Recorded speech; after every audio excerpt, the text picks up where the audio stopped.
Hey guys. This is Fiction Life. How are you all?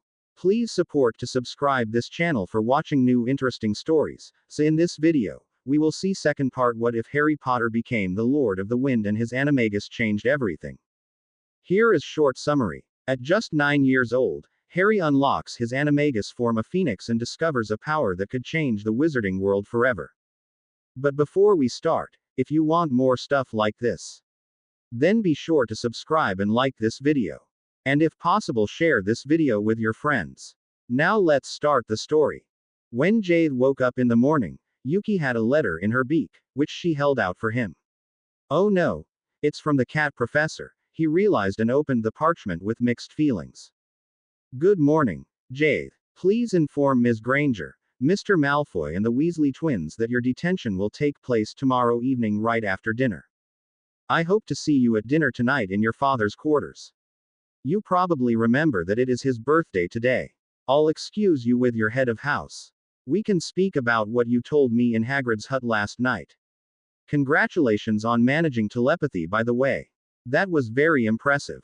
Minerva McGonagall. Today is Dad's birthday. Jade realized in shock. Oh no, I completely forgot about it. I don't even have a present. He pondered the matter for a while and finally decided to flash to Hagrid's hut once more after his last afternoon class. Maybe Hagrid can help me again to gather potions ingredients from magical animals, into which I can transform. Jade, you need to hurry, or we'll be late for breakfast, Neville suddenly called out, pulling him out of his thoughts. After healing, which was his last afternoon class, Jade immediately flashed to Hagrid's hut. Hagrid, I'm sorry to disturb you again so soon, he apologized to the half-giant, who was trying to calm down Norbert. You're not disturbing me, Jade. I'll make a cup of tea, Hagrid replied and stood up to put on the kettle. No Hagrid, thank you, Jade said hesitantly and explained. Oh okay, Hagrid agreed and placed a huge old tome in front of the boy. It was entitled, Magical Animals and How to Use Them. Let's go through this and decide what ingredients you want to give to her dad. It must be summit de. I can harvest easily, considering de. We only avenue and are till dinner. During the next hour, Hagrid made Jade transform into 6 different animals, of which he knew how to efficiently harvest valuable potions ingredients. Jade thanked the half-giant profusely and promised to ask the twins to write to their brother Charlie because of Norbert as soon as possible, before he flashed home, straight into his own room. He transformed into his human form, but instead of heading into the living room, he sat on the edge of his bed. Oh no, I forgot to tell Hagrid that Norbert is a girl, he remembered, feeling very stupid. He hesitantly glanced at the door that led to the living room. Maybe I shouldn't disturb Dad and the cat professor, he mused, toying with the present box in his hands. It's great for him that he finally found a woman, whom he can love like he loved my mum, and probably they'd rather spend the evening without being disturbed by a student. His thoughts wandered back to the time he had spent in the coma, where he had unwillingly heard the conversations between the 2 teachers, realizing how they quickly became close, apparently driven by the concern about him. I just hope Dad will still love me, he thought as he hesitantly opened the door and stepped into the living room. Jade. Severus immediately called him into the kitchen. I already worried if you had received my message at all, Minerva said, throwing Jade a concerned look. Yes, I did. Thank you, Jade replied softly. I'm sorry for being so late. Happy birthday, Dad. He hesitantly put the present on the table in front of his father and took his seat, right before dinner appeared on the table. If Jade had been afraid to be in the adults' way, he soon realized with relief that his father and the cat professor both behaved completely normal. His father asked about what he had told Minerva last night, and Jade admitted that he had followed Quirrell into the forest as a dinosaur. I do not appreciate that you followed him into the forest at all. However, it was good that you returned immediately and spoke with Hagrid, Severus said gently. The headmaster and I are still doing research about spirits, and the house elves are trying to find something out as well. Dad, do you want us to search the library as well? I'm sure Hermione, Draco and the twins would love to help me look for a spell, Jade suggested eagerly. No Jade, I want you to use your free time to study, have fun and rest. Leave these things to the adults, Severus said firmly. Yes, Dad, Jade replied a bit too quickly. On one hand, it felt wonderful to have an adult offering to solve the problems for him. On the other hand, he wasn't used to being helped and wanted to make his own efforts to achieve a solution to the problem. And we mean that, Jade, Minerva interrupted his thoughts. You also need to take better care of yourself. We don't appreciate seeing you run around the grounds after curfew, especially with Professor Quirrell and his guest walking around as well. Minerva is right, Jade, Severus said sternly. That was very dangerous, and I wasn't pleased at all when I heard about it. All right. I'm sorry, Jade said quietly, averting his eyes to the table, unaware of the concerned looks the adults exchanged. Severus cleared his throat and ran his right hand through his hair. Jade, there's something we wanted to speak about with you, he finally changed the topic. Oh no. Is there anything else I did wrong? Jade thought and looked up, terrified. However, his father and the cat professor were smiling at him. Jade, you already know that Minerva and I have become more than just colleagues, Severus began hesitantly, making Jade inwardly chuckle. Dad seems very excited, he thought with amusement. Yes, Dad, he replied, chuckling. Well, we're thinking about connecting our quarters, so that we can more easily visit each other, Severus continued, unsurely glancing at Minerva. The cat professor continued in a soft voice, however, we wanted to ask you beforehand what you think about the matter. Would it be all right for you to share your quarters and of course your father with me? Of course, I'd love it, Jade replied softly, before he asked hesitantly, will I still be able to visit in? Of course, Jade, Minerva and Severus replied simultaneously. Jade, this will always be your home, and I'll always be your father. Will the cat professor be my mother then? Jade mind thought to Severus. I'd like that. With surprise he noticed that Severus' always pale cheeks turned slightly pink. I believe that is something that you and Minerva have to decide. However, I'd wait and live together with her for a while before asking, Severus thought back. Jade didn't have to wait long before he could make his experience living together with the cat professor. On time for curfew, he used the griffin door to return to the common room. I didn't expect you so early, Jade, his head of house greeted him in surprise. Professor McGonagall excused you for tonight. I thought I'd give them some time alone, Professor, Jade replied softly, noticing that the healer smiled at his words. Is everything all right, Jade? She asked gently, carefully pushing an errant strand of hair out of his face. Yes, Jade replied sincerely, smiling back at the professor. You'll see, everything will work out well, Poppy said soothingly, before she instructed the students to go to bed soon and took her leave. Jade spent a while in the common room, talking with his friends and housemates, before he retired to bed. Uncertain if Severus and Minerva wanted to admit their relationship in front of the whole school, he kept quiet about the events of the evening, feeling very reassured by the fact that at least his head of house knew about it and would be able and willing to listen to him if he had any problems or questions. Dad was very cute tonight. I wonder why he blushed when I asked him about the cat professor. I've never seen him blush before, he thought as he drifted off to sleep. Unfortunately, 2 hours later, he woke up to a sharp pain in his scar. Oh no, what is it now? He wondered. Quirrell shouldn't be able to come near me here. After a while, the sharp pain receded and was replaced by a normal headache that kept him from falling asleep easily. I'm going to do some research about spirits, he decided. If I could find a way to interact with the people in the book when they come out, I could ask the founders if they know anything. Maybe I'd even be able to speak with Merlin.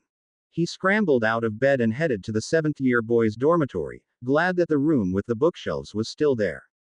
Pulling Hogwarts, a history, out of the shelf, he skimmed the book for the first mentioning of Merlin House.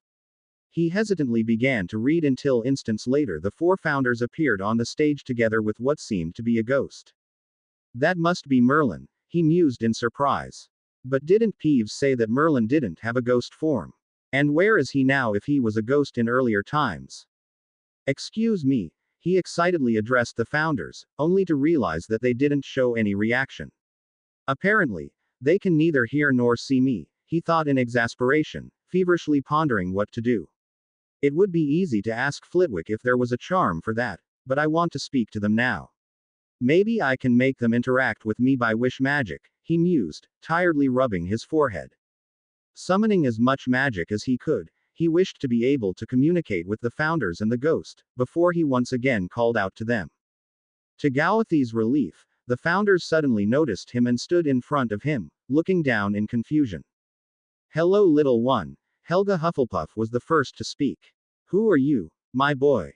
I am Jade Snape. I live in the 20th century, and I read you out of the book, Hogwarts, a history, Jade explained shyly. Snape. Salazar Slytherin growled. I've never heard of that name. Helga. The boy must be delirious, Godric Gryffindor said in disbelief, looking pointedly at his colleague. Helga leaned down and quickly felt Gawathi's forehead. No. He feels a bit warm but not enough to be delirious. No. Rowena said pensively. I know him. He is going to free the magical world from a very dark wizard. And I think he is going to play a role in Merlin House. Merlin House. That means you're really going to pull through with the plan? The ghost asked in apparent excitement. Rowena nodded, smiling at the ghost. Excuse me, sir, Jade, who had followed the founders' conversation with interest, threw in, you're Merlin, aren't you? Why aren't you around as ghost anymore in my time? Merlin gave him a shocked look. I am not around anymore. He asked incredulously. I have no idea. I'm not a seer like Rowena. However, a ghost is not supposed to suddenly vanish. Ask me again in a few hundred years please, and make sure that I'll be able to remain in Merlin House forever. I'll try, Jade replied, suddenly feeling very tired. Jade, would you mind reading the book to me? Rowena suddenly spoke up. I'd like to know how much my visions are accurate and my predictions true. I don't mind, but if I read from the book from another time, you will probably change into the person from that time, Jade replied thoughtfully. I understand. However, if the books here are charmed to act in that way, you could find another copy and bring it here to read from it, couldn't you? Rowena asked gently. That's true. I could bring my own copy, Jade agreed, before he couldn't keep himself awake anymore and slowly drifted off to sleep, unaware of the fact that Salazar gently scooped him up and he and Helga made him lie down comfortably on the stage. Helga waved her wand over him and cast a cushioning spell as well as a spell to soothe his headache and made him sleep comfortably. The four founders and the ghost remained with him and talked about what he had told them and about their planning concerning Merlin House. I wonder if we can leave this room, Salazar spoke up. I'd love to see a future potions lab. Maybe Jade can take you, but not now, Helga replied firmly. He is not completely well. He has a terrible headache and he seems to have depleted his magic, perhaps when he tried to read us out of the book. Rowena remained absent-minded for an instant, before she said, the evil one just noticed that the unicorns have been taken to safety, and he was very angry, which is what caused his headache. The poor child. In the morning, his dorm mates noticed in surprise that Jade was missing. However, they decided to keep quiet in order to not get him into trouble. Only when he didn't make an appearance at breakfast, the Merlin students informed their head of house, who asked Severus if he knew about his son's whereabouts. I have no idea, but if you see him, please tell him that he is grounded to our quarters because of missing breakfast, Severus replied sternly, barely able to wipe the concern from his face. I'll look for him. He'll be fine, Severus, Poppy replied in a soothing voice, knowing that Severus loved his son dearly and always worried about him. While everyone headed to class, she stepped through the connecting door into Merlin House. Seeing that Yuki was sitting on the back of a sofa in the common room, talking with Marlin, Poppy softly asked the Phoenix if she could take her to Jade. She looked around in surprise when the Phoenix flashed her to the party room turned dormitory, where she saw Jade fast asleep and surrounded by the founders. Is it possible that the founders are able to see him? She wondered, when Godric suddenly exclaimed, oh, a phoenix. Hello beautiful. Yuki let out a few trills, and Poppy hesitantly addressed the founders. Excuse me, can you hear me? Godric looked up. Of course we can hear you. With whom do we have the pleasure? I am Poppy Pomfrey, the healing professor and Medowitch, Poppy replied softly. I am also the head of Merlin House. Oh, my successor, even if not as head of Merlin, Helga said pleasantly and shook Poppy's hand. I am Helga Hufflepuff. I'm very pleased to meet you. The tortoise that is guarding the connecting door between my office and the Merlin common room, as well as your portrait in my office and my bedroom, told me a lot about you. I'm surprised that you can hear and see me. The other day, we could only watch you. That was probably Gawathi's doing, Helga replied, pointed to the boy, who was still fast asleep. He somehow depleted his magic. Rolling her eyes in exasperation, Poppy waved her wand over Jade and said, I'll take him with me and put him to bed. He probably needs a few more hours of sleep. I'll carry him for you, Salazar offered and once more scooped Jade up into his arms. I wonder if he'll be able to follow me out of this room, Poppy mused, looking at the boy in concern. However, Salazar managed to accompany her through the griffin door and Severus' living room into Gawathi's room and gently placed the boy on his bed. We'll just leave him here, Poppy decided, and gently tucked him in, before she left the room together with Salazar, explaining that they found themselves in the quarters of the potions master and head of Slytherin. Thank you, madam, for this nice excursion, Salazar said gratefully.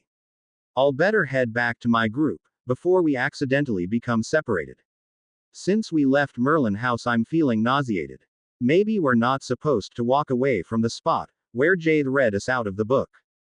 Please tell him that we're waiting for him to come back and read to us like he promised Rowena. I'll inform him, Poppy replied, smiling, and showed Salazar the way back to the room with the charmed bookshelf. When Jade woke up, he was astonished to find himself in his own room, especially as a glance at his wristwatch showed him that it was already 3 o'clock in the afternoon. Oh no! I completely missed all my classes today, he thought, terrified. The last afternoon class is going to begin in a minute. I have to hurry. He scrambled out of his bed and was just about to transform into his phoenix form in order to flash to the charms classroom, when he realized that he was wearing pajamas under his robes. He let out a groan and let himself sink back onto his bed. Just at this moment, the cat professor entered his room.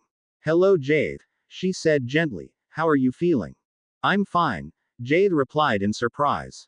I'm sorry. I have no idea how I could sleep through the whole day and why I'm here in my room. Minerva took a seat on the edge of the boy's bed.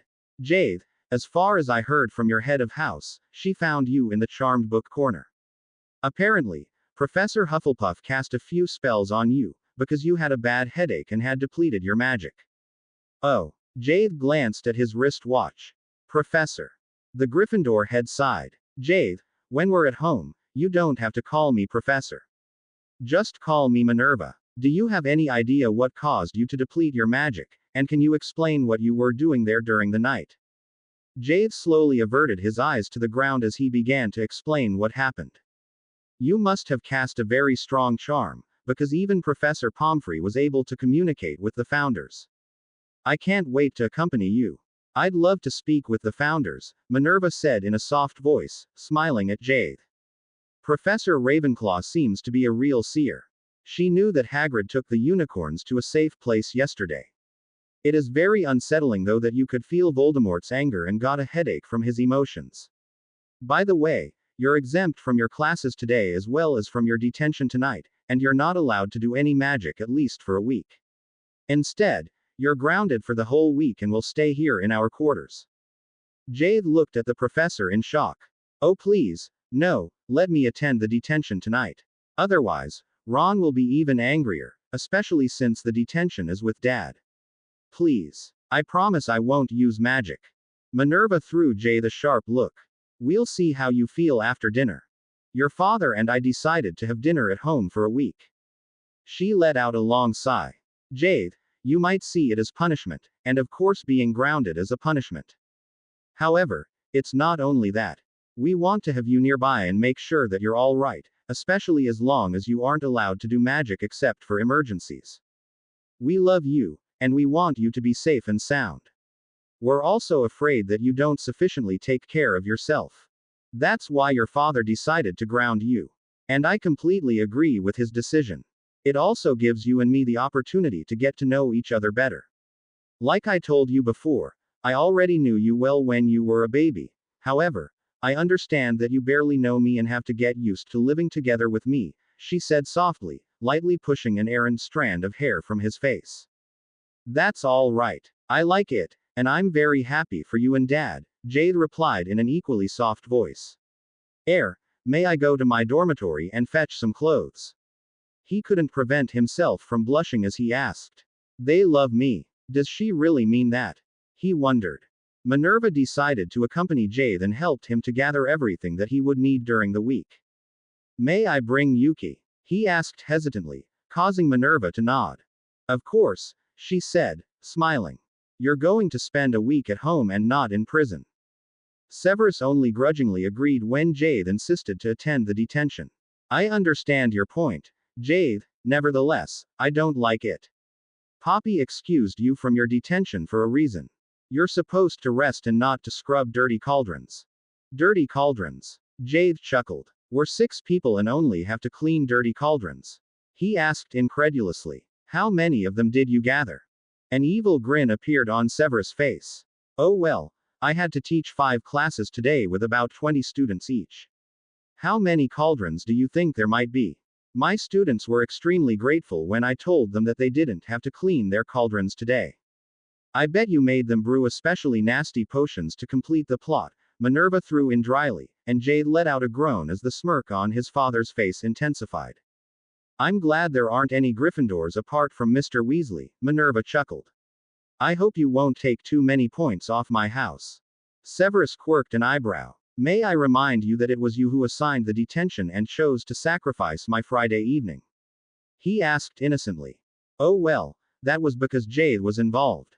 Otherwise I'd have assigned them detention with Mr. Filch, Minerva replied, causing Jade to feel very grateful towards his father for his protectiveness. Jade, shall I make you write lines instead? Severus offered, causing the boy to look up in shock.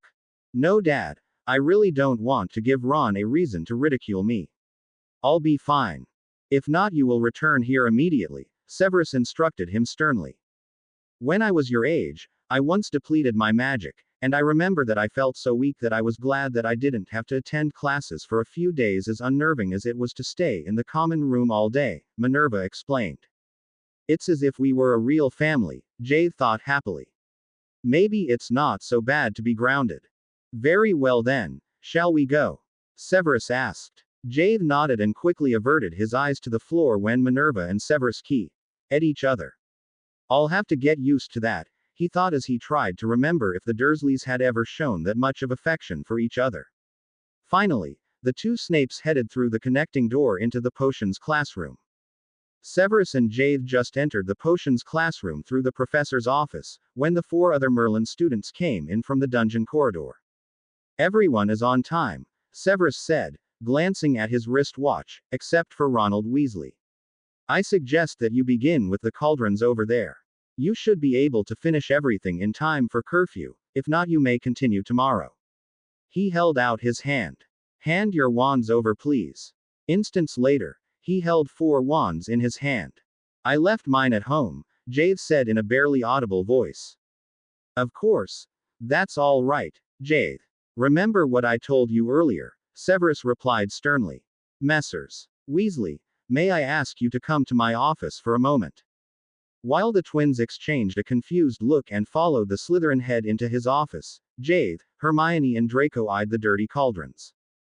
Jade, are you all right? Hermione asked in concern. Professor Pomfrey said you were sick and would be staying at home for a week. Pomfrey exempted me from the detention and from classes, because I depleted my magic. But I'm fine and I wanted to join you.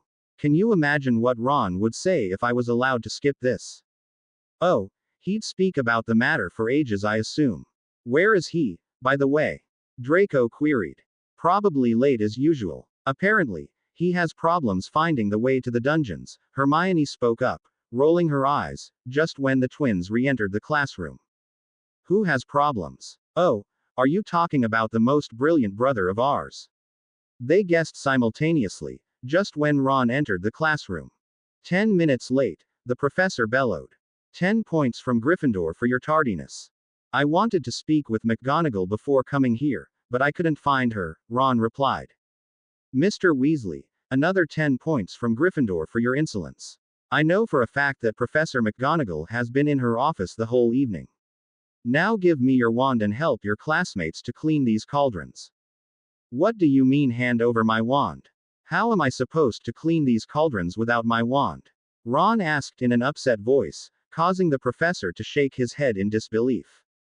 With 7 children, your mother will certainly occasionally require your help, he said in a dangerously quiet voice, raising an eyebrow. No, my mother always cleans everything with cleaning spells, Ron talked back. If you did that with magic, it would be the matter of minutes. Why do we have to scrub the dirty cauldrons of others? It's all right, Ronnikins. We'll show you, the twins offered, and Ron hesitantly placed his wand on the table. Pity that Ron has to serve detention with us, Jade thought, while he feverishly scrubbed an extremely dirty cauldron. This would be a great timing to tell them about the founders, Ghost Merlin, and how I was able to communicate with them. I wonder if the ghost still exists somewhere in the castle. Jade was so deeply engrossed in his thoughts that he missed the worried looks he received from the twins. However, his friends noticed and eyed him in concern. Jade, are you feeling all right? Hermione finally asked, causing him to look up in surprise. Of course. I'm just a bit tired is all, he lied. In fact, he felt exhausted and his head was pounding badly, but this time it was not his scar. Jade, your father asked us to take you to him. If we thought that you weren't all right, the twins informed him in their usual sing-song, ending together, and therefore we want you to come with us to his office now. Jade heard Ron mumble something about people who had their daddy at the school. No, he replied firmly, and mind thought to the twins, I don't feel too well, but I don't want your brother to ridicule me because of it. As soon as he had finished thinking the sentence, he noticed that his headache worsened tenfold. Oh no, that was magic, he realized. It's strange. Some things seem so normal that I don't even realize that I'm doing magic. Somehow feeling too bad to protest anymore, he wearily followed the twins into his father's office. Ron won't even think about talking about this, Fred reassured Jade with a mischievous grin on his face, while George exchanged a few words with Severus. Severus pulled Jade into his arm and slowly led him through the connecting door into the living room. Minerva, he called out to the cat professor, who was sitting at the table, grading essays. Yes, she replied and came over, carefully laying her arm around Gowthy's back as Severus released him from his embrace. Jade gratefully leaned into the touch, relieved that Minerva led him straight to the sofa, where she made him lie down and gently placed his head on her lap. You probably need a headache potion, she asked quietly, carefully feeling his forehead with her hand that felt soft and cool to the touch. Yes please, Jade mumbled. Even if he felt miserable due to the splitting headache, he somehow enjoyed being cared for by Minerva. He didn't even notice Cicero bringing the potion for him, but he obediently swallowed when Minerva slightly raised his head and pressed a file against his lips. Ah, that's much better. Thank you, he sighed gratefully and tried to bring himself into a sitting position. However, he felt himself being pushed back. Stay put and rest for a while, Minerva instructed him and reached for the book that Jade had left on his perch when he visited the last time. She began to read to him in a small voice, noticing that it didn't take long before he drifted off to sleep. Severus smiled at the sight when he returned from his detention and told Minerva that he had taught the Weasley twins how to make a howler when he asked them to keep an eye on Jade, and the twins had threatened Ron to send him one if he ever said anything against Jade again. The 3 Weasley boys will serve another detention tomorrow evening. They didn't finish all their work tonight, and the twins asked me to release Ms. Granger and Mr. Malfoy, so that they could have detention with their brother alone. I've no idea what they're planning, but I can imagine that it's going to be interesting. Well, as long as you're with them, I assume that no one is going to die, Minerva replied dryly, causing Severus to raise an eyebrow. Rest assured that I will supervise that detention, he said, smirking. I hope Jade knows how lucky he is to have so many good friends, Minerva said, smiling, as Severus carefully gathered the boy into his arms and carried him into his bed, where he magically changed the boy's clothes into pajamas and gently tucked him in. I believe that he knows better than anyone else how lucky he is. However, he still has the scars from his upbringing with the Dursleys, and I think that he is in dire need of a mother, Severus replied, smirking, before he gently pulled Minerva with him into his own bedroom. When Jade stumbled out of his bedroom, Rubbing his eyes, with one sock missing and his robes inside out, he was met with laughter. Good morning, Jade, Severus said, chuckling. Did you have an appointment? Jade looked from him to the cat professor in confusion. Both were sitting on opposite sides of the table and seemed to be grading homework. Class? He queried, rubbing his eyes again before he glanced at his wristwatch. Goathe, it's Saturday, Minerva informed him in a soft voice, and you're exempt from class for the whole week anyway. Do you remember what happened yesterday? Oh no, Jade groaned as realization set in. I'm sorry, I was so sleepy that I completely forgot. That must have been the effects of the potion.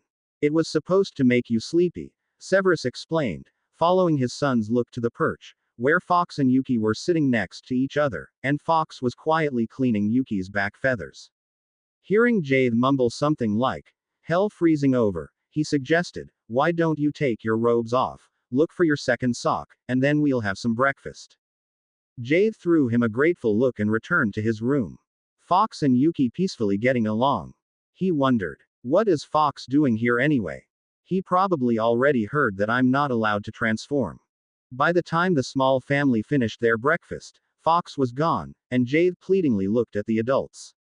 Please, can we ask Yuki to flash us to the room with the bookshelf? I want to see if the founders and Merlin are still there. I promise that I won't do any magic. At least I'll try, he thought to himself, smiling when Severus and Minerva grudgingly agreed. When Minerva, Severus and Jade arrived in front of the charmed bookshelf, the founders were gone, and the book, Hogwarts, a History, was lying closed on the seat where Jade had read it. What did you expect? Severus queried, raising an eyebrow at his son. They couldn't be waiting for you to come back here without having anything to eat or drink, and they probably wanted to get back to their own time. Oh well, yes, but I didn't think they could close the book on their own, but of course they could, Jade mumbled, more to himself than to the others. All right then, shall I call them out and make them interact? Severus offered. We need to decide on a time though. I suppose that we need the founders when they're older and have more experience, so that they can help us answer a few questions. Do we also need Merlin? Minerva threw in, looking questioningly at Jade. Jade cleared his throat. Yes. In fact, I have two main questions. The first one would be if they know a spell that we can use for Professor Quirrell to get rid of his guest, and the second one is where and when Ghost Merlin vanished and if there is a way to get him back. Each house has its own ghost, and we'd like to have ours too. The adults chuckled but nodded in understanding, and the small family busied itself skimming the Hogwarts, a History, book until they found an adequate passage. This time, Minerva read the founders and Ghost Merlin out of the book, before Severus made them interact with the three of them using wish magic.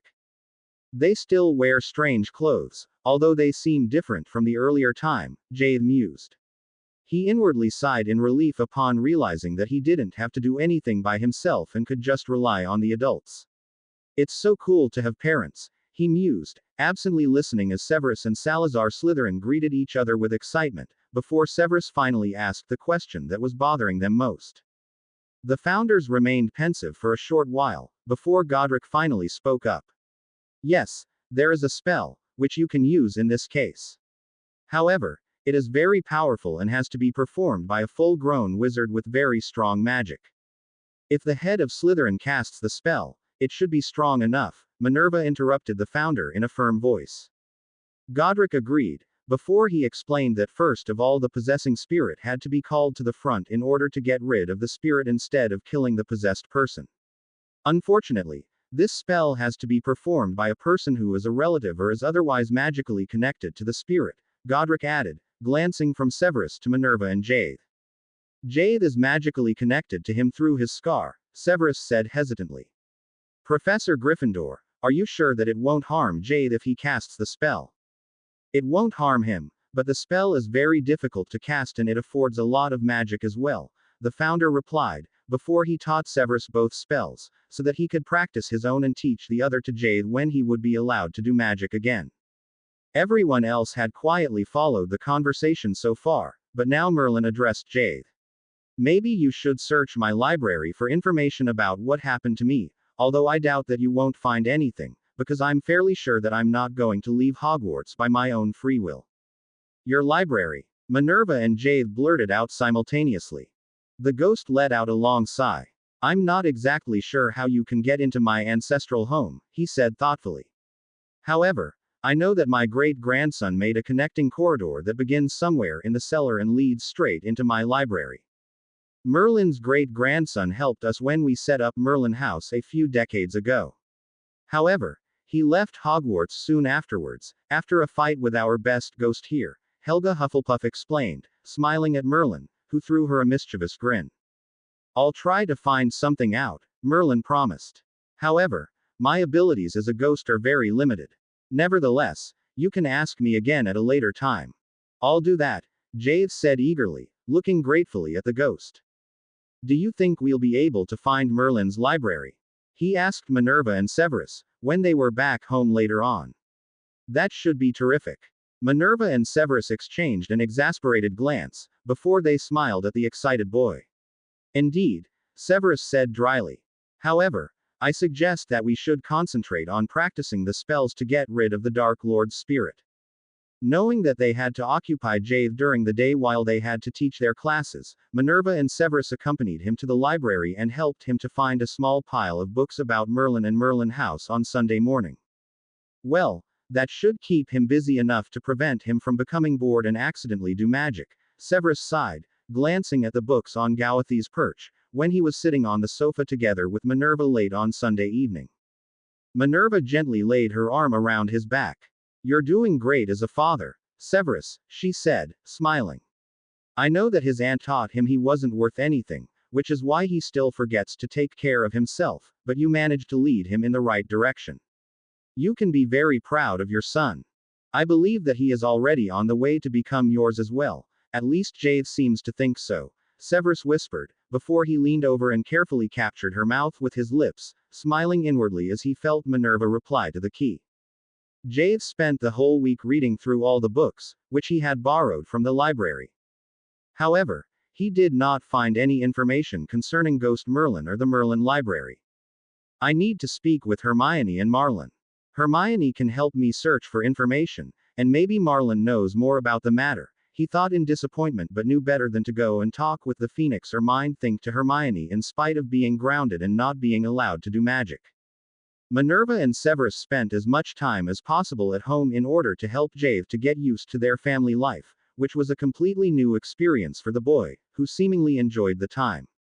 On Friday afternoon, Poppy finally deemed him well enough to do magic again, although she instructed him firmly to take it easy and to not transform for another week. Dad, can you help me practice the spell that I have to cast on Quirrell? Jade asked pleadingly as soon as Severus returned from his last afternoon class. Severus agreed. I'll teach you after dinner. I just want to speak with Professor Gryffindor once more and ask him for help, because I intend to make a dummy for you to practice with. Shall I flash you? Jade asked, knowing that his father wouldn't want to walk through the Merlin common room. No, Minerva threw in, shaking her head in exasperation. Did you already forget what Professor Pomfrey told you just an hour ago? Yuki can flash your father. Giving Minerva an appreciative nod, Severus stepped over to Yuki, who was lazily cleaning her feathers but immediately turned around for the potion's master to grab her back feathers. When Severus and Yuki returned an hour later, the professor pulled something out of his robe pocket and enlarged it to a life-size dummy. It's similar to the one that we use in our healing class, Jade said, frowning. Dad, the dummy can't harm me, right? Of course not, Severus replied and began to teach his son the spell. The dummy is spelled to change its head's color when the spirit takes over. However, I believe that with Professor Quirrell you will probably get a headache when the Dark Lord's spirit takes over. All right, Jade said and eagerly began to practice.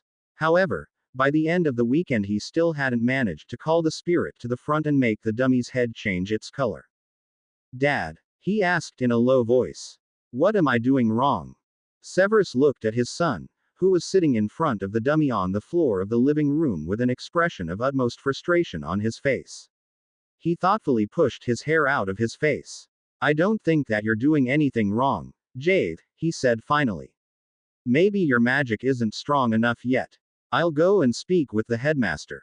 Perhaps he has an idea. Thank you, Dad, Jade replied gratefully, feeling very reassured. May I ask something else? He asked hesitantly.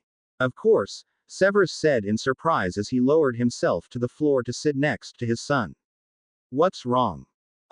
Nothing is wrong, but, do you think you can ground me for another week? Jade blurted out. I need to practice as much as possible, and in a much lower voice, he added, I like having a real family, and I'd love to spend some more time at home, if you and Minerva don't mind. Severus gently pulled Jade into his arm. Jade, I don't have to ground you in order for you to remain at home. You may of course stay here whenever you wish, and I am sure that Minerva likes having you here as much as I do. After dinner, Jade headed into the Merlin common room to tell his friends that he was going to stay in his father's quarters for another week, but that he wasn't grounded anymore, so that they could come and visit him at any time. At the same time, Severus spoke with the headmaster about the 2 spells, which they had learned from Godric Gryffindor. Dumbledore thoughtfully stroked his beard, before he replied gravely, I think neither of you should cast these spells. We'll have to think of something else, and I already have an idea. Manipulative old coot, Severus thought, but slightly inclined his head and listened to the headmaster's explanation. First of all, Dumbledore began, we don't know what is going to happen in the future. Therefore, we still need you to keep up appearances and remain our spy. The spell doesn't have to be cast by you. Minerva or I are equally able to cast it. Very well, Severus grudgingly agreed. I'd appreciate it if you left Minerva out of this and cast the spell by yourself then, he added thoughtfully. Congratulations by the way, my boy. I'm very happy for the 2 of you, Dumbledore said, chuckling, and his eyes began to twinkle happily. I will cast the spell then. Concerning the other spell, Jade is only a child of 11, and his magic has not reached its full power yet. However, Voldemort is related to Salazar Slytherin. Therefore, Salazar should be able to cast the spell if you read him out of the book and made him interact with us like you did with Godric. I am not sure if he'll be able to cast a powerful spell, Severus replied thoughtfully. Poppy told me that he accompanied her into Gawathi's room, however, he seemed to feel weak when he was not in the same room as the book, and the book only works in the room with the charmed bookshelf. After a longer discussion, the 2 professors agreed to speak with Salazar and ask him to try casting the spell together with Jade. Jade was glad to be able to attend classes again, especially as he could not wait to speak with his best friends about his conversations with the founders and Ghost Merlin. After their afternoon class on Monday, Jade, the twins, Hermione, Draco, Blaise and Neville gathered in the first-year boys' dormitory. I think it's better for you to cast the spell together with Slytherin, Blaise said thoughtfully. You're always doing so much, and you really need to get help for once. It's bad enough that we aren't able to do anything for you. But we can help with the search for Merlin, Hermione blurted out in excitement. Jade, I'll go and search the library after dinner. I know that you already did a lot of research, but maybe I'll find something. Gred, do you think the same thing as I? Fred suddenly asked, and the twins exchanged a mischievous look, before they began to grin. Jade, why don't you just send Fox or Yuki to look for the ghost? Can they flash themselves to a ghost? Jade thought for a moment, before he said hesitantly, it should be possible, but I'm not sure. The thought, I should just transform and try to flash myself, crossed his mind, but he recalled his head of house's instruction not to transform if it wasn't necessary for a few days more and decided to call Yuki and Fox. The 2 birds agreed to search for the ghost and flashed away. While Fox elegantly vanished with a flash of fire, the younger Phoenix covered the small group with a small shower of ice. I'm sorry, Jade said, chuckling. She doesn't have so much experience yet. I wonder what they will be able to do, even if they find Merlin, Hermione mused aloud. A ghost wouldn't be able to grab their back feathers, so that they could flash him here, right? Well, we'll see. It was a good idea to send the Phoenixes to search for him in any case, Neville spoke up, giving the twins an appreciative look. They shouldn't have to wait long, because the 2 birds chose that instant to arrive back in the room with their usual flash of fire and splash of ice. Everyone looked at the 2 Phoenixes in expectation. However, Fox and Yuki nestled on Gawathi's perch and gently began to clean each other's feathers, before they finally spoke up at the same time. We found him, Fox trilled in a somehow subdued voice, causing Jade to groan. And, where is he? Is something wrong? We have no idea where he is, Yuki blurted out. But it was scary. Scary? Jade queried, raising an eyebrow. Could you please explain? Or better yet, take me to him.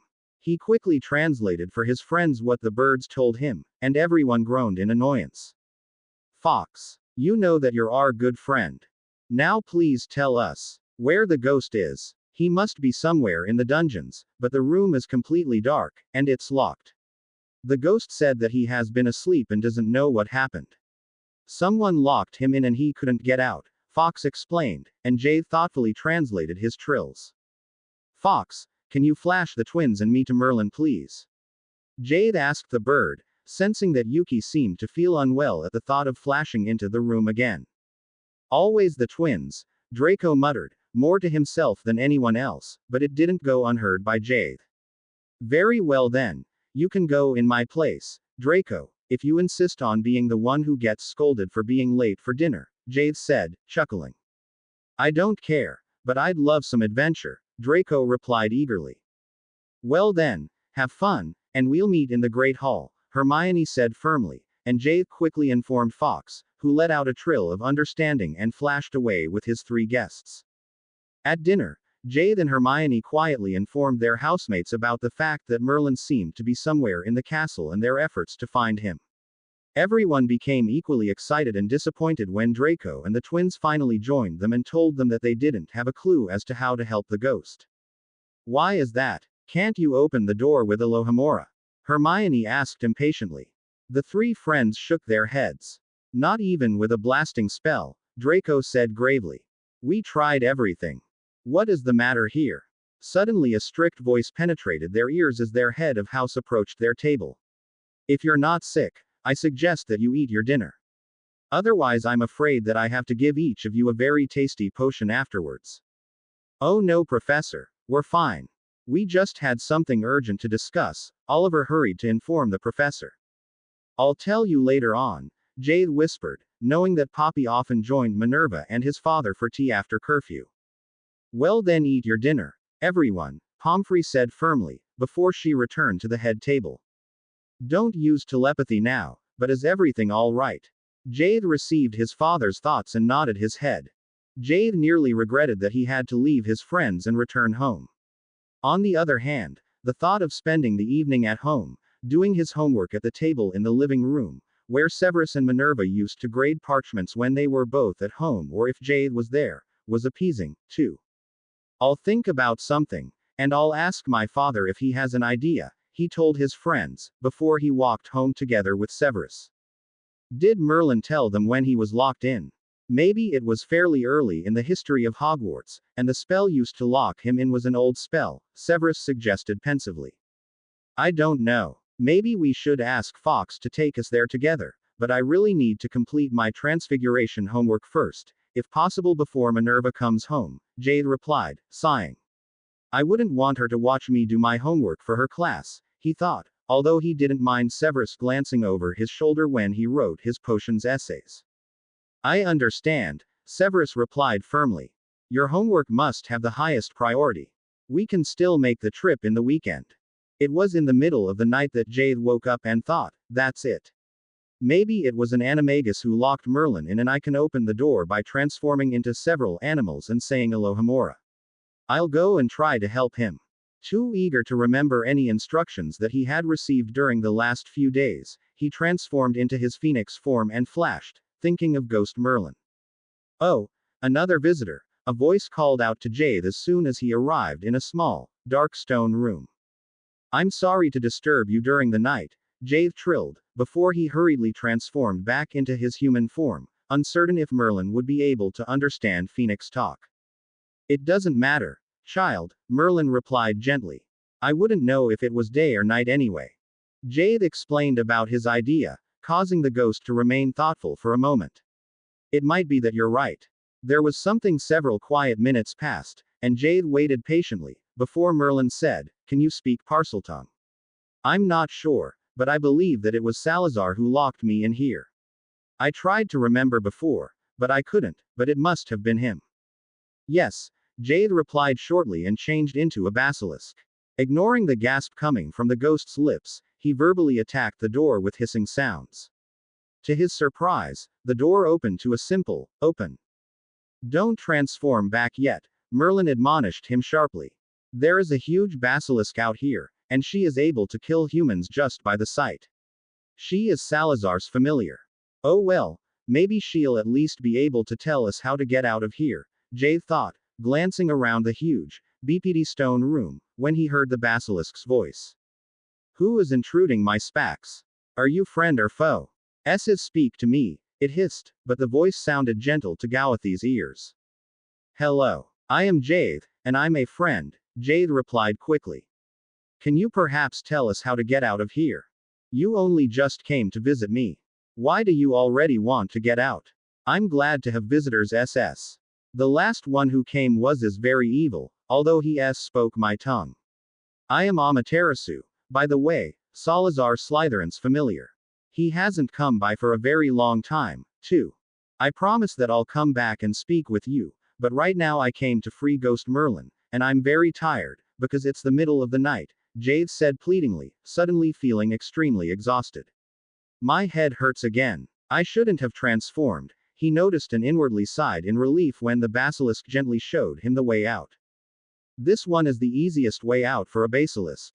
There is another one over there, and when Salazar is in his human form, he uses the door behind the living room, but he said it has many steps. Jade thanked her profusely and turned to the exit that Amaterasu had recommended, making sure that Ghost Merlin was floating behind him. I'll ask her about the living room when I come back, he thought sleepily. He slithered up a long rope, until the way was blocked by another door. Open, Jade hissed, noticing in relief that the door opened slowly.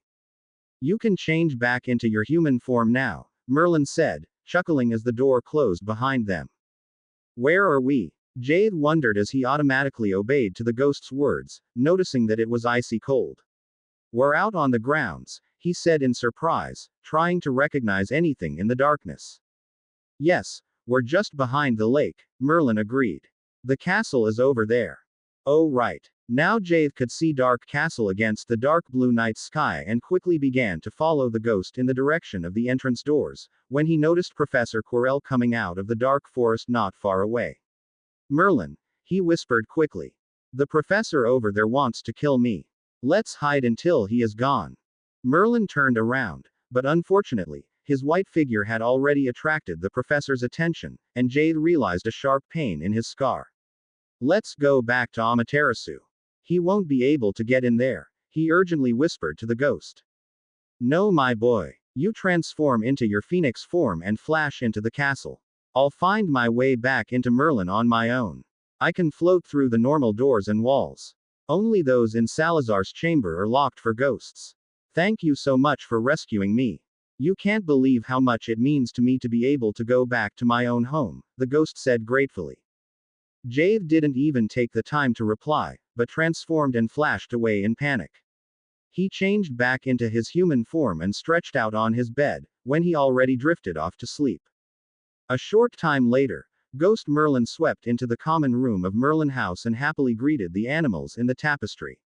All the animals were glad to have Merlin back, and the old tortoise happily turned around to inform her friend Helga. A few minutes later, the head of Merlin House bustled into the room, stopping dead in her tracks upon seeing the ghost. Great Merlin, she muttered to herself. Yes, that's me, the ghost said pleasantly, I am Merlin indeed. And with whom do I have the pleasure? Poppy Pomfrey, the healer and head of Merlin House. I'm glad that you decided to return to our house, Poppy replied in surprise. It was not my decision, Merlin told her, rolling his eyes, before he revealed the whole story.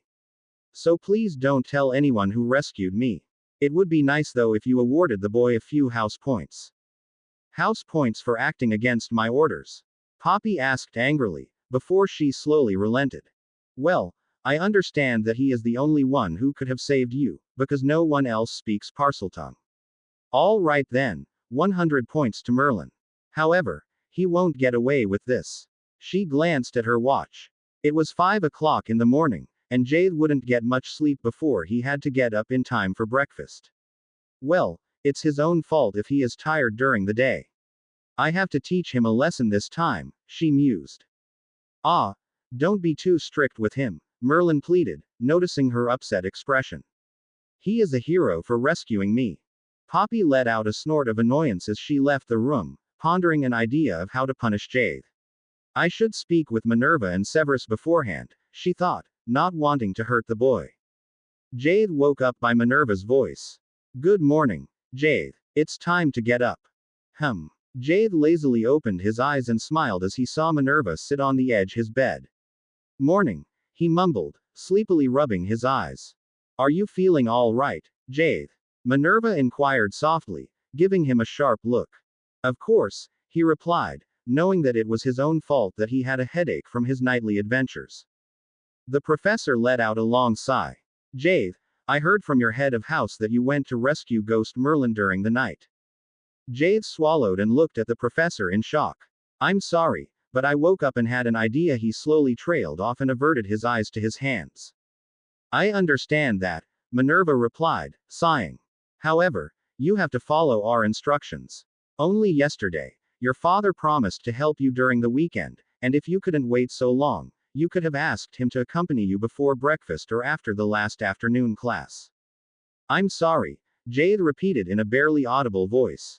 Your father and I will not punish you this time. He was called to the Slytherin common room by the way. Otherwise, he would have wanted to speak with you himself, Minerva explained. I believe that it is probably enough punishment for you to attend classes with the headache you're probably having and as tired as you are. However, Professor Pomfrey is very angry and intends to teach you a lesson this time. Jade slowly exhaled the air. He didn't even notice that he had been holding it back, before he looked up in shock at Minerva's last sentence. Oh no. Dad's punishment couldn't be worse than Pomfrey's, he thought, terrified, and asked in a low voice, do I have to attend breakfast? Yes. I'm sorry, Jade, Minerva replied firmly and gently placed a key on his forehead, before she stood up and motioned for him to get ready. Jade quickly obeyed, before he headed to the Great Hall together with Minerva. When he took a seat at the Merlin table, his housemates were excitedly talking about the ghost. Jade smiled inwardly. Thank Merlin the ghost didn't tell them who freed him, he thought as he tiredly drank his pumpkin juice, regretting that he had not thought about asking Minerva for a headache potion. Jade, are you all right? Hermione suddenly asked, noticing that he was only playing with his food. Of course, Jade replied too fast for his friends to believe him. However, before anyone could further bother him, a school owl swept down onto the table and held out her foot to him. Horrified, Jade noticed that the letter she was handing him was red. A red letter? Hermione asked curiously, eyeing the thing in Gowthy's hand with interest. That's a howler, Neville explained. I saw my granny send one to someone last year. You better open that quickly. The longer you wait, the louder it's going to become, the twins informed him helpfully. Jade hesitantly unfolded the parchment that suddenly began to speak in the voice of his head of house. Jade Snape, how dare you disregard my orders every single time you get an idea? You will write, I must obey to my parents and teachers and not further aggravate my condition, 500 times. I expect your sentences tonight. With that the healer's voice quietened, and the parchment lost its red color as it turned into a normal parchment with only the sentence that Jade had to write remaining on the top. That was very soft, Katie spoke up, I mean for a howler. That's true, Oliver agreed. A normal howler would be much louder and could have been heard all over the Great Hall. Didn't everyone hear this one? Jade asked, totally shocked at what had happened. No. Maybe some of the Gryffindors heard it and the teachers, but that's all, Draco quickly reassured him. Dad, did everyone in the Great Hall hear this? Jade mind thought to his father, horrified at the unwanted attention. No Jade, only your housemates, Severus reassured him telepathically. Professor Pomfrey is not evil, and you have to admit that you deserved it. I know, but couldn't she have come to my room and tell me? Jade thought, knowing that he would never forget the experience of receiving a howler, even if it was a soft one. Jade, it was you who rescued Merlin, right? Was that the reason for the howler? Hermione suddenly blurted out, pulling him out of his thoughts. Jade nodded. I'll tell you later on, or you can ask Merlin, he replied, realizing with relief that breakfast was already over. Thank Merlin, he thought, not feeling hungry in the least. Jade spent his history of magic class writing his lines, before sleep claimed him. At the end of the class, Hermione woke him up. Jade, wake up. History of magic is over. Oh no, Jade groaned upon realization that he had only managed to write the sentence 10 times. He pondered skipping lunch in order to write some more but quickly dismissed the thought as he remembered the morning's events. Unfortunately, Jade did not have any more time to write during the day and was still struggling with his sentences when he sat in the living room together with Minerva and Severus in the evening. Jade, Severus said sharply as he woke Jade up for the third time. Oh no, sorry, Jade said sleepily. Thank you. Do you have an idea what I could do to stay awake? He asked, panicking. I still have to write about 300 sentences. Minerva glanced at Severus and asked softly, shall I ask Poppy if she can give him time till tomorrow? No, Severus replied firmly. Jade has to write this today. Seeing that the boy was rubbing his forehead, he asked, do you need a headache potion? Jade gratefully accepted the potion and sighed in relief when Minerva called a house elf and ordered tea and biscuits, hoping that the tea would help him to feel more alert. However, more than the tea, it was the sudden appearance of the headmaster in the Snape quarters that made him stay awake for several more hours. Severus, Minerva, Jade, Professor Dumbledore greeted them as he stepped out of the fireplace. I am sorry to disturb you in your privacy. He let out a long sigh, before he continued gravely, you were right, Severus. Hagrid found more slaughtered unicorns. He's getting stronger. We have to act as soon as possible. Albus, do you have a plan? Severus queried, raising an eyebrow as he motioned for him to take a seat. The headmaster offered Jade a lemo. Drop, before he replied, I hope that Jade would be able to help us. We have to choose a spot, which is near enough to Merlin House, in order for Salazar to be as strong as possible. He looked at the boy, who was eagerly scribbling his lines, while he absent-mindedly listened to the conversation. Jade slowly exhaled the air, before he finally admitted in a quiet voice, there is a secret door in Merlin House, which I can connect to any room at Hogwarts, for example to your office, Professor. Ah, I believe your father told me something like that when you saved the Philosopher's Stone, the headmaster divulged. Would it be much trouble for you to make the door lead to my office, my boy? No, that's no problem, sir, Jade said thoughtfully. He really is a calculating old coot, he thought in annoyance. Should we wait until curfew though? He glanced at his wrist watch. It was still very early. In fact, I summoned him to my office for 9 o'clock for a discussion with Severus about the defense class for the Merlin students, the headmaster admitted, smirking at the potions master. I'm sure you will find a topic within that area. You really give us much time to prepare, considering that it's 8:30 now, Severus said, rolling his eyes. I'll cast invisibility charms on Jade and me, and we'll be in your office together with Salazar by 9 o'clock. Jade, can you make the connecting door? Yes, of course, Jade agreed, glancing at his parchments. Excuse me, sir, but how do you explain my presence in your office? He asked the headmaster. Dumbledore chuckled. Just bring your parchments along, my boy. We can tell him that you are in detention. I assume that what you are currently writing is some kind of punishment. He asked kindly. Professor Pomfrey, Jade replied and hurriedly told the headmaster what had happened during the previous night.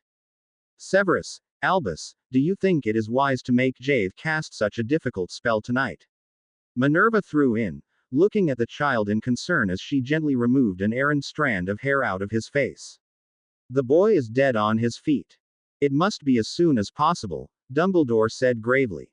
Severus, can you give him one of your Freshango potions? The potions master glanced from the headmaster to Jade and finally nodded. For once I will give it to him, but kindly note that this will be an absolute exception. Jade listened to the conversation in confusion, especially as Severus summoned a file from his lab, muttering something like, manipulating old coot, into his non-existent beard. He eyed the potion in disgust. It was brown and looked absolutely yucky. However, when he swallowed the first sip, he noticed in surprise that he was much more alert, and by the time he had finished the file, he felt as if he had just scrambled out of his bed in the morning. Wow, that's cool, he blurted out, finding his father smirk at him. Don't get used to it, Severus replied. This is a special creation, which I invented for myself, and you will not get any more of it until after your newts. He quickly waved his wand at Jade, casting the invisibility charm. Thank you, Dad. Am I really invisible now? At least no one in the common room will notice you, and probably Professor Quirrell won't either, Minerva said in a soft voice. Be careful, Jade, and remember that in case of emergencies you may of course transform and flash away. All right. Thank you, Minerva, Jade said gratefully and stepped through the connecting door into Merlin House, where he waited until the door closed after him, before he quietly touched the wall and thought that he wanted it to lead to the headmaster's office. Dad is absolutely brilliant, he thought as he hesitantly entered the headmaster's office, very excited and a bit afraid of what was going to happen shortly. Jade, finally, you come and visit me, Fox exclaimed, happily flapping his wings. Can you transform and visit for a while, or are you busy? I'm sorry, Fox, but the headmaster needs me to do something, and I also have to write sentences for Professor Pomfrey. Perhaps you could visit me tomorrow, Jade said, regretting very much that his visit in the beautiful round office had other reasons than that of just visiting Fox. Fox let out a few indistinctive trills, before he admitted in a low voice, I'd prefer to talk to you here, because I wouldn't want Yuki to listen into our conversation. I'd love to ask you a few things about her and to hear your advice. Jade looked at his friend in surprise. However, before he could reply, his father entered the room together with Professors Dumbledore and Slytherin. Dumbledore motioned for Jade and Salazar to sit at a small side table, while he offered a seat in front of his desk to Severus. Salazar and Jade, are you prepared? I feel that my powers are a bit low now at this distance to the book, but I'm sure that we'll manage to cast the spell together, Salazar confirmed, giving Jade an encouraging look. I know what I have to do, Jade replied firmly in spite of feeling very unsure about the matter. Oh, he's coming, he added quickly, noticing Professor Quirrell's presence a few instants before they could hear a knock at the door. He eyed the possessed man with a mixture of disgust and fear, although he knew that the man couldn't see him. Maybe the Dark Lord can sense me, considering that I always know if he's nearby, he thought frightened. Jade, are you ready? Let's do it now. Salazar's whispered words pulled him out of his thoughts, and Jade nodded to the founder, before he concentrated on the wandless spell. About halfway through the spell, the professor's turban suddenly fell off, and Jade could see a strange face hanging out from the back of the professor's head. He had to try hard not to interrupt his casting, especially as the pain in his head became nearly unbearable. Kill the boy before he kills me, you dunderhead. A high-pitching voice screamed, and Professor Quirrell slowly turned around to where Salazar and Jade were sitting. Before the obsessed professor could even draw his wand, the headmaster made a quick movement with his hand that caused a black cloud to emerge from the back of Quirrell's head. Dumbledore immediately cast a second spell that captured the black cloud in a small cage-like ball, which reminded Jade immensely of the Remembral his friend Neville possessed. That's Voldemort, Jade mused as he glanced at the black cloud that was trapped in the ball. A third spell from Dumbledore made the cloud explode into small pieces of dust, which faded into non-existence. Professor Quirrell collapsed to the floor at the same time as Jade felt the sharp pain in his scar recede. Very well. He seems to be gone for good, Dumbledore said contentedly, glancing at Quirrell, who was lying on the floor, unconscious. I believe we need Poppy here. Oh no. My sentences, Jade remembered upon hearing the name of his head of house. Excuse me, Professor, may I be excused? I need to continue writing my lines, he asked hesitantly, not sure if he wanted Pomfrey to know that he had been casting wandless spells. No, please stay, the headmaster replied shortly and leaned into the fireplace. Instants later, the healer stepped out of the flames and immediately began to wave her wand over Professor Quirrell.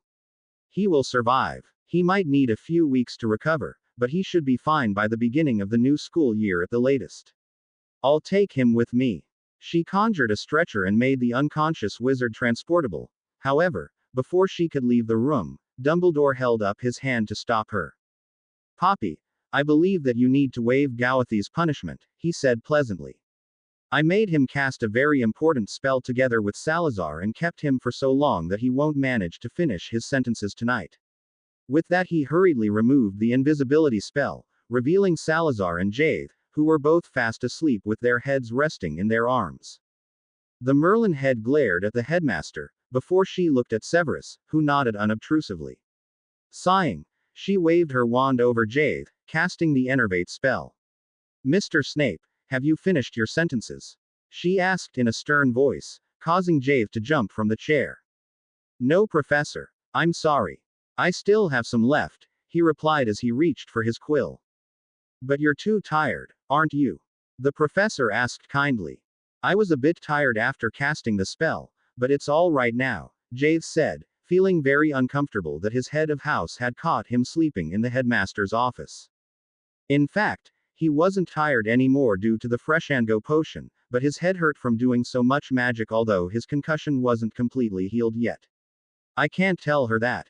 She'll only assign more sentences, because it's my own fault, he thought and began to write, unaware of the fact that Poppy once more waved her wand over him. Mr. Snape, I suggest that you listen to us the next time, considering that you never know what others might have planned for you to do, before you're recovered from your stunts, she said sharply, before she turned to the potion's master. Severus, please take your son with you, give him a headache potion and put him to bed. He may finish his sentences tomorrow. Jade quietly thanked the professor and followed his father home through the Merlin common room, where he once more changed the secret door to lead into his father's living room. Dad, do you think he's really gone this time? He asked hesitantly. Severus looked at him thoughtfully. Go to bed, Jade. I'll fetch you a potion, he said finally and headed to his private lab, where he quickly rolled up his left sleeve, noticing that the dark mark was still there. The light gray color hadn't changed at all. I don't think that he's really gone yet. We can only wait and see. But at least he's gone from Hogwarts for the time being, so that you don't have to be afraid when you walk through the castle, he told his son when he carefully tucked him in. Who is going to teach defense now? Jade queried. I love having defense with you, but we still need a full-time defense teacher, right? Yes, we need someone. Minerva and I will speak with Professor Dumbledore about the matter. Perhaps we're all going to fill in for Professor Quirrell until the end of the school year. I doubt that he'll be well enough to return to teaching at all though, he added, more to himself than to Jade, who was slowly drifting off to sleep. Jade woke up very early, still feeling the refreshing effects of the Freshango potion. I'll try to finish my sentences as soon as possible, he decided and immediately set to work. By the time they had to head down to the Great Hall for breakfast, he had only 80 sentences left, which he managed to write during a free period. In the evening, he felt very relieved that he had handed his parchments to his head of house, who had smiled at him and instructed him to think before acting the next time. Back home, he hesitantly asked his father, Dad, may I transform into my phoenix form and flash to visit Fox? He wanted to speak with me about something. Seeing Severus frown, he added telepathically, he doesn't want Yuki to listen in. Severus' frown turned into a smirk as he stepped over to the perch and asked Yuki if she could take him to the room with the bookshelf, so that he could speak with Professor Slytherin. Jade looked in disbelief at the empty spot, wiping small bits of ice from his face. Dad really did that for me now, he thought, before Minerva pulled him out of his reverie, suggesting that he should call Fox. The phoenix appeared with a small flash of flames, curiously glancing around. Yuki is not here. She flashed my father to Merlin, Jade explained, noticing in surprise that Fox hesitantly began to clean his wings, before he finally began to trill in a small voice. What do you think about Yuki? I mean, she is nice, isn't she? Jade looked at the phoenix in disbelief. Of course she is. Why wouldn't she? Fox fluffed his feathers. Yeah, you know, I like her. I'd like to become attached to her, but she said she didn't know if she could, because she was your familiar, he finally blurted out so quickly that Goath could hardly understand him. Would you mind? Does that mean they want to marry or what? Jade mused, chuckling inwardly. I didn't think Fox could be so romantic, although I saw him cuddle with Yuki before. Ever before he met her, he didn't think of anything but pranks. Of course I don't mind, he finally replied, realizing that Fox was eyeing him expectantly. Does that mean that Yuki will move to your place? Oh no. The grumpy old coot wouldn't want that. But perhaps I might come and visit her here from time to time. Fox asked hesitantly. Of course you may join Yuki, wherever we are, Jade quickly reassured his friend, not a second too early, because Yuki and Severus chose that instant to arrive, covering Minerva and Jade with small bits of ice. Thank you, Dad, Jade said to his father, who merely smirked, before he explained that he had learned some very interesting news from the founder. Jade, are you able to read parcel script? Severus queried in obvious excitement that was very uncharacteristic for the Slytherin head. I've no idea if I can read parcel script, Jade replied in surprise. Why?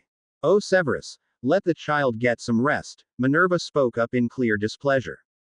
Severus quietly walked around the table and took a seat in his favorite armchair, before he explained, when I was talking to Salazar, Merlin appeared and had a small discussion with Salazar, who was the one that locked him in several hundred years ago. At that opportunity, he told him that you rescued him and that you spoke with his basilisk, which gave Salazar the idea to tell me about his secret chambers. Apparently, he owns a huge library as well as a well-equipped potions lab in his rooms, and he promised that he'd leave all of his works in the library. According to Salazar, there are many books with potions recipes that he invented, and he was just working on a potion which he called the Wolfscare potion. I don't know if he managed to finish it, but if he did, it would be extremely interesting for us. The Wolfscare potion. Minerva threw in with interest. Is that a cure for lycanthropy? That's what he intended to invent, Severus replied with excitement. There's only one problem. All of his books and recipes are written in parcel script, because he didn't want anyone of his own time to be able to steal his inventions. That's why I'd like to know if Goethe is able to read his writing. Let's go and try it out, Jade said readily and jumped from his seat. No, Minerva threw in firmly. It's already bedtime, and you really need your sleep. The books will still be there tomorrow. That's right, Severus agreed immediately, although it was obvious that he couldn't wait to explore the library as well as the potions lab. We'll go tomorrow when you're finished with your homework. Jade groaned. Can you help me with my transfiguration homework, Dad? He asked telepathically. I'm too stupid for that. Severus smirked. Jade, I can help you with potions or defense, but I've never been good at transfiguration and charms. However, I'm sure that Minerva wouldn't mind giving you an extra lesson in transfiguration if you needed it. Jade groaned inwardly, especially as he felt himself blushing. I'm sorry, but I have problems with the spell we learnt yesterday, he said in a low voice, averting his eyes to his perch, where Yuki and Fox were quietly cleaning each other's feathers. Jade, Minerva spoke up in a soft voice. Do you want me to help you with the spell tomorrow after the last afternoon class? Yes please, Jade whispered, unaware of the glance that Minerva and Severus exchanged. He is still afraid to fail, Severus thought to Minerva. We need to teach him that no one can excel in every subject. Minerva unobtrusively nodded, before she motioned for the boy to get ready for bed. With Minerva's help, Jade managed to properly cast the spell by dinner time, and since he had already done his other homework in between his classes, he urged his father to go to Salazar's rooms right after dinner. How do we get into Salazar's chamber? Severus queried when they left the Great Hall together. I can flash us. Professor Pomfrey finally allowed me to transform, Jade replied eagerly. We can flash to Amaterasu, the basilisk. To the basilisk. Severus stopped dead in his tracks. Jade, people die if they look into the eyes of a basilisk. Oh, I didn't know that, Jade replied in shock. But she was Salazar's familiar. Is he a snake Animagus? But Amaterasu told me that he used a different exit when he was in his human form. Finally, the two snakes flashed to Merlin and spoke with Salazar about the matter. The founder told them that he used to cast a spell over the whole school and the grounds that made everyone within immune against the basilisk's deadly look.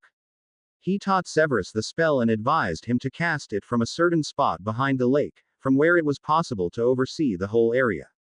That's near the entrance to your quarters, isn't it, sir? Jade queried.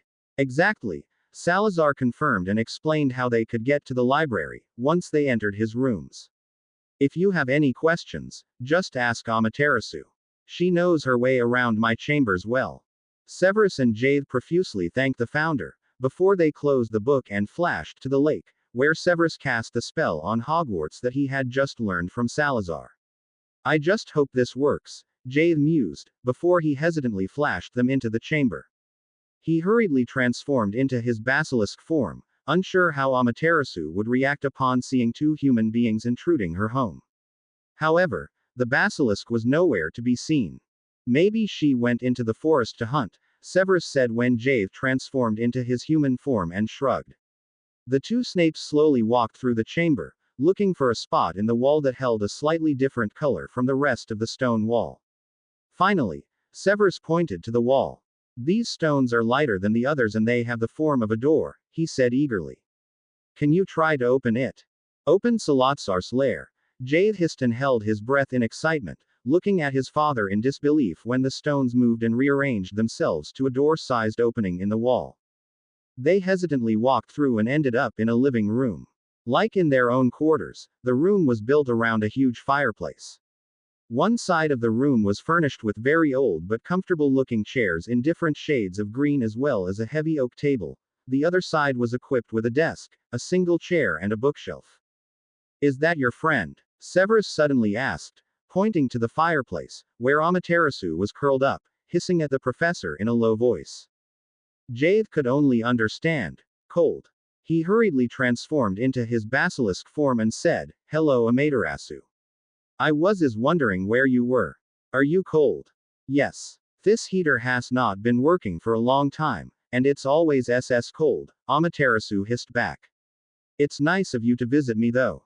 Whom did you bring?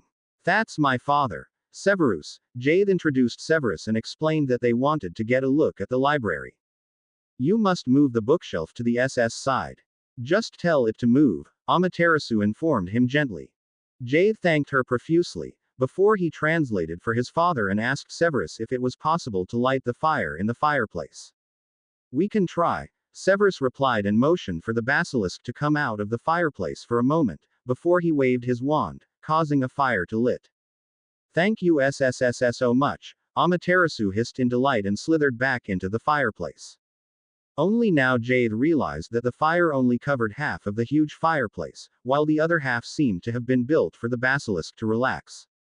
That's why it's so huge, he mused and hissed at the bookshelf that obediently moved to the side, revealing a huge library that was filled with bookshelves from the floor to the ceiling. Jade and Severus spent the following 2 hours skimming the bookshelves that were filled with old books, which were partly written in medieval English, partly in parcel script. This seems to be the potions shelf, Jade realized, pulling several thin books in parcel script from the shelf. I just hope I'll be able to translate these, he thought, handing the small pile of books to his father. Ah, I believe that's what we're looking for. Let's take them with us. There are many more of them, Severus said in excitement as he pocketed the books. Now, where's the potions lab? Jade glanced around. There were only bookshelves that were merely interrupted by a few windows, apparently charmed windows, providing a view into the lake. I'll ask Amaterasu, he offered and hurried back to the living room. The basilisk explained chuckling that they had to move the third shelf on the left of the door into the room, so that they could move the next 3 shelves on the right side to the left until the last shelf lead to the potions lab. He certainly protected his private lab well, Severus smirked as he waved his wand at the shelves. But it was worth the effort, he added in absolute amazement as they entered the large room that had about the size of the potions classroom. The room held an enormous table with 6 workstations, 6 sinks on one wall, shelves with empty files and dozens of cauldrons in different sizes on the opposite wall and huge shelves with ingredients and potions on the farther part of the room. Severus strode to the ingredients shelf, and Jade noticed that his father seemed very impressed by Salazar's lab. He interestedly followed him to the ingredients shelf and halfway through the room suddenly realized that it was much colder than before. Salazar's rooms were about as cool as the dungeons, however, this part of the potions lab was at least 10 degrees cooler. It's cold here, he voiced, slightly shivering. Yes, it's like a fridge, Severus replied absent-mindedly as he closely examined a few ingredients. Jade, These ingredients are worth several millions of galleons, he finally said. There are several kinds of herbs and plants, which we don't have here in our time. They are as fresh as they were 1,000 years ago because Salazar charmed the room to be so cold. Dad, do you think we could try to plant a few of them and grow them? For example, in the herb garden on the roof. Jade suggested, noticing that his father's excitement seemed to be contagious. You could make much money selling these ingredients or even potions using them.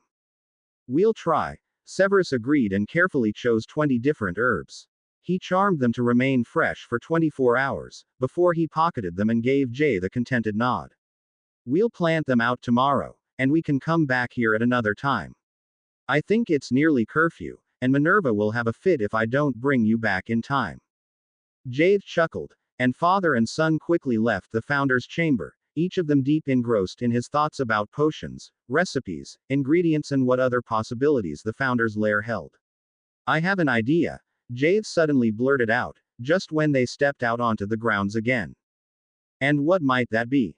Severus queried as they walked over the grounds towards the entrance door. I could make the door from Merlin House lead straight into the potions lab, Jade blurted out, before he became thoughtful and corrected himself. No, that wouldn't help you, right? You wouldn't want to walk into the common room in order to access Salazar's rooms. I'm sorry, that wasn't a good idea. Dad. Seeing that Severus looked at him questioningly, he asked hesitantly, may I care for the herbs? And could I perhaps do it together with Neville? He's very interested in herbology and he knows a lot about plants. And I feel somehow bad that I didn't have time to tutor him in potions during the last few weeks. Severus raised an eyebrow, while he held the entrance door open for Jade to step through. I believe that you're helping him quite a lot in class. I don't mind the two of you looking after the herbs, if that's what you want. Let's go to Professor Pomfrey and ask her if we may borrow him for an hour now, even if it's already after curfew. Jade groaned in annoyance. She'll never allow that, he sighed. Can't we plant them tomorrow? No, Jade, I don't know if they'd survive the night. You don't have to come if you're too tired though, Severus gave back, smirking. Of course not, Jade replied and eagerly followed his father upstairs to the hospital wing. To his surprise, his head of house agreed immediately. Of course, Severus, she replied when Severus hurriedly gave her a short version of their evening's adventure. And Jade, I think that it's a wonderful idea to involve Neville in this. He can well need a bit of encouragement. Severus, I trust that you will send the boys to bed early enough. Of course, Severus promised and motioned for Jade to fetch Neville, who was very excited at the unexpected invitation. A short while later, the three wizards climbed up the narrow staircase that led to the herb garden on the roof. Severus had brought an old tome, in which he showed the boys the ingredients that he had taken with him from the chamber. There are more ingredients, but I only brought those, of which I am sure how to use them and how to grow them. Maybe if Jade manages to translate some of the potions recipes, we'll need some of the others as well, he said thoughtfully and showed the boys how and where to plant the herbs, before he explained in detail how they had to care for the respective plants. Jade is going to translate recipes from Salazar Slytherin. Neville asked in surprise, suddenly becoming very excited. Professor, did the people in the time of the founders already know the Cruciatus curse? He asked hesitantly. Severus remained thoughtful for a moment, before he admitted, I am not sure. Mr. Longbottom, I suggest that we go and speak with Professor Slytherin tomorrow evening. We can ask him, and in case a potion exists that would be able to help your parents, be assured that I will brew it. Neville's parents. Jade mind thought to his father, who thought back, later. When they were finished with their task, the three wizards remained in the garden on the roof for a short while to observe the giant squid play in the lake that was beautifully lit by the nearly full moon. Dad, this is gorgeous, Jade said, yawning, causing Severus to smirk. Unbeknownst to Jade, Minerva and he had spent at least an hour on the roof last night to enjoy the moonlight, while the boy had been peacefully asleep. When they finally turned back to the narrow staircase, Neville and Jade agreed to study Severus' book about the herbs that they had just planted as soon as they were finished with their homework the following day.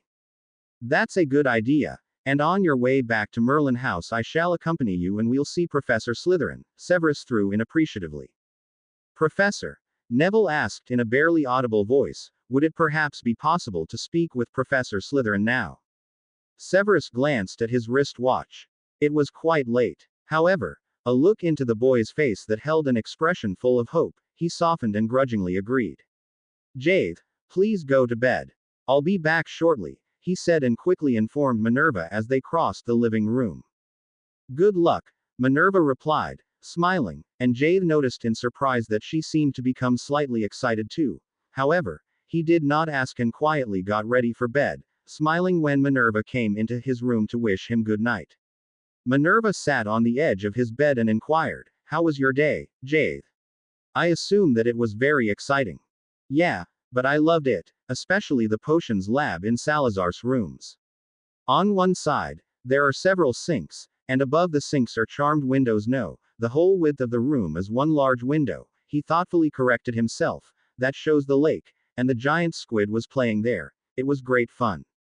And we saw her again tonight from the roof. The lake looked gorgeous in the moonlight. It really does, Minerva agreed, smiling as she recalled the previous night. But I think it's time for you to sleep. Good night, Jade. She placed a key on his forehead and carefully tucked him in, before she quietly left the room. She really is like a mother, Jade thought happily as he drifted off to sleep, still wondering what Neville and his father wanted from Salazar and if the founder would be able to help them. I hope he can help him.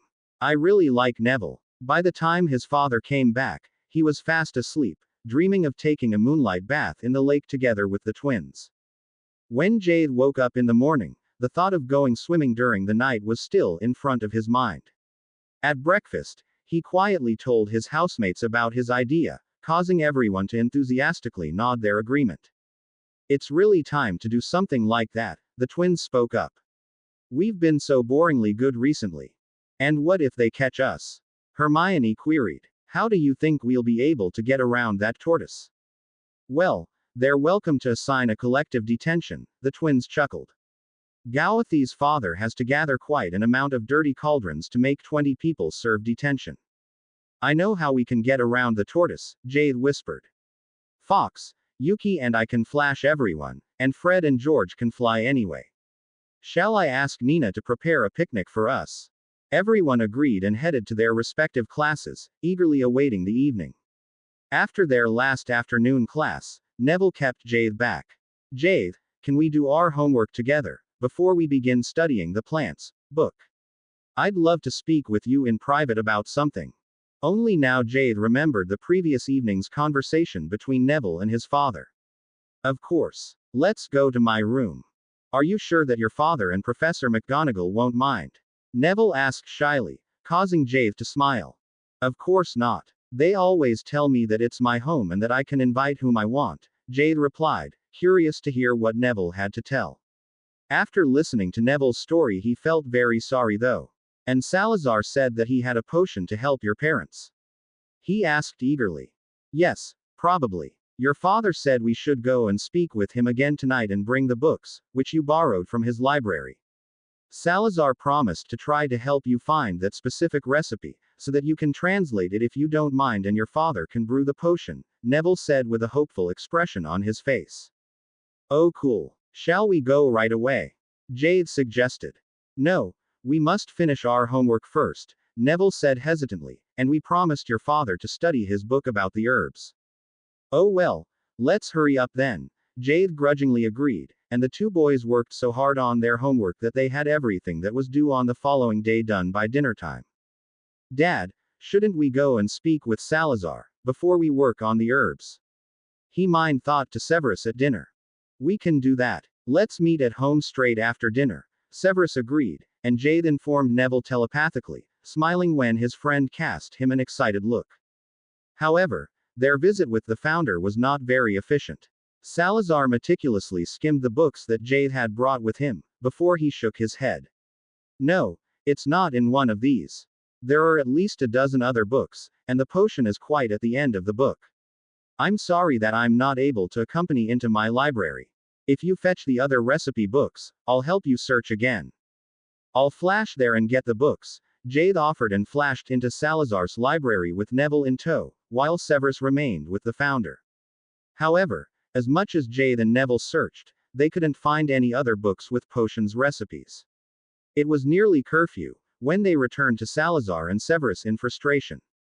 "Excuse me, sir, but there aren't any other books with potions recipes," Jade said, his voice laced with disappointment and accusation. "Well, my library is not a place for children to play," Salazar sneered. "Severus, I'd like to continue our conversation at another time." "Very well," Severus said and obediently closed the book. "I'm sorry, Mr. Longbottom. We'll see if Professor Slytherin will be in a better mood tomorrow. Let's go to the chamber again after the last afternoon class." Slytherin was very rude, Jade said quietly, feeling extremely sorry for Neville, who returned to his dormitory in disappointment. "I must cast a silencing spell around my room, so that Dad and Minerva won't hear my alarm clock at midnight," he remembered when he scrambled into bed a few minutes later. Jade quickly turned off his alarm clock and listened if he could hear Severus and Minerva talking in the living room. However, no sound came through the half-open door. "Maybe they're already in bed, or Dad is brewing in his lab," he thought in relief and transformed into his phoenix form. He flashed into his dormitory in Merlin, where he woke up his roommates, before he called Fox and Yuki. The two phoenixes arrived on the perch next to his bed, giving him curious looks. "What's wrong, Jade?" Fox queried, quickly exchanging a happy key with Yuki. "We need you to flash all Merlin students out to the lake for a midnight swim," Jade explained. "I'll help you, of course." "Oh Jade, didn't you write enough lines and clean enough cauldrons recently?" Yuki asked in exasperation, while Fox let out a few excited trills. 10 minutes later, the 24 students were assembled near the lake, where Nina Antoni, who was her best friend and bonded with Fox, had prepared a picnic for the group. The friends thanked the kind elves profusely and took a few bites here and there from the buffet, before they decided to go swimming first. "That was a great idea, Jade," Oliver commended him. "Let's play Aquaquid." Everyone agreed, and they quickly formed 3 teams, deciding to try playing the game with 3 teams, so that everyone except for Hermione, Susan and Neville could play, who weren't keen on playing and decided to rather referee the game. Oliver and Marcus, 2 of the 4 oldest students in Merlin House, conjured the balls, which they needed for the match, and Susan motioned for everyone to get ready. Jade and his friends had so much fun with their game that they weren't only completely oblivious of the time, but they also forgot to keep their voices at bay. Even if the moonlight lit the lake, it was difficult to see the snitch. It was nearly 2 o'clock in the morning, when Jade, who played Seeker against Cedric and Marcus, finally caught the snitch, and his friends began to splash and shout in excitement. Unfortunately, this commotion didn't remain unheard. Minerva and Severus once again spent a while in the herb garden on the roof to enjoy the quiet night and the soft light of the nearly full moon. Sitting on a bench with the back to the lake, they had registered that the giant squid seemed to be making a whole ruckus that night. However, all of a sudden, the words, "Jade has caught the snitch," traveled through the night, and shouting and laughter began to accompany the wild splashing of water. The 2 teachers exchanged a surprised look, before they slowly released each other from their embrace and stood up to get a look at the grounds. "Oh no, don't tell me the whole Merlin house is assembled outside," Severus groaned in annoyance. "Jade should know better than to play Aquaquid during the night." "What do you want to do?" Minerva queried. "Shall we head out onto the grounds?" "No," Severus replied thoughtfully and smirked. "Let's not punish them now. Let them believe that they remained unseen. However, we're going to have a pop quiz day tomorrow. Can you imagine how the Merlins must regret their nightly adventure if they come to class and find out that they have to do tests in all of their classes?" "You're evil," Minerva replied, chuckling. "Let's do that. We can discuss the matter with our colleagues during breakfast. Shall we go to bed, or do you want to wait for Jade to come home?" The teachers decided to go to bed, nearly 2 hours before Jade came home and collapsed on his bed in exhaustion after flashing everyone back to their dormitories together with Yuki and Fox. In the morning, all Merlin students appeared at breakfast, although many of them were missing one sock or were wearing their robes inside out. However, knowing from the experience of their last nightly party that they didn't want to attract the attention of their head of house, everyone somehow managed to eat a little breakfast, and no one said a word to the uncharacteristically silent Merlins. Gawathi's first morning class was Transfiguration, and just like his housemates, he looked at Minerva in shock when she announced that they were going to have a pop quiz. Oh no, couldn't she choose any other morning? He thought in annoyance. Thank Merlin, it seems to be somehow manageable though, he realized in relief. However, when Professor Flitwick made them take a pop quiz in their second morning class, they began to wonder if it was by chance, and when Severus strangely had the same idea for their first afternoon class, the Merlins began to believe that the teachers had somehow found out about their party. However, the worst punishment was yet to come during their last afternoon class. In the last afternoon class, the whole Merlin house together had their healing class. As usual, Professor Pomfrey gathered the whole class around the dummy and made everyone cast a diagnostic spell. This time, however, she instructed everyone to write their diagnostics as well as a possible method of treatment on a parchment. Normally, as soon as they had found out what was ailing the dummy, she divided the students into 4 or 6 groups and taught them the necessary healing spells. On this day, however, she told them that she wanted to know if they remembered what they had learned in her class so far. In fact, it was fairly easy to make a diagnosis, because the dummy was continuously throwing up every other minute. Nevertheless, the students busied themselves casting diagnostic spells, while others casted cleaning spells at the dummy and its surroundings. However, to the sleep-deprived students, who had stuffed their bellies with all kind of delicacies during the night, the sight and the smell were so disgusting that half of the group was feeling outright sick halfway through the class. Excuse me, Professor. Is this disease contagious? The twins approached Pomfrey. I don't think so, the professor replied, smirking, but that's for you to find out. Why, are you feeling unwell, Messrs. Weasley? Oh no, we're fine, the twins hurried to assure their head of house. That was disgusting, Jade said to Neville when they walked down to the dungeons, glad that their classes were over for the weekend. I wished we could go straight to bed, but we have to speak with Salazar, he thought, knowing that the matter was very important for his friend. Yuki flashed the 3 wizards to the dormitory, where they could speak with Salazar, and this time, the founder admitted that books with dangerous potions or those to cure dangerous curses were charmed to remain invisible to children under the age of 16. I'm afraid that you have to collect the books, he told Severus. Couldn't he have said so right away? Jade mused in annoyance as he flashed Severus to Salazar's library. While his father was skimming the shelves for potions books written in parcel script, Jade headed into the living room and transformed into a basilisk to spend the time with Amaterasu.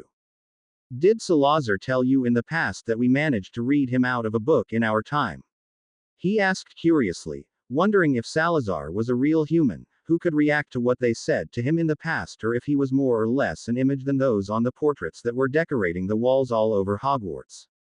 No, it's a long time ago, but I don't remember such a thing, Amaterasu replied thoughtfully. Tell him that I love him and miss him terribly. Maybe he can come and visit me here. Jade, I believe that's all. Shall we flash back? Severus' voice pulled him out of his conversation, and Jade quickly excused himself and flashed back with Severus, knowing that Neville was waiting for them to return. It took a while until Salazar had skimmed the books, and by the time he had found the recipe, Jade and Neville were already fast asleep in their chairs. Severus sighed and instructed Yuki to flash Neville into his dormitory, before he asked the founder if he could just tell him the ingredients, which were needed, so that he could make sure that he had everything necessary in stock. Jade can translate the recipe in the morning. Very well. Salazar agreed and listed up the ingredients, which Severus wrote on the parchment. Sheep fern, he suddenly asked, interrupting his writing. And moonberry leaves. I have never heard of these two. We probably don't have them in our time. Both are quite common plants, Salazar explained. Maybe you'll find some in my lab. Otherwise I can't tell you where you can get them. In our time, the moonberry leaves grow in the forest, and the sheep fern I buy from someone in Hogsmeade. Severus thanked the founder profusely and closed the book, before he pocketed his notes and Salazar's books and asked Yuki to flash Jade and him straight into Gawathi's bedroom. Such a flop, he thought in disappointment. I had hoped to be able to help Alice and Frank. She was Lily's best friend. He let out a long sigh, shaking his head in annoyance, knowing fairly certainly that he had not seen these ingredients in Salazar's lab. An instant later, Jade was lying in his bed, and Severus quickly transfigured his clothes into pajamas and tucked him in, before he headed out into the living room, where Minerva was already impatiently waiting for Severus and Jade to come home. Severus quickly told her what happened, and the transfiguration professor glared at him. "You sent both children to bed without dinner?" she asked in disbelief. "Oh, I'm sorry, but we completely forgot about dinner. I don't think the boys remembered it either. Now I'm going to visit Pomona and Hagrid. Maybe one of them has heard of any of these plants." Unfortunately, neither of his colleagues could help him, since they had never seen or heard of the plants. Nevertheless, Jade used his free time on Saturday morning to translate the potion's recipe. Although he could perfectly understand and also speak Parseltongue, it was a very different matter to translate a recipe. "Very well done, Jade," Severus commended him, eyeing the recipe with interest. "You should do something about your handwriting though. It's atrocious." "I'm sorry," Jade apologized, sighing inwardly. "Jade, I'd love to check Salazar's lab, just in case the missing ingredients are there, although I didn't see them the other day. Will you accompany me?" Jade agreed. However, Severus had been correct, and they found neither of the two ingredients. "We could ask Merlin," Jade suggested. "What would that help?" Severus inquired, quirking an eyebrow. "Remember that he has been locked into that dungeon-like room for nearly 1,000 years, although we still don't know a reason. And even a ghost is not able to travel back in time." "Travel back in time," Jade suddenly blurted out. "That's it." He quickly explained what the tortoise in the Merlin common room had told him about visiting Helga Hufflepuff from time to time. "We could ask her, although she is very strict and a bit strange." Severus let out a thoughtful, "Do you have to be in your tortoise form to speak with her, or would I be able to communicate with her as well? Maybe she will be a little more forthcoming if I speak with her. I'm not sure, but as I said, she's a bit strange. We can go together, or you can speak with her in Professor Pomfrey's office, where the portrait of Helga Hufflepuff can translate for you. Apparently, she is a tortoise animagus." Right after lunch, Severus accompanied Poppy into her office and spoke with the tortoise, accepting the help of the portrait that overlooked the hospital wing. "Of course I know how I can visit my best friend, however, only a real Merlin will be able to walk the same way, the tortoise informed him curtly. Arrogant git, Severus thought but asked in the softest voice he could muster, "Would you be willing to teach my son or one of his friends the way then?" Your son or his friends. The greatest rule breakers Merlin House has ever seen. The tortoise asked in clear displeasure. "Severus, why do you need to travel into the past?" Helga asked kindly, having known Severus from when he was 11 years old. Hearing the potion's master's explanation, she turned to the tortoise. "Alexa, please visit me in the past as fast as you can and receive these two potions ingredients from Salazar. Do you think you can carry them, or do you prefer to take one of the students with you?" I'll take Merlin with me. Better him than one of those rule-breaking lazybones, the tortoise replied in a huff. I'll go, but it's only for you, Helga. Thank you, Alexa. You're a good friend, Helga replied gently. Severus, I'll contact you through Poppy as soon as they come back with the ingredients. Severus profusely thanked the founder and returned home, knowing that Minerva and Jade were waiting for him in order to make a short family trip. "Where are we going to go?" Jade asked in surprise when Severus called him out into the living room and held out an inflatable starfish. While Severus was away, Minerva had already told him that they were going to make a weekend trip and had asked him to pack what he wanted to take with him. Unbeknownst to Jade, she had added his swimming trunks and his snitch and taken out the book with Salazar's recipes from the small bag that he had packed. Not really expecting a reply, he held on to the starfish together with Minerva and Severus mumbled the activating password for the portkey. Jade felt a strange pull behind his navel, before the world turned around and he suddenly found himself on a beach. "Wow, this is too cool," he blurted out, eyeing the blue sea in awe. "I'm glad it is to your liking," Severus smirked and explained. "Last night, while you went to bed before dinner like a toddler, Minerva and I became engaged, and when we informed our colleagues at dinner time, they had nothing better to do than to arrange a spontaneous family weekend for the three of us. Apparently, we're in Ibiza Island in Spain. You became engaged? Jade asked in amazement. Wow, that's really cool. Congratulations. Thank you, Jade, Minerva said warmly. I'm glad that you don't mind. Why would I? Jade asked in surprise. I'm so happy to have a real family now. Minerva pulled Jade into a light hug, before she leaned over and kissed Severus, causing Jade to chuckle. How about we go into our rooms and change and come back to play Aquaquid? Severus suggested, pointing to a huge area further up the beach that was separated by a high blue net. The choice of this resort must have been Rolanda Hooch's doing, Minerva said, shaking her head. She has been bothering the 5 heads of the houses for months to allow the students to have an Aquaquid tournament for all houses, but so far we never agreed because we can't play ourselves and none of the houses except for Merlin has ever practiced. However, a few hours later, the 2 professors were as enthusiastic about Aquaquid as Jade and his housemates and decided to once again discuss the topic with the other heads of house and if possible arrange for an Aquaquid tournament besides Quidditch during the next school year.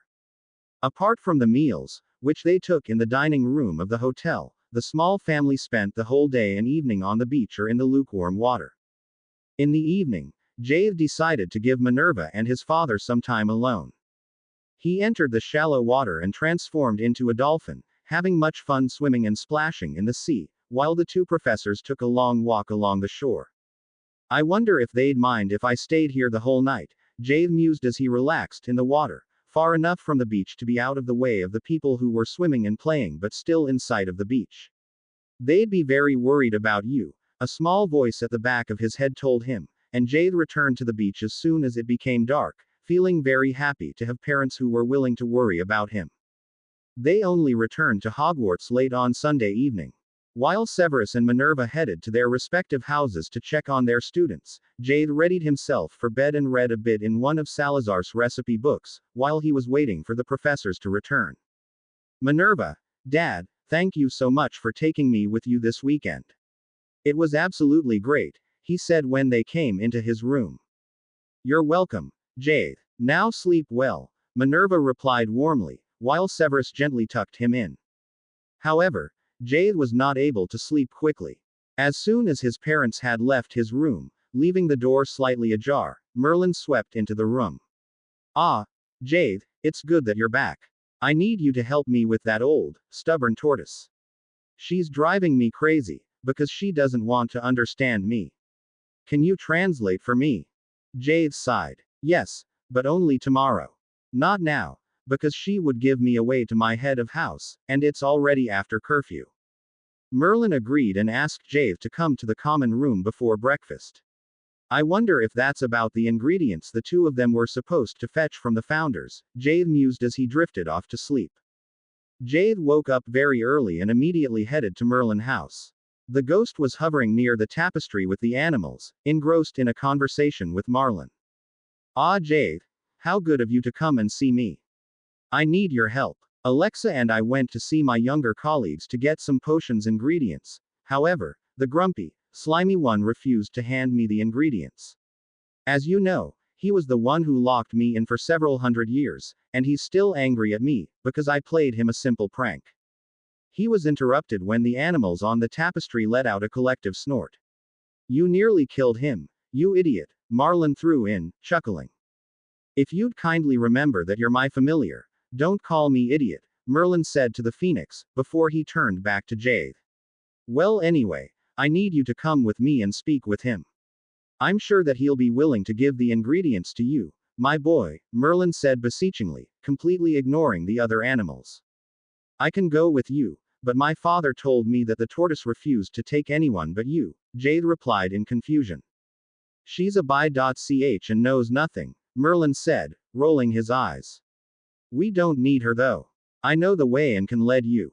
It's not far. It's about an hour's walk, and it might take a few hours to convince the snarky git to collect the ingredients and give them to you. But why does it have to be me? Jade queried. There are more than 20 students in Merlin House. Because you speak Parseltongue. Salazar adores people who speak snake language. If you tell him that, I'm sure he'll be willing to help you. Ah, All right, Jade said hesitantly. By now the first students were coming downstairs into the common room, and Merlin and Jade quickly agreed to make the trip during the following weekend. Jade was just about to return to his own room to grab his school bag, when the twins swept down on him. Jade, we have a brilliant idea. We just need a little help. Do you have time to assist us with a potion between the last afternoon class and dinner? Jade rolled his eyes. Why is it always me who has to help everyone? He thought in annoyance. I can help you, but only if you tell me in advance what it's for, he added quickly, taking in the twins' mischievous looks. Jade could barely concentrate that day, and for the first time he managed to lose house points in a class, when Professor Flitwick asked something and he was completely absent-minded and did not hear the professor's question. I'm going to travel 1,000 years into the past, he mused in excitement. Maybe I should take Dad and Minerva with me. Dad would surely be able to talk Salazar into helping us. I wonder what prank Merlin played on him that made him lock him into his chambers. Jade sighed in relief when his last afternoon class was over and headed straight to the potions classroom to meet the twins. I just hope that it's a harmless prank, he thought as he entered the classroom, where the twins were already busying themselves preparing ingredients. He looked at the recipe, which they had laid out on the table. From the ingredients it looks harmless, but what is it? He wondered, giving the twins suspicious looks. It won't do much. It'll just change everyone's hair a bit. And it'll only last for a few hours, his friends reassured him. It's just. Could you transform into a cat and give us some cat's fur, please? Jade shook his head in disbelief. No problem. Which color do you want the cat to be?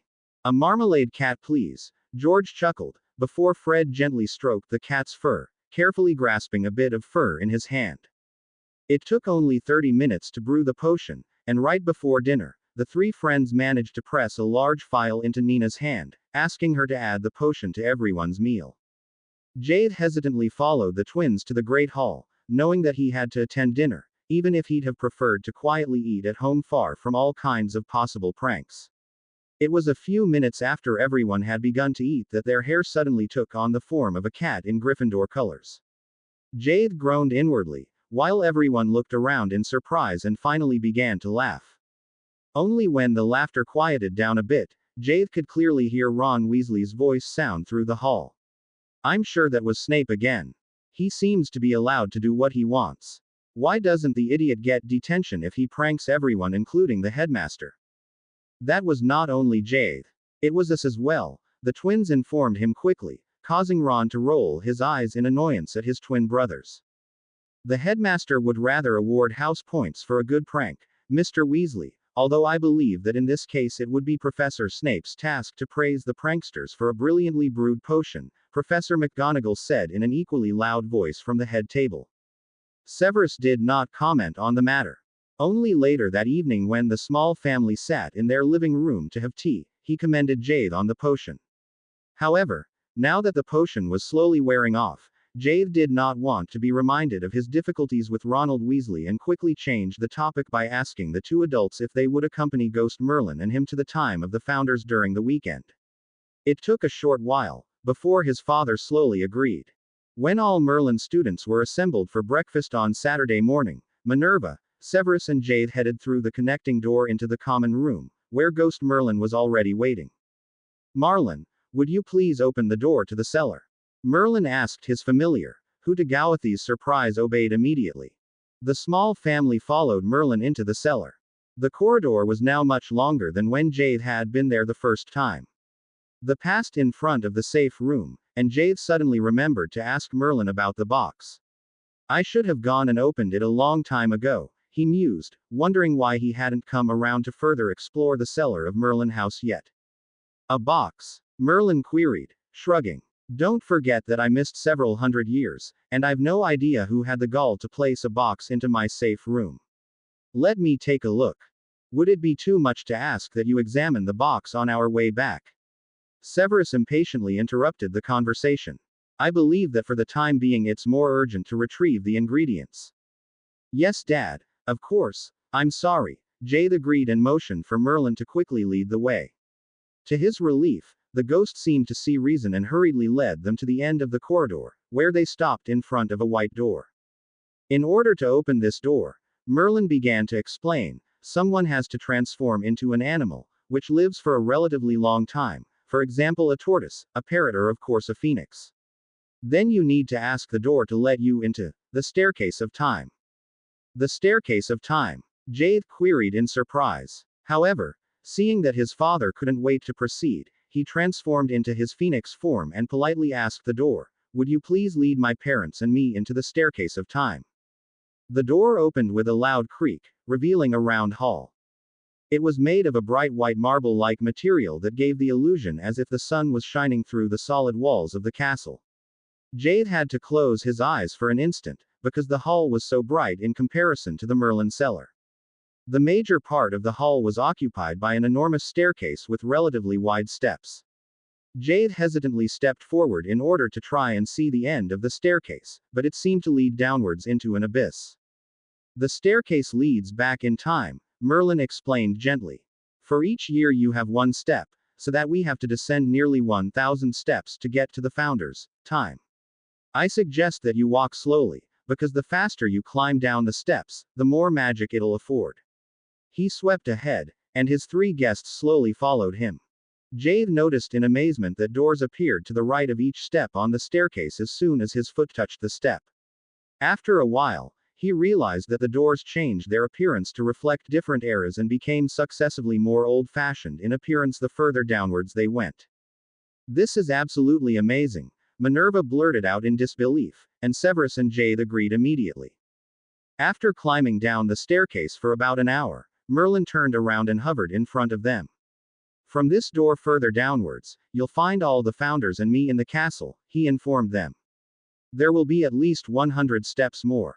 However, the founders are of course younger and don't have as much experience as they have at this stage. The staircase goes down until the time of the building of Merlin House, which was a few years after Hogwarts was finished.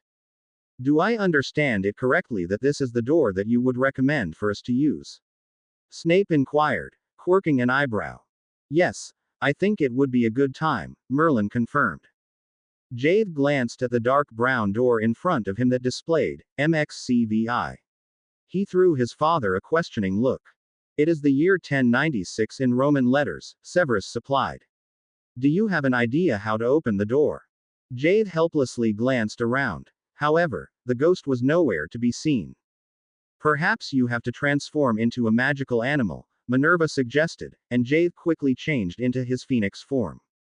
Will you please let us into the Founders? He trilled towards the door to no avail. If I get my hands on that ghost, Severus began in a dangerously quiet voice, just when Ghost Merlin swept back through the door. Oh, I'm sorry, I completely forgot that you don't know how to leave the staircase, he apologized. Jade, you must transform back and put your hand onto the door, so that it recognizes the Merlin house magic. Jade obeyed, and the door opened instantly. In spite of the nearly 1,000 steps that they had descended, they found themselves in front of the door, which they had passed in the cellar of Merlin House. Welcome back to Merlin House in the year 1096, Merlin said, smirking. I suggest that you cast a notice me not charm on each other, so that people won't look at you in a strange way, because the three of you look quite extraordinary in your modern outfits. A few minutes later, the three visitors followed the ghost through the very quiet halls of Hogwarts, realizing that the castle looked the same as in their own time, only most of the paintings on both sides of the corridors were missing. Jade looked through the window, noticing in surprise that the grounds were completely buried in snow. Wow, we left at the beginning of June in our time, and here it's winter, he thought in amazement. They headed to the Great Hall first and were lucky to find all four founders gathered around the head table. Hello everyone. Don't be surprised and don't stun anyone, but I brought 3 visitors from the future. Salazar glared at the group. Reveal yourselves, he commanded angrily. In our time, it is very impolite to intrude into someone's home and not show oneself. We are sorry, Professor Slytherin, Severus replied and quickly waved his wand at the 3 of them, before he introduced Minerva, himself and Jade. Welcome to our time. Now don't mind Salazar and have some tea with us, Helga Hufflepuff greeted them kindly and motioned for them to take a seat at the table. The students just went home for their winter holidays this morning, and were enjoying the quiet, Rowena Ravenclaw explained, smiling. Jade grinned inwardly as he heard Salazar mumble something like, "Not so quiet with the annoying dunderhead of a ghost and his visitors." He resembles Severus, he thought in amusement and listened absent-mindedly as Severus explained the reason for their visit. Moonberry leaves and sheep fern, Salazar repeated questioningly, quirking an eyebrow in a very Snape-ish manner. That's no problem. We can retrieve both of them within 2 hours. Shall we leave right away? No, Salazar. First of all, we want to exchange a few words with our visitors, Helga said firmly, and the founders began to question them about their life at Hogwarts in the future, before they told them about their own time. Jade enjoyed himself so much that he didn't realize how fast the time passed, and to him it seemed as if only a few minutes were gone, when Salazar suddenly said, "We need to go if we want to be back before it becomes dark." "May I come with you?" Jade asked, and Severus nodded. "The forest is a dangerous place and not adequate for children," Salazar growled, glaring at the boy. "If someone wants to harm me, I'm going to transform into a basilisk like Amaterasu and bite them," Jade replied, using Parseltongue. "You know Amaterasu?" Salazar replied with apparent interest. "Is she still well in your time?" "She is fine, and my father and I have already visited her several times," Jade replied, inwardly chuckling at the sudden change of the founder's attitude. However, he didn't feel as self-confident anymore as he stumbled through the deep forest behind Salazar and his father, anxiously listening to the strange noises that sounded through the forest, coming from animals, which he hadn't even heard about before. Jade was so busy glancing around in fright that he ran into Severus, when Salazar and Severus suddenly stopped walking.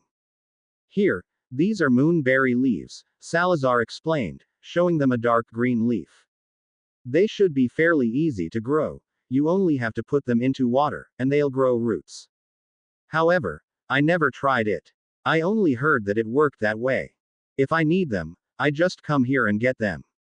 As far as I know, it takes up to a week until the roots are large enough, so that you can plant them, and you should be able to use them for potions ingredients after the plant is about a month old. Since I'm not sure if this really works, I suggest that you take a sufficient amount with you. They'll stay fresh for a long time if you place them into my lab. If you visited Amaterasu, I suppose that she led you to my lab." "Yes, sir," Jade replied eagerly. "Your lab is very impressive. I love it." "Very well then." Salazar spoke up again when Severus and Jade had collected a huge pile of leaves. "I suggest that we head to Hogsmeade now.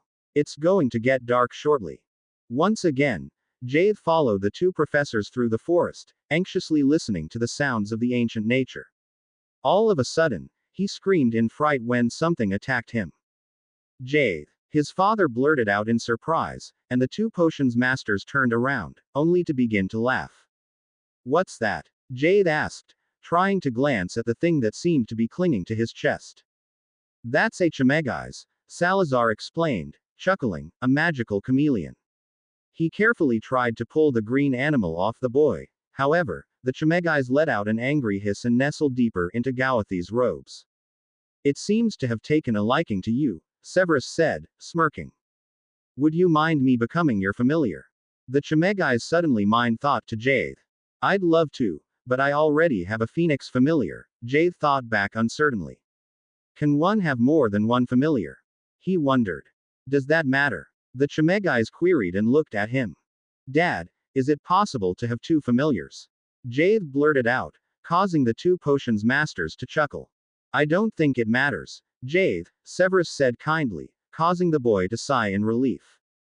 "It's all right," he telepathically informed the Animagus that nodded contentedly and made itself comfortable on Gawathi's shoulder. "What is the difference between a Animagus and a chameleon?" he asked curiously, while they continued their walk through the forest. "A Animagus is a magical animal, and I can make myself invisible. I like you. You smell like a Animagus." Jade told him that he was a multiple Animagus and promised to transform into a Animagus later on. They continued their quiet conversation until they reached the village. "This is Hogsmeade," Jade thought in amazement. The village, which was a town in his own time, consisted of about 24 small stone houses that were built along the main road. Salazar led them through the main street, helpfully pointing to one or the other house to show them where the founders had lived before they had moved to Hogwarts. Finally, he stopped in front of a small house. "My brother Severus lives here. We can get the sheep fern from him," he explained, before he led Severus and Jade into the house. If Jade found that Salazar behaved in a similar way to Severus and even looked a bit alike, he found himself staring at Severus Slytherin, while Salazar introduced them to his brother. The man looked like an older brother of his father. "Snape?" Severus Slytherin queried, raising an eyebrow at the younger man. "From the magical line I'm a prince," Severus admitted, "and the princes are direct descendants from the Slytherin line." Jade tuned out the conversation and curiously eyed the ancient house. "Where is the Animagus?" he wondered, only now realizing that his new familiar wasn't sitting on his shoulder anymore. "I have to find her before we head back to the future," he thought, "and I need to find a name for her."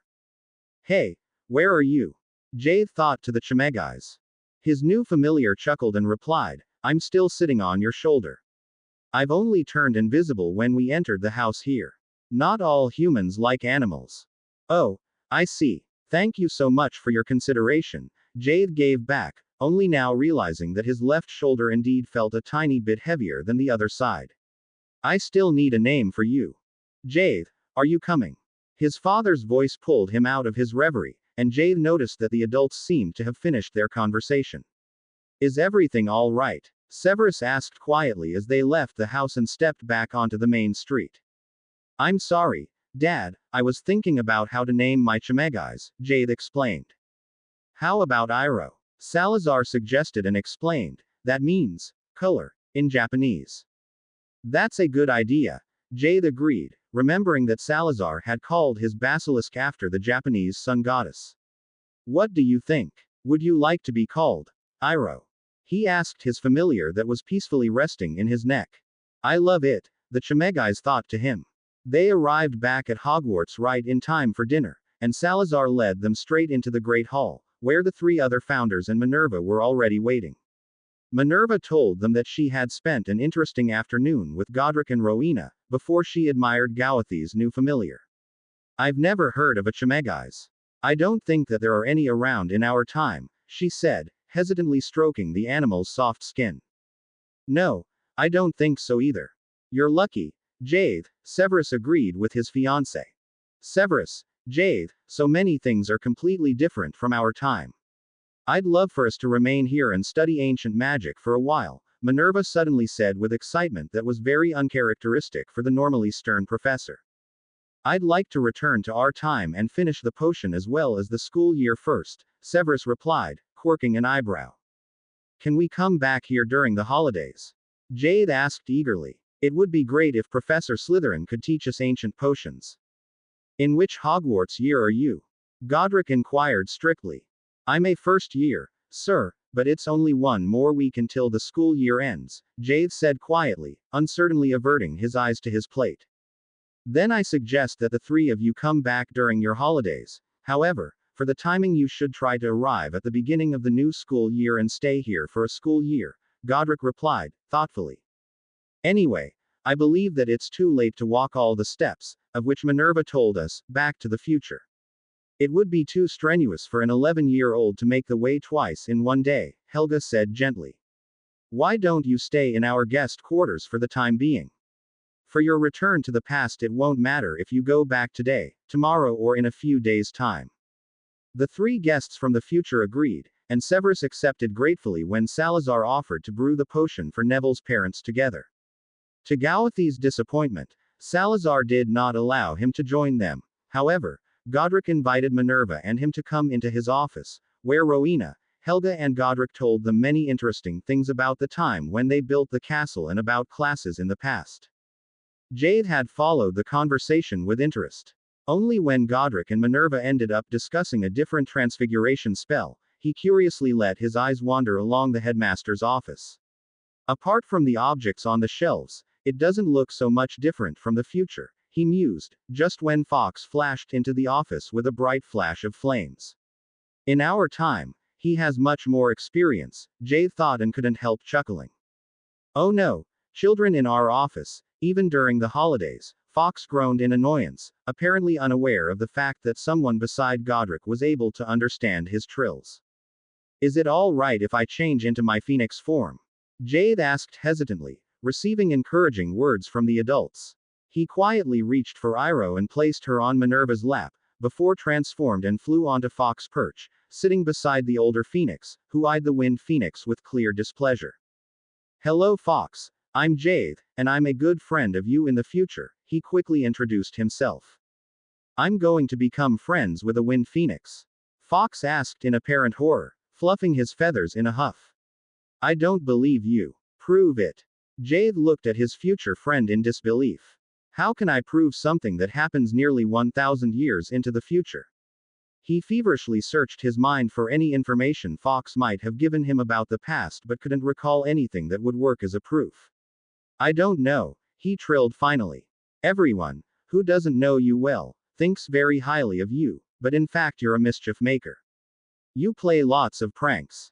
Fox chuckled, and the two birds began to talk animatedly until Salazar and Severus entered the headmaster's office.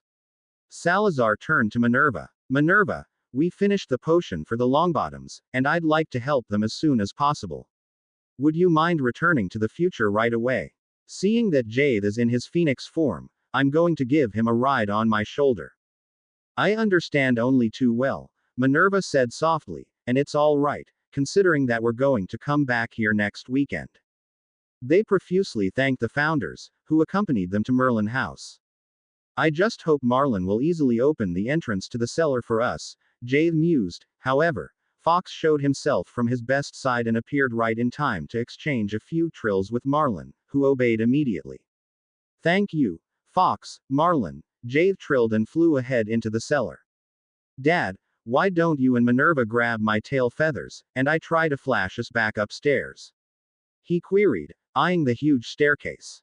No Jade, that would afford too much magic, Severus replied firmly.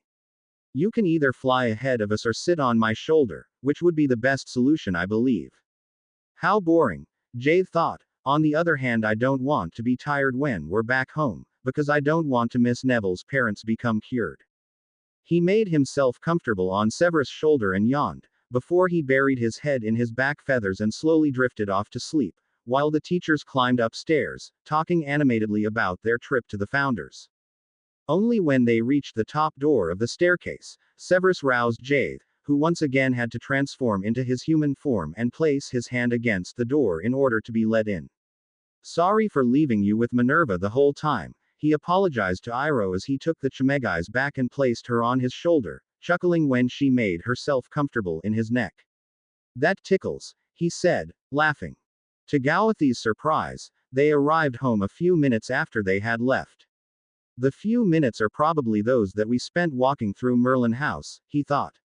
That's too cool. I can go and visit the founders or even other people in the past, and no one will know, because I'll be back right after leaving. Jade was pulled out of his thoughts when Severus asked him if he could either fetch the Marauders map to see where Neville was or Flash to fetch the boy. I'll get him, he said eagerly and once more laid Iroh into Minerva's hands, before he transformed and flashed away, finding Neville in one of the greenhouses, where he was helping Professor Sprout. Jade transformed back. Good morning, Professor. Hi Neville. I'm sorry to disturb you, but my father brewed the potion for your parents. Can you come with me? He has really. Neville's eyes widened in disbelief and he stared at Jade in shock, unable to move. Oh Neville, that's wonderful, Professor Sprout said excitedly. Thank you so much for helping, but now you must help your parents. You can come back here at any time. Neville thanked the professor, and the two boys hurried outside, where Jade transformed again and flashed them home. Severus shortly explained that he had brewed the potion together with Salazar in the past and asked Neville to accompany him to St. Mungo's. Minerva decided to join them, and Jade begged his father to let him come as well. Please Professor, I'd be glad if Jade could come with us, Neville threw in, and Severus grudgingly agreed.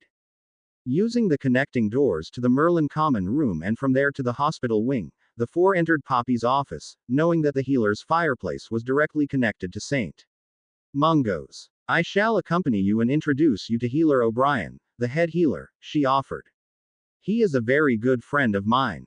Minerva chuckled. Indeed, causing Jave to look at her in surprise, especially as his head of house playfully slapped her friend's arm. Everything will be easier if the head healer agrees, Severus said in appreciation. Even if the potions masters know me well, they'll hardly agree for us to just walk inside and administer a potion to patients in their long-time ward. One after another, Poppy, Minerva, Severus, Neville and Jave took the flow to the magical hospital. Arriving in a huge and crowded hall, Poppy led them away from the crowd and to the head healer's office. Jave unobtrusively eyed Healer O'Brien. He was fairly big, even if not as tall as Severus, and had dark hair and a beard.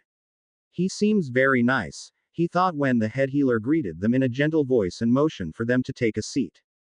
Severus explained the reason for their visit, and when Poppy confirmed that Severus was not delirious but that everything he said was true, Healer O'Brien leaned into the fireplace and ordered a few healers and medawitches into his office. While the adults were talking in apparent excitement, Jave sat quietly next to Neville and gently stroked Iroh's skin, noticing in amazement how the Chimegais had adapted the color of her skin to his own clothing. Probably no one even noticed her. She's really cute, he thought, feeling very happy about his familiar. Oh, I have to introduce her to Yuki. I hope they'll get along with each other.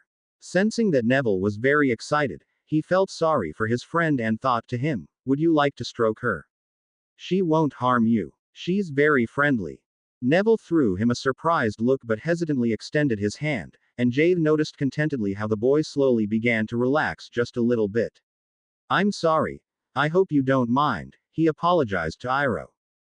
Don't worry. He's very careful. He seems to be a nice boy, his familiar replied calmly. Finally, one of the healers led them through the hospital to a ward that seemed to be much quieter than all the others that they passed on the way. They stopped in front of a closed door and Healer O'Brien said, I suggest that only Professor Snape enters the room to administer the potion together with the healers who are in charge of the Longbottoms. Severus slightly inclined his head, before he turned to Neville. Mr. Longbottom, do you want to accompany me? He asked in a soft voice. Neville looked up in surprise. Yes please, sir, he said, eagerly. Jade was glad that at least Minerva remained in the corridor with him, when his head of house excused herself and bustled away together with the head healer. Jade, Minerva began to speak in a soft voice, I don't know if anyone ever told you that, but Alice Longbottom, Neville's mother, is your godmother. She was a very good friend of your mother. Does Neville know about your true identity? No, Jade replied slowly. I don't think anyone but the twins know, and of course you, Dad, Professor Pomfrey and the headmaster. I was thinking about letting Hermione in as well as Neville, Draco and Blaise, but then I thought it wasn't important anyway, he slowly trailed off.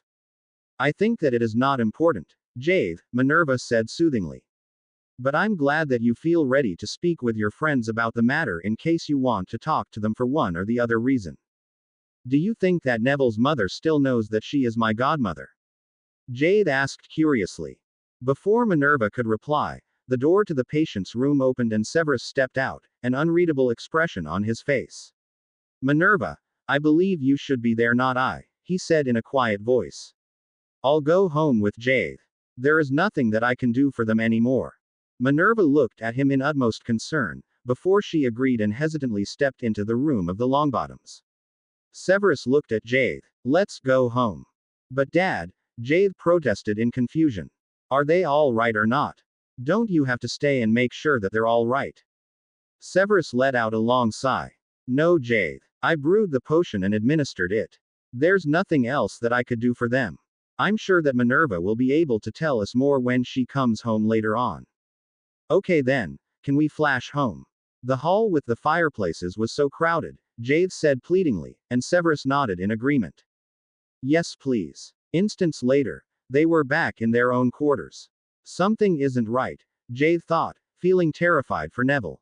Maybe it would have been better if we hadn't told him anything in advance. When his father suggested for him to take a nap, since they had been on their feet for more than 20 hours, Jade vehemently refused. No, I'll go and visit Fox, he replied, hoping that the Phoenix would be able to distract him from his worries. Very well then. I'll be in my lab, Severus replied in understanding. I'll send Yuki to fetch you when Minerva comes back. Fox happily greeted Jade. It's about time that you come and visit me, he trilled when the Wind Phoenix arrived on his perch. I have a brilliant idea for a prank that we can play on the teachers during or at the beginning of the holidays. So much about distraction from worries, Jade mused in annoyance, rolling his eyes at the older Phoenix. What kind of prank is it? Jade asked without even trying to feign much interest. I thought about placing invisible portkeys under the entrance doors to the teachers' private quarters that lead them into one of their colleagues' quarters, Fox trilled in excitement. Apparently noticing that Jade did not become overly excited by his suggestion, he added, we can make the de-aged know-it-all arrive at your father's quarters if you want.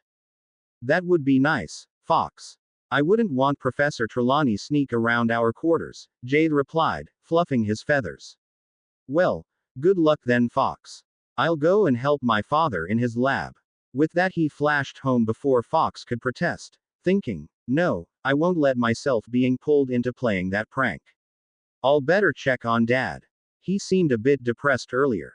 Jade, Severus said in surprise, looking up from his work.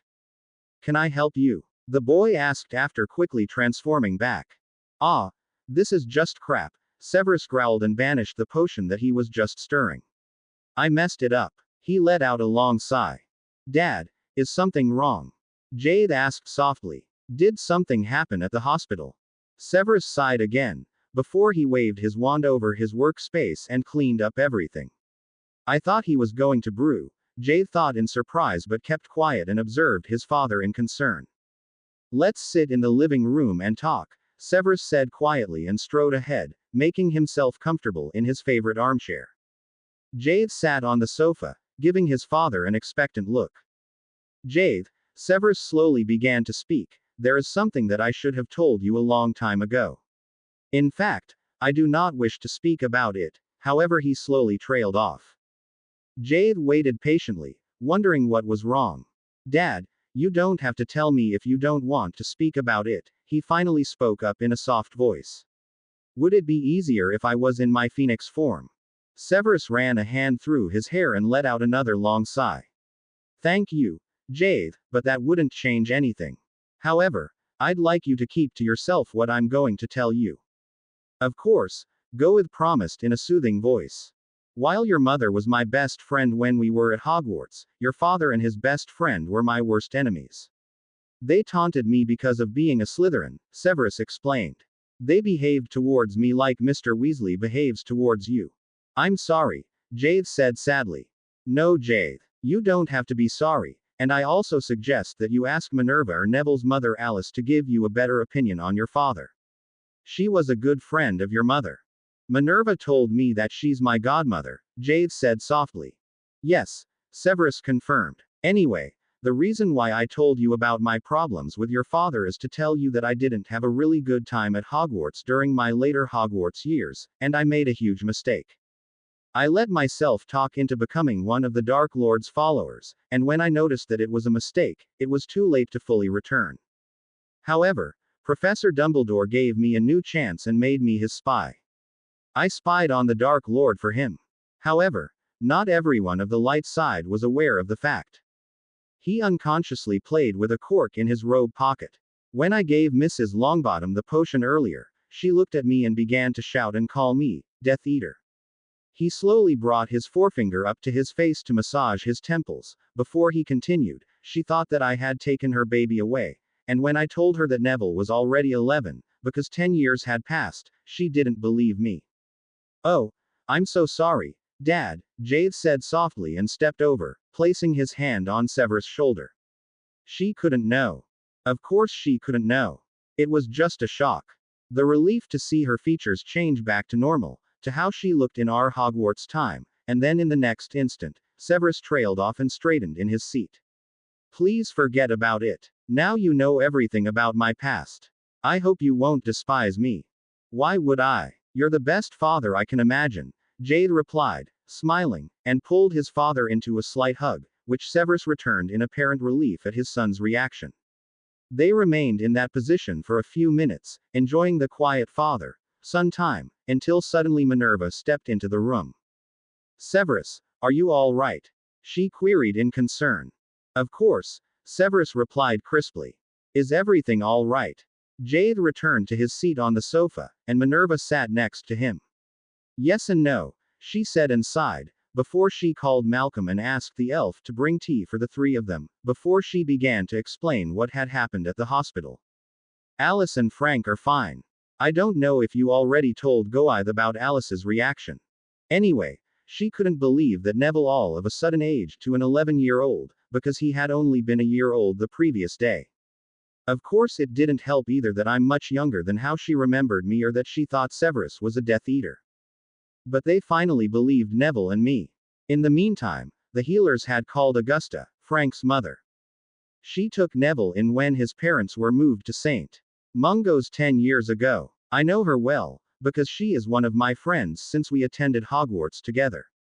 Anyway, Augusta came into the room and saw her son and daughter-in-law and suffered a heart attack. Minerva sighed and took a few sips from her tea, before she continued, she'll probably be all right, but she is at the hospital now. Oh no, Jade threw in. Poor Neville. Are his parents all right now though? They are all right, but they've been out of life for such a long time that they're not able to just return home as if nothing happened. Therefore, I suggested for them to come to Hogwarts with me, and they did. I brought them to the headmaster, and he assigned them guest quarters for the time being.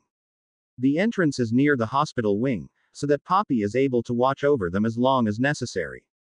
Looking at Severus, Minerva continued, I told Alice everything about your spying activities, and I also informed her that it was you who saved both of their lives. She feels very bad about what she said to you and told me she wanted to apologize as soon as possible. No thank you, Severus replied briskly, focusing his eyes on his tea. Dad, please, Jade threw in, she really couldn't know, and you always complain that there aren't many adults of your age at Hogwarts. It would be great if we were friends with Neville's family. Also they might need our help. Very well said, Jade, Minerva said warmly. Now I suggest that we take a short nap and then fetch the Longbottoms for dinner, provided that you don't mind having dinner in the Great Hall tonight. She questioningly looked at Severus and Jade. Severus cleared his throat. Minerva, you can invite them to have dinner here, if they don't mind eating together with me. They might feel uncomfortable in the Great Hall, he said in a soft voice. Are you sure, Severus? Minerva asked in concern.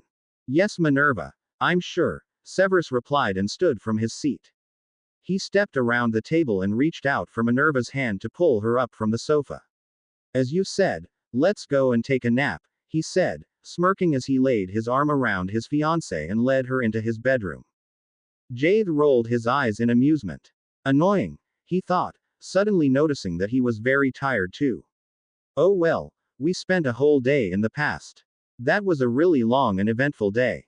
He followed the adults' example and retired to his own room. Severus woke Jade up 2 hours later. Dad, Minerva, do you think I should tell Neville and his parents the truth about my identity? He asked when they gathered in the living room. Jade, that's completely up to you, Severus said thoughtfully, although I have the impression as if Neville was one of your best friends, and as far as I know him, I'd think that he would keep your secret. He definitely would, Jade agreed. Then maybe tonight would be a good opportunity, Minerva threw in, smiling. Only if they apologize to Dad though, Jade thought as he sat on the sofa and carefully stroked Iroh's skin, while Minerva left to fetch the Longbottoms. I hope they'll do that for Neville's sake. Dad, is everything all right? He asked carefully, noticing that his father seemed to be very tense as he sat in his favorite armchair. Of course, Jade, Severus replied in a neutral voice, but Jade knew that he was very stressed. Dad, if something is the matter, just think to me and I'll transform into my phoenix form and flash us into the herb garden on the roof, or we could go there together with Neville if you want to get away for a while. Thank you, Jade, Severus said warmly and gratefully squeezed his son's hand, just when Minerva entered the room with their guests in tow. Severus, I have to apologize, Alice spoke up as soon as she entered the room, holding out her hand to her former classmate. And we have to thank you, Severus. Minerva and Neville told us what you've done for us. Thank you very much, Frank said, before Severus even had the chance to reply. Severus remained quiet and only slightly inclined his head. However, Jade noticed that he looked less tense than before and inwardly sighed in relief. "This is Jade Snape, Severus' son," Minerva introduced the boy, who shot her a grateful smile. "Oh my, a wonderful son you have, Severus," Alice said kindly and turned to Jade. "Neville told me about you. Thank you for being such a good friend to him. We're in the same house and share a dormitory, when I'm not staying at home," Jade replied shyly.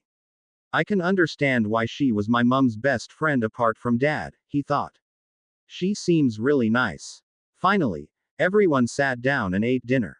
Jade quietly talked with Neville, who was sitting next to him on the sofa, while the four adults mainly spoke about the events of the last 10 years, which the Longbottoms had missed. "Neville, do you think your parents can keep a secret? There's something that I'd like to tell you," Jade cautiously asked his friend. Apparently sensing Gawathi's nervousness, Neville whispered back, "I don't know them at all, but I'll ask them." He turned to his parents and waited until his father finished speaking, before he hesitantly asked, "Mum, Dad, can you promise to keep a secret? Jade wants to tell us something." "I'm sure that it's all right to tell them, Jade," Minerva reassured the boy, giving him an encouraging smile. "Okay. Jade cleared his throat, before he continued, "Only a handful of the teachers know about this. In fact, Dad is my adoptive father, and my real name is not Jade. I am Harry Potter." "Harry." Alice was the first to react. "Harry, Lily's son." When Jade nodded, she rose from her chair and stepped around the table. Sitting between the two boys, she pulled Jade into a bear hug. "You're my godson, do you know that?" "Yes, godmother," Jade replied, smiling. Alice turned to Severus. "I can't tell you how grateful I am that you took the child in. I couldn't believe it when Albus took him to the Dursleys, but before I could discuss the matter with him, we were attacked and I know nothing of what happened afterwards. Anyway, Lily would be glad that you chose to become his adoptive father. It's a long story, which I'm sure Jade will be pleased to tell you at a later time," Severus replied, smirking. The Longbottoms and the Snapes animatedly talked for the rest of the evening and agreed to have dinner again together the next day. During the whole week until the beginning of the summer holidays, the two families met in the Snapes' quarters every evening. After dinner, Jade and Neville retreated to Gawathi's room to do their homework, while the adults talked about various matters. On the first day of the summer holidays, after Minerva, Severus, Jade and Neville had escorted the students to the station in Hogsmeade, the small family gathered in the living room to have lunch. "When do you want to travel to the past?" Severus suddenly queried, raising an eyebrow at Minerva. She said thoughtfully, "We can go whenever we want and come back on the same day, can't we?" Seeing Jade and Severus nod, she continued, "In that case we could leave right away. We should ask Merlin, however, what we can do about the exact timing." "Why is it so important that we're back the same day?" Jade asked in confusion. "Because you have to do your summer assignments," Severus replied, smirking. Jade gave his father a disbelieving look that made Minerva chuckle. "Oh Severus, if we're going to stay in the past for a few months like Godric and Salazar suggested, I believe that Jade will do a lot of work to make up for his summer assignments. In fact, we don't have to be back on the same day, only some time before the 1st of July. I was just worried about the Longbottoms, but on the other hand, they have to learn to get along by themselves. It would be great if they could stay at Hogwarts, too." "Neville seems so much happier now that they're here," Jade said thoughtfully. "Oh well, I'll go and ask the ghost about the timing thing." With that he crossed the room and stepped through the connection door to the Merlin common room in search for Merlin, only to storm back into the room a few minutes later. "Merlin said when I put my hand on the door, I have to tell it the exact date to where we want to go," he said in excitement. "Are we going to leave right away?" Slowly, Severus replied, giving his son an amused look. "What are you going to do with your familiars? Do you want to take both of them with you?" Jade hadn't even thought about that. "Iroh, Yuki, are you going to come with me to the past, or do you want to remain here until I'm back?" "I'd love to come," Iroh thought to him, nestling deeper into his neck. "Can Fox come and stay here with me?" Yuki trilled softly. Jade quickly translated her question, before he replied, "Can you call him, so that I can speak with him, please. Yuki complied, and instants later, Fox flashed into the room. Jade quickly explained why they had called him. I'll take good care of Yuki, Fox promised with his usual mischievous look on his face. Let me tell you, if our quarters look in any way differently from how they're now, I'm going to use you for potions ingredients, Severus said firmly, causing Fox to mutter something incomprehensive. Or for chicken noodle soup, Jade added, smirking at his friend. 20 minutes and a few flow calls later, the Snapes were on their way down the huge staircase. I wonder how classes in the past are, Jade thought as he followed Severus and Minerva downstairs. Perhaps they have different subjects from our time. I hope Salazar will teach me potions. There seem to be so many that are lost in our time, and I still didn't get around translating his books. But I don't like him very much. He seems to be a bit grumpy. I should ask Iroh if she wants to bring a friend. She must be lonely in our time, when there aren't any other Chimegises left. Jade was so deeply engrossed in his thoughts that he had the impression as if the travel passed faster than the last time. All of a sudden, they stood in front of the door, which they had used the week before. Very well then, Jade, think of the 31st of August please, Severus instructed him. Jade nodded and laid his hand on the door, telling the door the date to which they wanted to be taken. He suggested to flash Minerva and Severus in front of the headmaster's office, and the adults gladly agreed, since the thought of climbing even more steps within the castle was not overly appealing. The four founders were gathered in the headmaster's office, checking the timetables, when they arrived. Minerva, Severus, Jade. Rowena was the first to greet them. There you are. We were wondering when you were going to arrive. Helga pulled Jade in a hug. Welcome to Hogwarts in our time. I'm glad to have you here, sweetie. Thank you, Jade said and listened with interest when his parents discussed with the founders if he was going to become a first or a second year. If he's already finished his first Hogwarts year in the future, it would probably be frustrating to become a first year again, Godric said thoughtfully. I suggest. Nonsense, Salazar interrupted him, growling. From what Snape told me, classes in the future must be very different. Therefore, it wouldn't make sense to put him in any other year than the first. I don't mind becoming a first year, Jade said softly, although he admitted to himself that he was slightly disappointed, because he had hoped to be able to learn further advanced magic. Especially in potions, he thought, considering that Dad told me that I'm already able to brew owl-level potions. However, he knew better than to contradict, and when he listened to the adults speak about the different classes, he soon realized that Salazar had been absolutely correct. In which house are you in the future? Godric suddenly asked. In Merlin House. Do you already have Merlin House in this time? So far Jade hadn't even thought about the question. Merlin House. Salazar scoffed. No, that dunderhead of a ghost doesn't have his own house in our time. Well, then I'm afraid that we need Sappho to sort you once again, Godric said firmly, and Jade inwardly groaned in annoyance as he followed the founder's glance to the shelf, where the sorting hat was sitting on his usual spot. Oh no, I wonder where he's going to sort me this time. I don't mind any of the four houses. I just hope he's not going to throw a fit like the last time. After dinner in the Great Hall, Rowena instructed the three time travelers to follow her. We arranged our guest quarters for you, she explained gently. Here's where the hospital wing is in our time, Jade thought as he followed the adults. Rowena led them further down the corridor, before she turned around a corner and finally stopped in front of a huge painting of the four founders. She asked the painting to open, and to Gawathi's amusement, the two witches, who were standing between the wizards, stepped aside. Rowena let herself sink into Godric's arms, while Helga was being pulled into an embrace by Salazar. The space in the middle changed into an opening in the wall. Rowena strode ahead into a small hall with three doors. Pointing consecutively to the left and the right doors, she explained, Helga's and Salazar's quarters, and these are Godric's and mine. Feel free to visit us at any time. She opened the door in the middle. These are your quarters. Please make yourselves comfortable. We expect you in the Great Hall for breakfast at 9 o'clock tomorrow morning. The students are going to arrive at 11.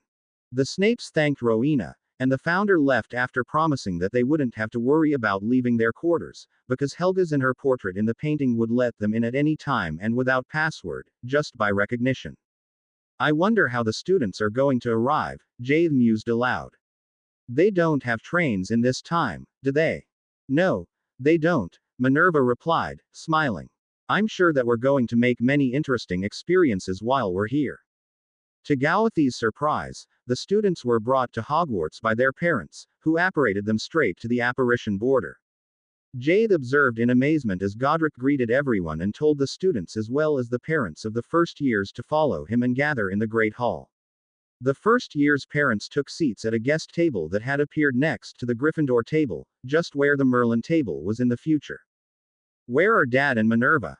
Jade wondered as he stood in front of the Sorting Hat together with the other first years, before he noticed happily that they were sitting at the guest table together with the other parents.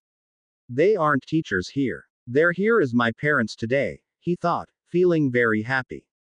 Nearly all of the students were already sorted, when Godric Gryffindor finally called, Snape, Jade. He stepped forward and shifted uncomfortably on the stool, when Godric placed the hat on his head. Oh no. It's you again, the hat growled in apparent annoyance. I've already sorted you in the future, but we don't have the House of the Good for no other house idiots here in this time. It's all right. Shut up, you fool. I'm currently thinking. I know what you want anyway. Since your parents are the heads of Slytherin and Gryffindor in the future, you hope to get into one of these houses. It's all right. I don't care. I came here to study, nothing else, Goad replied, feeling thoroughly annoyed by the hat's behavior. No, I won't do you the favor of putting you into Ravenclaw. You're one of these annoying busybodies, who try to please everyone at the same time. With that the hat quietened and shouted into the hall, Hufflepuff. Jade could only feel relief as he tore the hat from his head and made his way to the Hufflepuff table. Sit here, a friendly-looking girl told him, and Jade complied. I am Caradwyn Hufflepuff. I'm a first year as well, she introduced herself, and Jade noticed quickly that the girl, who as he found out soon was Helga's sister, loved to talk. The boy on his other side was Gawain, and Jade liked him immediately. Caradwyn, Gawain and Jade were the only Hufflepuff first years out of 13 first years. To Gawathi's surprise, they did not have classes on the first day. In the morning, the headmaster took them out onto the grounds. For some of your classes, you have to be specially prepared, he informed them as he motioned them to wait at a particular spot on the grounds. As you might have seen on your timetables, you have unicorn riding classes twice a week, the headmaster explained. In contrary to Muggle horses, unicorns only allow those humans to ride on them to whom they've become friends. Therefore, I'll now introduce you to our herd. Don't move, but let the unicorns come and choose you, he instructed them. A few minutes later, a herd of unicorns surrounded them. I hope one of them will choose me, Jade thought in concern, looking up when Caradwyn whispered, Don't worry, Jade. The unicorns are very nice. Before he knew it, one of the beautiful white creatures stood in front of him. Hello beautiful, he said softly, regretting that he couldn't transform into a unicorn right away. No one here should know about my Animagus abilities, he thought, not wanting to attract any attention. Her name is Moonlight, Godric informed him as he walked by. When everyone was paired up with a unicorn, the headmaster showed them how to carefully touch the unicorns, and they spent some more time with the magical creatures. By the time Godric led them back to the castle, Jade had already become very fond of Moonlight and couldn't wait to ride on her. Afterwards, Godric made the first years observe his sword fighting class with the 7th years. Your sword fighting classes will commence next week. During your 5th year, you will make your own swords, he informed the new students, who were looking at the beautiful swords of the older students in awe. Apart from transfiguration, charms and potions, they also had classes in ancient runes, healing, wandless magic and occlumency. Jade enjoyed himself very much, and he became soon best friends with Caradwyn and Gawain. In spite of his earlier reservations towards Salazar, he noticed soon that he liked all 4 founders very much. I'm so glad that the Sorting Hat put me into Hufflepuff in this time, he told Minerva and Severus one day when he returned to his own room on a Sunday afternoon. I think from the 4 teachers in this time, she's the kindest and friendliest. The only subject, in which he really had problems, was occlumency, which was taught by Salazar. He just couldn't manage to keep the Slytherin out of his mind, and the professor seemed to be amused by the fact that the student, who was so very advanced in potions, was unable to manage even the first steps of occlumency. One evening shortly before curfew, Jade entered the Snape's quarters, where Minerva and Severus were quietly studying for their own classes with the founders. They both looked up in confusion, when Jade stormed into the room, throwing his school bag into the corner in a very uncharacteristic rage. "Jade, what happened?" they asked simultaneously, but Jade was too upset to laugh about the situation. "Slytherin is an absolute git," he blurted out, trying hard to fight back the tears that were swimming in his eyes. "He searched my mind for bad memories to make me angry. He looked at one memory after another how Uncle Vernon punished me. It was horrible, and my head hurts. Dad, may I have a headache potion?" "Of course, Jade, and I can teach you occlumency if you want," Severus replied in a soft voice, while Minerva fetched a potion for the boy. "Why don't you stay here tonight?" she asked gently. "You look very tired." "Yeah," Jade replied, yawning. "This morning in class, Slytherin thought I didn't try at all. He didn't believe me that I tried but just couldn't keep him out, so I had to serve detention with him and study more occlumency over the whole evening. But is it all right for Professor Hufflepuff if I stay here?" "I'll go and speak with her," Minerva replied soothingly. "I'm sure that she'll understand." "Thank you. Good night, Minerva." "Night, Dad," Jade said sleepily and went straight to bed. By the time Minerva returned from the founders' quarters and looked into the boy's room, Jade was already fast asleep. However, he was thrashing around wildly and was completely entangled in his covers. "No, uncle. Please, I promise to be good and to not do any funny things. Don't hurt me," he repeated a few times, before Minerva carefully shook his shoulder, knowing that he was already used to her soft touch, and woke him up. "It's all right, sweetie, you're safe and sound at Hogwarts," she said softly, gently stroking his cheek. "Mum," Jade replied sleepily, "I had a bad dream. I did magic, and my uncle didn't like it. Thank you for waking me up. Can I go back to the future? I don't like occlumency." Minerva continued to gently stroke Gawathi's cheek and said, "We'll see, Jade. I'll speak with your father about it. He is a specialist of occlumency, and I'm sure he'll be able to help you." Professor Hufflepuff also promised to speak with her husband. "Now go back to sleep, and we'll think of something. Good night, sweetheart." "Okay, night," Jade mumbled contentedly, enjoying the gentle touch, which he had never experienced in his earlier childhood. However, sleep did not come easily. Seeing that Jade was lying there with his eyes open, Minerva began to tell him about her classes with the founders. She spoke in a soft, quiet voice that after a short while lulled the boy into sleep. Just about when his breathing finally evened out, Severus quietly entered the room. "Is everything all right?" he asked in concern. Minerva quickly told him what had happened, before she said, smiling, "He was so out of it that he called me, Mum. Does it make sense if I say that I felt very happy about it?" Severus smiled and gently kissed his fiancée. "Yes, Minerva, it makes sense, and I'm glad that he feels that way about you, too." The following day was a Saturday, and Severus and Jade spent a few hours practicing occlumency. "Jade, you need to try clearing your mind of everything. I always think of a bubbling cauldron. I have an image in my mind of a potion that is simmering in a cauldron, slowly bubbling from time to time, and I put this image in front of everything else and just try to lock it there, so that nobody can remove it to look behind. Now try to think of an image, concentrate on it and tell me when you're ready so that I can try legilimency on you." After a few minutes, Jade gave him a short nod to show that he was ready. Severus pointed his wand at Jade. Legilimens. A lot of pictures passed in front of Severus' eyes. Jade in his phoenix form sitting on Severus' shoulder, Jade and the twins talking about playing a prank on Fox, Jade as a cat sitting in the Dursleys' garden talking with Minerva, Jade as Harry being pulled by the ear by a man who had to be his uncle. With that Severus ended the spell. It was late on Sunday afternoon, when the scene suddenly stopped, and Severus got a glance at the Hogwarts lake in a storm that made the waves so high that they buried the giant squid in the water each time it struggled to reach the surface again. Very well done, Jade, Severus commended his son. We'll practice again next weekend, and in a few weeks' time you'll probably be able to completely occlude your mind. It's difficult though, Jade replied in exhaustion. Thank you very much, Dad. The small family decided to remain in the past until the beginning of the winter holidays. Can't we stay until the summer holidays?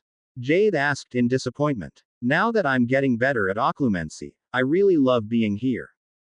Jade, we think that it would be better for you to return to our own time at least for a few months.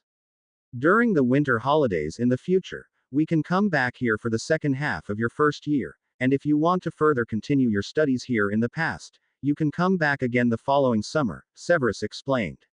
We believe that it wouldn't be good for you to be away from your normal life for more than 6 months at one time. That's cool, Jade agreed. That way I can attend Hogwarts in the future and here. May I tell Caradwin and Gawain about it? His parents agreed, and a few days before the beginning of the winter holidays, he invited his 2 friends into his own room and told them the truth. To his great relief, his friends believed him immediately, although they seemed very sad upon hearing that he was going to return to the future. It doesn't have to bother you, Gawain, Caradwin said sadly. When you come back from the holidays, Jade should be back as well, although he'll be a few months older. But I'm going to stay here during the holidays. My parents are coming here as well, so I'm really going to miss Jade.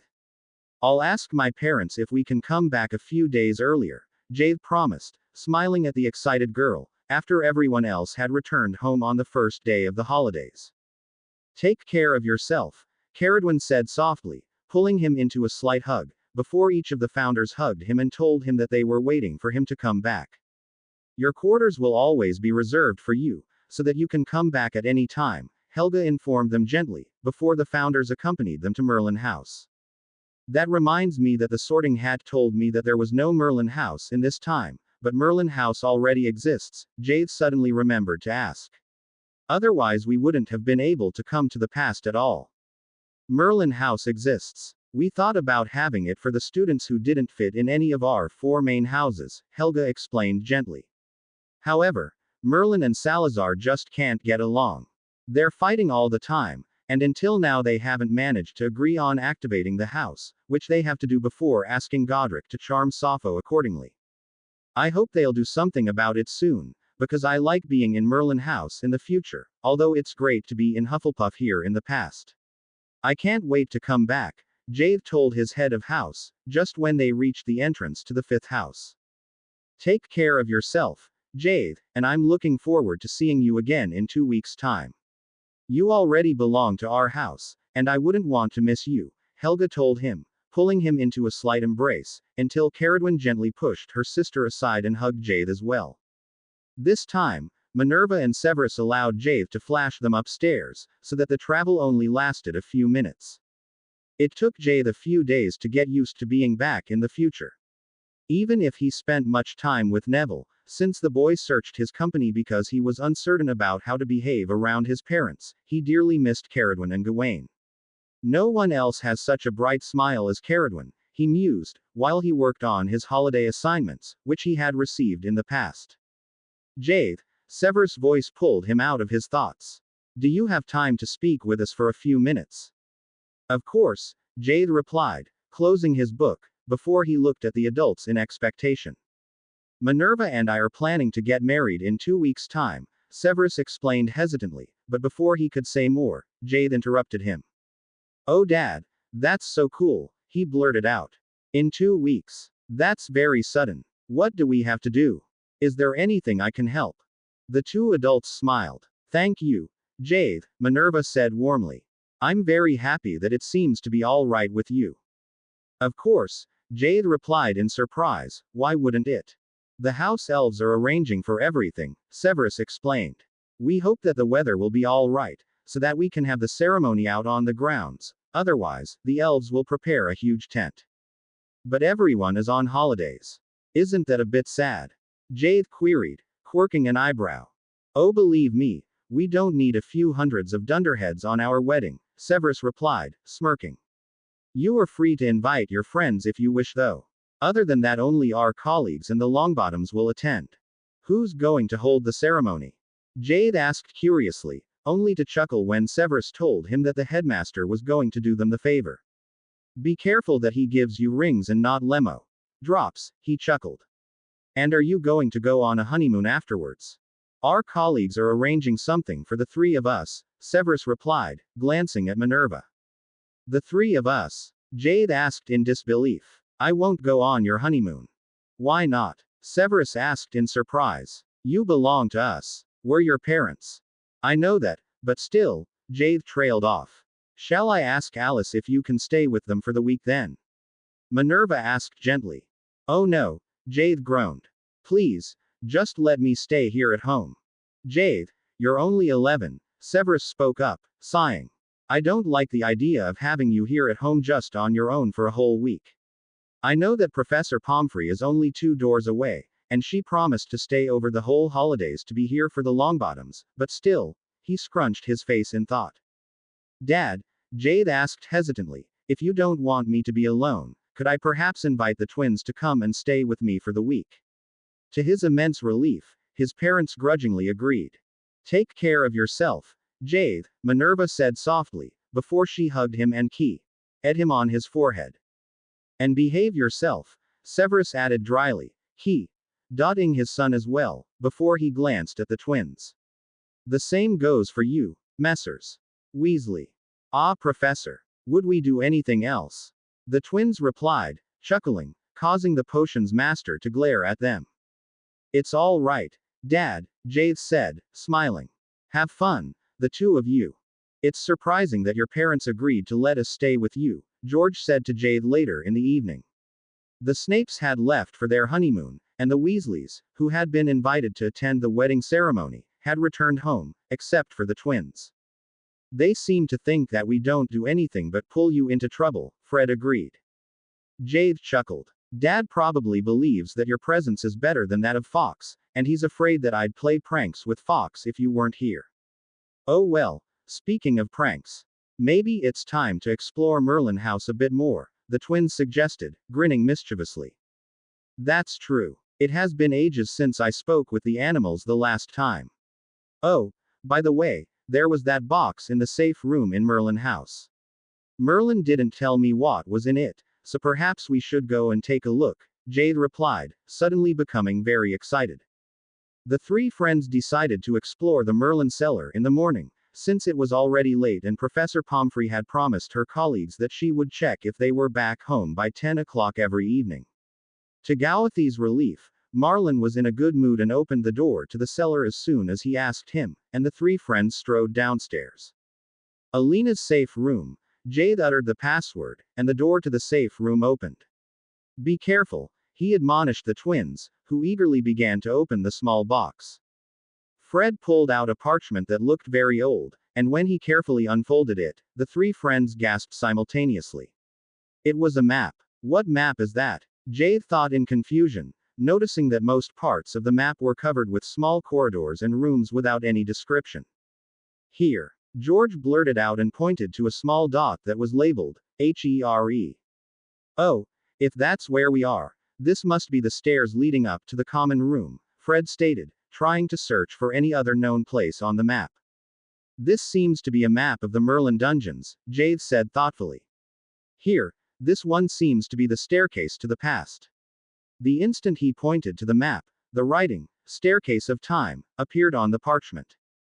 Oh cool, George commented, and what is this?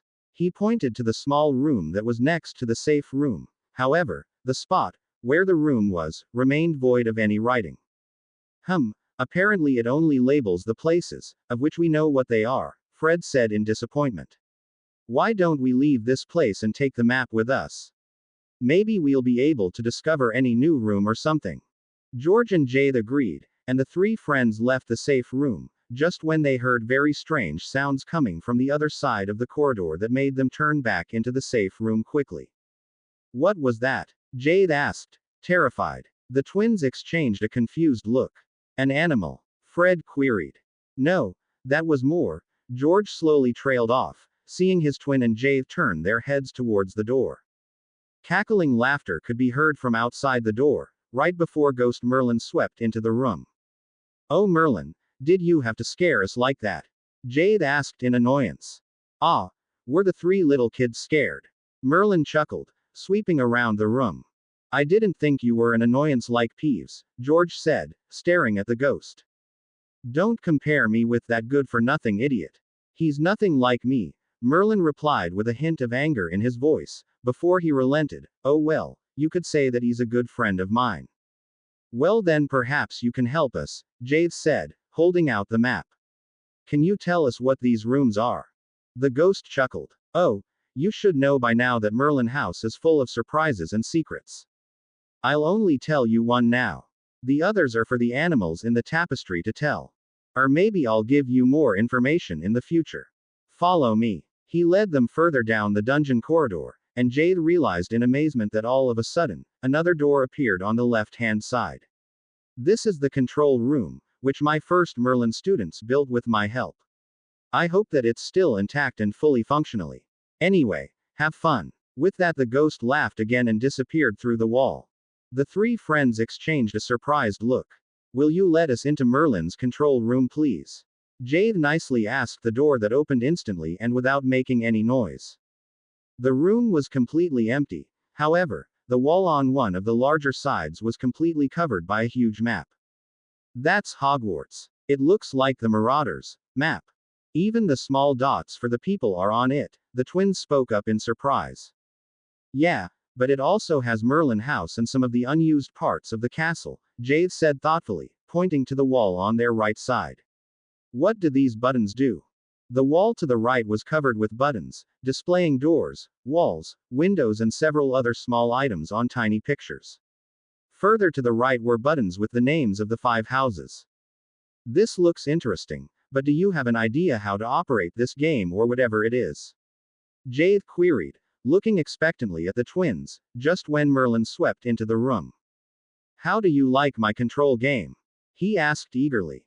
"It looks very similar to the map of Hogwarts, which Gawathi's parents made," Fred spoke up. "But it would be good if you could tell us how to use it," his brother said, giving the ghost an expecting look. "I think Peeves is the only one knowing about this grand piece of art," Merlin said thoughtfully, looking at the boys in surprise, when they let out a collective groan. "So Peeves must have helped the Marauders," Jade said, chuckling.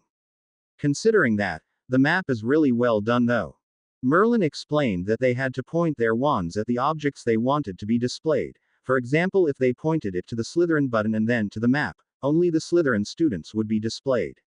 However, if they, for example, wanted to add a window at a random spot on the wall, they had to tap the window button and then the spot where they wanted to put it. "And it will really appear in the wall, not only on the map?" Jade asked doubtfully. "Wow, that's too cool," George blurted out. "So that means that if we want to stop Dumbledore walking on that corridor," Fred said, pointing to the map, "we have to do this." He tapped the wall button with his wand, before he turned around and slowly pointed his wand to the corridor, where they could see the small dot labeled, Albus Dumbledore, walk. George and Jade gasped, while Merlin began to laugh in his cackling voice and left again, causing Jade to feel even more nervous as in the ghost's presence.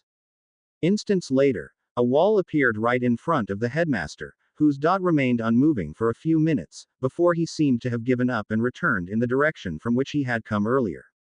"Oh no, we're going to be in so much trouble," Jade thought, terrified, while Fred and George roared with laughter.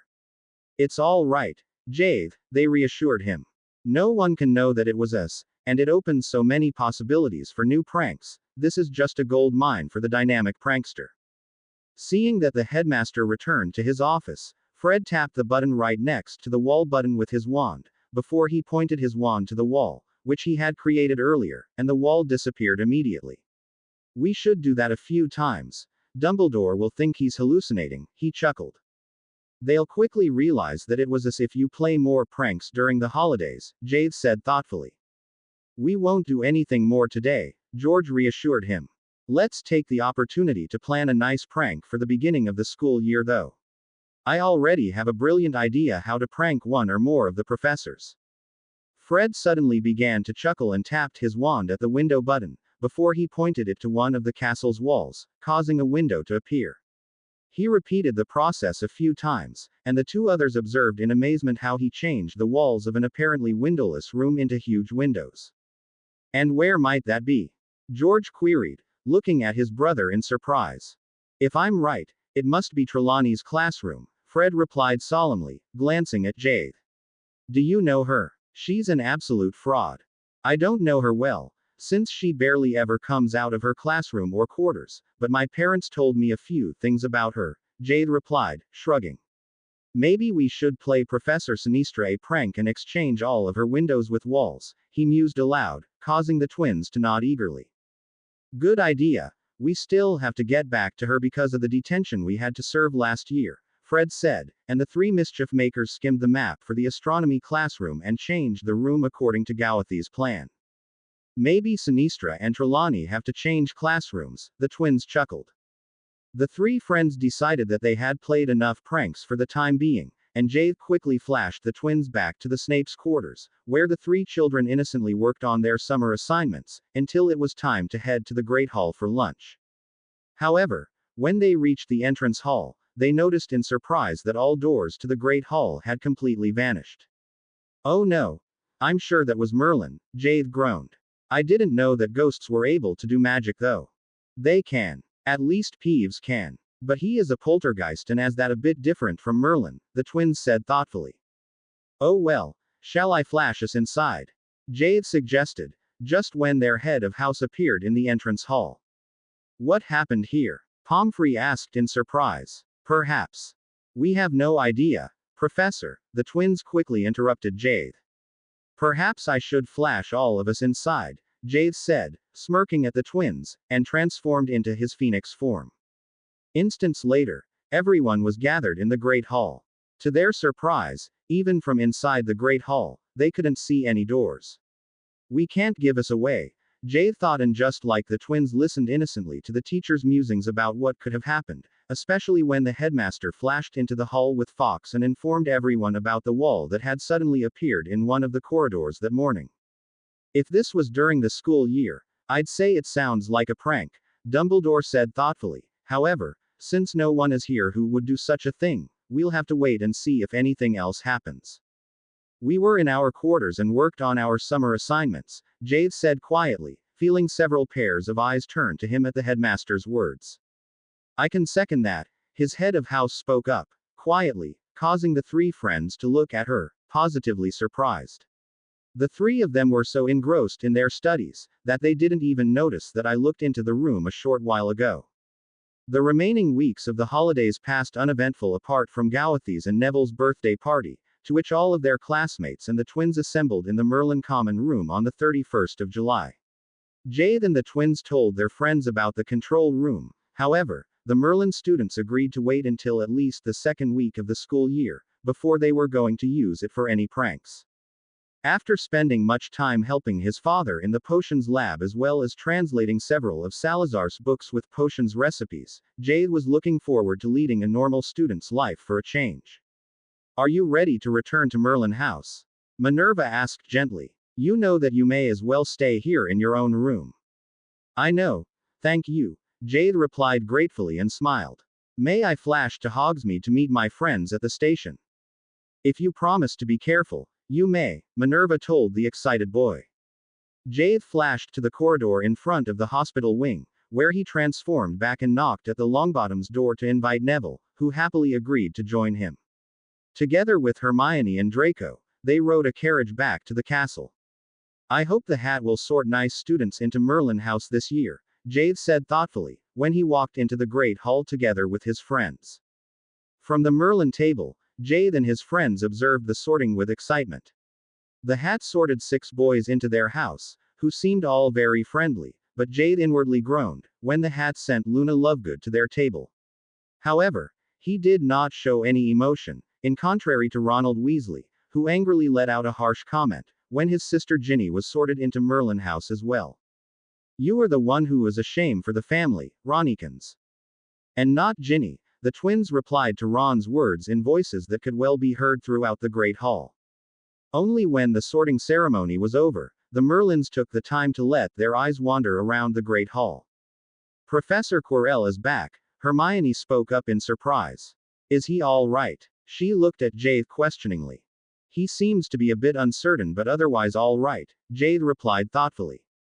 He came back about 2 weeks ago, and of course I only met him at mealtimes, but he seemed fairly normal. I'm not sure how much he remembers of being possessed or if he, for example, is aware of the fact that he tried to kill me. You better be careful, Jade, Neville said firmly. Your father is a brilliant defense teacher, and if Professor Quirrell makes any difficulties, I'd prefer to be taught by your father again. Jade thanked his friend, glad that Neville had been able to overcome the fear of his father, which he had developed during their potions class at the beginning of their first year.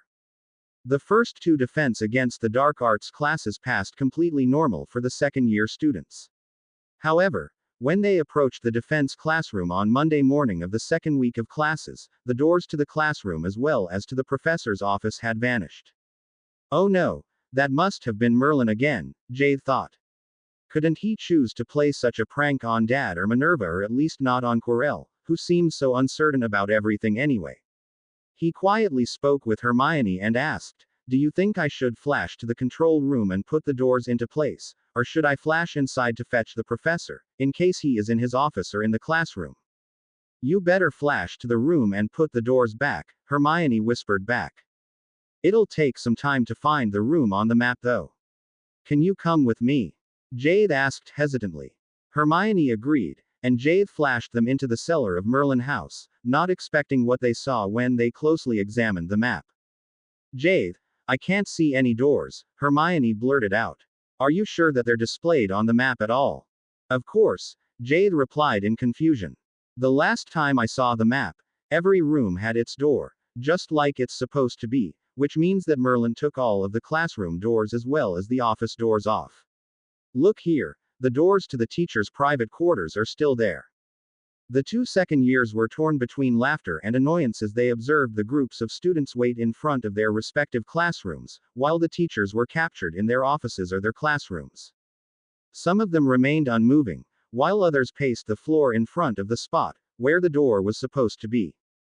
Jade sighed as he pulled his wand and pointed it at the door button on the right wall. He began to insert the doors into the map to their right positions, beginning with the potions and the transfiguration classrooms and ending with the defense against the dark arts classroom, before he motioned Hermione to grab his tail feathers, transformed and hurriedly flashed them in front of the classroom. I'll have to exchange a word with Merlin later on, he thought as he slipped into the chair between Blaise and Neville. Maybe he did something like that to Slytherin, which could have been the reason for his imprisonment. Before he could further follow that thought, he became distracted when Professor Quirrell spoke up. The class is nearly over and it doesn't make sense to begin practicing now. You're dismissed, and I'm going to inform the headmaster about my retirement. The students were too stunned to reply immediately, and before they had really understood what the teacher was implying, Professor Quirrell had already left the room and was on his way to the headmaster's office. I'll go and speak with Dumbledore, Harry quickly said to Neville, before he transformed and flashed straight onto Fawkes' perch. Professor, I'm sorry to disturb you, but I need to tell you something, he trilled urgently. I think it was Merlin who played the prank with the doors, and he played it on the whole school, but Professor Quirrell doesn't know that and wants to retire. He is on his way here. Fawkes translated quickly, and the headmaster was just about to offer the Phoenix a lemo. Drop in confusion, when they heard the knock at the door. He gave Jade a thoughtful look, before he called Quirrell in. Quirinus, my dear boy, what can I do for you? Dumbledore queried, causing Jade to inwardly chuckle. It's always strange when he calls the teachers that, like he does with Dad, he thought when Fawkes suddenly asked, Jade, don't you have classes to attend? Oh no, I completely forgot, Jade replied, groaning in annoyance at his own carelessness, especially as he recalled what class he had next. I have transfiguration. Sorry headmaster. Thank you Fawkes, he trilled and hurriedly flashed to a small alcove near the transfiguration classroom, where he transformed, noticing terrified that the classroom door was already closed. He hesitantly knocked and entered the classroom. Before he could even apologize to Minerva, she said, 5 minutes late, Mr. Snape. 5 points from Merlin House. Jade mumbled an apology and slipped into the seat next to Hermione, trying hard to fight the tears back that welled at the back of his eyes. Excuse me, Professor. Hermione spoke up and explained that Jade had to flash to the headmaster's office because of Professor Quirrell. However, Jade was so deep in thoughts that he completely missed the short conversation between Hermione and Minerva. I need to speak with Minerva and apologize to her after the last afternoon class, he thought. She'll understand when I explain everything. However, Minerva did not return home in the afternoon. Jade spent the hour between the last afternoon class and dinner in the living room, doing his homework. He was glad when Severus joined him, seeing that Jade was at home, and it was nearly time for dinner, when he hesitantly asked, "Is Minerva not going to come home before dinner?" "Jade, I have no idea. Is something wrong?" Severus asked, looking at his son in surprise. Jade told him about the prank and Professor Quirrell, careful to not reveal the secret of the control room, causing Severus to frown. "I noticed at lunchtime that she was in a bad mood, but I don't think that it was because you were late for her class. Let's go to the Great Hall, and I'll ask her what's wrong and tell her that you want to speak with her." "Thank you, Dad," Jade said gratefully. Jade hesitantly took his seat at the Merlin table with his back towards the head table. "I better not watch them if Minerva is in a bad mood," he thought and addressed the twins, who were sitting on his left side. "I think we should talk to Merlin. He overdid it a bit this morning, don't you think so?" he whispered, wondering why the twins gave him an amused look but didn't immediately reply. Finally, they said, "Well, let's speak with him later on. Jade, can you come home for a moment after dinner?" His father suddenly thought to him. "All right, Dad," Jade replied, suddenly noticing that his appetite was completely gone. He laid his fork down and excused himself, unaware of the concerned looks he received from his friends and his parents. He quietly left the great hall and transformed into his phoenix form to flash home. He had just finished his transfiguration homework, when Severus and Minerva entered the room. "Jade, are you feeling all right?" Minerva asked right away, eyeing him in concern. "You left dinner extremely early." "I'm fine," Jade replied softly. "I'm sorry for being late for your class this morning." Minerva sighed. "Professor Dumbledore told me that you came to warn him about Professor Quirrell's retirement. I'm sorry for taking points from your house. Does Albus think it means that the charm the Dark Lord cast on the defense position is still unbroken?" Severus queried, absent-mindedly running a hand through his silky hair. "No, he thinks that it's broken, since Quirinus stayed a week longer than one whole school year, and he didn't have to leave. He just felt very unsure and with the prank that was played on him this morning." "I was locked into my office too," Severus replied, sounding slightly upset. "Is that a reason to retire?" "But Quirrell was locked in the whole first class," Jade threw in, causing his parents to look at him questioningly. Jade let out a long sigh and finally told his parents about the control room. "I let the two of you out first and Quirrell the latest, so that he wouldn't notice that I was gone," he explained. "Merlin seems worse than Peeves," Minerva replied in an upset voice. "Jade, please promise that you won't play such a prank on anyone." "I won't," Jade promised. "I'll only use the map to reverse pranks or to help the castle in case Death Eaters wanted to attack or cases like that." "Minerva, don't tell me Albus is going to ask that fraud Lockhart to teach defense," Severus spoke up thoughtfully. "I heard him speak about that a few weeks ago." His wife let out a snort and said, "Albus suggested that. However, I didn't agree and told him my opinion. He's just arranging the matter, I hope. I'll tell you as soon as I know more." "Was that why you were in such a bad mood at lunchtime?" Severus asked softly, pulling Minerva into an embrace. "No," Minerva chuckled. "I was in a bad mood because I wasn't feeling well like so often recently. So after my meeting with Albus, I went to see Poppy. That's why I didn't make it home before dinner, and that's what I wanted to tell both of you." Seeing that Severus and Jade looked at her in clear expectation, she continued, "Next year, there are going to be 4 of us." Gauthi's and Severus' eyes widened. "Really?" Jade asked, grinning. "That's too cool." Minerva chuckled. "I'm glad to hear that. You're going to be a big brother." The small family spent the evening talking about the matter and the events of the day, before Jade returned to the Merlin common room at curfew, and Minerva was called to the headmaster's office once again. Jade put his book bag into his dormitory, glad that he had already finished his homework, and flashed straight to the seventh-year boys' dormitory, where he could sense the ghost. Merlin, I need to talk to you, he said, firmly. I think that you overdid it a bit with the prank that you played this morning. It's your fault that Professor Quirrell retired, and I don't know. I have no idea what you're talking about, the ghost replied and left straight through the wall, leaving Jade to wonder if the twins had fooled him. I need to speak with them again, he thought. However, when he returned to the common room, he quickly forgot about the matter. Ginny was sitting alone in one corner of the common room, deeply engrossed in writing into a book, while all the other students were sitting class-wise, doing their homework, playing or talking. From time to time, everyone else was shooting strange looks at the first year. That's odd, Jade thought, absent-mindedly nodding when the twins cornered him and led him into the nearest dormitory. Jade, can you transform into a fly and sit on Ginny's shoulder to see what she's doing? Fred asked in apparent concern. Something is weird with her, but we don't know what it is, George added. I can't spy on your sister, Jade refused weakly, looking from one to the other. And if we ask you nicely, the twins insisted. Very well then, if you take me there and help me if she tries to kill me, Jade replied, sighing, and obediently changed into a fly. The twins gave him a ride, and he flew behind Ginny, unobtrusively sitting on her shoulder, hoping that she wasn't able to feel him through her clothes. However, Ginny was much too engrossed in her new diary to take notice of as much as a normal fly, and she eagerly continued to write, before she paused for a moment. From his spot on her shoulder, Jade read what she was writing. I am in Merlin House. It's the 5th house at Hogwarts, and my friend Jade discovered it last year. To his surprise, the diary replied, I don't know Merlin House. When I was at Hogwarts, there were only 4 houses, but I know a place within the castle that no one else knows. Do you want to accompany me there?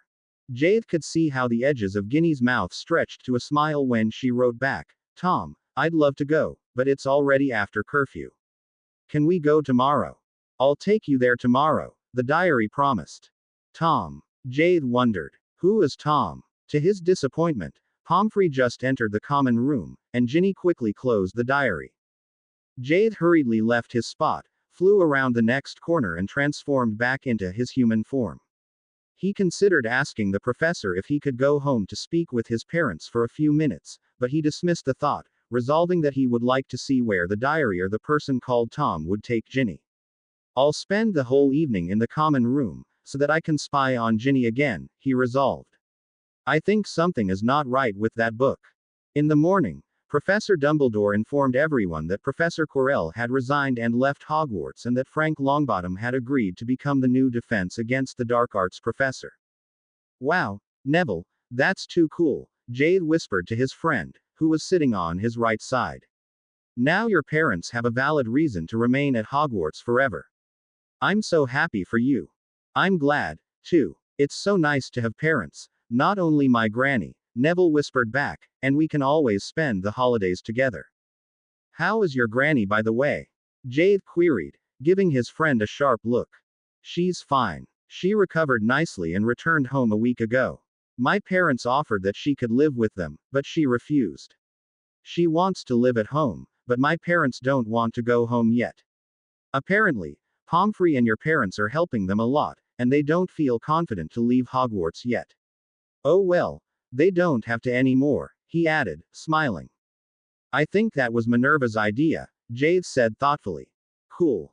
Jade couldn't wait for the classes to end, because he was too curious where the diary was going to lead Ginny. He once again considered letting his father in on the matter. However, knowing that he was able to flash from and to everywhere within Hogwarts and that he could always mind think to Severus, he decided to wait and see what was going to happen. A place within Hogwarts that no one knows. Not even a phoenix, he thought, doubtfully. Not sure if Ginny would wait until the evening to open the strange book again, he returned to the common room right after his last afternoon class and told Hermione and Neville that he had to quickly run an errand. Jade, You can't just run away every evening. We're now in second year, and we have to work more than during the last year, Hermione admonished him sternly as she pulled Neville to the table, where Susan and Mandy were already working on their homework. Yes, I know. I'm sorry. I'll be back soon, I hope, Jade replied in annoyance. Of course she's right, but this is important.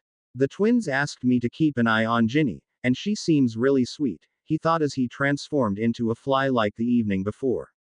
He felt very reassured when Ginny arrived and once again took her seat in the corner. As soon as he saw her open the black book, he carefully nestled down on her shoulder. Hello, Tom, are you there? Ginny wrote. Of course I am here, Ginny, the diary wrote back. Oh good. I'm back from my last afternoon class. Welcome back. Do you want me to show you? Yes please, I can't wait.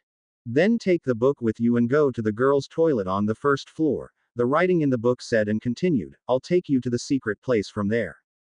Okay, Ginny wrote back. She pocketed the book in her quill and quietly left the common room, unaware of the fact that she was giving Jade a ride. Jade considered leaving his comfortable spot on her shoulder, before she entered the girls' toilet. However, recalling that no one could recognize him in his current form, he dismissed the thought quickly. After entering the girls' toilet, Ginny pulled the book back out again and wrote that she had arrived in the bathroom. Instants later, a silver flash appeared that was so bright that Jade had to close his eyes for an instant, and when he carefully opened them again, a boy of about 16 years was standing in front of Ginny. Hi Ginny, I'm Tom, he told her, before he turned to one of the sinks and hissed in Parseltongue, open. To Gowathy's surprise, the sink transformed into an opening, and Tom stepped into the hole, motioning for Ginny to follow him.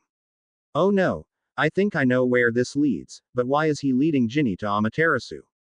Jade wondered as he carefully left Ginny's shoulder and flew down into Salazar's chamber behind the two humans. I'll show you something, Tom announced and called Amaterasu, who let out an angry hiss at his sight. She must have met him before and doesn't overly like him, Jade thought. To Dad and me she is always very friendly. Hello, Salazar's familiar.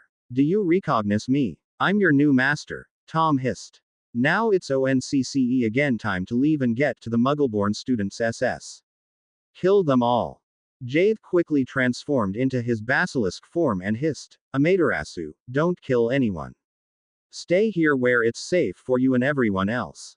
Amaterasu hissed back to Tom, he is my new master and good friend. I won't ever again listen to you. You're evil. With that she buried her fangs deep into Tom's skin until the boy collapsed unmoving on the floor.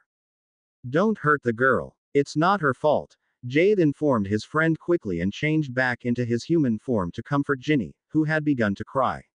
Ginny, everything is all right. Please give me the book, so that I can hand it to my father and let him check it out. Obviously, something is not right with it. Turning to Amaterasu, he asked, what are we going to do with him? Just leave him here. I'll take him into the forest for the animals to have a party. You look after the girl. Come to see me again soon, Amaterasu replied gently. Jade thanked her and motioned for Ginny to grab his tail feathers, before he transformed into his phoenix form and flashed back into the bathroom, where he closed the entrance to the chamber. Let's go and speak with my parents about it, he suggested to Ginny, who was still seemingly shocked about the happenings. Ginny gave him a frightened look. It's my fault, she said in a small voice. I shouldn't have written into the book. I don't even know where I got it from. It was together with my school books, but Tom was very nice, and so I continued writing. Your parents will think I'm absolutely stupid. No, they won't, Jade replied soothingly, glad that she didn't even question from where he had arrived to help her all of a sudden. He flashed them straight to his own room and gently led Ginny into the living room, where both his parents were working. He pulled Ginny onto the sofa with him and quickly explained what had happened, ending, I have no idea who Tom was, but Amaterasu killed him. I'm sorry. I was very stupid, Ginny said in a barely audible voice. No, you weren't. You couldn't know that Tom was evil and what was going to happen, Jade said softly, and Minerva nodded. Well, it was indeed stupid to trust a person that suddenly appeared out of a book, Severus said sternly. That must have been Tom Riddle, Minerva threw in thoughtfully, the later Lord Voldemort. The Dark Lord. Severus gasped, reaching for the book. Give it to me, please. I have to take this to the headmaster. When Severus left to speak with the headmaster about the Black Book, Minerva informed Pomfrey that the headmaster and Severus as well as Jade, Ginny and herself would be absent from dinner. Afterwards, she called Malcolm and asked him to serve dinner for the three of them in their quarters, noticing that Ginny still seemed to be shocked about what had happened. Jade, can you please promise that you won't speak with anyone about what happened? Ginny asked pleadingly when they had finished dinner, during which McGonagall had tried to lead the conversation to other topics as well as possible. I promise, Jade said hesitantly. However, I'd appreciate it if you informed the twins. They were the ones who asked me to keep an eye on you in my Animagus form. They seemed to be very concerned. The twins are great brothers, Ginny replied, smiling. I'll think about it. From that time onwards, Ginny and Jade became close friends, and Ginny often sat between Jade and the twins at the Merlin table, which did not go well with her brother Ron. He had always been jealous of Jade because of being the twins' friend, being in Merlin and living at Hogwarts together with his father. However, the fact that Ginny had also been sorted into Merlin and had apparently become friends with Jade as well was driving him over the edge. He spent a few weeks to carefully plan how to really hurt Jade, which was not easy, since the boy was brilliant at potions and was able to transform into a phoenix and flash away easily if he was in danger.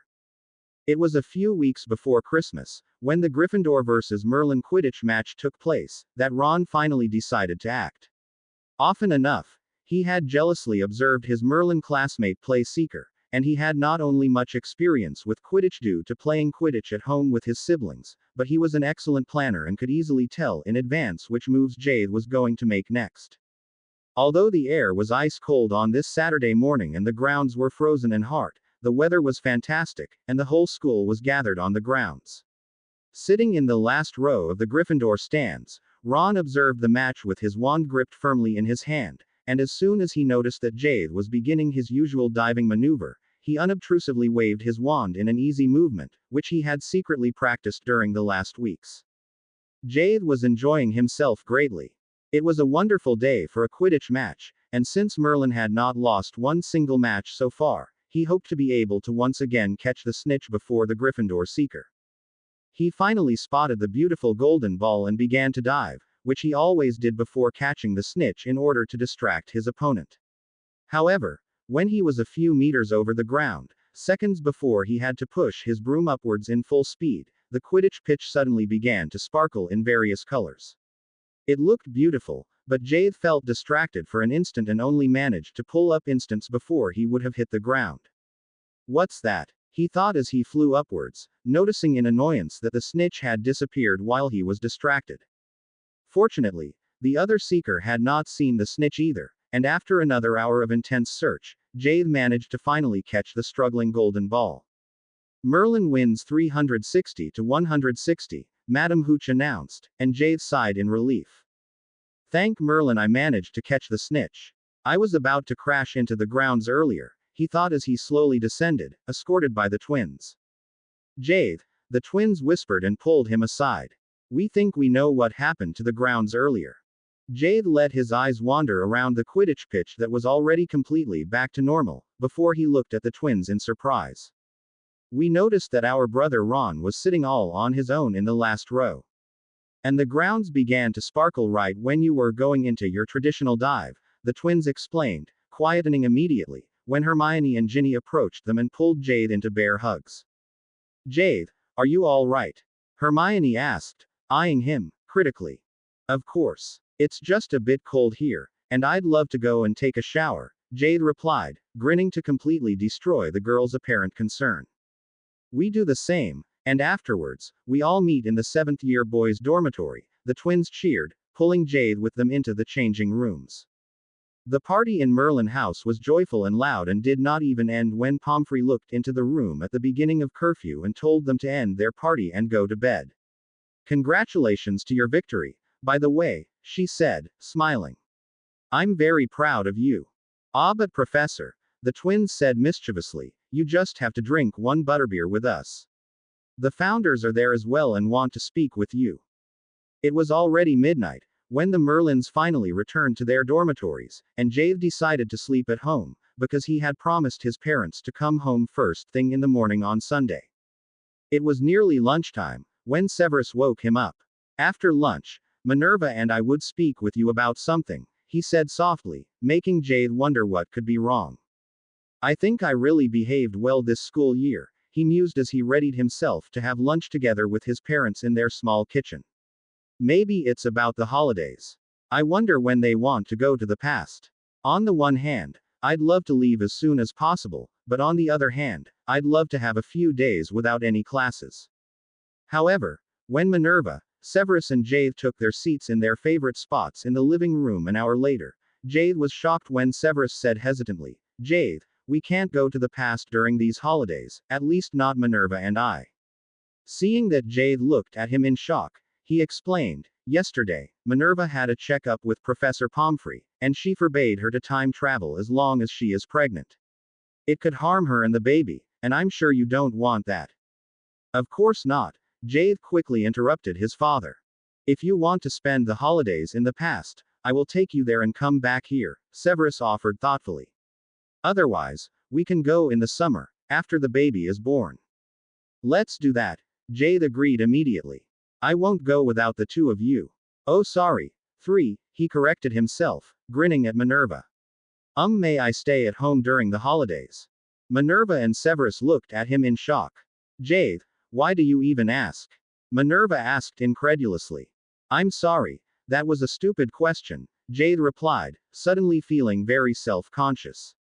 I thought you might be busy with preparations for the baby or such, he said lamely. Severus rolled his eyes, but Minerva replied in a soft voice, we thought that you might help us with that. One kind of preparation that we have to deal with and didn't manage yet is to find a name for the baby. Do you already know what it's going to be? Jade asked excitedly. I'm not sure, which I'd like more, a brother or a sister. Oh well, I guess it doesn't matter, he thought, completely missing Severus' reply. By the way, Severus suddenly changed the topic. Do you have an idea what happened during the Quidditch match yesterday? You mean why the grounds began to sparkle?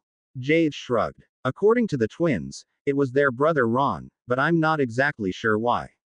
At first I was angry at whoever did it, because I was so distracted that I let the snitch escape, but since everything went well in the end, he slowly trailed off.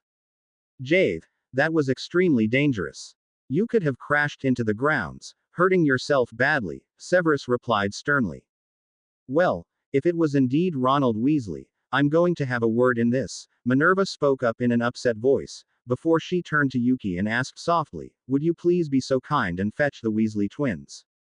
Yuki, who had been sitting on her perch, cleaning her wing feathers, let out a happy trill and flashed away with a small splash of ice. She's getting better now that she practices flashing to Fox, place and back several times a day, Jade chuckled, wiping a small piece of ice from his cheek. Instants later, Yuki returned with the twins in tow, and Minerva began to interrogate the two boys, who explained that they had practiced that exact spell during the summer holidays and it was likely that Ron picked it up at that time. That would explain why he was sitting all on his own and not together with Mr. Finnegan and Mr. Thomas as usual, Minerva said thoughtfully, giving Severus a questioning look. Minerva, this is not a harmless prank. If he indeed cast the spell, he did it to harm Jade, Severus said sternly. Jade, can you please get your map and look where Mr. Weasley is, so that Minerva can fetch him? We'll continue this conversation in the headmaster's office. Messrs. Weasley, you do not have to accompany us if you don't want your brother to know who alerted us that it could be him who attacked Jade. It's all right, Professor. We'll go with Jade, the twins replied simultaneously. Dad, he's in the Gryffindor common room, together with a Peter Pettigrew, whoever that is, Jade said in confusion as he returned to the living room. Peter Pettigrew. Minerva and Severus queried simultaneously. That is impossible. He is dead, Minerva added, exchanging a surprised look with her husband. Severus leaned over the map and shook his head. The map is faulty, he said firmly. Anyway, I'm going to fetch Mr. Weasley, Minerva said in determination and stood up. I'll flash you in front of the Gryffindor common room, Jade offered and hurriedly transformed. 20 minutes later, Molly and Arthur Weasley arrived through the flow in the headmaster's office, glancing in surprise at Minerva, Severus, Jade and their 3 youngest boys. "Oh Minerva, I just hope the twins didn't hurt anyone too badly," Mrs. Weasley blurted out, taking in the stern faces. "No, it wasn't the twins, and no one is hurt," Dumbledore replied and ushered the Weasleys to the 2 remaining seats, before he slowly explained what had happened on the previous day. "I just checked Ronald's wand, and the spell was indeed cast from his wand," he finished his explanation in a grave voice. Thank Merlin, Jade was able to pull up in spite of being distracted. The twins spoke up, simultaneously, glaring at Ron. Noticing that his wife was about to cry, Mr. Weasley turned to his youngest son. "Ronald, please tell us why you did such a thing. Didn't you consider that Jade could crash into the ground and become gravely harmed?" Ron remained quiet, looking at the floor in front of him. "Molly, Arthur, may I ask for your permission to question Ronald under Veritaserum?"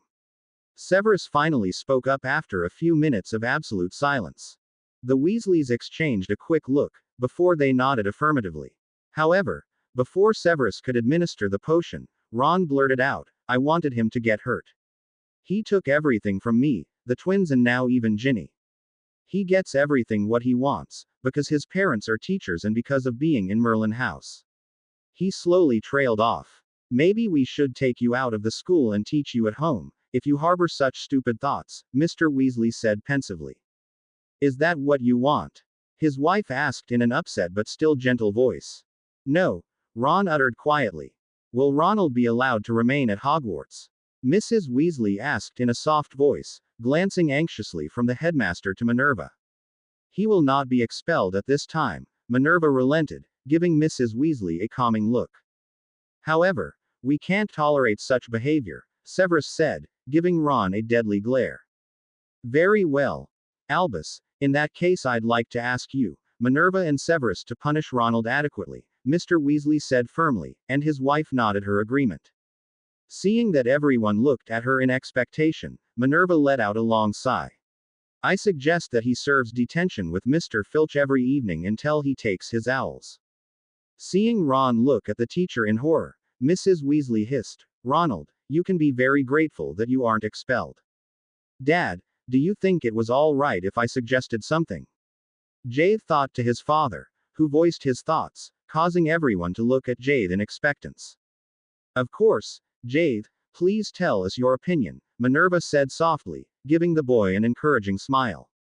Jade unsurely fixed his eyes on Minerva, who smiled at him encouragingly, before he hesitantly spoke up.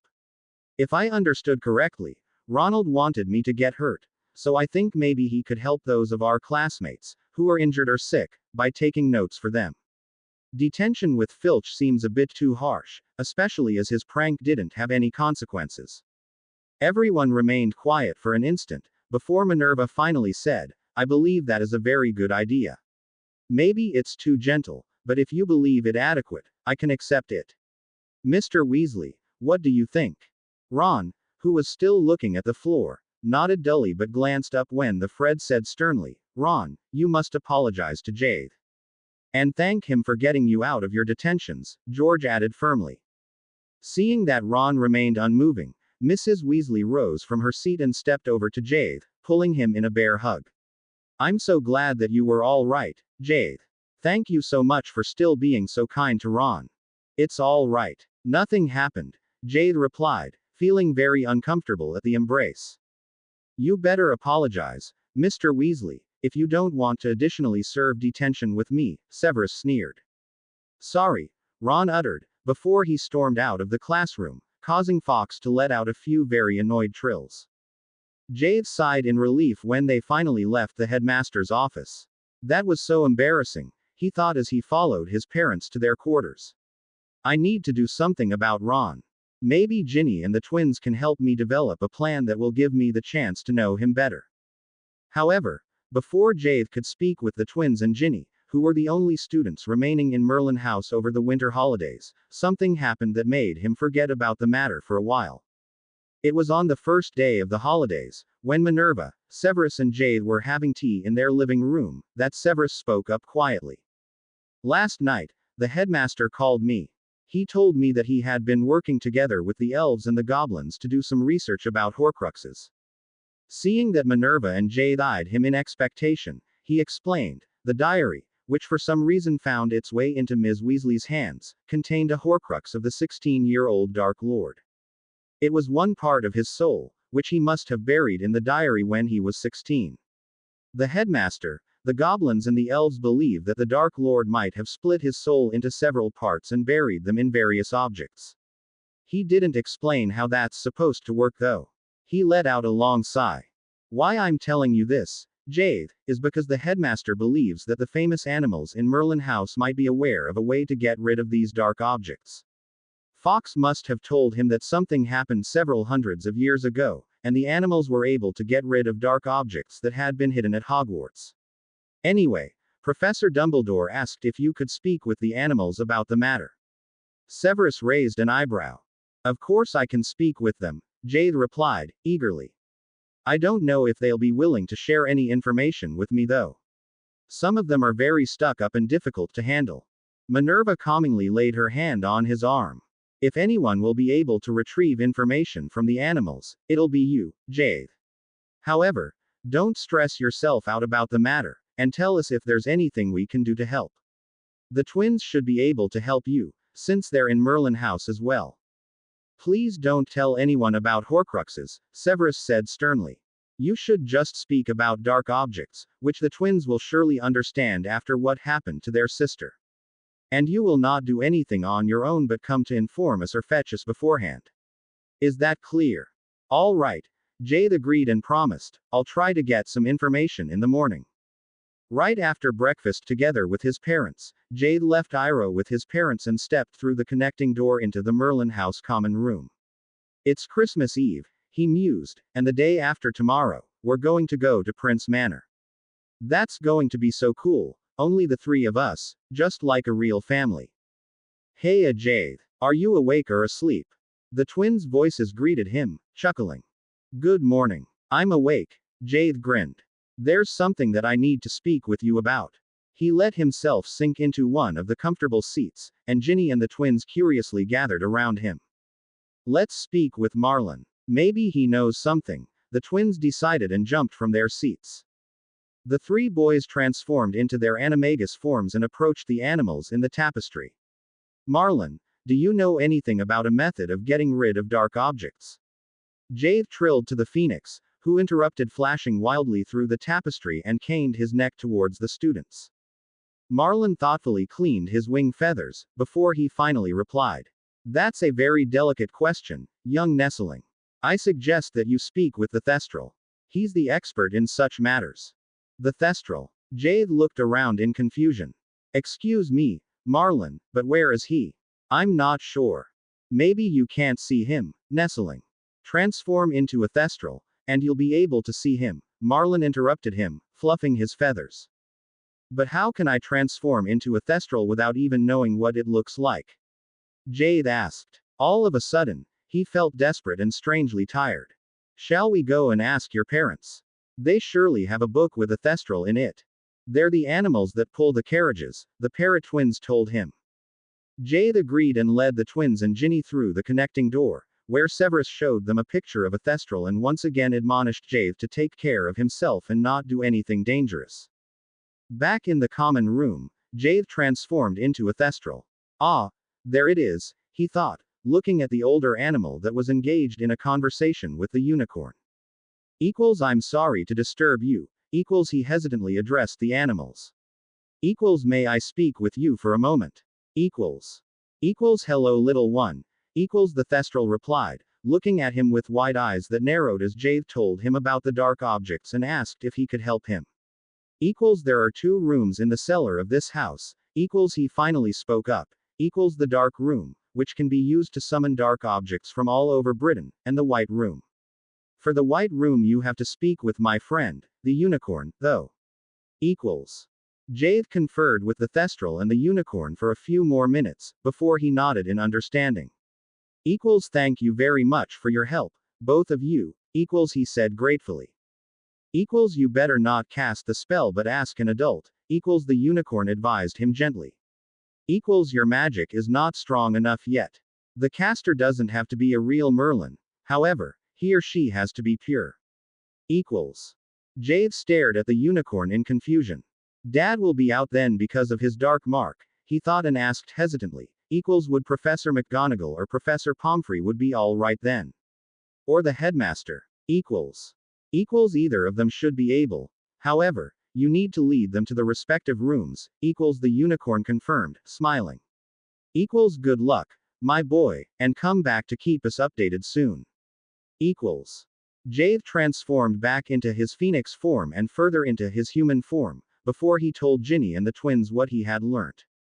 Ginny cast him an anxious look as she spoke up hesitantly. Jade, I don't know why, but I have a bad feeling about this.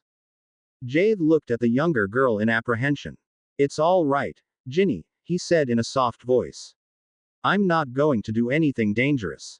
Well, let's call your parents an hour head of house, George suggested, while Fred approached the portrait of the tortoise that opened immediately and allowed him to step into Pomfrey's office. Jade quickly went to fetch Minerva and Severus, before he explained to the three adults about his conversation with the Thestral and the unicorn.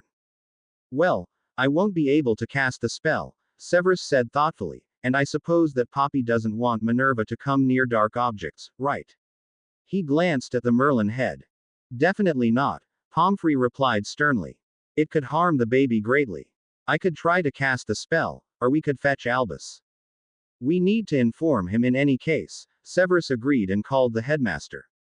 A few minutes later, Professor Dumbledore entered the Merlin common room and made himself comfortable on one of the sofas, offering a round of lemo drops for everyone. As if this was the time to eat lemo drops, Jade thought in annoyance as he hesitantly followed the twins' example and took one of the sweets in order not to attract any attention. After listening to what Severus told him about Gawathi's findings, the headmaster offered to cast the first spell that would summon all dark objects into the dark room. At the same time, he suggested that Pomfrey should cast the second spell, which was going to transfer everything from the dark room into the white room, where the objects were going to be purified. Seeing that Marlin seemed to be asleep, Jade transformed into a unicorn and asked the unicorn in the tapestry to open the door to the cellar. Equals of course, sweetheart, I will let you in, but please tell everyone to be careful. It's not good to mess with dark objects, equals the unicorn advised him in a gentle voice. Equals thank you. I'll tell them, equals Jade replied and proceeded to lead the small group downstairs. There are 3 new doors since we came here the last time, Severus' voice penetrated Gawathi's mind as they turned from the stairs into the small corridor. Fortunately, the dark room was just next to the safe room, so that Jade didn't have to reply. He touched the door to the dark room that opened on the touch like the Thestral had promised. The room was just a normal-looking Merlin cellar room, merely consisting of the surrounding stone walls and void of any furniture or other items. He carefully closed the door again and opened it to the white room. To everyone's surprise, the white room was decorated with several wooden bars and ladders, and a magical window was decorating one of the walls. The room was also strangely warm in comparison to the other cellar rooms. I wonder what this room does, Jade thought as the group slowly returned to the common room. Messrs. Weasley, would the 2 of you be so kind and accompany Professor Pomfrey and me and open the doors for us? Dumbledore asked gently, and the twins nodded eagerly. I can. Jade spoke up, but his father interrupted him firmly. No, Jade, you will remain here with Minerva, Ms. Weasley and me. Only very grudgingly agreeing, Jade sat on the sofa next to Minerva after holding the cellar door open for the others. Well, Dad is right. It doesn't have to be me all the time, he thought. On the other hand, it's unsettling not to be able to watch what happens. Jade, did the Thestral or the unicorn say something about how long it might take for all the dark objects to be summoned? Ginny asked curiously, causing Jade to frown. I have no idea. No, they didn't say anything. Jade looked questioningly at Minerva and his father. I suppose that it's going to be quick, Severus replied, glancing at his wristwatch, before he suddenly gasped, threw a terrified look at Jade and mumbled something incomprehensible as he dashed towards the cellar door. Only an instant later, Jade let out a scream and was whisked away within seconds. Severus. Minerva shouted after her husband in shock. Severus turned on his heels. Minerva, Jade is in mortal peril, he said, terrified, and it's too late. He was probably summoned to the dark room as well. Apparently, the Dark Lord must have buried a Horcrux in Jade when he killed his parents.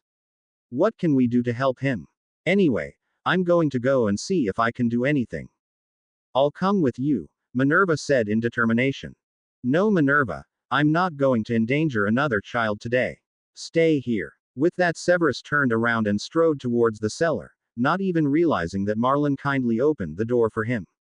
Let me in, he demanded towards the twins, who were standing in the corridor in front of the dark room and the adjacent white room, where Pomfrey was just performing the spell that was supposed to transfer the dark objects and purify them.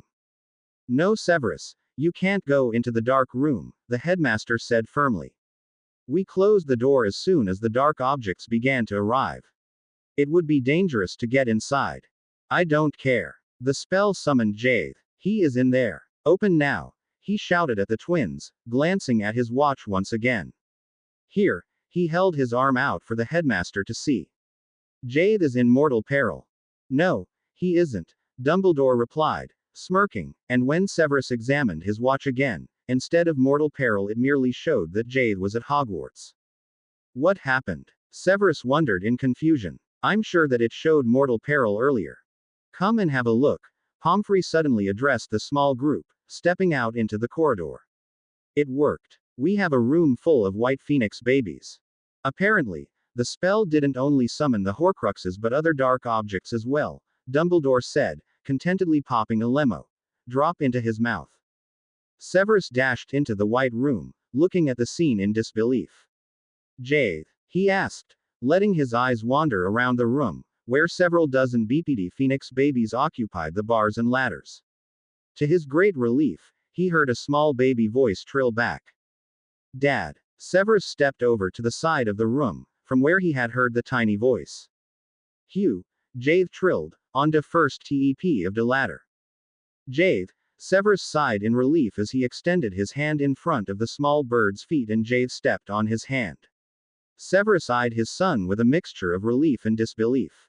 The bird was completely BPD, and only the tips of tiny white feathers could be seen on his wings. Severus, you must be very careful. This room is warm enough for the babies, but if you take him out of here, you must keep him warm. If you take him home, you must place him in front of an infrared lamp. It's too cold for him in your quarters, Pomfrey warned him. I'll ask Misty to take one into your quarters. As soon as Severus left the room with the tiny phoenix buried in his hand, she waved her wand over the animal and cast a warming spell at the bird, who thanked her with a small, grateful trill. You're very welcome, dear, she said gently. I'm so glad that you're all right. I'll ask Yuki if she is willing to raise the baby, Severus said thoughtfully. Poppy, do you have an idea if Jade will still be able to transform into his human form, and when will he be able to do so? Pomfrey sadly shook her head. I'm sorry, Severus. I don't know if and when he'll be able to transform, nor do I know if he'll be back to his 12-year-old self, or if he is going to be a baby again. Severus let out a long sigh. It doesn't matter, he said finally. The main point is that Jade is alive and well. Severus. Where is Jade? Minerva, who was hovering at the open door at the top of the stairs, asked urgently. Is he all right? Severus carefully opened his hand just enough for Minerva to take in the small phoenix that tiredly opened his eyes and trilled, Mum. Oh Merlin, Minerva gasped. Is he all right? He's completely well, Poppy said calmingly. However, you must not allow him to transform back or try to transfigure him back for at least 3 weeks. To Minerva's and Severus' great relief, Yuki immediately began to take care of baby Jade. She took him under her wings and warmed him, until his white feathers grew larger and covered his BPD skin. Only when the baby phoenix was a week old, Yuki grudgingly allowed Minerva and Severus to take him from his perch and cuddle with him. I'm so glad that you're all right, Jade, Severus told him as he carefully stroked the small white head feathers. I'm sorry. I messed up yow holidays, Jade trilled back. You wanted to go to Damanau. Oh no, Jade, that doesn't matter at all, Severus said, rolling his eyes at the small bird. We can go at a different time. It was just a bit sad that you missed Christmas, but we're very glad that you seem to be fine. Turning to Minerva, he said, it is reassuring that he remembers everything. Minerva nodded gently and carefully extended her hand to stroke Gawathi's feathers. That's true. He'll probably be able to transform back into his 12-year-old self in a few weeks' time, she said absent-mindedly, before she continued, I don't know why, but all of a sudden I can understand Gawathi's trills. Before Severus could even ponder the matter, Jade asked, Mum, Dad, why was I taken to that womb, and what happened to the Hoxes? We assume that the Dark Lord buried a Horcrux within you, when he gave you the scar, which should be gone now by the way, Severus explained patiently. The Horcruxes were transfigured into white phoenixes as well, along with several other dark objects. Do you exactly remember what happened? The phoenix fluffed his tiny feathers in thought, before he replied, No, Bifing was dark, but you was something golden, but I don't know what it was. And I also heard a snake hiss something, but it didn't make sense. It hot a lot, but then it became light and didn't hot anymore. He let out a huge yawn and once again fluffed his short feathers, so that he looked like a small, white ball as he made himself comfortable on his father's shoulder, which was still his favorite spot. Sleep well, Jade, Severus commented, smirking as he observed the small phoenix drift off to sleep. He's so cute, Minerva said, smiling, but why am I able to understand him? Severus let out a long sigh, before he said thoughtfully, maybe it's because he somehow managed to bond with you as well. Did you notice that he called you, Mum, again? As far as I know, this only happened once before. Of course I noticed. He even said it twice, Minerva replied, smiling warmly at her husband and the tiny bird on his shoulder. I hope you're right. That would be wonderful.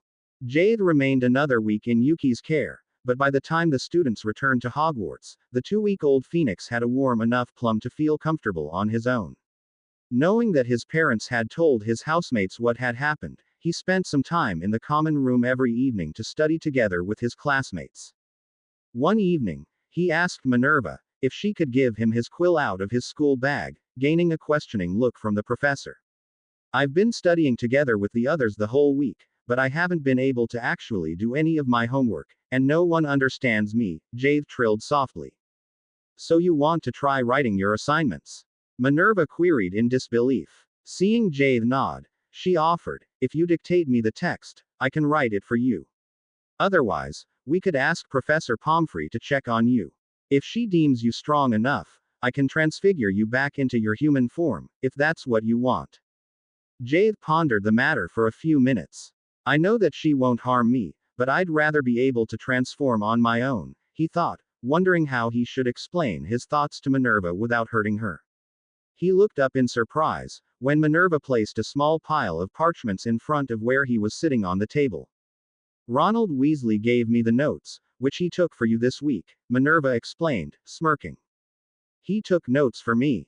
Jade trilled, horrified, looking at Minerva in disbelief. Of course, Minerva said matter-of-factly. That was his punishment, and I informed him on Monday that he would have to take notes for you until you were back to your human form. Oh, all right, Jade trilled in understanding. I'm sorry. I didn't want him to take notes for me, only for other students. Minerva let out a small snort, before she asked softly, Now, do you want me to call Professor Pomfrey? I could just flash to her and ask if I may transform. I feel strong enough, Jade replied, trying to sound as confident as possible. No, Minerva decided and called her best friend through the fireplace. Pomfrey quietly waved her wand over the phoenix. I am very pleased with your overall condition, she said finally. It's now the 22nd day after your let's call it accident, and I think you could try to transform, if you feel up to it. Jade let out a few happy trills, before he threw Minerva an anxious look. Excuse me, do you think I'll be BPD if I transform, or will I still have my clothes? Minerva stared at him in surprise, before she chuckled and quickly conjured robes for Jade. I suggest that you go into your room together with Professor Pomfrey. I'm sure that she has seen you in your Adam's costume before. Thank Merlin I'm a phoenix, Jade thought, otherwise I'd be blushing now. This is too embarrassing. He flew into his own room, and Pomfrey followed him, instructing him to sit on his bed for the transformation. Jade obliged, and instants later, he found himself back in his 12-year-old human form. He quickly covered himself with the robes that Pomfrey handed him. Is everything all right? Are you feeling well? The healer inquired, causing Jade to nod eagerly.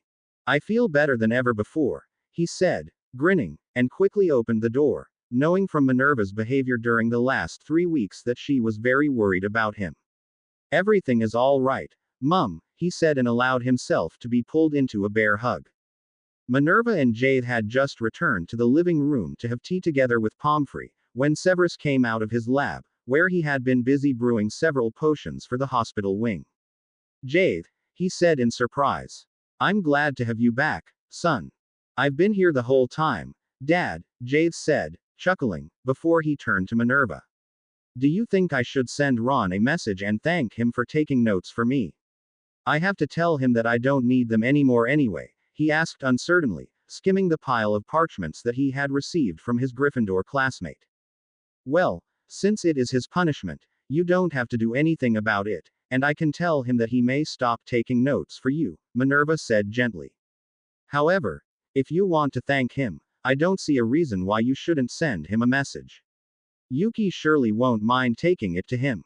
Jade nodded in understanding and quickly scribbled a thank you note, before he engrossed himself in reading through the pile of parchments, unaware of the amused looks the adults shot him. It was already after curfew, when Severus said strictly, Jade, I believe that you studied enough for tonight. If you intend to grace your teachers with your presence tomorrow, I suggest that you go to bed. I'll do that, Jade agreed and obediently put his parchments away. Dad, he asked hesitantly, do you think that the Dark Lord is really gone now? Severus thoughtfully pushed an errant strand of hair out of his face, before he replied quietly, I'm afraid that the Dark Lord is not gone yet, because my dark mark is still visible. He slowly rolled his left sleeve up and showed Jade the mark. Professor Dumbledore and I assume that one of his Horcruxes was used as soon as we got rid of his spirit last year. Seeing that Jade cast him a terrified look, he added, however, this time, he won't have any Horcruxes left, so that it should be possible to get rid of him permanently. Oh no, Jade said, terrified. Do you think that he's going to possess someone again? He absent-mindedly caressed Yuki's head feathers as he looked from Severus to Minerva. Severus let out a long sigh. I'm not sure, he said finally, but I can't imagine any other method for him to gain a body. Jade, promise me that you'll be very careful and come to us whenever you notice anything strange. I promise, Jade reassured his father. During the next few days, Jade studied the remaining notes that Ron had taken for him. Although some of the explanations were incomplete and not easy to understand, Jade was surprised at how much the boy had written for him, even if his handwriting was horrible. I should ask Mum if she can't just waive his punishment, he thought. He really did a good job and helped me, even if I can imagine that he wasn't happy to have to take notes for me, and nothing happened when he tried to attack me anyway. However, before Jade had the opportunity to speak with his parents about the matter, Ron had an accident in his potions class. Jade knew that Ron had never been good at potions since the beginning of his first year. However, he couldn't understand how the other boy managed to make a simple healing potion explode all over himself, especially after his father had warned the class that the potion could cause harm if it came in touch with human skin as long as it wasn't finished. Severus pointed his wand at the boy and levitated him to the hospital wing, strictly telling Jade that he couldn't join him, because the green pustules, which Ron was spiking, were very contagious. After dinner the same day, Jade returned home to inquire how Ron was, and upon hearing that he would be stuck in the hospital wing for a week, he offered in a small voice, should I take notes for him like he did for me? You don't have to do that, Jade, Severus replied firmly. It's his own fault that he was so careless and spilled the potion all over himself. He shook his head in annoyance, mumbling something to himself, from which Jade could only understand, dunderhead. I'd still like to, Jade said softly. Maybe that would be a chance to get to know him a bit better. I really hate fighting with anyone. Severus, do you think the pustules will be contagious for animals? Minerva threw in, smiling at Jade. I know for a fact that Mr. Weasley is very bored, because Poppy is not allowing any visitors. She said he was well enough to study though. I don't think it is contagious for Animagi, Severus replied thoughtfully. Would Jade be able to communicate with Weasley though, if he was in an animagus form? A parrot would be able to talk, Jade hesitantly informed his parents, before he added in a small voice, however, I haven't transformed into anything, since I was a baby phoenix. Will I still be able to transform at all? Minerva looked at Jade in surprise. Since you were able to transform back from your phoenix form into your human form, I can't see a reason why you shouldn't be able to change into your animagus form, she said gently. I wonder if you, be a wind phoenix like before or an ice phoenix like you were as a baby. Why don't you just try to transform? Severus suggested, giving Jade an encouraging look. Jade nodded, wondering why he was so nervous about the matter. I can do it, he thought to himself and concentrated on his wind phoenix form, sighing in relief when he managed the transformation without any problems. He transformed back and carefully copied his own notes with the copy spell that Minerva had taught him a few days ago, before he changed into his phoenix form again and took the few parchments into his left foot. Very hesitantly, he flashed straight into the hospital wing, where Ron Weasley was quarantined in a corner. Thank Merlin, he thought, seeing that the other boy was asleep. It's not as if I wanted to talk to him anyway. He quietly placed the parchments onto the night table and flashed back home. During the next few days, Jade took notes for Ron and placed them on his night table every evening, surprised but glad that the other boy was always asleep. At the end of the week, Ron was released and still wondering who had secretly brought the piles of notes on a daily basis.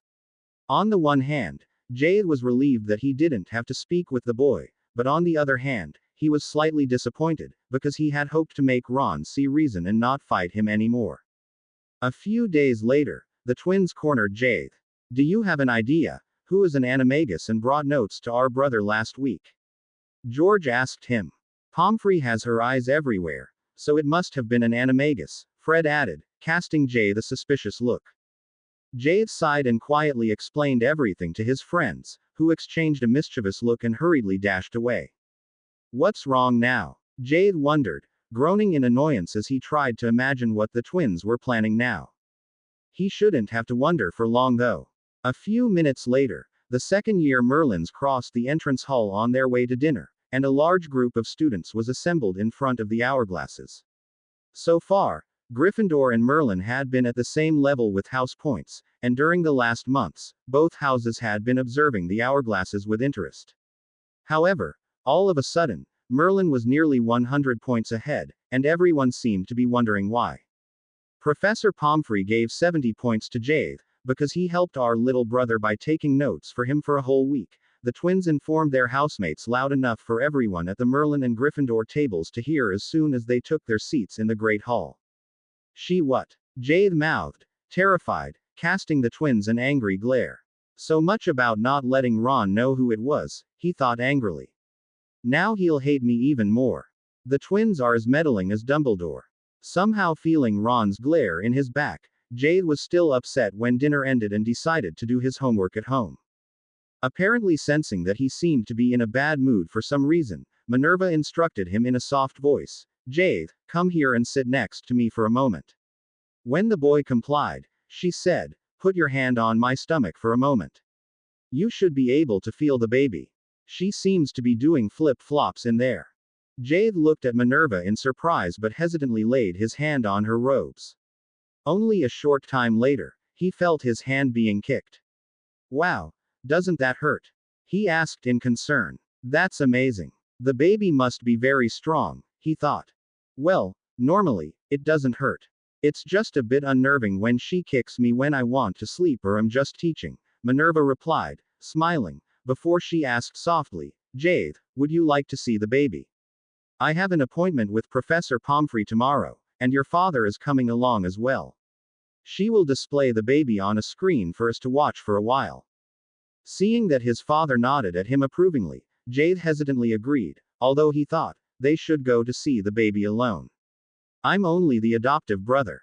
When he returned to Merlin just before curfew, he spoke with Hermione about the matter and asked for her opinion. Jade, if Professor McGonagall invites you to come, you should go. You're the big brother. Your parents must love you very much to allow you to participate in such an event, Hermione told him in apparent excitement. When he met his parents in a small room behind Pomfrey's office after his last afternoon class, Jade still wasn't completely convinced. However, when he saw the baby on the screen, he knew immediately that he was going to love his little sister. She's so cute, he thought as he observed how she contentedly beeped her thumb. I wonder what they're going to name her, he thought, looking up in surprise when Pomfrey just voiced the same question. Minerva looked at Severus in exasperation, before she let out a long sigh and said, finding a name for a child is more difficult than I expected it to be. Severus doesn't like any of my suggestions, and I don't like the names, which he comes up with, either. Jade couldn't help chuckling, especially as his head of house laughed as well, before she said, well, if that's your only problem, you can deem yourselves very lucky. Whom are you going to make the godparents, by the way? Minerva glared at her best friend. Since you refused, we have no idea whom to appoint godparents. The only younger teachers are the Longbottoms, but since Alice is already Gowthy's godmother, we have to think of someone else. She turned to Jade. Is there anyone among your friends, even if they're a bit young, who would like to become godmother or godfather? Jade looked at Minerva in shock. I don't know, but perhaps Hermione or the twins. He suggested vaguely, causing Minerva to let out a snort. Minerva, I believe that the twins are well able to take responsibility, Severus threw in. During the last few years, I spoke with them in private a few times, and they took good care of Jade on several occasions. Apart from that, Ms. Granger would make a good addition. Young godparents are definitely better than two old ones, Pomfrey spoke up, smiling. Very well then, Minerva hesitantly agreed. Let's speak with them and ask them tonight. To Gowthy's amazement, Hermione and the twins agreed to become his baby sister's godparents. He couldn't wait to see his little sister and help his parents to care for her. Thank Merlin they planned it so well that she's going to be born at the beginning of the summer holidays, he thought happily and hoped that the remaining weeks of the school year were going to pass quickly. However, a month before the end of the school year, he became distracted by a completely different matter. One day at dinner time, Severus thought to him, Jade, can you come home for a few minutes after dinner, or are you very busy? No problem, Jade thought back. He wondered what his father wanted, because it was only Monday, and he had just spent the whole weekend at home. Jade, do you think you have time to skim Salazar's book for the Wolfscure potion, of which he told us, if possible before the end of the school year? Severus asked, quirking an eyebrow. Oh, I'm sorry, Dad, I should have done that a long time ago, but I completely forgot about it, Jade said, terrified at his own stupidity. It's all right, Jade, and it wasn't necessary so far anyway, Severus replied gently. However, the headmaster just informed me that he is going to hire a werewolf to teach care of magical creatures from the next school year onwards, and I personally think it would be much safer for everyone if he was cured before the beginning of the school year. A werewolf, Jade gasped. Okay, I'll try to find the recipe. Dad, do you think we could ask Salazar where I can find it? Severus sighed. I asked him, but he wasn't very helpful. However, he said that the recipe should be in one of the books that you could access and borrow from his library. Jade agreed and took one of the books with him to Merlin House. During the following weeks, he busied himself translating the titles of the potions recipes in Salazar's books. Whenever he finished a book, he took his notes to Severus, who skimmed the titles and marked those recipes, which he wanted to have translated later on, whenever Jade had time. However, even after Jade had finished the titles of the first dozen books, there was still no sign of a Wolfscure potion. Finally, 2 weeks before the beginning of the summer holidays, he found the potion. The Wolfscure was the title, and Jade looked at the words, which he had just written, in disbelief. That's the potion. Finally, he thought in utmost relief and hurriedly translated the necessary potion's ingredients and the brewing instructions, before he transformed into his phoenix form and flashed home with his notes, knowing that his father would be more than relieved to get his hands on the recipe. He's probably worried, because the werewolf might harm the baby, he thought, while he dashed through the Snape's quarters, looking for his parents. However, the rooms lay completely in the dark, and he could neither find his father nor Minerva. Maybe something happened with the baby, he thought, terrified. She was supposed to arrive in 2 weeks' time, and we were supposed to go and see her again on Wednesday. However, when he recalled that Pomfrey hadn't come to the common room that evening, he was sure that something was wrong and hurriedly transformed and flashed straight into the hospital wing. When Jade arrived in the hospital wing, he found himself face to face with his father. Severus looked very stressed but smiled as Jade appeared in front of him and quickly changed into his human form.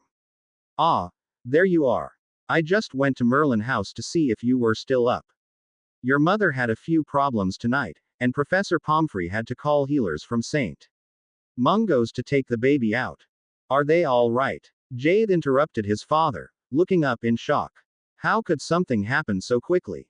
He wondered. She seemed fine to me in class.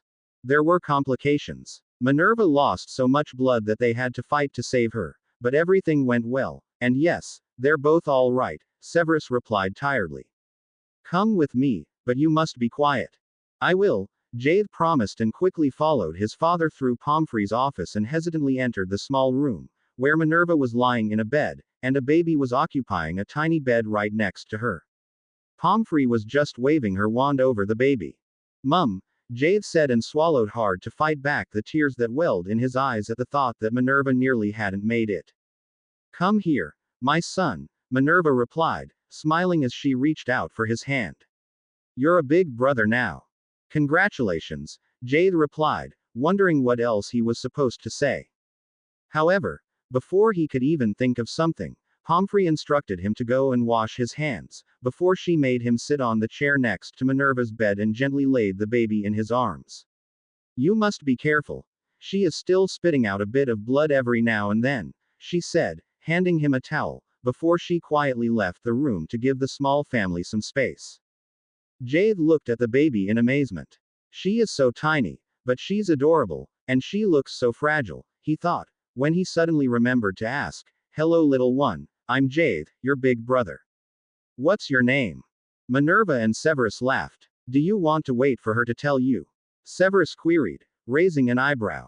Jade rolled his eyes. If possible, I'd appreciate it if you told me, he replied, chuckling. The young lady here is Uis Lily Snape, Severus informed him, sounding very proud as he observed Jade carefully play with his daughter's tiny fingers. Ishka. Jade tried to pronounce the name in confusion. Severus smirked. Exactly. Uis is Gaelic and means water, just like Jade means wind. We thought it was very fitting as a name for your younger sister. It's a nice name for her. And Lily. Lily as in my birth mother's name? Jade asked softly. Yes, Jade, Severus explained. Normally, people give their children the name of their parents or their own name as second name. However, we decided to give your sister your mother's name. As you know, both of us knew her very well, and she meant a lot to us. I like the name, Jade said simply as he continued to carefully stroke the baby's soft skin. Hey Uis, he whispered gently, before he turned back to his father. Can we take her home now? To Gauthi's disappointment, Minerva and Uis had to remain in the hospital wing for a few days. He spent every free minute with them, although he realized soon that the baby was asleep most of the time. When they were released from the hospital wing on Saturday morning, Severus began to brew the Wolfscure potion after the recipe that Jade had found and translated the other day. The brewing process took the whole weekend with a few breaks, when the potion had to simmer for a few hours. Jade felt very happy and proud that his father deemed him competent enough to assist with such a difficult potion, even if he only allowed him to prepare the ingredients. I hope this will work, he said, when the potion was nearly finished. It would be too dangerous for Uis with a werewolf nearby. Severus cast him an amused look. I wouldn't want you near a werewolf either, he said firmly, before he instructed Jade to fetch a dozen small phials from the shelf. They wouldn't have to wait long, because the full moon was just a week away, and when the headmaster heard that they had brewed the Wolfscure, he invited the new Care of Magical Creatures professor to come to Hogwarts and take the potion right away. After his classes on Monday morning, Jade flashed home to see Minerva and Uis. He ate lunch together with Minerva, until she had to feed her daughter. Jade hesitantly sat on the sofa next to them and observed how his small sister greedily drank her milk. Doesn't that hurt? He asked softly, causing Minerva to smile. Just a little bit, but it doesn't matter. I'm just glad that she drinks everything, otherwise, it would hurt much more, Minerva said gently. Before Jade had to leave for his first afternoon class, she instructed him to come back right after his last class. Professor Lupin is going to come for dinner. Seeing Jade look at her questioningly, she explained, he's the new professor for care of magical creatures, for whom you brewed the Wolfscure potion. Is he going to take it tonight? Jade asked with interest. Yes, but Dad wants to speak with him beforehand to make exactly clear that the potion hasn't been tested, etc. Professor Lupin attended Hogwarts together with your birth parents, and he was one of their best friends. I believe that he will be very happy to meet you, provided that you're willing to tell him about your true identity. If you think that I should tell him, I will, Jade replied, smiling, before he hurriedly transformed and flashed away after a glance at his wristwatch. Jade liked Professor Lupin immediately. He seems very friendly, he thought, seeing how the new professor smiled upon seeing Uis. Uis Lily? Lupin queried and smiled as he looked from Severus to Minerva. Well, we chose Uis because it matches Jade so well, and Lily because we hope to raise her to such a wonderful girl like Lily Evans was, Minerva explained patiently, and Lupin nodded in apparent understanding. She was the kindest witch I ever met, he said in a soft voice. Feeling very reassured by what Minerva had told him at lunchtime, Jade hesitantly addressed the man, when the adults remained quiet, apparently thinking about the past, for a short while. Professor Lupin, my mother recommended that I should tell you something, he said softly. Seeing that the professor cast him an encouraging look, he explained that his birth name was Harry Potter and how he had ended up in Severus' care. Harry? Lupin asked in disbelief, before he said thoughtfully, oh well, I should have been able to guess that, because your eyes, Lily's eyes, are very special. I'm very glad to meet you, and I really appreciate that you told me the truth. Your parents were my best friends. Thank you so much, Jade. If Gawathi's birth father knew who adopted him, he would turn around in his grave, Severus threw in, smirking. I don't think so, Severus, Lupin disagreed. Both of them would be glad to know that he's in good hands, and Lily would be thrilled to know that you and Minerva are his new parents. After dinner, Severus escorted Professor Lupin to the hospital wing, where he administered the Wolfscure potion and left his new colleague in Professor Pomfrey's care to make sure that the potion did not have any unexpected after effects. At the same time, Jade helped Minerva to carefully bathe Uis. She's so sweet, absolutely adorable, he thought as he watched Minerva wrap the baby into a large, soft towel. Strange that she has blue eyes, he thought, unaware that he had voiced his thoughts. Minerva eyed him in amusement. All babies have blue eyes. Only when they're about a year old, you know which color they really have, she explained gently. Now, are you going to learn how to change her nappy? Jade agreed, and only when Uis was fast asleep in her bed again, he said, Mum, I'm sorry. I wanted to ask Dad to take me to Hogsmeade on the first day of the holidays in order to buy a present for Uis, but everything went so fast, and he slowly trailed off, looking uncertainly at Minerva. What would you like to give her, Jade? Minerva asked softly. Maybe I can conjure it for you. Jade remained quiet for a moment. Well, if anyone can make such a thing, it will be Mum, he thought, and finally explained his idea. A plush animal that changes its form at a touch on the head. Minerva asked in disbelief, before she remained quiet for a while. Well, I can try to make you one, she finally said.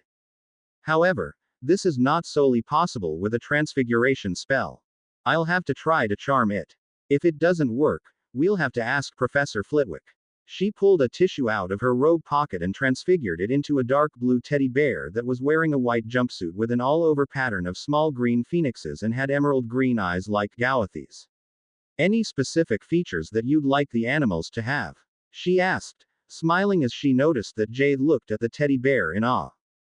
Deep in thought, Jade hesitantly replied, maybe it's too much to ask, but if it could make animal sounds, it would be super.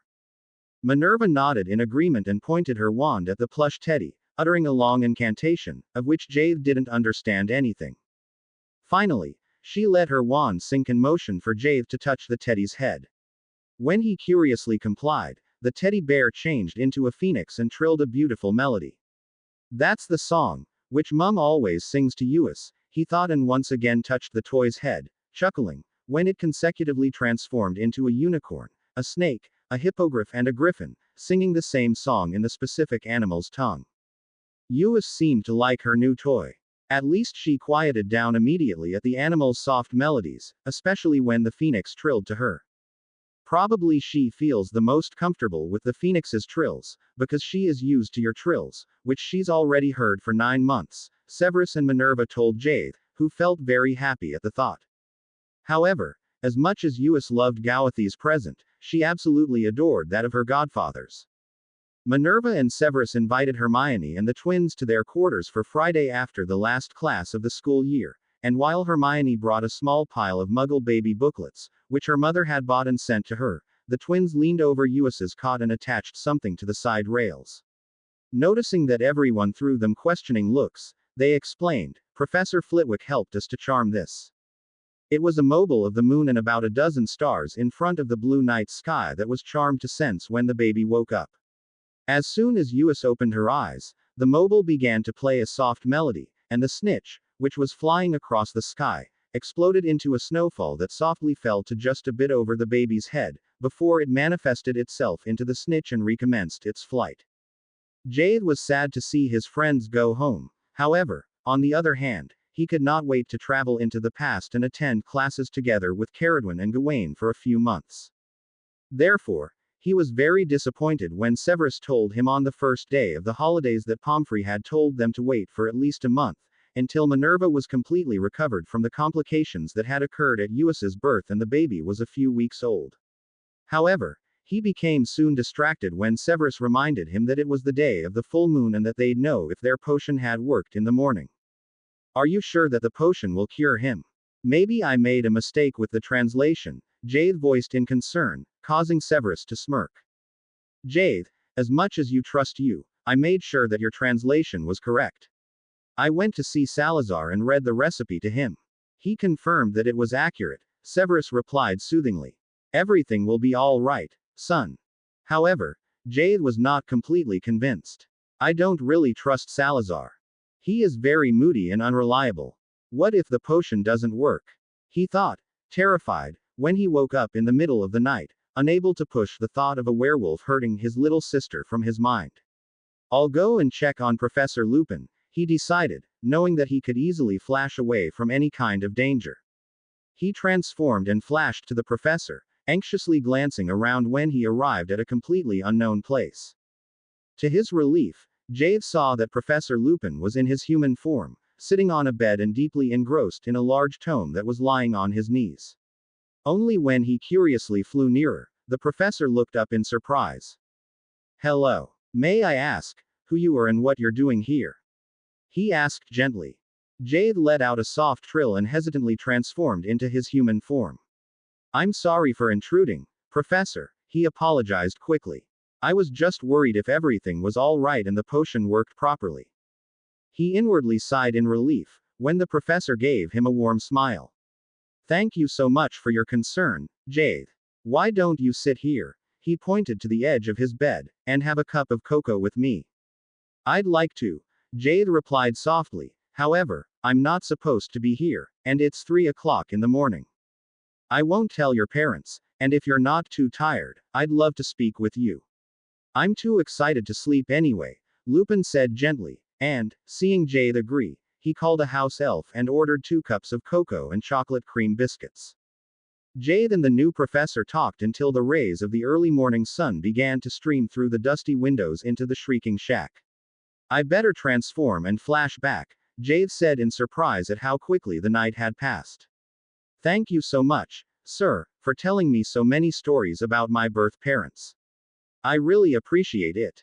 "You're welcome, Jade," Lupin replied gently. "Come to see me at any time, and once again thank you very much for curing me from lycanthropy. It has been my dream to be cured ever since I was a child. I really appreciate it." "You're welcome. I'm glad that I could help," Jade said happily, before he transformed into his phoenix form and flashed home, hoping that no one had missed him during the night. Well, they won't have, otherwise, they'd have sent Yuki after me, he reassured himself as he tiredly crawled into bed. During the first week of the holidays, Jade worked hard on his summer assignments, knowing that he wouldn't have time during the second half of the summer. When he was finished, Minerva and Severus offered to look over his work and applied so many corrections that he had to write everything again. Nevertheless, he finished his homework by the end of the second week. Thank Merlin, it's done, he thought as he tiredly put his quill down after finishing his charms essay. Well, that's what I get for having two teachers as parents. On the other hand, it's better than being ignored like I used to be at the Dursleys. Jade, Severus pulled him out of his thoughts, I'd like to speak with you about something. Seeing that Jade looked at him in expectation, he continued, our meddling headmaster apparently told the Minister of Magic about our Wolfscare potion. Jade groaned in annoyance as Severus explained, the minister asked me to brew enough doses of the potion to cure all the werewolves in Britain. He offered to pay 1,000 galleons for each dose and promised to award both of us the Order of Merlin First Class if we agreed to heal the werewolves. No thank you, Jade threw in with a disgusted expression on his face. I mean the Order of Merlin. Of course we can heal the werewolves. The question is how many doses do we need? I thought we were going to go to the past in 2 weeks' time. He gave Severus a questioning look.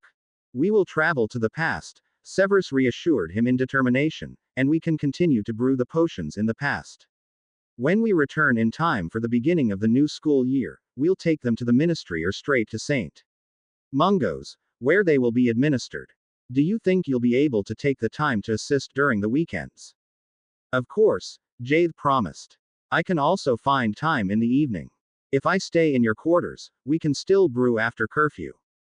No, Jade, Minerva interrupted him strictly. Curfew is there for a reason, and you're supposed to go to bed and not to begin brewing a difficult potion after curfew. Jade rolled his eyes but knew better than to contradict. During the following 2 weeks, Severus and Jade brewed as many doses as they could and sold them to the Ministry of Magic. When Uis was 4 weeks old, the Longbottoms, Professor Lupin, the headmaster and the other 3 heads of the houses met in the Snape's quarters for dinner. Knowing that everyone would notice that Uis wouldn't only be 10 weeks old but rather 6 months when they were going to come back, Minerva and Severus had decided to tell their colleagues about their time-traveling activities. Maybe Dumbledore doesn't like it, Jade thought, observing the headmaster frown as he followed Severus' explanation. Minerva, Severus, are you sure that it is wise to travel with such a small child? Wouldn't the time travel harm her magic? Dumbledore finally spoke up without the usual twinkle in his eyes. Before Minerva or Severus had the chance to even think of a reply, Pomfrey said, I had a long conversation with the portrait of Helga Hufflepuff, and we agreed that Uis's magic was already strong enough for the travel, if Jade flashes his parents and sister down and upstairs. Looking at the boy, she asked gently, will you do that for your sister, Jade? Of course, Jade replied immediately, forcing himself to not roll his eyes at his head of house. Other than that, I can't see any problems, Pomfrey continued. Professor Hufflepuff will be there to do all the necessary checks on the baby, and if they need any modern potions, Severus can brew them. Moreover, the people in the past seem to have managed raising babies without problems. While everyone chuckled at her monologue, Dumbledore slowly nodded and said, very well then, I trust your opinion, Poppy. In the morning, Minerva carried Uis and Severus Iro, when Jade flashed them all to the past, arriving one day before the students were going to come back from their winter holidays. Caradwin pulled Jade into a bear hug, and her light blue eyes were twinkling with joy. Thank Merlin you're back, Jade. I missed you badly, and the Hufflepuff house was very quiet without you and Gawain. Jade smiled at the excited girl. She somehow resembles Hermione, except for her eyes, he thought as the girl began to fawn over Uis and asked Minerva if she could help changing and bathing the baby later on. Of course you may, Minerva replied gently. She's only cute if she's not hungry though. If she is hungry, I always wonder if she is going to be a tiger animagus one day. Jade, Caradwin said with excitement when they finished their lunch later on, Helga told me earlier that she has to go and check on a sick unicorn. Would you like to come? We could go riding for a while. Oh, I'd love to see moonlight again, Jade said happily and quickly informed his parents, before he ran after Caradwin. The two friends spent the whole afternoon with the unicorns. Jade was very happy to see that moonlight seemed to remember him and immediately allowed him to sit up. Oh well, in this time only 2 weeks passed since I left, he thought, and not a whole year like it was for me. They explored the nearby landscape, before Caradwin led him to her parents' home in Hogsmeade. Jade noticed in surprise that her home was the next building to Hogwarts.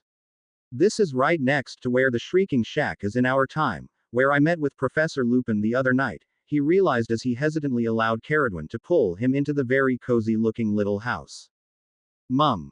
Dad. Caradwin shouted, causing her mother, a plump middle-aged woman with the same bright smile as Caradwin's, to appear at the entrance door.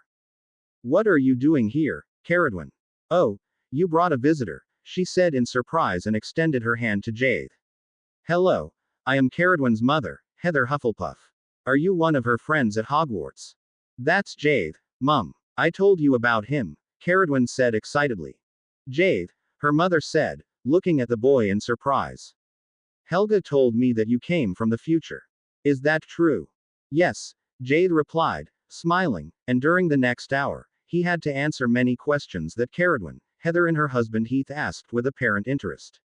When Caradwin and Jade finally headed out to ride back on their unicorns, Heather invited Jade to visit them together with Caradwin over the weekend whenever Helga allowed them to leave the castle. Her parents are so nice. I really like them. I felt very comfortable at their place, even if I only met them today, Jade mused as he followed Caradwin and rode Moonlight back to Hogwarts in time for dinner. He had just said goodbye to the unicorn, and the two friends were on their way back to the castle, when Iroh's thoughts penetrated his mind. Jade, where are you? Come back home quickly please. Jade turned to Caradwin. Would you mind me flashing us back to my room? He asked in concern. My familiar just asked me to come back quickly for some reason.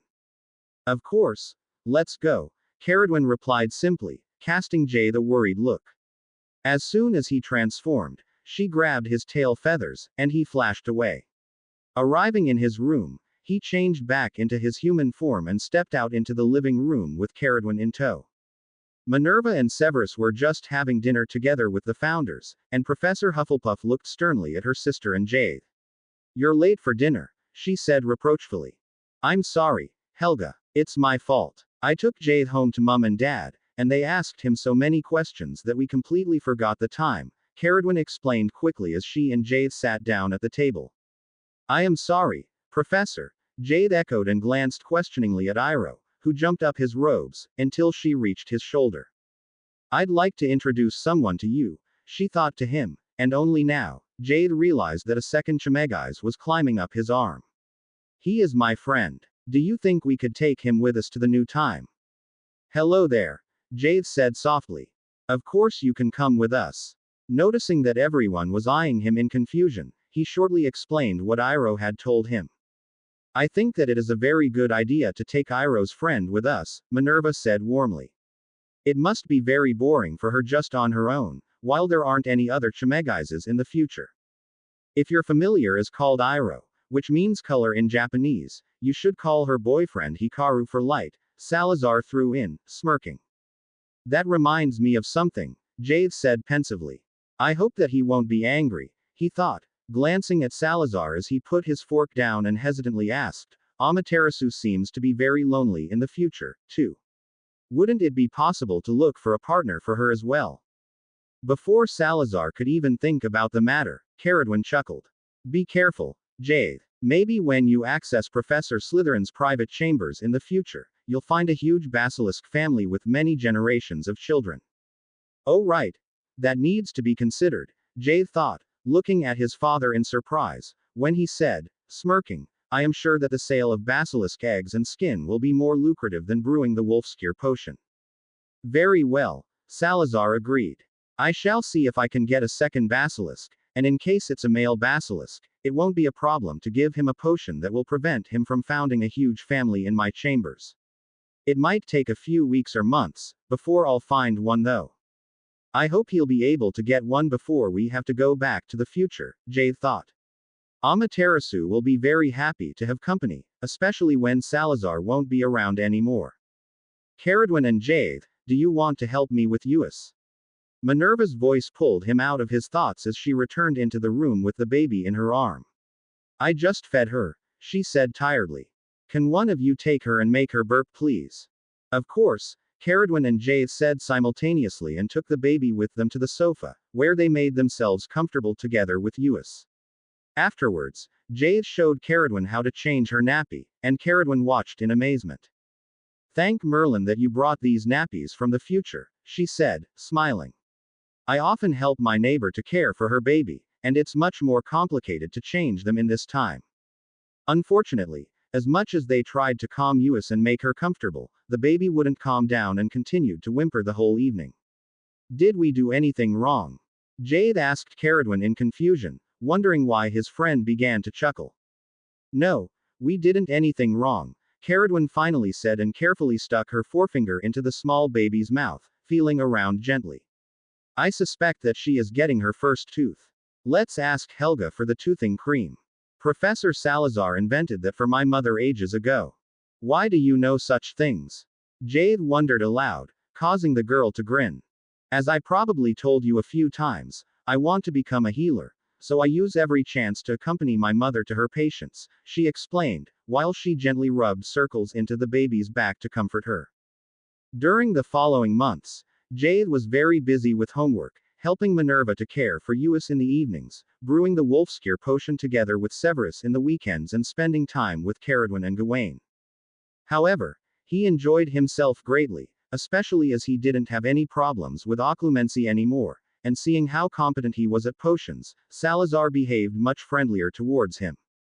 Whenever Caradwin, Gawain and Jade had free time, they explored the castle, and Jade was amazed to walk through the parts of the castle, which were not used anymore in his own time.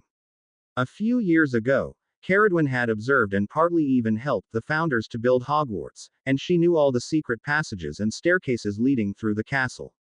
This is so absolute cool, Jade thought after walking from the dungeons up to Gryffindor Tower through a shortcut in not more than 2 minutes. I wonder if I'll be able to use this passage in the future, he thought, making mental notes of all the passwords that Caradwin told him. As soon as he returned to his own room in the evenings, where he spent the nights in order to be able to help Minerva with Uis, he meticulously drew the passages into the copy of the Marauders map, which Professor Flitwick had made for him before his trip to the past. A few weeks before the end of the school year, Salazar invited Severus and Jade to accompany him on a trip to a farther away magical village, where someone had promised him a basilisk baby. Severus and Jade happily accepted the invitation, and the 3 wizards left Hogwarts early on a Saturday morning, each of them riding on a unicorn. The landscape in this time is even more beautiful than in the future, because they don't have cars yet, Jade thought, looking around with interest. After a 3-hour ride, they arrived in a small village with stone houses similar to Hogsmeade, and Salazar led them to one of the small houses. Jade sighed in relief when they were offered a second breakfast, because he felt very hungry after the long ride. I wonder where we are and if this village still exists in the future, he thought, resolving to ask his father later on. The basilisk baby was still very small and had very uncharacteristic bright green eyes and a dark green pattern on his black skin. He is such a cutie, Jade thought as he observed how Salazar tried to put the magical animal into a cage to carry him to Hogwarts. However, all of a sudden, he noticed that the basilisk seemed to be afraid of being locked in, and without further thinking, he transformed into a basilisk. Don't worry, little one, he hissed soothingly. We're going to take you to a huge castle, where you will find a friend. She is already waiting for you and looking forward to meeting you. A white, the baby basilisk hissed back and finally agreed to make himself comfortable in the cage. We're going to call him Susano, so that he will match Amaterasu well, Salazar decided on their way back and, seeing that Severus and Jade threw him questioning looks, explained. In the Japanese mythology, Susano is the brother of the sun goddess Amaterasu. I hope that you'll find them both well in the future. Are you going to do something to prevent them from having a castle full of basilisk babies? Jade asked, chuckling, causing Salazar to throw him a menacing glare. I'm not stupid, boy, he sneered. Professor Ravenclaw already invented a spell, which I'm going to use on Susano. You should only find 2 basilisks in my rooms in the future, not more. I wonder if everything goes according to his plans, Jade mused. Maybe Amaterasu won't even like him, although I think that he is very cute. I can't wait to go and see them in the future. Jade didn't have to wait long, because his parents decided to go back to the future on the first day of the summer holidays. Jade and Uis should age as least as possible, so that it won't become too obvious that they're older than their classmates in their later Hogwarts years, Severus said, raising an eyebrow at Jade. I suspect that you want to use the winter holidays to come back for your second year. I'd love to do so, although I can understand if you want to remain in the future, so that Uis won't age too much, Jade replied, thinking, of course I'll miss them, but I can try to be back right after leaving, so that Uis won't miss me. Uis absolutely adored her big brother. Even if she smiled at everyone and especially at her mother, no one received brighter smiles from her than Jade.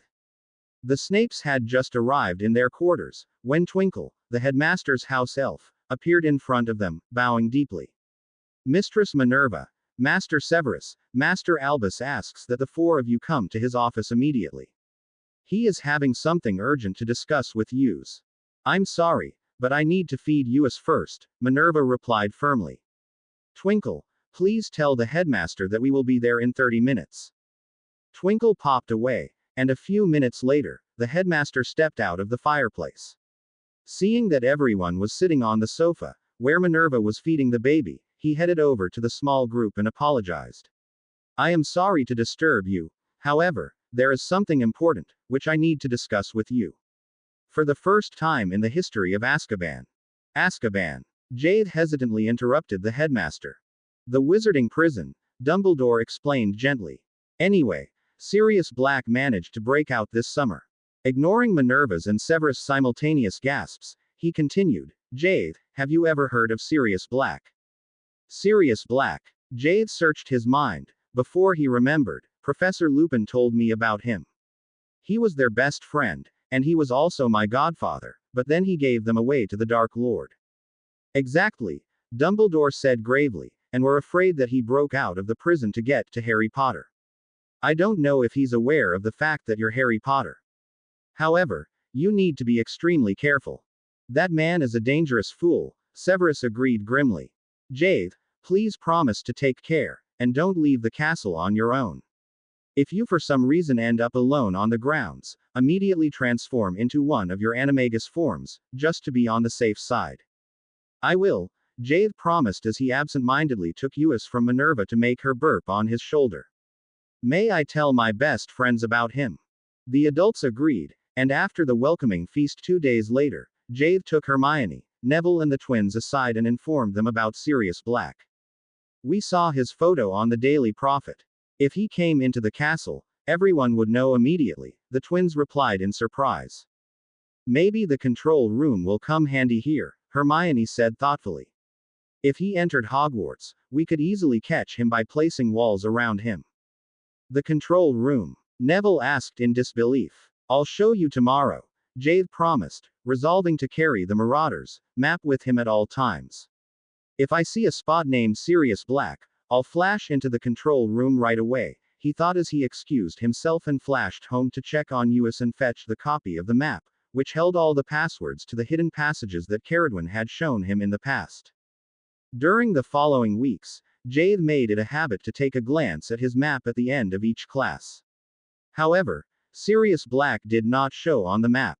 It was only during the Halloween feast, which Jade thoroughly enjoyed at the Merlin table with a happily giggling Uis on his lap, that Sirius Black made his way into the castle and tried to get into the Gryffindor common room. Shortly after the Halloween fast ended, everyone was called back into the Great Hall. However, when Jade and Severus hurriedly checked the map, there was no sign of Sirius Black, and the headmaster sent everyone back to their common rooms. Maybe he's still out on the grounds, Jade thought, and flashed outside for a nightly flight around the castle. It was a cold night, but the sky was cloudless, and the lake looked beautiful in the bright moonlight. Jade couldn't see anyone. Only a cat that he recognized as Crookshanks, Hermione's familiar, and a black dog were slowly walking next to each other beside the lake. Jade landed near the lake and transformed into a lynx. He carefully headed towards the couple. Hello there. Can you understand me? He asked hesitantly. Hello Jade. Of course we can. It's time that you transform and come to play with us. Crookshanks replied in a gentle voice, while the dog sniffed at him with interest. Well, I didn't really come to play. Jade replied thoughtfully. I wanted to ask if you have seen a man fleeing from the castle. Who are you? The dog queried, eyeing Jade with large brown eyes. Are you an Animagus? I am Jade Snape, and I'm an Animagus. Why? Jade replied in surprise. The black dog let out a long sigh, before he asked, do you by chance know the Weasley boy's rat? Jade frowned. I know that he has a rat, but that's all. Ron doesn't like me, so we don't speak with each other. Why do you ask? Because he is a traitor. He's an Animagus as well, but he pretends to be a rat, because he's in hiding. He brought me into Azkaban, and I need to catch him in order to prove my innocence. The dog blurted out heatedly, causing Jade to look at him wide-eyed. Azkaban wasn't that.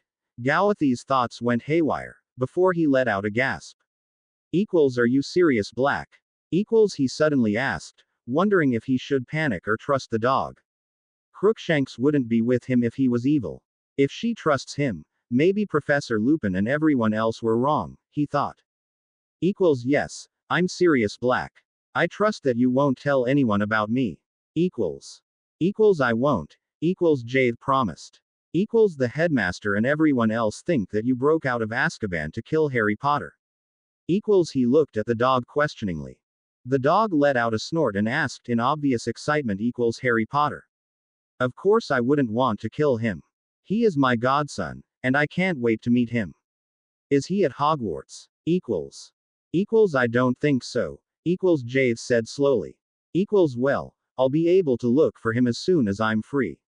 However, first of all, we need to catch that rat. His name is Peter Pettigrew. Of course. Jade blurted out in excitement. That's the name, which I always see on the Marauders map, but my dad thought that the map was wrong. The Marauders map is never wrong, the dog informed him heatedly. Why do you have the map in the first place? I made it together with my best friends. I better not tell him yet who I am, Jade decided and merely said, I received it from someone. I can show you the map, if you want to transform into your human form. You're safe here. If anyone comes, I'll flash us away. Seeing that the dog nodded and transformed into a tall man, Jade transformed into his phoenix form and further into his human form and pulled the map out of his robe pocket. Show it to me, the man demanded, reaching for the parchment. He activated the map, and instants later, he pointed to the small dot labeled, Peter Pettigrew. He is in Gryffindor. Will you help me to catch him? You must be a natural Animagus. That's a very rare ability. Can you flash both of us into Gryffindor? I can flash us straight into the dormitory, Jade said hesitantly. However, wouldn't it be better to ask my parents for help? My mother is the head of Gryffindor. She could just walk into the dormitory and ask Ron to hand over his rat. Sirius Black looked at Jade in disbelief. Wait, who exactly are your parents? Severus Snape and Minerva McGonagall Snape, Jade replied, inwardly grinning as the man's eyes grew bigger. McGonagall and Sneevelis. But she's at least twice as old as him, and she was our teacher, even my head of house, he uttered in apparent confusion. Jade chuckled. She was de-aged by chance 2 years ago, and they married last year. They're my adoptive parents. Anyway, shall I flash home and speak with them? No, the man replied in determination. Snape hates me. He'd take me back to Azkaban without even hearing me out. McGonagall would be great, but if they're married and living together, he slowly trailed off, apparently deep in thought. No, he said finally.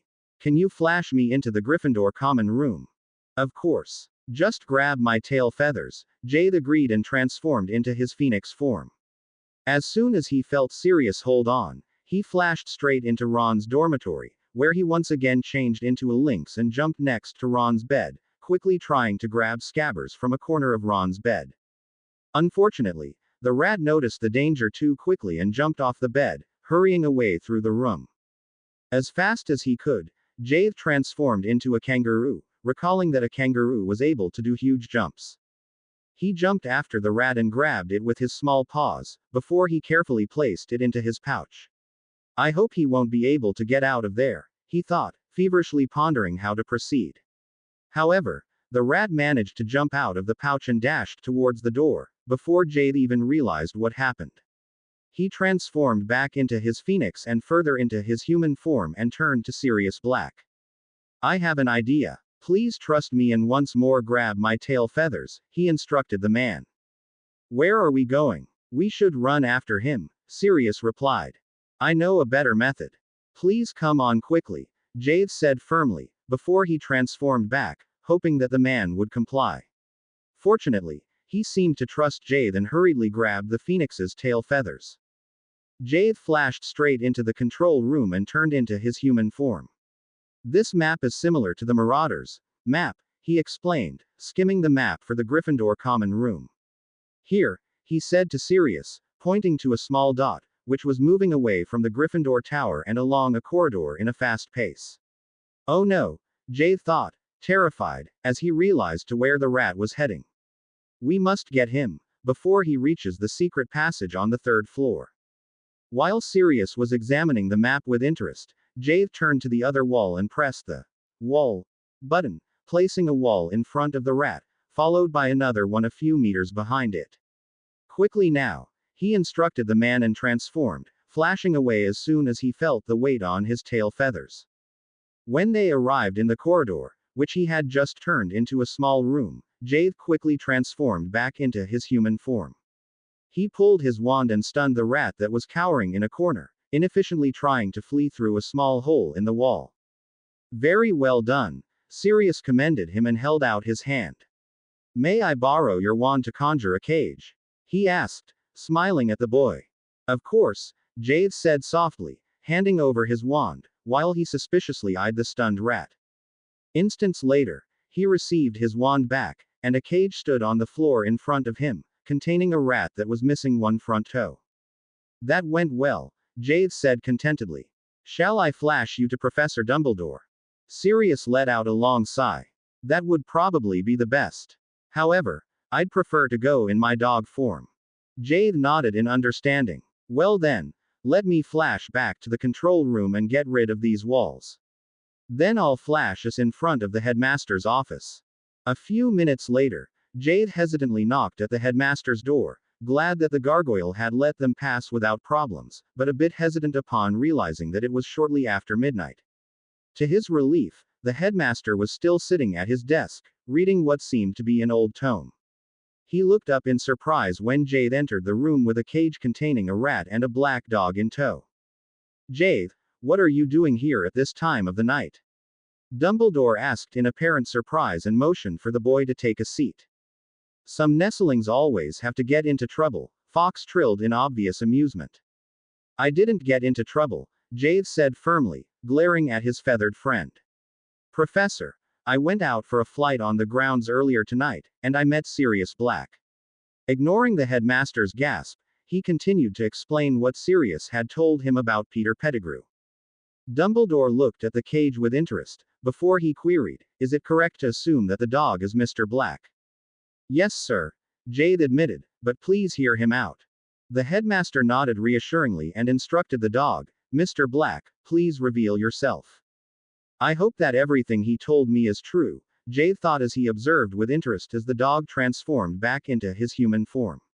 Headmaster, please change the rat back, the man began to talk right away. He was their secret keeper.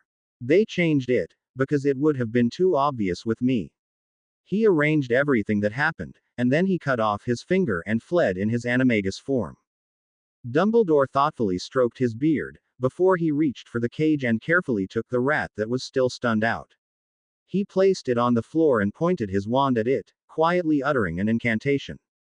Instantly, the rat transformed into a man. He looks a bit like a pig, Jade thought, eyeing the man, who tried to flee from the room in vain, with disgust and hatred as he realized, he's the one who is responsible for the death of my birth parents. He was pulled out of his reverie when all of a sudden several Aurors stepped out of the fireplace.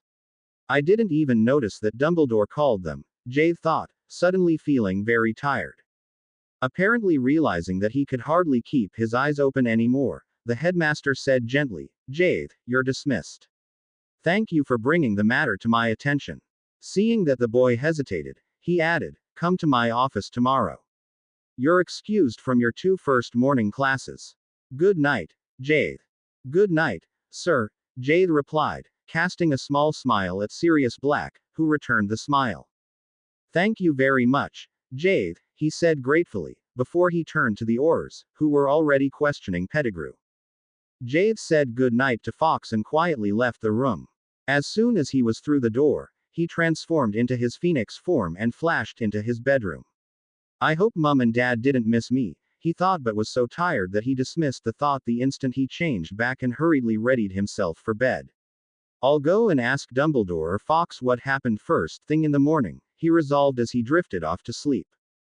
However, when his father woke him up in the morning, Jade didn't have time to even think about what might have happened to Sirius Black and Ron's rat. Jade, where have you been last night? Severus asked sternly, glaring at Jade, who rubbed his eyes, feverishly trying to wake up after the short night. In the headmaster's office, Jade replied sleepily, until about 1 o'clock. Severus raised an eyebrow. In the headmaster's office, he asked in disbelief. Does that mean that you have nothing to do with the pranks that have been played all over the castle during the night? Pranks? Jade asked in confusion. I'm sorry, Dad, but I've no idea what you're talking about. He tried in vain to suppress a yawn. Professor Dumbledore excused me from my first morning classes. May I sleep a bit more? Before Severus could reply, Minerva entered the room, followed by Uis, who crawled towards her adored big brother as fast as she could. She reached for the bed and pulled herself up, shouting, Gah! In absolute delight. So much about getting some more sleep, Jade thought, and sat up to pull the 9-month-old up and cuddle with her. Jade had nothing to do with the matter. He spent the evening with Albus, Severus explained quickly, nodding calmingly at his wife, who seemed to be very upset. Thank Merlin, Minerva replied in apparent relief, before she turned to Jade. Why did you have to go to the headmaster's office? Jade sighed and carefully explained the events of the previous evening, while he absent-mindedly cuddled with the baby. Do you know what happened to Sirius Black and Pettigrew? He asked curiously. Dumbledore told me to come back to his office this morning. It's Professor Dumbledore, Jade, Severus said sternly, before he added pensively, I can't recall having seen Pettigrew at any of the Death Eaters' meetings, but that doesn't say anything. I don't think I saw Black either. Well, frankly speaking, I'd be glad if it was like Jade said, because Sirius Black was much closer to James Potter and a very nice boy, Minerva said, sighing. Now what are we going to do about the walls? Jade, can you flash to the Merlin control room and fix the halls please? Of course, but what exactly happened? Jade asked in surprise, chuckling when his parents told him that all over the castle, there were walls in every single corridor that made it impossible to walk from one place to the other. Probably Merlin again, Jade sighed. I don't know why we took the trouble to free that ghost. He is doing nothing but nonsense. Dad or Mum, can one of you come and help me? Of course, Severus replied.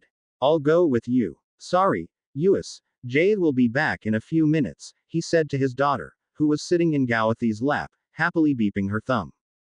Jade placed a key on her soft cheek, before he carefully pushed her away, transformed and flashed into the control room with Severus. In disbelief, he realized that his parents had not exaggerated if they had told him that there were walls in each single corridor.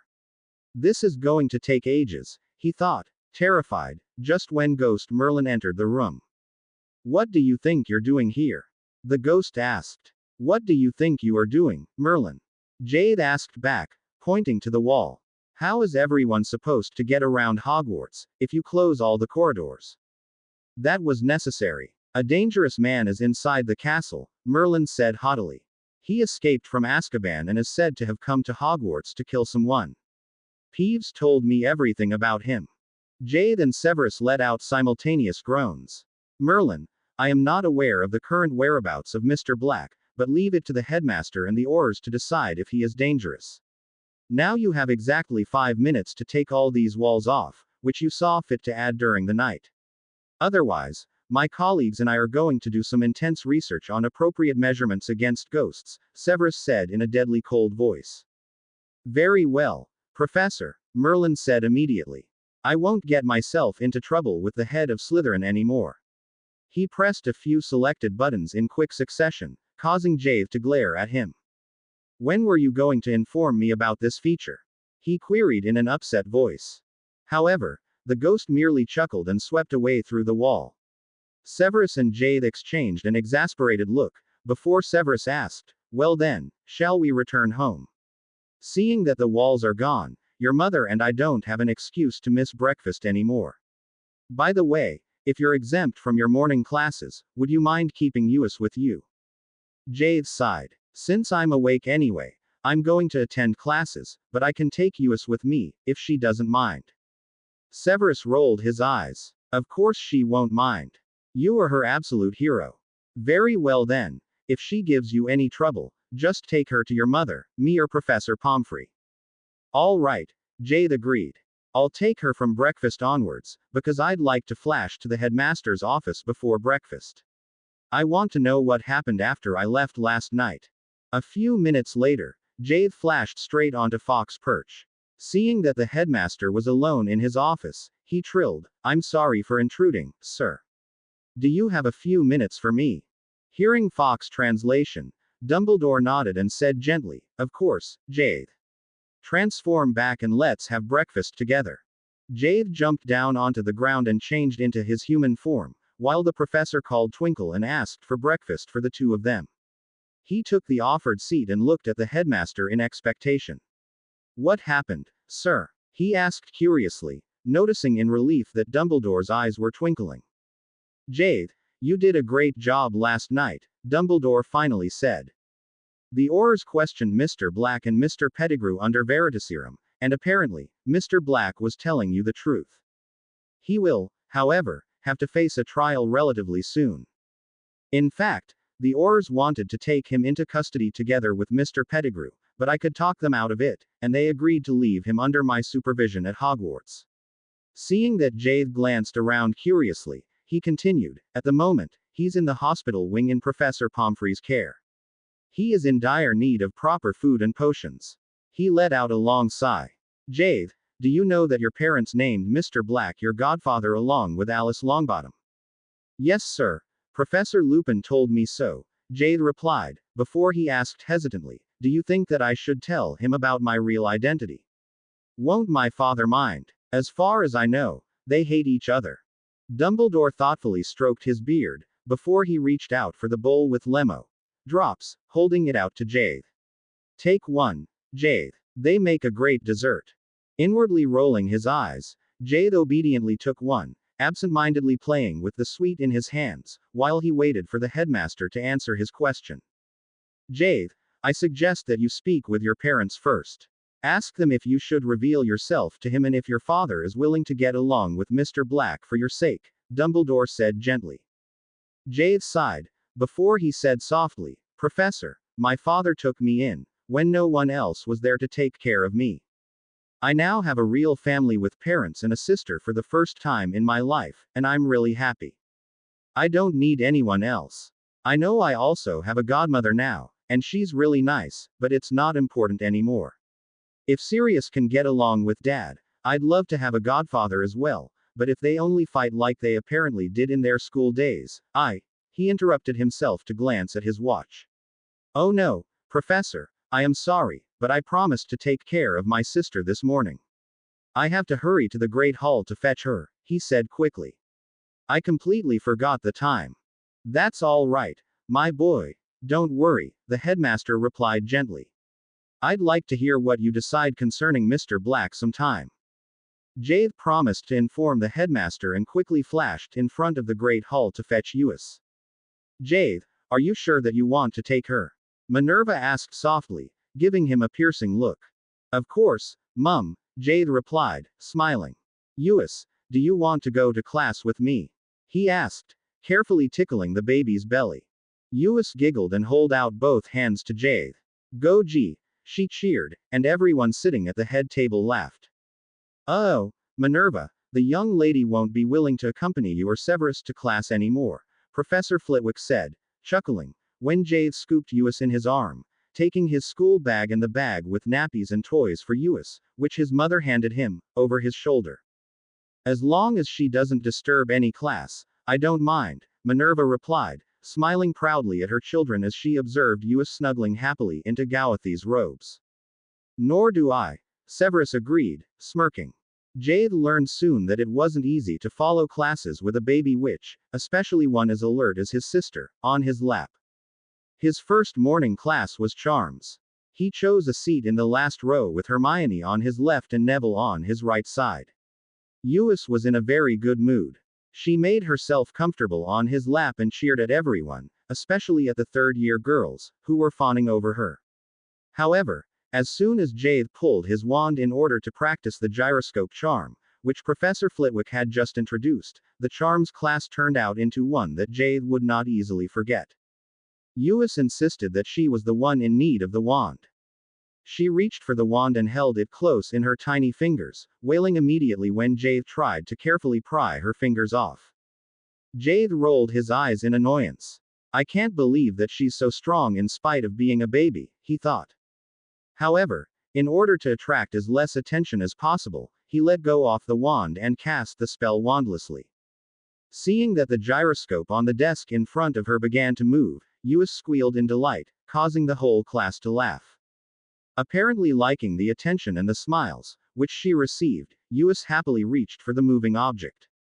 She pushed her small hands forward, still tightly holding onto Gawathi's wand, and as she unconsciously pointed the wand at the gyroscope, it moved up into the air and began to dance around the classroom. While everyone watched the gyroscope's movement in awe and Eunice squealed happily, Jade blushed terribly and wondered why he had been so stupid to offer taking his sister to class with him. He sighed in relief, when Professor Flitwick stepped in and cast the finite incantatum spell at the rotating object. Very well done, young lady, the professor commended Eunice, who was enjoying herself greatly. I'm sorry, Professor, Jade said quietly as he finally managed to pry the baby's fingers off his wand and handed Eunice her plush teddy. No problem, Mr. Snape, Flitwick replied gently. A little fun is always good, and you have to agree that this was an excellent display of magic. By the end of the class, Eunice was peacefully asleep in Gawathi's arms with her plush teddy in its phoenix form safely tucked under her arm and a small thumb in her mouth. She's adorable, Hermione said, chuckling, as she helped Jade to gather his belongings at the end of the class. Only when she's asleep, Jade replied, rolling his eyes at his fawning classmates. I just hope she's going to sleep through Transfiguration. Otherwise, my mother won't allow me to take her with me ever again. She is not as nice as Professor Flitwick if someone disturbs her class. Apparently, Eunice was utterly exhausted from the accidental magic that she had performed earlier. She remained fast asleep during the double Transfiguration class and only woke up when her mother gently took her out of Gawathi's arm. Gee, she protested vehemently, reaching for her brother. I know, sweetie, but it's time for lunch, Minerva said, smiling. Aren't you hungry? Apparently, the thought of food made Eunice change her mind, and she contentedly snuggled into her mother's arm. Jade unconsciously let out a relieved sigh as he turned around to follow his classmates into the great hall. Jade, Minerva called him back in a soft voice. Thank you for taking Eunice this morning. It was very refreshing to be able to teach without having to watch her for once. I hope it was all right for you. Jade smiled. She was great, and she enjoyed herself very much. I can take her anytime. I'll fetch her again after lunch if you want.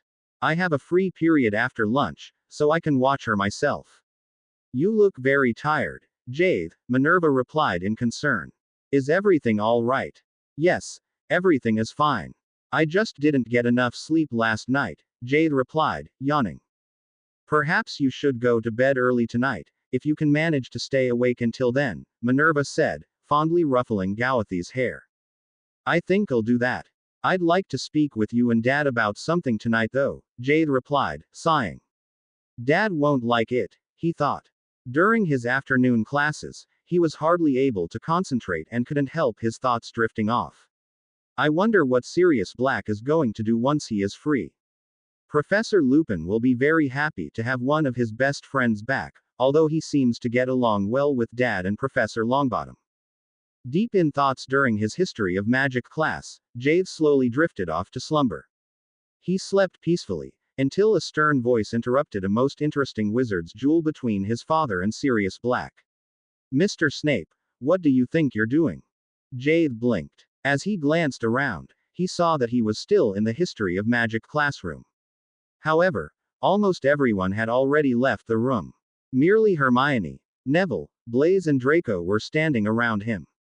How dare you sleep through your classes? Draco asked in the same stern voice, causing Jade to sigh in relief. Draco, don't give me such a fright, he said, smirking. He was just about to leave the classroom together with his friends, when Yuki appeared and landed on the table in front of him. Astonished because Yuki hardly ever followed him into the classrooms, Jade wiped a few pieces of ice from his face, before he asked, Hi Yuki, what's wrong? Your mother sent me to tell you that she would like to talk to you, before your father comes home, Yuki trilled. Shall I flash you home right away? Inwardly groaning, Jade agreed and quickly explained the matter to his friends, before he carefully grabbed Yuki's tail feathers and was whisked away. When he arrived in the living room, his mother was just feeding Uis. She cast him a stern look that made Jade wince inwardly. What did I do now? He wondered. Is she upset because she heard about what happened in Charms this morning? However, Minerva began to speak in a gentler voice than he had expected. Jade, Professor Dumbledore told me what happened yesterday. He also told me that he suggested for you to speak with your father, before you approach Mr. Black. That meddling old coot, Jade thought in annoyance, before he replied in a slightly upset voice, No mum, he told me to speak with both of you, not only with Dad, and that was exactly what I wanted to talk about with you tonight. That's all right, Jade. I'm not scolding you in any way, Minerva said softly. I just wanted to explain something to you in advance. Seeing that the boy looked at her with interest, she continued, Your birth father, James Potter, and Sirius Black were very nice boys. However, they were children, and just like you have your difficulties with Ronald Weasley, for example, although this is in no way your fault, they had difficulties with your father, mainly because he was a Slytherin and they were very proud Gryffindors. The two of them played pranks on him, sometimes bad pranks as I have to admit, and he avenged himself with prank potions, putting them into the hospital wing several times. Jade listened with interest that turned into horror when Minerva told him how Sirius had lured Severus to the Shrieking Shack during the full moon and James had finally saved his life. If you ask me, Sirius had no intention to get Severus killed. He was just very immature and impulsive and wanted to shock Severus, but he was not a murderer. However, for your father, apparently it was a shock for life. She let out a long sigh. Now both of them are adults and supposed to be more mature. However, I just wanted to make sure that you know how bad their relationship was. Mum, Jade said quietly. I don't need anyone else in my life. I'm glad that I could help Mr. Black, but I won't reveal myself to him. Minerva sighed. Jade, I think, she interrupted herself, when Severus entered the room and stepped over to her to key her, before he picked up Uis, who had just finished drinking. Hello my princess, he said softly, I heard that you entertained everyone well this morning. She did what? Minerva asked sharply, looking from Severus to Jade. Oh well, I'll better go and do my homework, Jade said quickly. I'll be back after dinner. Seeing that his parents nodded their agreement, he transformed into his phoenix form and flashed away. However, instead of returning to the Merlin common room, he suddenly decided to flash to the hospital wing and look for Sirius Black. Jade, what are you doing here? Pomfrey asked in surprise, collecting her parchments that were scattered on the floor due to Gowthy's arrival in her office with a gust of wind. Oh, I'm sorry, Professor, Jade said sheepishly after transforming back. I'd like to see Sirius Black for a few minutes. Pomfrey gave him a sharp look and nodded. All right, Jade, He is in the first of the teacher's rooms. Jade thanked his head of house and left her office through the back door. To his surprise, Professor Lupin was just with his friend. Thank Merlin, so I don't have to speak with him alone, he thought in relief, absent-mindedly listening when Sirius thanked him profusely for helping him with the rat and the headmaster. You're welcome, sir, Jade said softly. By the way, I'd like to suggest something to you. Seeing that Sirius looked at him in expectation, he said slowly, I promise that I will help you to search for Harry Potter, if you apologize to my father for what you did to him when you were students at Hogwarts. He unsurely looked at Professor Lupin. The Defense Against the Dark Arts teacher smiled at Jade, and before Sirius could even think of a reply, he said, Jade, I believe that this is a very good idea, and Sirius, I suggest that you accept Gawathi's suggestion. Sirius let out a snort. How in the world would a Snape be able to help me find my godson? He doesn't even know him. And apologize to Sneevelis. Why would I? Perhaps because I am a Phoenix Animagus and as such able to flash to any person, Jade replied, smirking. Oh well, you can think about it and inform me through Professor Lupin. He turned around to leave the room, when Sirius called him back. Let me guess. You're a Slytherin. No, Jade replied, rolling his eyes. I am in Merlin House. He explained to the surprised man about the fifth house. Sounds cool, Sirius admitted, but still nothing against Gryffindor. Severus has changed a lot since our Hogwarts days, Lupin threw in thoughtfully. Probably because he has a family now. He and Jade cured me from lycanthropy. They what? His friend asked in apparent delight. You got rid of your furry problem. Wow, that's the best thing I heard during the last 12 years. All right then, he added in a more subdued voice, I'll try to speak with him. Jade, please ask your father to meet me as soon as possible. Don't misunderstand me though. I'm only doing this because I want to know where my godson is. Jade chuckled as he left the room. However, when he returned home after dinner in the Great Hall, he felt strangely nervous. I hope Dad will take this well, he thought as he stepped over to Yuki and gently stroked her head feathers. Jade, your mother told me that you wanted to speak with us about something. Severus queried, raising an eyebrow at his son as he made himself comfortable in his favorite armchair. Jade sat down as well and, seeing that Minerva gave him a comforting nod, he began hesitantly, I was thinking if I should reveal myself to Sirius Black. He told me that he was Harry Potter's godfather and wanted to search for him as soon as he was free. He anxiously looked at his father. Severus brought his forefingers up to his temples and slowly massaged them, before he let out a long sigh. Jade, it is of course up to you if you reveal yourself to your godfather, and I will respect your decision. However, I'd like you to think well about the matter, he said thoughtfully. Since he is your godfather, he probably intends to gain the guardianship over you and take you in. But he can't do that, can he? Jade asked in shock. You became my father when you adopted me. So he can't take me away from here. No, Jade, he can't, Minerva said softly, gently ruffling his hair. Not if you don't want it, Severus slightly corrected his wife, quirking an eyebrow. Jade sighed in relief. Of course I don't want it. I'm so glad to have parents and a sister now. It's just that I'd feel pity for him to have him search for me. If he had come to fetch me from the Dursleys before I came to Hogwarts, I'd have been delighted. But now, the three of you are my family, and I don't need anyone else. Still, I think it would be all right to at least know him just like I know Aunt Alice. He fidgeted in his seat. Why do things have to be so difficult? Why can't everyone get along with everyone?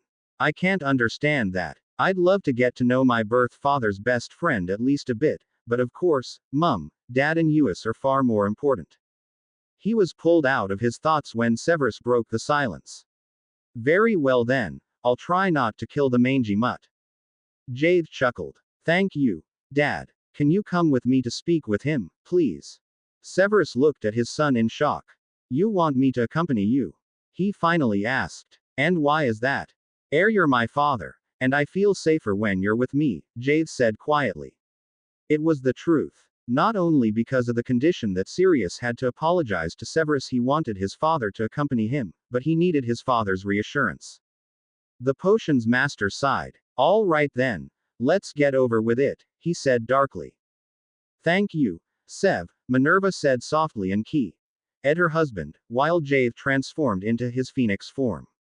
Like earlier in the afternoon, Jade flashed into Pomfrey's office and transformed back, before he led his father into the small room, where he had visited Sirius earlier. I hope Professor Lupin is still there. He'd surely be a great help, he thought and hesitantly entered the room. To his relief, the professor was still there, and the two friends were talking with each other in an apparently good mood. Good evening. I'm sorry to disturb again, but I brought my father, he said softly as he stepped away from the door, revealing Severus behind him. Lupin, Black, the potions master acknowledged the other men's presence. Severus, Lupin replied and rose from his seat. Come and sit here. I believe that the two of you have something to talk about. Severus declined to take the offered space, and Jade quietly cast the defense professor a pleading look, mouthing, "Please stay, sir." He inwardly sighed in relief when Lupin gave him a comforting nod and sat down again. Sirius cleared his throat. Snape, I have to thank you. Severus quirked an eyebrow, and Jade noticed that he looked less stressed than just a minute ago. For curing Remus from his furry little problem, Sirius elaborated. Severus slightly inclined his head, before he said, "You have to thank my son. He is the one who was able to read and translate Salazar Slytherin's recipe, so that we could brew the wolfscure." Thank you, Sirius said to Jade, who quickly shook his head, feeling totally embarrassed at the unexpected praise. Snape, Sirius began to speak again, sighing. I probably also need to apologize for what I did to you in our 5th year. Well, we were young, and I have to admit I was reckless, but I hope, now that we're adults, even if I missed most part of my adulthood so far, that you can forgive me. Wow, that was cool, Jade thought, looking at his godfather in admiration. Well, it's a long time ago, Severus said slowly. However, there are things which cannot be easily forgotten and forgiven, like attempted murder. Jade gave his father a piercing look, but the tall man's face was absolutely expressionless as he continued, "We shall see if you manage to behave yourself in the future. I hope that you will be able, at least for Gawathi's sake." Feeling the man's eyes cast on himself, Jade sighed. "Mr. Black, thank you for apologizing to my father. I really appreciate it. Well, there is something that I need to tell you," he slowly trailed off, looking uncertainly at his father. "It's all right, Jade. Go on," Severus said in a much softer voice than that which he had used towards his childhood enemy. "Thank you, Dad," Jade said, smiling at his father, before he turned to Sirius. "I am Harry Potter. Sirius, before you say anything, which you might regret later, Jade is indeed Harry Potter. However, he was blood adopted by Severus a few years ago, and only very few people know about his true identity," Professor Lupin said gently. "Only our colleagues are aware of the matter, and we would like to keep it at that," Severus added, glaring at Sirius. "Wait, are you trying to tell me that Harry Potter, James's son, my godson, is a Snape?" Sirius asked in disbelief. "Sirius, behave yourself," Professor Lupin scolded him immediately. "Oh well, I'll have to get used to that news," Sirius said, shaking his head as he looked at Jade. "Harry, are you really Harry? Do you know that I am your godfather? I survived 12 years in Azkaban, because I knew that you were out there and needed me." "No, sir. I am Jade. Harry is my birth name, but I changed my name when my father adopted me," Jade said firmly. "I needed you badly when I was small and at the Dursleys, but now I have a family, and I am probably the happiest person in the world." He stepped so close to his father that Severus automatically laid an arm around Gawathi's shoulders. Sirius looked very disappointed as he asked, "Are you still my godson?" Before Jade could reply affirmatively, the headmaster stepped into the room. Jade looked at the old wizard in concern, noticing that he looked even older than normal, and his eyes were void of their usual twinkle. "I have bad news, and it's all my fault," Dumbledore said gravely. He looked at Sirius. "I forgot to remind the Aurors that Pettigrew is a rat animagus, and he managed to escape from his cell in the Ministry." "That's not your fault, sir," Jade was the first to reply. "The Aurors knew how he spent the last 12 years, didn't they?" "Exactly," Lupin agreed, looking at his friend in concern. Sirius, it's all right. More than enough people saw him. Don't worry. You will be free after the trial. That's out of the question, the headmaster said thoughtfully. Jade, I and the Aurors saw him and can confirm that he is alive. However, this only proves that Sirius didn't kill Peter, but it doesn't prove that he was not the secret keeper of the Potters and that he didn't kill the Muggles. But the Aurors questioned Pettigrew under Veritaserum, Jade threw in heatedly. They can show the memory during the trial. Headmaster, do I need to go into hiding? Sirius asked sharply. Dumbledore sighed. Probably. This is not needed. However, I'd suggest that you think about a secret place, where you could hide quickly if it became necessary, just to be on the safe side. Unfortunately, Hogwarts would be the first place for the minister to search in case that they don't accept the memories during the trial. I know a safe place within Hogwarts that no one except for Jade is able to access, Severus spoke up thoughtfully. Oh right, Salazar's chamber, Jade blurted out and quickly explained to Sirius about Salazar's secret rooms. Thank you, Snape and Jade, Sirius said in apparent relief. If you don't mind, I'll use those rooms if necessary. Remus, Sirius, Severus, does any of you have an idea where to look for Peter Pettigrew? Severus rolled his eyes. Albus, you know as well as any of us that he'll be able to hide everywhere, if he stays in his rat animagus form, which he will certainly do. Dumbledore let out a long sigh. I believe that it is time for me to retire. I am too old for this job. Seeing that everyone looked at him in shock, he chuckled. Don't worry. That won't be easy, because I first have to convince Minerva to take my position. Maybe that won't be so difficult, Severus spoke up, smirking. Today, she even considered taking a year off from teaching, after hearing of Uis's performance in Gawathi's charms class. Jade looked at his father in horror. Oh no, Dad, I'm sorry. I should have. No, Jade. There was nothing you could do about it. Children do accidental magic, even if I'm not sure how big the accidental part was in this case, Severus said, calmingly. However, it would be easier for your mother if she was the headmistress and Uis could play in her office. You and I would still have to take her sometimes. Exactly, the headmaster agreed, nodding contentedly. I'll go and ask her. With that he left the room, leaving everyone deep in thoughts about the recent developments. Very well then, Severus said, glancing at his wristwatch. It's time for Jade and me to leave as well. Black, if you need a ride to the chamber, just ask Pomfrey to contact us through the flow. I'm not able to take you there, but Jade or his Phoenix familiar Yuki can. Thank you, Severus, Sirius replied gratefully. It really means a lot to me that I'll still be able to remain at Hogwarts in the worst case. Thank you, Jade. You're welcome, Godfather, Jade replied, chuckling. Good night. When Severus and Jade arrived at home, Minerva was just feeding Uis. Did Albus come to speak with you? Severus queried, surprised not to see the headmaster with his wife. No, Minerva said in surprise. Why? Well, maybe he tried, but I shut off the fireplace, because I'm feeding Uis. Severus quickly explained what had happened earlier, causing Minerva to become very thoughtful. Mum. Dad. Jade suddenly spoke up. I'm sorry to interrupt you, but I have an idea. Seeing that his parents looked at him in expectation, Jade asked, if Pettigrew is in his rat form, will I be able to flash to him?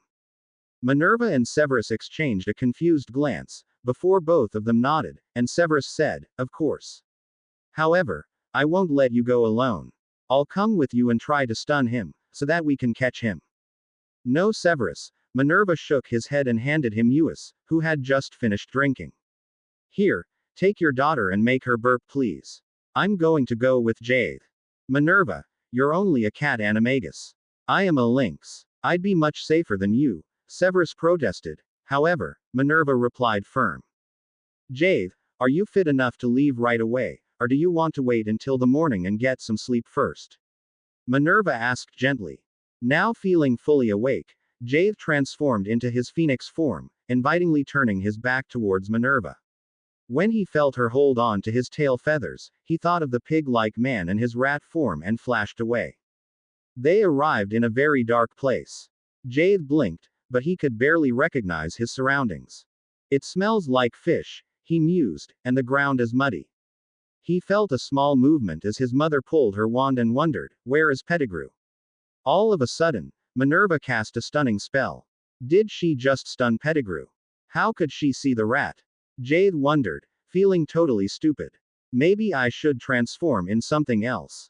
My phoenix form doesn't seem adequate, he thought, looking up in shock, when the witch cast a spell that lit the place up brightly. Minerva pointed at a stunned rat on the floor. Is that Pettigrew? She queried. He is missing a toe. Yes, that's Pettigrew, Jade confirmed. Mum, he asked hesitantly, how did you find him? I couldn't see anything. Minerva chuckled as she once again pointed her wand at the rat. My cat instincts, she said, smirking, before she cast a complicated spell and waved her wand over the rat in a fast movement. Jade curiously observed the scene, looking at his mother in pure amazement as he picked up the wooden rat from the floor. A wooden rat won't be able to escape, Minerva said dryly and took the rat from Jade, safely pocketing it in her robes. All right then, shall we go home? Jade happily complied, not overly liking the place that looked like an old, unused warehouse. Mum was absolutely cool, Jade blurted out as soon as he flashed into the living room. Severus raised an eyebrow at his wife, who showed him the piece of wood in form of a rat. I'll take him to Albus, before Eus discovers what she would think of as a new toy, Minerva said, chuckling, and headed to the fireplace. When Minerva stepped out of the fireplace in the headmaster's office, Dumbledore was playing with his computer. Albus, Minerva gasped. Did you manage to get it to work? Dumbledore cast her an exasperated look. Well, with Gauthi's and Phileas' help, I found a charm that turned out to be a breakthrough. However, it only works for 30 minutes, and then we'll have to wait for a day, before it'll accept the charm again. That sounds impressive, Minerva commended her colleague, wondering why Jade had not said anything about the matter. Maybe we just were too busy recently, she thought. Everything is revolving about Eus, and Jade is helping out everyone with everything. Perhaps I should spend more time speaking with him about his own matters. She was pulled out of her thoughts, when Dumbledore let out a long sigh and said, Minerva, I'm thinking of retiring as headmaster, provided that you were ready to accept the position. Severus said so, Minerva replied briskly.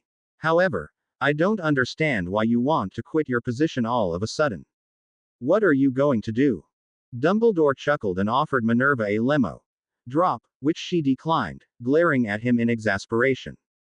Albus, you should know better than to lemo drop me. Tell me what you're up to, she scolded him lightly. Dumbledore thoughtfully stroked his long beard, before he replied, I'd like to fully concentrate on my computer research. I didn't speak with Phileas and Jade yet, but I hope that they'll still be willing to work together with me, even if I won't be at Hogwarts anymore. What does that mean? Minerva asked sharply. Are you going to reside at Dumbledore Manor? Why don't you stay at Hogwarts? One of my first tasks as headmistress will be to set up a research position, and we'll be in dire need of an experienced researcher. Also, you'll be able to live in your quarters as long as you wish, because I am not going to move. I love our huge quarters that reach from the 7th floor in Gryffindor Tower to the Slytherin dungeons and have a connecting door to Merlin, the optimal place for a headmistress to live. Dumbledore chuckled again. Very well, Minerva, if that's your opinion, I'd prefer to remain at Hogwarts, of course. I'd still love to keep an eye on Jade, even if I know that he's in best hands with his parents and 2 godparents now. He took an officially looking parchment from his desk and handed it to Minerva. If you could sign this. Minerva gave him a sharp look. Albus, are you really sure that this is what you want? Will you at least be willing to be my deputy? Her old friend's eyes began to twinkle merrily. Thank you so much for offering the position to me, Minerva. I'd love to work as the deputy headmaster. However, I must ask you, are you sure that you do not prefer to share your position with your husband? Minerva let out a snort. I am already sharing our quarters, 2 children and many more things with my husband. Apart from that, he is extremely busy, being the potions professor, potions master, head of Slytherin and father to Jade and Eus. I don't wish him to be burdened by anything else. If you didn't agree, I'd rather ask Frank, even knowing that Alice would want to kill me, especially since they're expecting a baby now too. Twinkle, Dumbledore called his house elf and ordered him to transfer Minerva's complete office into the round head office and to connect the headmistress' office with the Snape's quarters by the morning. Twinkle, Minerva added gently, please arrange for a research office with a second room that contains 4 workspaces, and connect the office with Professor Dumbledore's quarters. Turning to Dumbledore, she said thoughtfully, Albus, I'll still have to fulfill my positions as Transfiguration teacher and head of Gryffindor. Can we make the change official at the end of the school year, provided that we find an adequate successor by then? Dumbledore smirked. I already have someone in mind, and if everything goes well, he'll be able to take over your positions in 2 weeks' time. Seeing that Minerva looked at him in disbelief, he explained, I believe that Mr. Black would make a good Transfiguration teacher, and he's definitely a Gryffindor. Oh, I nearly forgot, Minerva blurted out, slapping her right hand against her forehead, before she pulled the wooden rat out of her robe pocket. Albus, this is Pettigrew. Please keep him safe for me until the trial. She quickly told Dumbledore about her short trip with Jade earlier that evening. I shall contact the minister in the morning and tell him that the rat is safe and that we need a trial as soon as possible, Dumbledore promised, and his eyes were still twinkling merrily. When Jade woke up in the morning, Minerva was sitting on the edge of his bed. Good morning, sleepyhead, she said, smiling. Mum, Jade mumbled tiredly, is something wrong? No, Minerva replied, sighing. I just thought that we have all been too busy recently, and I was wondering if everything was all right with you. I'm sorry. Everything seems to revolve around Eunice and her needs. Mum, Jade said softly, rolling his eyes in annoyance, although he had to admit to himself that he felt very happy at his mother's thoughtfulness. Everything is all right. Did you take the rat to the headmaster? Oh, and we need to tell Sirius Black that you caught him, and, he swallowed hard, before he continued, I have to speak with Ronald Weasley, because I took the rat from him. He will be missing him by now, but I completely forgot. Minerva sighed. I think you're the only one to remember such things. You are right, and we will speak with Mr. Weasley together. However, I didn't ask you about others, I wanted to know how you were feeling. Is everything all right? Do you have any problems with any of the teachers, with your classmates, etc.? Jade sighed. The only problem I have is Transfiguration. I just can't get the spells right. Other than that, everything is all right. Minerva playfully ruffled his hair. Jade, in fact, your performance in Transfiguration has improved greatly ever since you returned from the past, so that you don't have any reason to worry about that. I believe that your problems, if there are any at all, still result from the fact that you're better at wandless magic than at wand magic. Anyway, if you encounter problems, just tell me and I'll try to help you. Mum, Jade spoke up hesitantly. I know that you're very busy, but could you perhaps come to Diagon Alley with Ronald and me, so that I can buy a new familiar for him? I have enough money from what we received for the Wolfscure, don't I? Of course we can do that, Jade, Minerva replied in surprise. I'll go and fetch Mr. Weasley to my office. We just have an hour left before lunch, so it's time for you to get up anyway. Come into my office when you're ready. All right, Jade agreed, although his stomach began to do flip-flops at the thought of having to tell Ron what he did to Scabbers. When Jade hesitantly entered his mother's new office, he saw to his surprise that not only Ronald Weasley, but also Fred, George, Percy and Ginny were assembled. Everyone was staring at Ron and Percy, who had both shocked expressions on their faces, but looked up when Jade appeared in the doorframe. Jade wanted to personally apologize to Ronald for taking his rat away, Minerva explained gently, motioning for her son to sit between the twins and Ginny. He doesn't have to apologize. It is not his fault that the rat was a criminal, Percy spoke up immediately. In fact, I always wondered how long he would have to live, considering that he was very old for a normal rat. I'd say, good riddance, the twins threw in, smirking. Ronald, Jade said in a soft voice, feeling very much reassured by the other Weasley boys' presence, I'd like to buy a new familiar for you. Would you come with me to Diagon Alley, so that you can choose what you would like? Jade, you don't have to do that, Percy replied, before Ron could show any reaction to the offer. I want to, Jade said quietly, glancing at Ron. You better accept that offer, Ronald. Otherwise, You won't get any familiar for a long time, the twins informed their brother in a sing-song that made Jade chuckle inwardly and probably annoyed their younger brother immensely. I don't need Snape's money. I don't need a familiar, Ron said stubbornly, causing his sister to jump from her seat and step in front of her brother. Ron, you're incredibly stupid. Accept that offer if you don't want to regret your decision afterwards, she said in a voice that would have made her mother proud. No one will have to know where you got your familiar, Jade offered in a small voice, looking at the other boy in expectation. I promise that I won't tell anyone. Finally, Ron shrugged and said, okay. Very well then. We'll leave straight after lunch, Minerva said decisively and dismissed the students. Jade felt slightly uncomfortable as he walked from the Leaky Cauldron into Diagon Alley together with his mother and Ronald Weasley. Fully aware of the fact that Minerva was Ron's head of house, he didn't feel comfortable enough to speak with his mother, and he didn't know how to talk with Ron, so that they strode towards the magical menagerie in Silsense.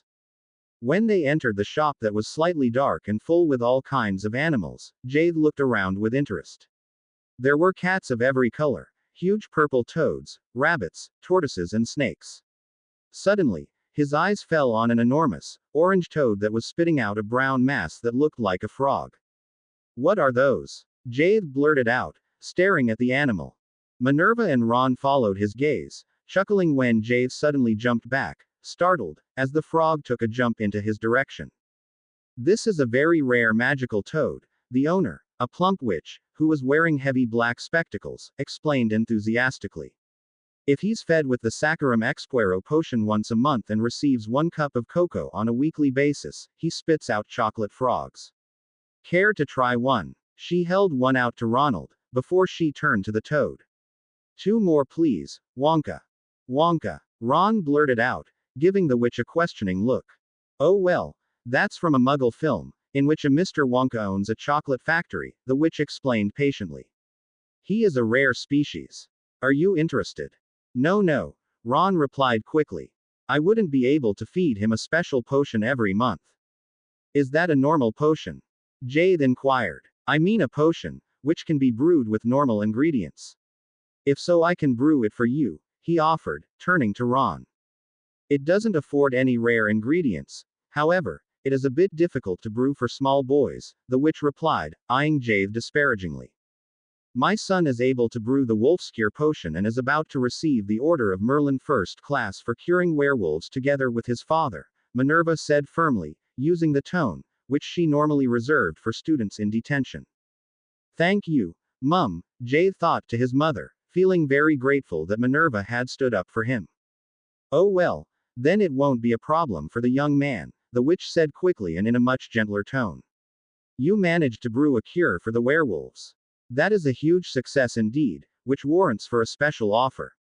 I will leave you Wonka for 20 galleons. Normally, these rare animals cost at least 50.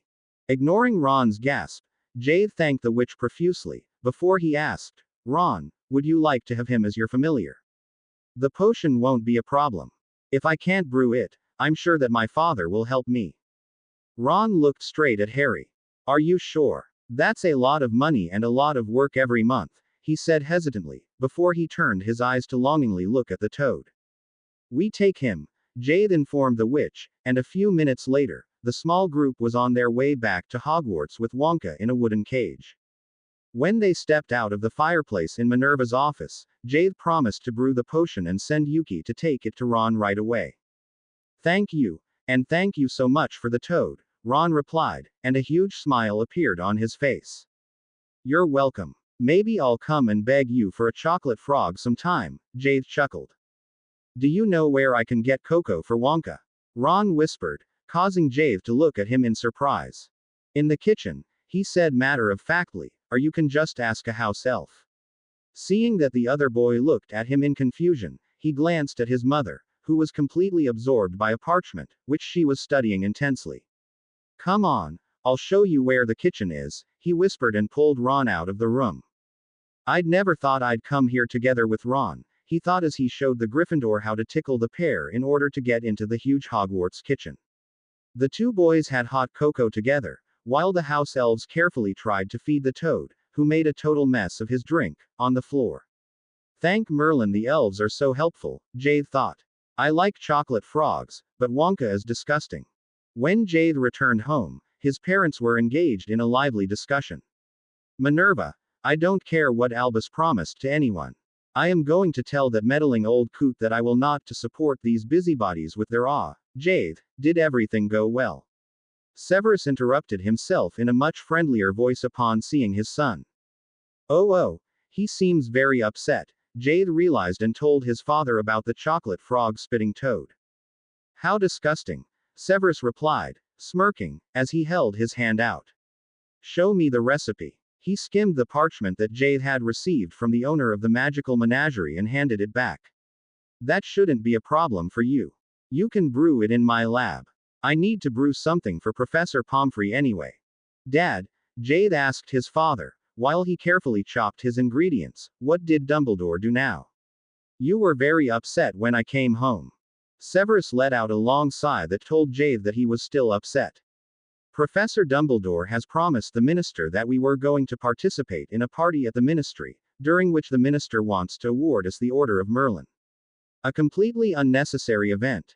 However, since Professor Dumbledore needs to keep the minister in a good mood, because he will need his support in the future for his computer research, I don't see a way for us to get around this, Severus said gravely. Jade groaned in annoyance. Leave it to Professor Dumbledore to agree to such a thing without even asking us in advance. When is the party? He asked thoughtfully, resolving to ask the twins for help in this matter. They can play some kind of prank on Dad and me to get us out of this, he thought as he continued to brew the potion for Ron. Fred and George Weasley happily agreed to play a prank on Jade and his father that would prevent them to attend the party at the ministry on Monday evening. From the time when Jade left his parents' quarters and headed into the Merlin Common Room on Monday morning, he was extremely careful, wondering what the twins might have planned for them. Well, it's probably something that's going to happen in the Great Hall or in the corridors, considering that it's supposed to involve Dad as well, he thought as he sat down between Hermione and Draco in the Charms classroom for his last morning class. The class was nearly over when Hermione took Gowthy's left hand in her own and frowned. Jade, what are these green pustules? Green pustules? Jade queried, staring at his hand in disbelief, before he let out a groan. Oh no, that's probably the prank, which the twins are supposed to play on me today, he explained in a small voice.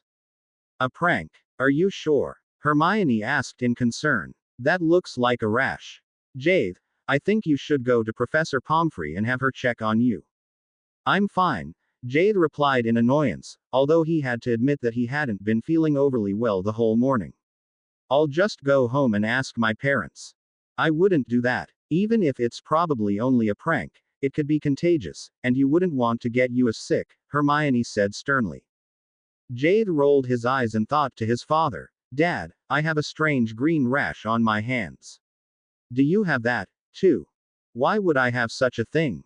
Severus asked in apparent disbelief. Come to the potions classroom right after your class.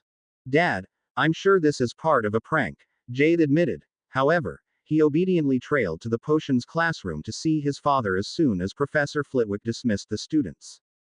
Severus looked intensely at the pustules on Gowthy's hand. That looks like moon fern poisoning, he said finally. Did you get in contact with moon fern and cinnamon leaves at the same time? Did you have herbology today? No, Dad. Jade sighed and told his father about the prank that was supposed to get them around their trip to the ministry that evening. I see, Severus said, smirking. However, this only seems to affect you. I don't have any rash. He waved his wand over Jade and let his wand sink, noticing that the same rash appeared on his wand hand as soon as he cast a spell. I'm going to call Poppy. If this is what we think it is, she needs to see it in order to excuse us with Professor Dumbledore, he said, smirking, as he headed to the fireplace. Yes, it is moon fern poisoning, Pomfrey confirmed a few minutes later. Both of you will be confined to your quarters until it wears off, which will probably be tomorrow morning. After my afternoon classes, Severus threw in firmly. No, Severus, you're both ill from the poisoning and you're running a temperature. Therefore, you will do as I say. Otherwise, I'm going to take you with me to the hospital wing. I will inform Albus that he has to take over your afternoon classes. The poisoning is not contagious, so that it won't be dangerous for Minerva and Uis. However, you both need to rest. I'll come and check on the two of you again in the evening. Poppy, we're supposed to accompany Albus to the ministry tonight, Severus said, smirking. Well then, Albus will have to go alone, Pomfrey replied firmly. I'll inform him. That went well, Jade chuckled as they entered the living room a few minutes later. I got out of history of magic and divination, which I both hate, and we don't have to attend that party. The Snapes spent the whole afternoon in the living room, except for Minerva, who had to teach, and Uis, who took a long nap after lunch. Severus and Jade played several games of wizard's chess, until Minerva returned home. Jade played with Uis for a while, before he lay down on the sofa to take a nap. His rash that had spread over his whole body was itching, and he did not feel well at all. Looking at his son, who curled up on the sofa, Severus smirked. Now Jade, don't you think that we need to brew a thank you gift for your twin friends? Jade looked at his father in disbelief. Dad, please don't forget that it was me who asked the twins for the prank. If we brew anything at all, I'd rather brew a potion for the itching. We'll do that as well, and I believe that the twins could have thought of something more harmless, Severus replied, grinning. What I'm thinking of is far less harmful, and they won't have to miss any classes. However, the smirk on his face told Jade that the twins were in for a surprise. Before Severus could explain what he intended to brew for the twins, Minerva entered the lab. What do you think you're doing? She asked sternly. Both of you are supposed to rest and not to brew potions. Severus was the first to reply. You're right, Minerva. Please take Jade with you. I'm just going to brew something for him for the itching. Minerva glared at her husband, taking in his flushed cheeks in his otherwise extremely pale face. No, Severus, you will leave this room instantly. Poppy will certainly be willing to brew the potion for you. Severus let out a long sigh but relented and grudgingly followed Minerva, who had laid her arm around Gauthi's shoulders, out of the lab. Don't worry. I'm going to brew the surprise potion for the twins in the morning, he thought to his son. I'm looking forward to see what it does, Jade thought back, musing, how funny. Dad would never listen to anyone, but for Mum he is ready to do anything, even stop brewing for once. When Jade woke up in the morning, he felt completely fine, and the green spots that had been covering his arms and legs were completely gone. He faintly recalled that Pomfrey and his mother had woken him up late in the evening to apply a potion to his skin. Your father has already gone to his classroom to make some preparations, Minerva informed him in apparent displeasure as he took his seat at the kitchen table, reaching out for Uis to take her on his lap. He probably brews the potion for the twins, Jade thought as he popped a small strawberry into his sister's mouth. He looked in surprise at his mother, when she placed a small box with an expensive-looking dark blue cover in front of him on the table. The Order of Merlin First Class, Minerva explained. Professor Dumbledore accepted it from the minister for you and your father. Both of you also received 1 million galleons each. The money should be in your own vault by now. Jade paled visibly. Mum, I don't want any money, he protested firmly. This Order of Merlin thing is bad enough, but can I at least give back the money? Minerva smiled at the upset boy. Jade, you don't have to feel bad about receiving the money. You helped many people with your potion, she replied in a soft voice. If you really don't want it, you can, for example, donate the money. Donate the money, Jade repeated thoughtfully. I'll think about it. Jade spent his Care of Magical Creatures class to ponder the matter and had just come to a solution, when Professor Lupin reprimanded him gently for not paying attention. I'm sorry, Professor, he apologized quickly and resolved to speak with his parents about his idea later on. Unfortunately, he wasn't able to pay attention in his charms class either, because his thoughts turned back to the twins, when Hermione asked him on their way back to the castle, what had been wrong with him the previous evening. Just some kind of bug, but it's all right now, he replied dismissively. However, he couldn't wait for the next class to end in order to meet the twins for lunch in the Great Hall. To Gauthi's surprise, the twins seemed completely fine and unharmed when they appeared at the Merlin table and took their seats just opposite of him. Thank you so much for your help, he whispered. I really appreciate it. You're welcome. Any time, the twins cheered. Maybe Dad didn't brew the potion yet. Jade wondered and closely observed the twins, while he absent-mindedly took a few bites off his lunch. However, all of a sudden, he saw that Fred and George exchanged confused looks, before they jumped up from their seats and dashed out of the hall. Jade looked at Hermione and Ginny, who were sitting on the seats next to him, in surprise, before the three of them stood up and hurried after the twins. Fred and George were sitting on the floor of the entrance hall, looking at each other. "What's wrong?" Ginny asked her brothers in apparent concern. "Everything looks strange." "Just the other way round," the twins replied in confusion. "Your hair is green. And Jade has white hair like Dumbledore." "Jade, was that you?" George all of a sudden asked in suspicion. "No, of course not. Why would I do such a thing?" Jade replied innocently. "Remember, I asked you for the prank." "That's true," Fred stated. "Anyway, all colors look reversed." "That's not funny." "It really isn't," George agreed. "Anyway, we better go. We need to find our way to the Transfiguration classroom on time. McGonagall is going to kill us soon enough when we transfigure our plush cats into green live cats in spite of the marmalade ones she wants." Jade inwardly chuckled. "I hope Mum is going to tell us what happens," he thought, when he suddenly had another idea. "Perhaps I should speak with Hagrid about my idea, before I go home after the afternoon classes." "Jade." Hermione's voice brought him back to reality. "Come on, or we're going to be late for potions." During his potions class, Jade decided to go and speak with the half-giant in order to hear his opinion before his conversation with his parents. However, knowing that Jade had a free period afterwards, Severus called him at the end of the class and asked if he could take Uis with him. Therefore, he changed his plans and returned home with his sister.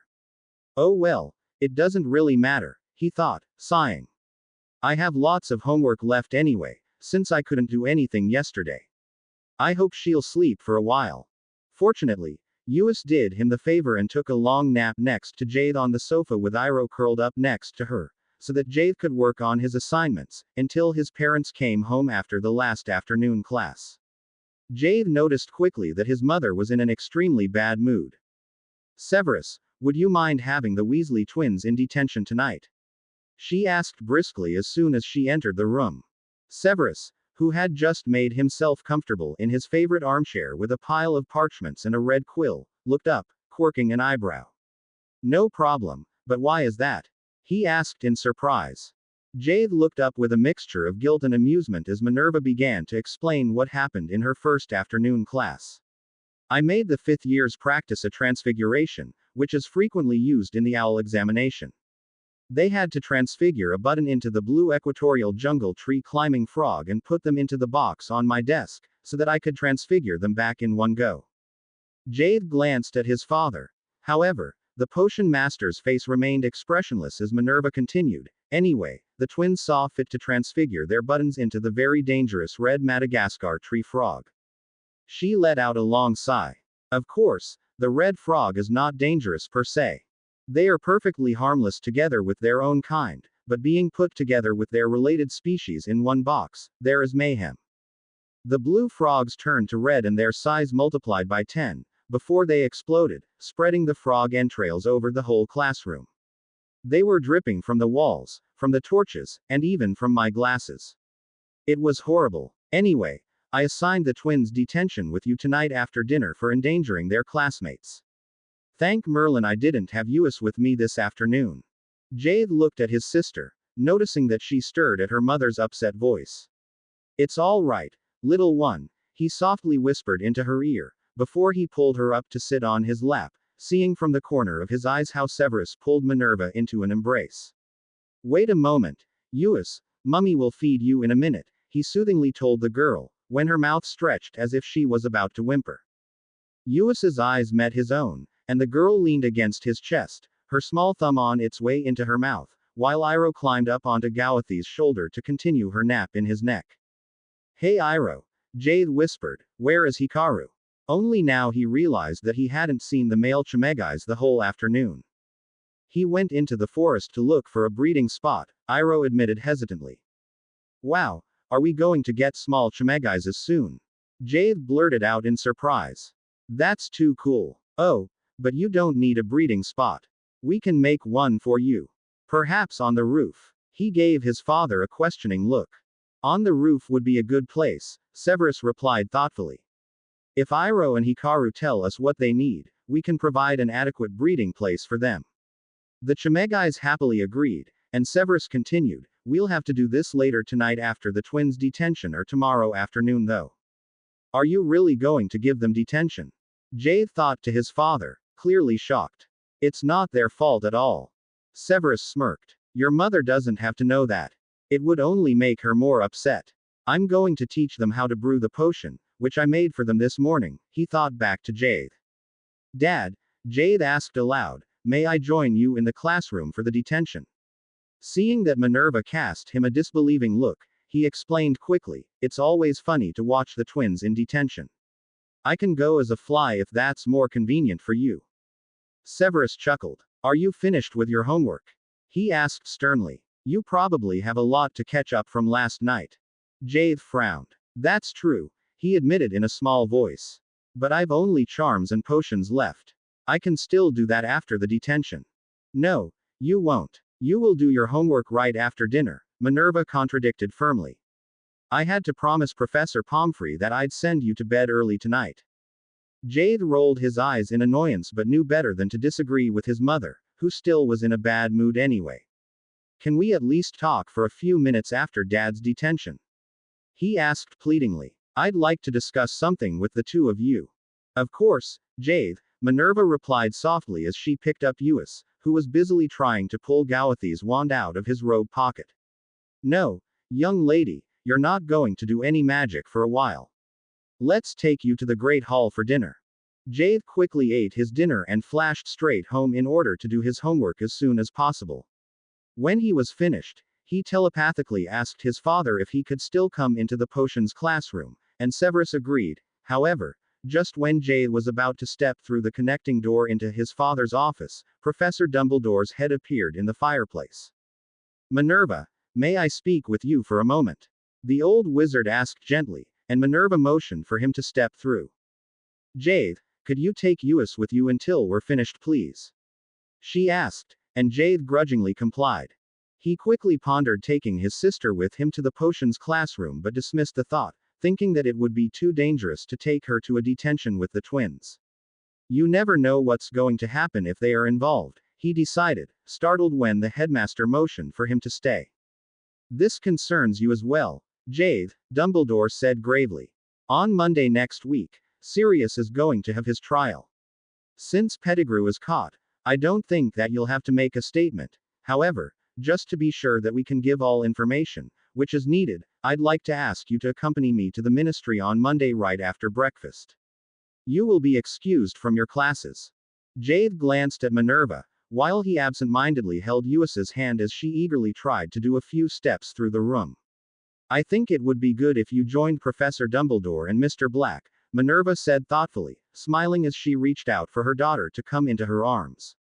If that's all, Albus, Jade has an appointment with his father in the potions classroom. That's all. Thank you, my boy, the headmaster replied gently and led the conversation to other topics, while Jade quickly crossed Severus' office. When he opened the door to the potions classroom and hurriedly stepped inside, he heard his father shout, "You dunderheads!" However, before Jade even realized what was happening, the cauldron on the table right in front of him exploded, and he was soaked in potion. Jade! The twins shouted simultaneously, looking at him in shock. Jade blinked. Something is wrong with my eyes, he thought, horrified, noticing that his vision was about to fail. However, as quickly as everything became black, as fast he could see again. Unfortunately, his surroundings looked very strange. Oh no, the colors are reversed. I think I'm going to be sick, he thought, feeling very nauseous at the sight of the extremely bright potions classroom. Jade, are you all right? His father asked in concern. Jade looked up at Severus, who was wearing the dark blue robes that Minerva had presented him for his birthday last year and looked very bizarre in his completely red attire. I'm fine. It's just strange, he said quietly, sighing in relief when Severus pulled a chair over, so that he could sit down. Severus turned to the twins. Which part of adding 1 spoonful of the essence from the glass with the red lid did you not understand? He asked in a dangerously quiet voice. That's what we did. We took 1 spoonful of this one, the twins replied, terrified, showing Severus the glass with the blue lid, which they had used. Oh no! They suddenly exclaimed, looking at each other in shock as realization set in. Sorry, Professor. We still have to get used to the inverted colors. We didn't mean to harm Jade. Don't tell me that you are still suffering from the potion you received at lunchtime. Severus asked in shock. It should have worn off as soon as you ate your dinner. The twins let out a collective sigh. We skipped dinner, because the potion made us too nauseous, they explained quietly. Is there anything we can do to help Jade? Unfortunately not, Severus replied gravely. Since you did not add the essence that makes it wear off upon eating, Jade will have to wait until it wears off by itself. When do you think that will be? Jade asked quietly. He was sitting on the chair with his eyes closed, his head leaning against his father's robes. It should wear off after 24 hours, Severus said, sighing. I am sorry, Jade. It is my fault. It is our fault. We should have known by now that red means blue, the twins supplied in their usual sing-song, unable to hide a grin. Oh, just shut up. It's my own fault, because I asked you to prank me and because I stormed into the room without looking what was happening here, Jade blurted out in an upset voice. I'm going to bed. Good night. He stood up and slowly walked towards the door, only turning back to say more softly, Dad, I'm going to hide this from Mum. She was upset enough today. Severus stepped over to his son and carefully raised Gawathi's chin with his forefinger, so that Jade looked straight into his father's white eyes. Jade, give me a minute to finish up here, and we'll go together. Okay. Jade agreed. Severus dismissed the twins, instructing them to go to the kitchen and eat dinner in order for their potion to wear off, before he and Jade returned to their quarters. Minerva was grading homework in the living room, looking up astonished when Jade only came over to say good night and then headed straight for his own room. I thought he wanted to speak with us about something, she said in surprise, eyeing Severus in confusion. Severus sighed. I think he doesn't feel completely well yet, he lied. Why don't we have tea and go to bed early, too? Who knows how long your daughter will let you sleep? She's your daughter. Mine would sleep through until the morning instead of waking me up when I've just fallen asleep, Minerva replied, smirking. Jade woke up to his father's voice. Good morning, Jade. It's time to get up. Jade blinked, only to groan in annoyance as realization set in. All the colors are inverted and will be for the whole day, he realized as he mumbled a greeting to his father.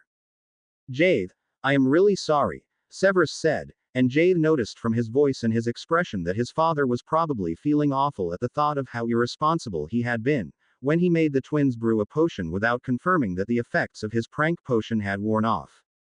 He was just about to ask him if he could excuse him from his classes, when he remembered that the twins had attended their classes the previous day and dismissed the thought. You don't have to be sorry, Dad, he said softly. Feeling a bit strange for a day is still better than having to attend a party at the ministry. I'm going to change into my phoenix form until the beginning of the first class. I hope you'll feel better then, Severus said, sighing, as he pulled Jade into a bear hug. Take care, son, and if there is anything I can do for you, just let me know. Love you, Dad, Jade mumbled, enjoying the quiet moment in his father's arms with closed eyes, so that he missed the small smile that was playing on Severus' lips. Jade struggled through his classes. He only told his best friends that he had had a potions accident without sharing details and that they shouldn't speak about it in order to keep it from his mother. After his morning classes, he transformed into his phoenix form, because he felt less nauseous that way, and had lunch together with Yuki and Fox in Professor Dumbledore's new office. The still official headmaster was just having a meeting with the Minister of Magic, glancing at Fox perch, when Yuki and Jade arrived. Dumbledore, you know that it is important. It's bad enough that they couldn't attend the party. You already made huge mistakes when you let Harry Potter escape, provided that you really do not know his whereabouts. However, this time, I want you to make up for it, especially if you really intend to retire. I want the world to know what the British Ministry of Magic achieved. Dumbledore leaned back in his seat. I am sorry about Harry Potter. I thought it would be the best for him to hide in the Muggle world. Concerning the event, I will speak with the Snapes and try to convince them. If that is all. Very well, Dumbledore. I await your fast response. With that, the minister rose from his chair and stepped into the fireplace. What was that about? Jade wondered as he absent-mindedly ate the delicacies that Twinkle had brought for Fox and his two guests. Yuki, did you bring a new friend? Dumbledore suddenly queried, causing Jade to cast him a surprised look. That's Cicero, Fox replied, chuckling. He is an old friend of mine. Jade fluffed his feathers in confusion, only now realizing that his feathers looked completely normal, while everything else still had strange colors. Oh no. I probably transformed into a fire phoenix or something. That's cool though, if even Dumbledore doesn't recognize me. Jade dragged himself through his remaining classes, glad when the afternoon passed without any extraordinary happenings. To his surprise, Severus suggested to take the Chemeguises to the roof right away. You know that this has to remain an exception, but you may do your homework later on, Severus said smirking, knowing from a glance into his son's face that the potion had still to wear off. We must take Uis with us though, because your mother has to do some office work together with Professor Dumbledore, he added, gently putting the little girl on the floor. Gee! Uis shouted in delight, looking pleadingly into her adored big brother's face as she raised her little arms and demanded firmly, up. Jade carefully lifted his sister, and on the way upstairs to the roof garden, he told his father about the conversation, which he had witnessed during lunchtime.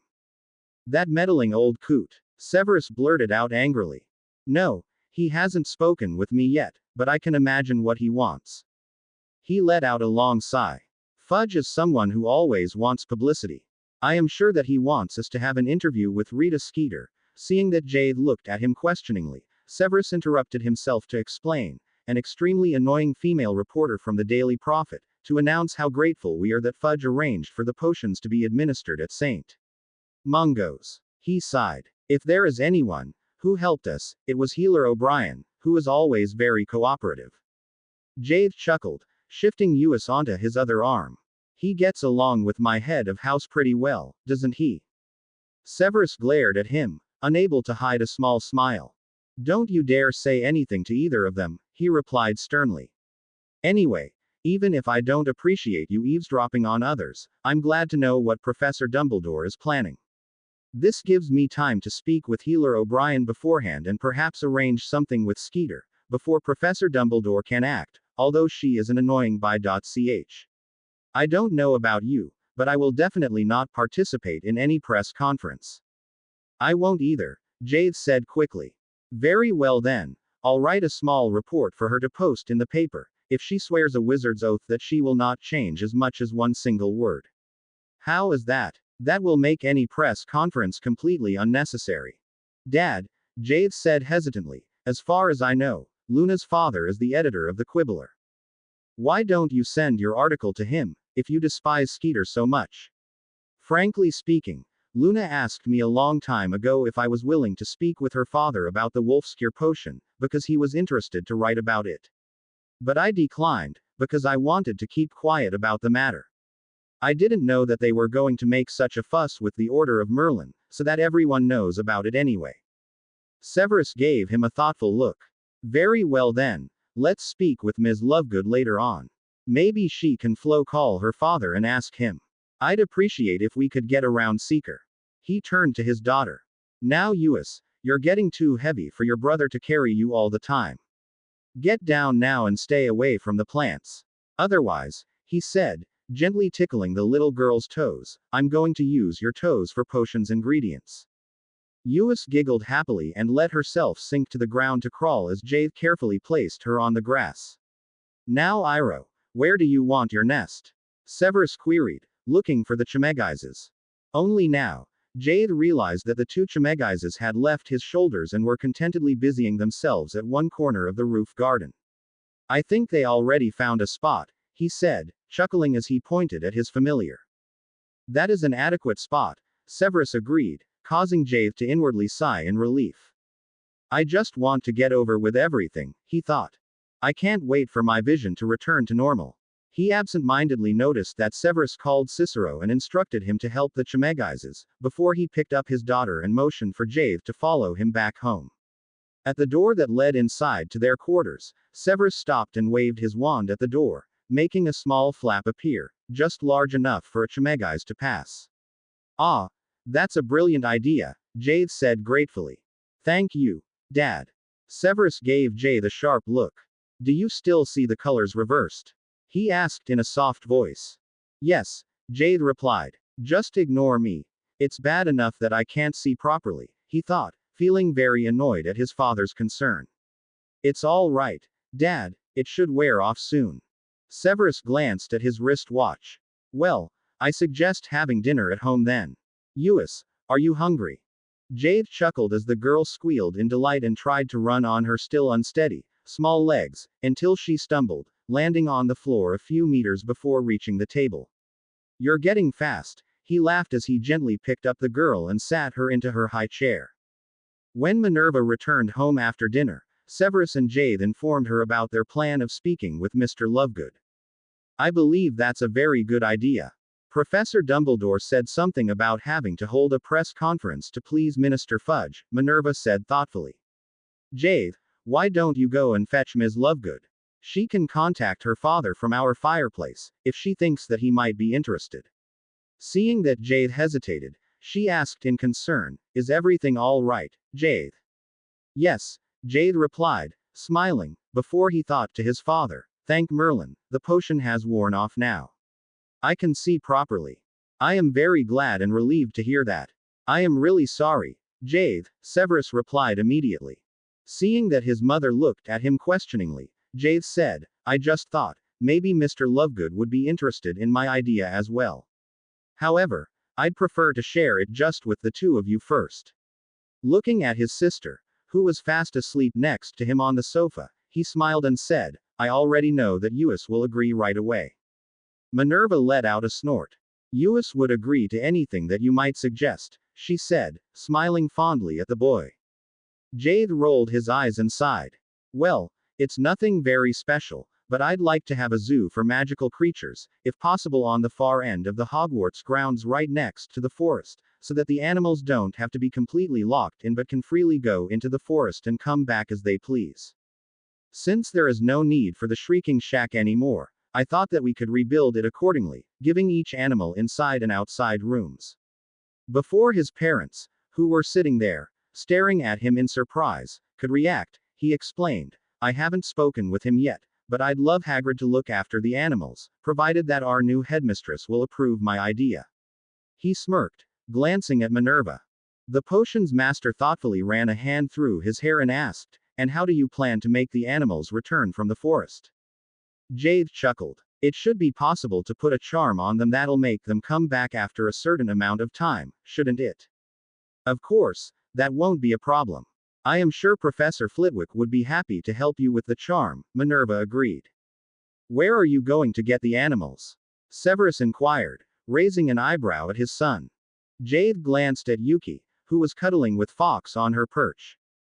Well, Yuki and Fox as well as Iroh and Akira promised to spend a few hours each day in the zoo, until we have enough animals to get the zoo running.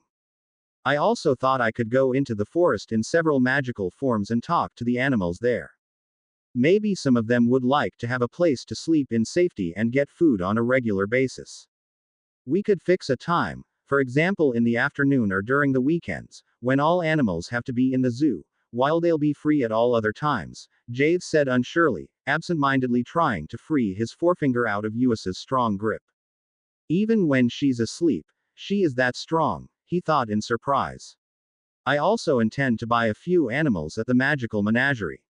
I'd love to have a toad like Ron's, for example, he remembered. Oh well, shall I ask Luna to come over for a moment? His parents voiced their consent, and Jade quickly stepped through the connecting door into Merlin House. Luna immediately agreed to contact her father. He will be very pleased to hear that you're willing to give him an interview, she said in excitement. Well, try to contact him, Minerva suggested as she took a small silver-coated cat from the mantelpiece and lifted the head, revealing a small box with flow powder. Luna leaned into the fireplace, and shortly later, her father entered the Snape's living room. Professor McGonagall. Snape, Messrs. Snape, may I believe what my daughter told me through the fireplace? Mr. Lovegood asked, letting his eyes wander around with apparent interest. It depends on the conditions, Severus replied, smirking, and explained that he would only agree for the article to be published after closely examining the final version. Of course, Professor Snape, Mr. Lovegood reassured him. Suddenly, a parchment was hovering in front of him in the air, and he was holding a light green quill in his hand. While Severus explained about the wolfscare, Mr. Lovegood took notes, and Jade could not help following the green quill's every move with his eyes. The wizard merely slightly moved the quill with his right hand without even touching the parchment. However, every word that Severus' lips revealed clearly appeared on the parchment. That's fantastic, Jade thought in absolute amazement. It's writing exactly what Dad says. I'd love to have one of these in order to take notes in my classes. However, he knew better than to voice his thoughts in front of his parents and instead told Mr. Lovegood about his idea to build a magical zoo on the Hogwarts grounds as soon as Severus was finished with his explanation. That is a very interesting idea, Lovegood exclaimed, looking appraising ly at the boy. Will the zoo be only open for Hogwarts students or for the whole magical world? Jade looked at his mother with uncertainty. I'd love it to be open for everyone, but I don't know if that's possible, he replied in a small voice. We will coordinate the project with Professor Lupin, our Care of Magical Creatures professor, and Hagrid, who will be responsible for the zoo, provided that he agrees, Minerva informed the visitor and explained that Jade had only told them about his idea an hour ago. However, I am sure that we will be able to allow visitors at certain times, at least during the weekends. Does Professor Dumbledore already know about these plans? Lovegood queried with apparent interest. Professor Dumbledore told me that he's going to officially announce his retirement on the weekend, Minerva replied, glancing at Severus. Apparently, he urgently wants to retire, because the minister is putting pressure on him in several matters. Severus raised an eyebrow. I just hope Fudge won't try to put you under pressure, he said in concern. Minerva let out a snort. Well, let him try. He won't be very efficient. Jade looked back at Mr. Lovegood, noticing that his face was scrunched in thought. Professors, if you don't mind me asking, is it planned to announce the change in the headmaster's position through the Daily Prophet on Monday morning? Minerva and Severus exchanged a glance. Probably, Minerva finally replied. Very well then, Lovegood said in determination. I shall send you all 3 articles tomorrow morning. Will you be able to return any corrections by tomorrow night? If possible, I'd like to bring out a special edition of the Quibbler on Sunday. Your support is highly appreciated, Severus replied without any emotion showing on his face. It's time to put an end to Minister Fudge's as well as the Daily Prophet's behavior of pretending that they own Britain's magical world. We shall inform Professor Dumbledore beforehand though, since we don't want him to suffer a heart attack.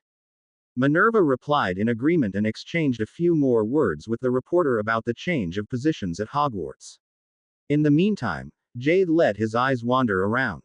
While Luna was staring into space with an extremely pleased expression on her face, Minerva looked excited, and Severus was smirking. The minister will be so angry, Jade thought, wondering how Dumbledore was going to react. The Quibbler was released on Sunday morning. During breakfast, Professor Dumbledore announced that he was going to retire and accept the new post of a research professor and that Professor McGonagall was the new headmistress. Only a few minutes later, the owls flew into the Great Hall, distributing a copy of the Quibbler's special edition to their respective recipients. Inwardly chuckling, Jade observed from the Merlin table how Professor Dumbledore's expression turned into a frown and further into anger as he skimmed the newspaper. I'll go back home for a while. This is going to be fun, he decided and left the Great Hall to flash home, hoping that he would be able to eavesdrop on the conversation between the former headmaster and his parents. Unfortunately, neither Minerva nor Severus came home after breakfast. Oh no. They're probably meeting in Mum's office, Jade realized in annoyance. Knowing that he couldn't just flash into the office in his phoenix form, he transformed into a Mosley. Only a few days ago, he had discovered the tiny, magical fly, which was able to flash over short distances, in an old tome about magical creatures. Without contemplating further, He flashed into Minerva's office in his Mosley form and made himself comfortable on the shelf above that, on which the sorting hat was sitting. Minerva was sitting behind her desk, and Severus and Dumbledore were sitting opposite of her, while Eus was peacefully asleep in her playpen next to the desk. What does this mean? Dumbledore asked sharply, pointing to the article about his retirement. We decided to use the Quibbler to make our announcements instead of relying on that by.ch from Fudge's censored newspaper, Severus replied in an even voice. Dumbledore slowly popped a lemon drop into his mouth, before he queried in disbelief, don't you think it would have been appropriate to speak with me beforehand? Maybe we should have told you, Minerva replied in a soft voice. However, can you imagine how upset the minister would be if you had known of the matter in advance? Oh well, that's a valid argument, Dumbledore said, thoughtfully stroking his beard. Concerning the zoo on the Hogwarts grounds, I believe that it's a wonderful idea, he continued. I suggest that Jade contacts Charlie Weasley and asks him for a pair of dragons. Jade looked into the old wizard's baby blue eyes. That's a great idea, he thought, resolving to speak with the twins about the zoo as soon as possible. Maybe they'll have more ideas. All of a sudden, the fireplace flared and the minister appeared in the flames, demanding to be allowed to step through. Dumbledore, he roared, pacing the round office. What do you think you're doing? You quit your job, and I have to receive this information from the Quibbler. He spat the last word. Who do you think I am? Severus mumbled something into his non-existent beard, causing Jade to inwardly chuckle. Apart from that, I asked you to arrange for an interview with Messrs. Snape and Ms. Skeeter, the minister added, glaring at Dumbledore. I am sorry, Cornelius, but I only announced my retirement this morning, and I was not aware of the fact that Professor Snape and his son decided to prefer giving Mr. Lovegood from the Quibbler an interview. I am afraid this was a very unfortunate coincidence in combination with a bad timing, Dumbledore said calmly, slowly beeping on his lemo. Drop. The matter with the change of positions at Hogwarts only came up by chance, Minerva threw in sternly. However, both my husband and I am sure that our son agrees as well, were very pleased with our conversation with Mr. Lovegood as well as with his performance. Therefore, I believe that from now on we're going to ask him if we need to make anything public. Oh my, she speaks as if she was talking to a student in detention, Jade mused, glad that he was not the one to whom his mother was speaking at the moment. Very well then, Fudge said thoughtfully, and Jade noticed that a small smirk appeared on his face. Since the position of the Transfiguration teacher happens to be vacant now, the ministry will send you an adequate professor for the subject. I am afraid that will be unnecessary, Minister, Minerva replied icily, causing Fudge to look at her in surprise. Our professors here are competent enough to acquire new staff members without interference from outside. And whom do you intend to hire? The minister asked sharply, eyeing the new headmistress in shock. We will officially announce our new staff member tomorrow, Minerva said, trailing off when Dumbledore interrupted her. Minerva, I think it is all right to tell Cornelius that we plan to hire Mr. Black right after his trial tomorrow. Black, Fudge repeated in clear surprise. We'll see how his trial goes. There is enough evidence for his innocence, Minerva said firmly. Now, if that's all, Minister. Once again Jade was happy that his mother was not speaking to him as the Minister of Magic stepped into the fireplace with a furious expression on his face. I wish he'd retire together with Dumbledore, he thought. I really don't like him. The headmaster excused himself as well, and Jade carefully flew onto Severus' back for a ride home, while Minerva leaned down to take Eus out of her playpen. As soon as Severus stepped through the connecting door to the living room, Jade took off and flashed into his own room, where he transformed back into his human form. On his way back to the living room, he heard Severus say, "Well done, Minimum." However, Albus is too manipulative. Why did he tell Fudge about Black? Frankly speaking, I don't like that. Minerva cast him a surprised look and asked, do you think he'll try to manipulate the trial? Oh well, thank Merlin that Pettigrew is with Albus. Jade played with Eus until lunchtime, before he spent the whole afternoon in Merlin House. Although he intended to work on his assignments, he couldn't get much done, because everyone wanted to speak with him about the zoo, Dumbledore's retirement and Minerva's appointment as headmistress. Finally, he ended up having to do his homework until late in the evening, unaware of the fact that Minerva was observing him disapprovingly. Jade, I told you often enough that you should do your homework earlier, she scolded him lightly. You need your sleep, and it's after curfew already. Jade let out a sigh. I know, Mum, but I couldn't do anything this afternoon. Everyone kept asking me questions and such. Oh, by the way, Luna told me to say thank you for choosing her dad over Ms. Skeeter. You may tell her that I will contact her father soon to speak with him about more frequent editions of the Quibbler, Severus threw in. I always loathe the insufferable Daily Prophet, and we urgently need to do something against its monopole position. He smirked as he continued, I might be willing to make a small donation from my Order of Merlin award to achieve this. Jade sighed in relief as he closed his defense book. Finished. Would you mind handing my parchments to your colleagues, or should I send Yuki? Professor Dumbledore told me that we have to leave at 7:30 tomorrow morning. Severus reached for the parchments. I'll give them to your teachers. And now off to bed with you. You don't want to fall asleep at the trial. In the morning, Fawkes flashed Professor Dumbledore, Sirius and Jade to the Ministry of Magic. A young Auror, whom Dumbledore introduced as Nymphadora Tonks, was already waiting for them and led them through the ministry. Jade looked at the Auror in awe. He liked her immediately. I wonder if that's the real color of her hair, he mused as they arrived at a reception, where he had to state his name and hand over his wand for a short inspection. The ministry employee at the reception, who seemed very sleepy that early in the morning, waved them through quickly, and Jade unconsciously sighed in relief. As soon as they entered the corridor leading to the courtroom, as Tonks explained, 3 Aurors appeared seemingly out of nothing, pointing their wands at Sirius. Follow us, Mr. Black, the oldest of them demanded in a cold voice.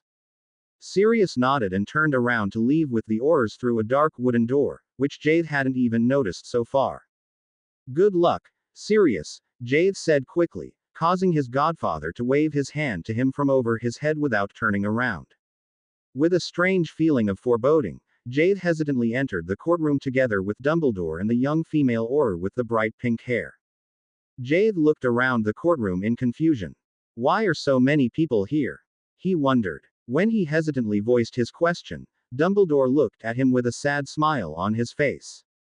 Many people knew and loved Lily and James Potter, he said gently. They want the person who betrayed them to Voldemort to be punished for what he did. My birth parents, Jade thought. That's true. I want Pettigrew to be punished, too. Jade listened quietly as the trial was opened and the public gallery was told about the charges against Sirius Black, before the judge questioned Sirius.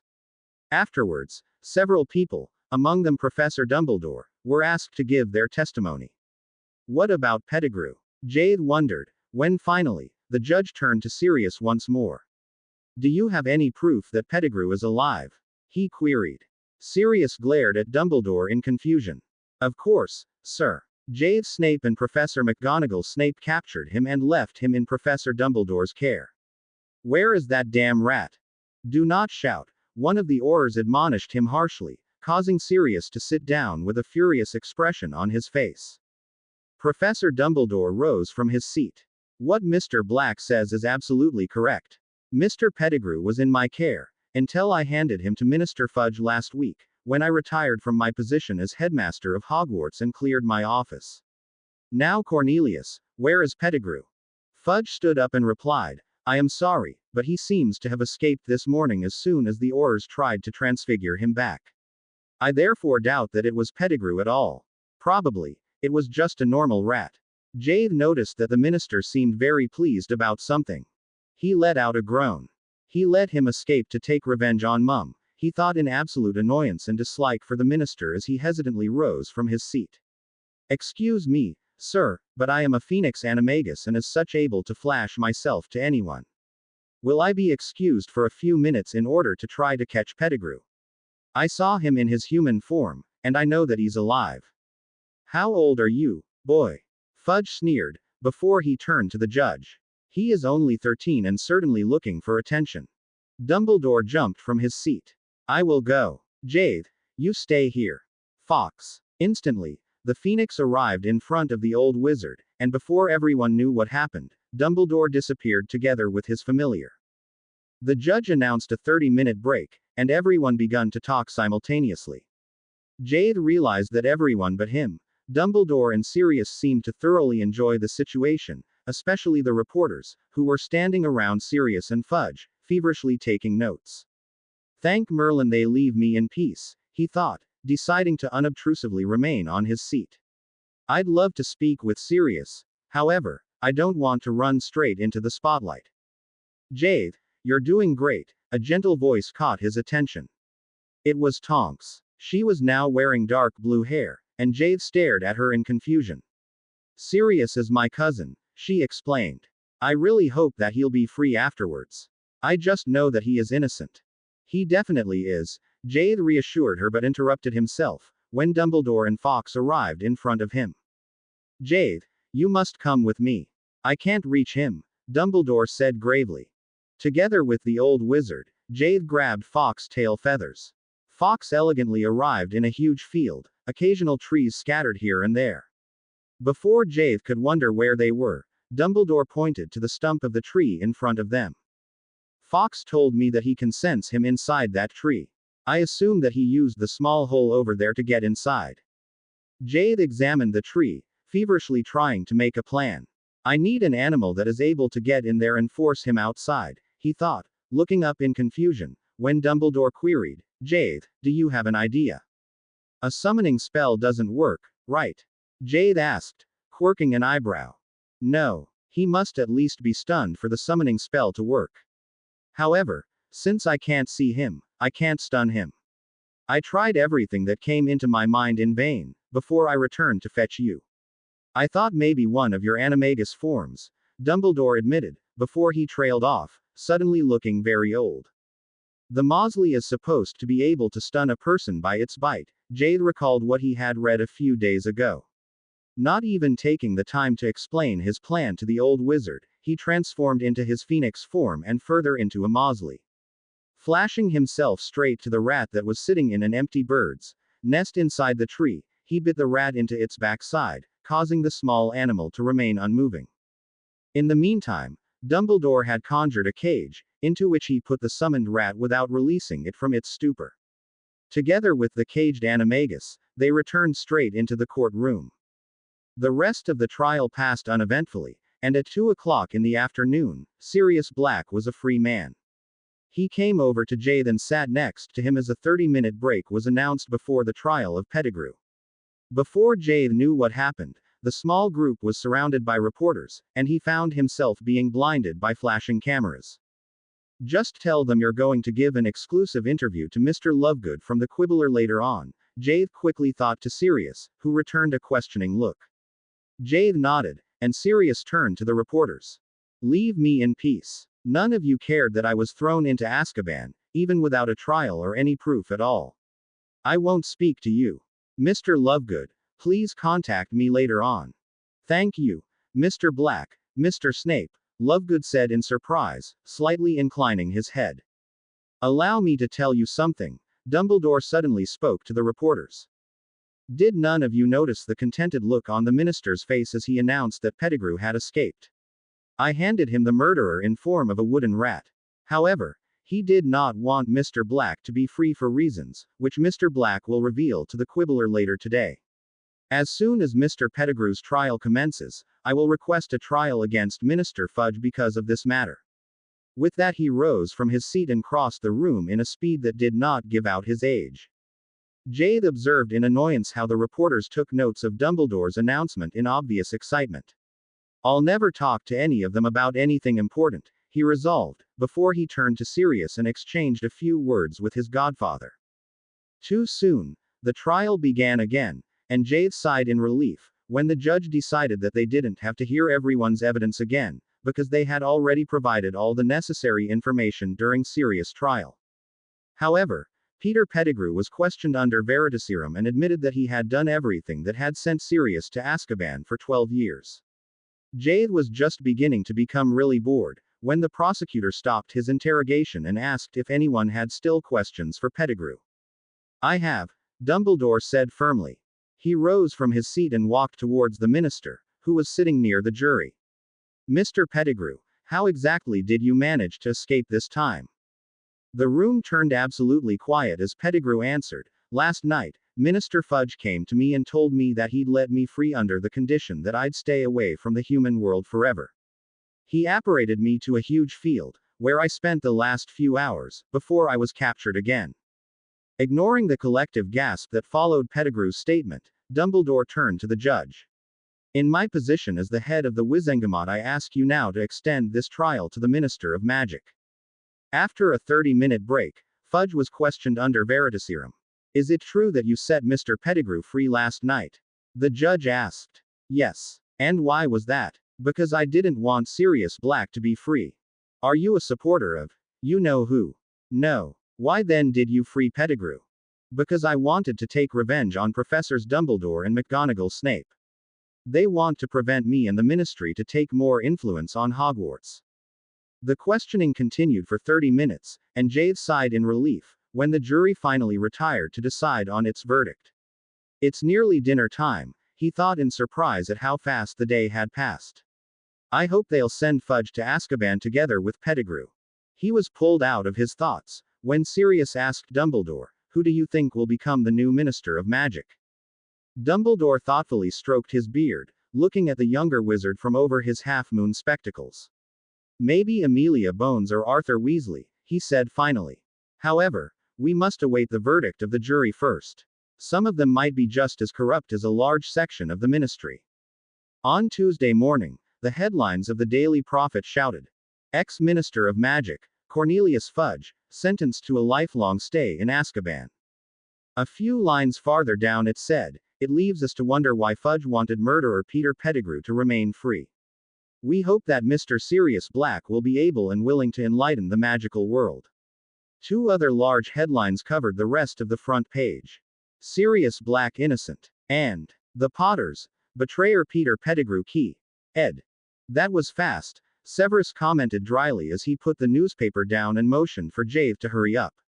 "Breakfast is going to commence in a few minutes." Jade shuddered at the thought of being Ed by Dementors. He had never seen any. However, Sirius had told him how cold, unhappy and just awful he had felt in their presence. At breakfast, Minerva informed the students about the events of the previous day and introduced Sirius as her successor as Transfiguration teacher and head of Gryffindor from January onwards. Before she continued, Amelia Bones, the aunt of Susan Bones from Merlin House, has been appointed with the task of compiling a list of eligible candidates for the position of Minister of Magic. The election will be on the 15th of December. The headmistress' announcement caused lively discussions among the students, who wondered who was going to become the new minister. "I just hope that it's not anyone who wants to interfere at Hogwarts," Jade said, absent-mindedly feeding Yuki a piece of bacon after taking off a letter from her foot. It was from Mr. Lovegood. "Dear Mr. Snape, thank you so much for advising Mr. Black to give me a special interview. I will be at Hogwarts to meet him this afternoon, and if possible, I'd like to speak with you afterwards. I will wait for you in the entrance hall at the end of the last afternoon class." Jade stared at the parchment in confusion. "I wonder what he wants," he thought. "I don't have any news. He only spoke with me a few days ago." "Jade, we wrote a letter to Charlie." George brought him back to reality. "We suggested that he should meet with you when he comes home for Christmas," Fred added. Jade looked up to face the twins, before he sighed and said thoughtfully, "Then he should come to see me on the first or the last day of the holidays. I probably won't be here for Christmas. Or maybe I will," he thought as he imagined Ewis's devastated face upon hearing that her adored big brother would be away for Christmas. "I can't do that," he decided. "I'll have to leave and come back on the same day." He cleared his throat, before he said to the twins, "Maybe I will be here, but I'm not 100% sure yet." He quickly stood up as Hermione urged him to hurry up in order not to be late for their first morning class. Jade could barely concentrate that day. His thought wandered back to the previous day that had been fairly eventful to the question what Mr. Lovegood wanted. "He asked me if I'd be willing to help him find the so-called crumple-horned snarkak and put a couple of it into the zoo, after he pestered me about how we were able to catch Pettigrew," Jade explained to his parents later on. "The what?" Severus quirked an eyebrow. "Is that an animal that actually exists?" Jade shrugged. He gave me a parchment with information about it and said maybe I'd be able to transform into one, so that I might find out where they live. That's all I know. Oh, and he asked me about the Chamber of Slytherin, because Sirius told him that you had suggested it for him as hiding place. He asked me to take him there, which I did. I hardly ever get around to visiting Amaterasu and Susano. They're such a cute couple. He asked me if it was all right to publish an article about the chamber, and I promised to ask the two of you by the way. Severus scrunched his face in thought. I believe that it would be unfortunate to announce that you're able to speak Parseltongue. Other than that, I don't mind. No one will be able to find, let alone enter the chamber anyway. Oh, right, I'll tell him that then, Jade agreed, reaching for his quill. Jade, I suggest that you work on your homework first, Minerva instructed him firmly. I'm sure that you have enough to do, considering that you didn't do anything yesterday. Jade complied, knowing that his mother was right as usual. The following weeks passed uneventfully, and Jade slowly forgot about the triple trial and its consequences, before Minerva brought up the topic again, when she reminded Severus and Jade that the election of the new minister was going to take place on the next day. Who do you think it's going to be? Jade asked interestedly, looking curiously at his parents. Minerva sighed. There are 3 candidates, Ms. Bones, Mr. Weasley and Professor Dumbledore. Ignoring Gowthy's gasp at the mentioning of the former headmaster, she continued, I like each of them. However, I'm not sure if I'd want Professor Dumbledore as Minister of Magic. Of course, he would act in our school's best interest, but on the other hand I'd prefer to have him as my deputy, especially as he was planning to commence teaching about computers from the next school year onwards. She smiled at Jade. If you had already at least finished your owls, I'd ask you to teach the subject in case he accepts the minister's position. I'm very proud of you. Professor Dumbledore told me that he wouldn't have been able to get the computer to work at Hogwarts if it hadn't been for your help. Jade felt himself blush and said quickly, No, I didn't do anything special. We just read a lot of Muggle books and tried and played a lot with his computer. I love working together with him, and I like playing on the computer. It's fun. When Jade returned home after dinner on the next day, his parents were sitting on the sofa, and Severus had laid his arm around Minerva's back and was speaking to her in a soothing voice. Don't worry, Minimum. You're going to do a wonderful job, even without the old meddling coot. I only agreed to take over this position, because he promised to be my deputy, Minerva replied in an upset voice, sounding slightly frustrated. Mum, what's the problem? Jade threw in softly. Dad is right. You're already making a great headmistress, and you can choose someone else for your deputy, for example Dad or Sirius. Exactly, Severus agreed, and don't forget that you have a great advantage over everyone else. He smirked as he continued, who else can say that he or she is still under 40 but has the experiences of a 70-year-old? Minerva rolled her eyes but couldn't help smiling. Sirius, she said thoughtfully, before she shook her head. Jade, I don't think that he's ready for the task. After 12 years in Azkaban, he has to get used to our normal life first. I'll be glad if he is ready to teach Transfiguration from January onwards. I'll probably have to help him with the head of house task and maybe even teach a few classes for him. We'll see. However, for the deputy position I need someone on whom I can rely at all times. I would be more than happy to choose your father. However, he is too busy anyway. Jade nodded in understanding. That's true, he said thoughtfully, absent-mindedly watching Eus, who was sitting in her playpen, playing with her teddy. What about Professor Lupin? He suddenly asked. He would make a good deputy headmaster, don't you think so? Severus looked up in surprise. I believe that's a very good idea. Oh, maybe that's right. I didn't even think of him. I only considered the heads of the houses, Minerva said in a soft voice and glanced at her watch. Thank you so much for your help, Severus and Jade. The two wizards exchanged an amused look and retired to Severus' private lab, while Minerva headed to the fireplace to summon the care of magical creatures professor. An hour later, she hesitantly looked through the door into the lab. May I disturb you for a minute? Severus quickly cast a stasis spell on the potion, before he looked at his wife in expectation. Did he agree? Minerva sighed. He seemed very uncertain and said he would think about it. Severus, Could you please try to convince him that he's the right man for the position tomorrow?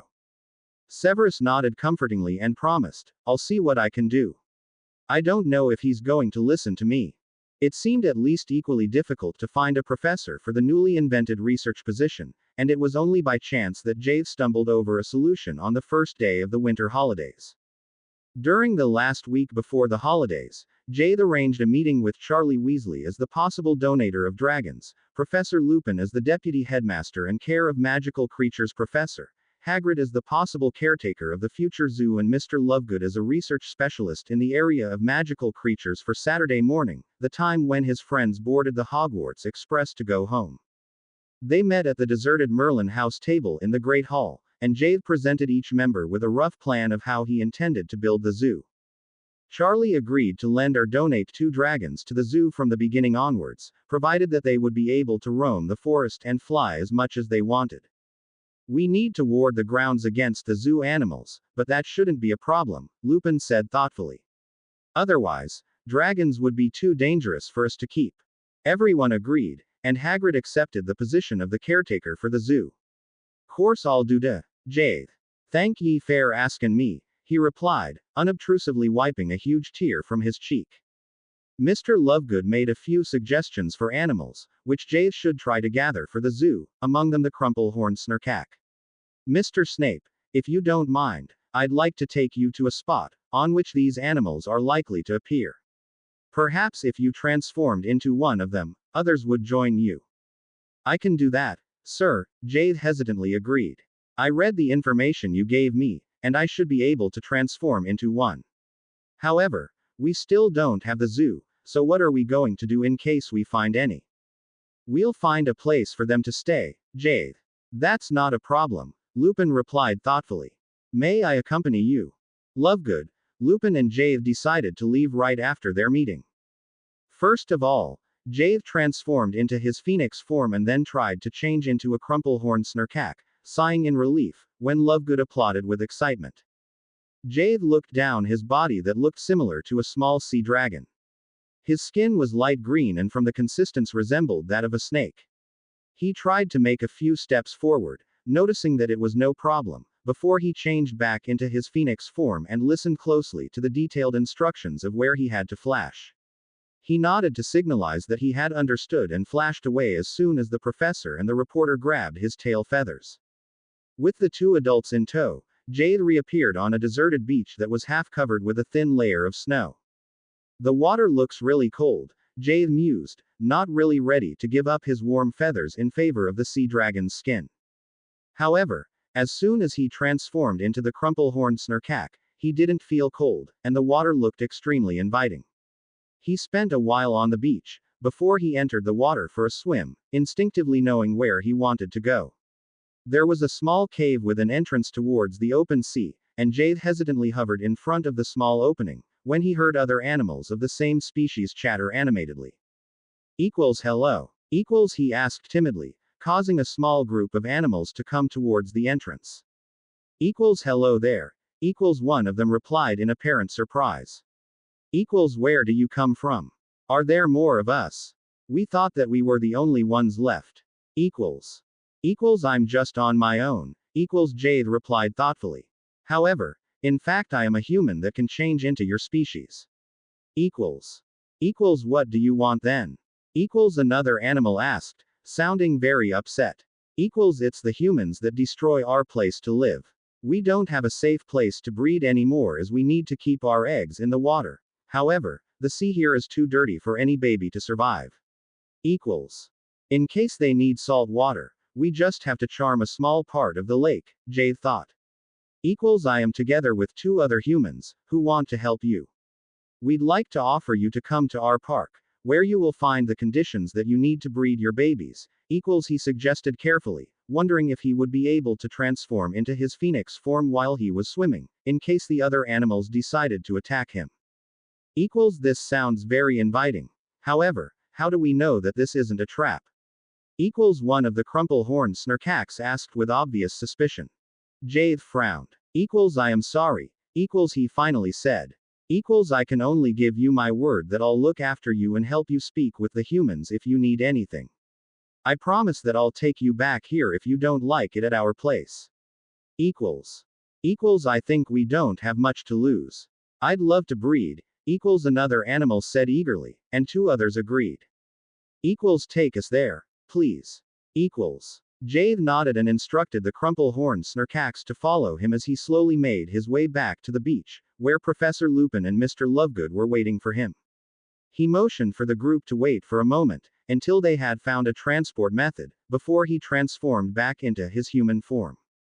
They are willing to come with us to Hogwarts, because I promised that we were going to provide a place for them to breed. We need to charm a part of the lake to become saltwater though, Jade explained to the stunned adults. That won't be a problem, Jade, Lupin said gently. He pulled a necklace out from under his robes, took it off and enlarged it to a huge rope. Jade, please transform back and ask them to grab the rope with one of their feet. This will take us to Hogwarts.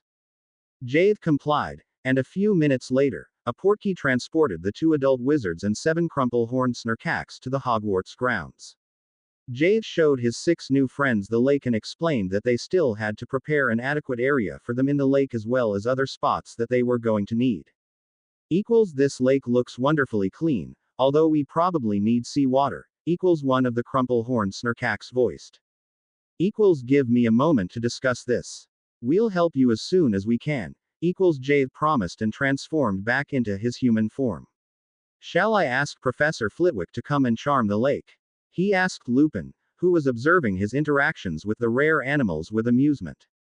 Yes, Jade, I believe that would be the best, Lupin agreed, causing Jade to change into his phoenix form and flash into the castle to fetch the charms professor. A short time later, the part of the lake that was nearest towards the Shrieking Shack and the forest was separated from the rest and contained fresh, salty water, and the crumple-horned snurcax curiously entered their new home. Lupin and Jade promised Mr. Lovegood that he could come back on Sunday morning in order to take photos of their new residents and would even be able to interview them with Jade as interpreter, and the journalist happily took his leave. Mr. Lovegood is amazing, Lupin told Jade as they remained at the lake for a few more minutes to observe the crumple-horned snurcax play. I spoke with him for quite a while, and his research and knowledge about rare magical creatures is enormous. Do you think he would be willing to come to Hogwarts as our new research professor? Jade queried, provided that he is interested in computers as well, but I can imagine that a computer would be very convenient for him as an editor. Jade, I believe that this is a brilliant idea, Lupin said thoughtfully. I will speak with your mother about the matter, and if she agrees as well, we'll ask him when he comes back tomorrow. Jade once again transformed into a crumple-horned snurcax to speak with the animals, who apparently already liked their new home, before he returned home, feeling very reassured when Professor Lupin promised to inform Hagrid about their new residents and ask him to look after them. I hope Lovegood will accept the post, Jade thought as he walked through the empty corridors. Will he be able to publish the Quibbler from here though? Maybe I should wait until tomorrow, before I go back to the past for my second Hogwarts year. If I intend to come back on the same day, it doesn't really matter when I leave anyway. He was so deeply engrossed in his thoughts that he did not notice what happened, before he stumbled, landing on a very soft ground that seemed to give in under his weight. Jade looked around in shock, before he heard a well-known, cackling laughter and groaned in annoyance. Merlin! He shouted angrily. Be careful, or I'm going to lock you into Salazar's chamber once again. Ghost Merlin hurriedly appeared through a wall and said in a sing-song, which strangely reminded Jade of the Weasley twins, "Oh no, no, it's all right, Jade. I'm sorry. I didn't know that it was you."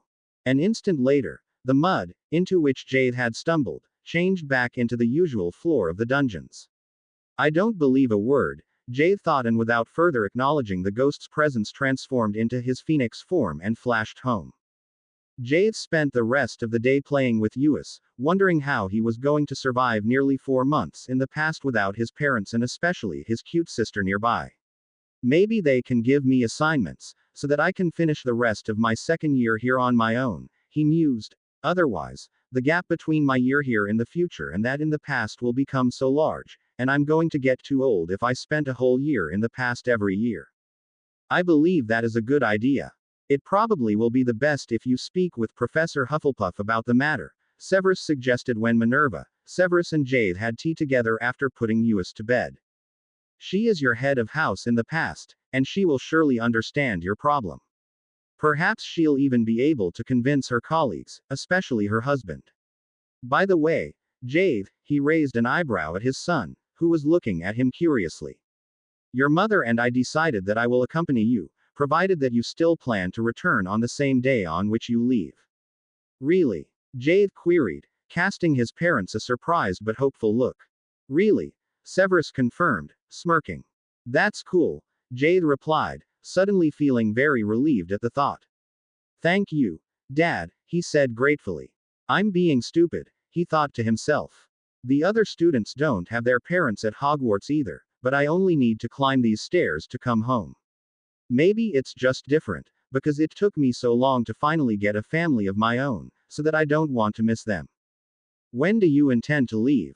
Tonight. Severus' question brought Jade back to reality. I thought maybe tomorrow evening, he said hesitantly. I thought maybe it'll be interesting to see Mr. Lovegood and the Crumplehorn Snurkax. I think they also need me in case Mr. Lovegood wants to ask them something. Of course, they will need you for their conversation, Severus agreed with apparent amusement. However, Minerva threw in thoughtfully, wouldn't it be a good idea to try retrieving some information about them and perhaps other animals, which are missing or very rare in our time, while you're in the past? Oh Mum, that's a brilliant idea, Jade said in excitement. I didn't even think of that. He turned back to his father. Dad, would you mind if we left tonight? Severus had already packed everything, and Minerva quickly helped Jade to magically pack everything that he needed for the 4 months in the past, so that they could leave 20 minutes later. Minerva pulled each of them in bear hugs, instructing them to take good care of each other. Don't worry, Mum, we'll do that, Jade reassured her as he slowly freed himself out of her embrace, and we'll be back tomorrow morning at the latest.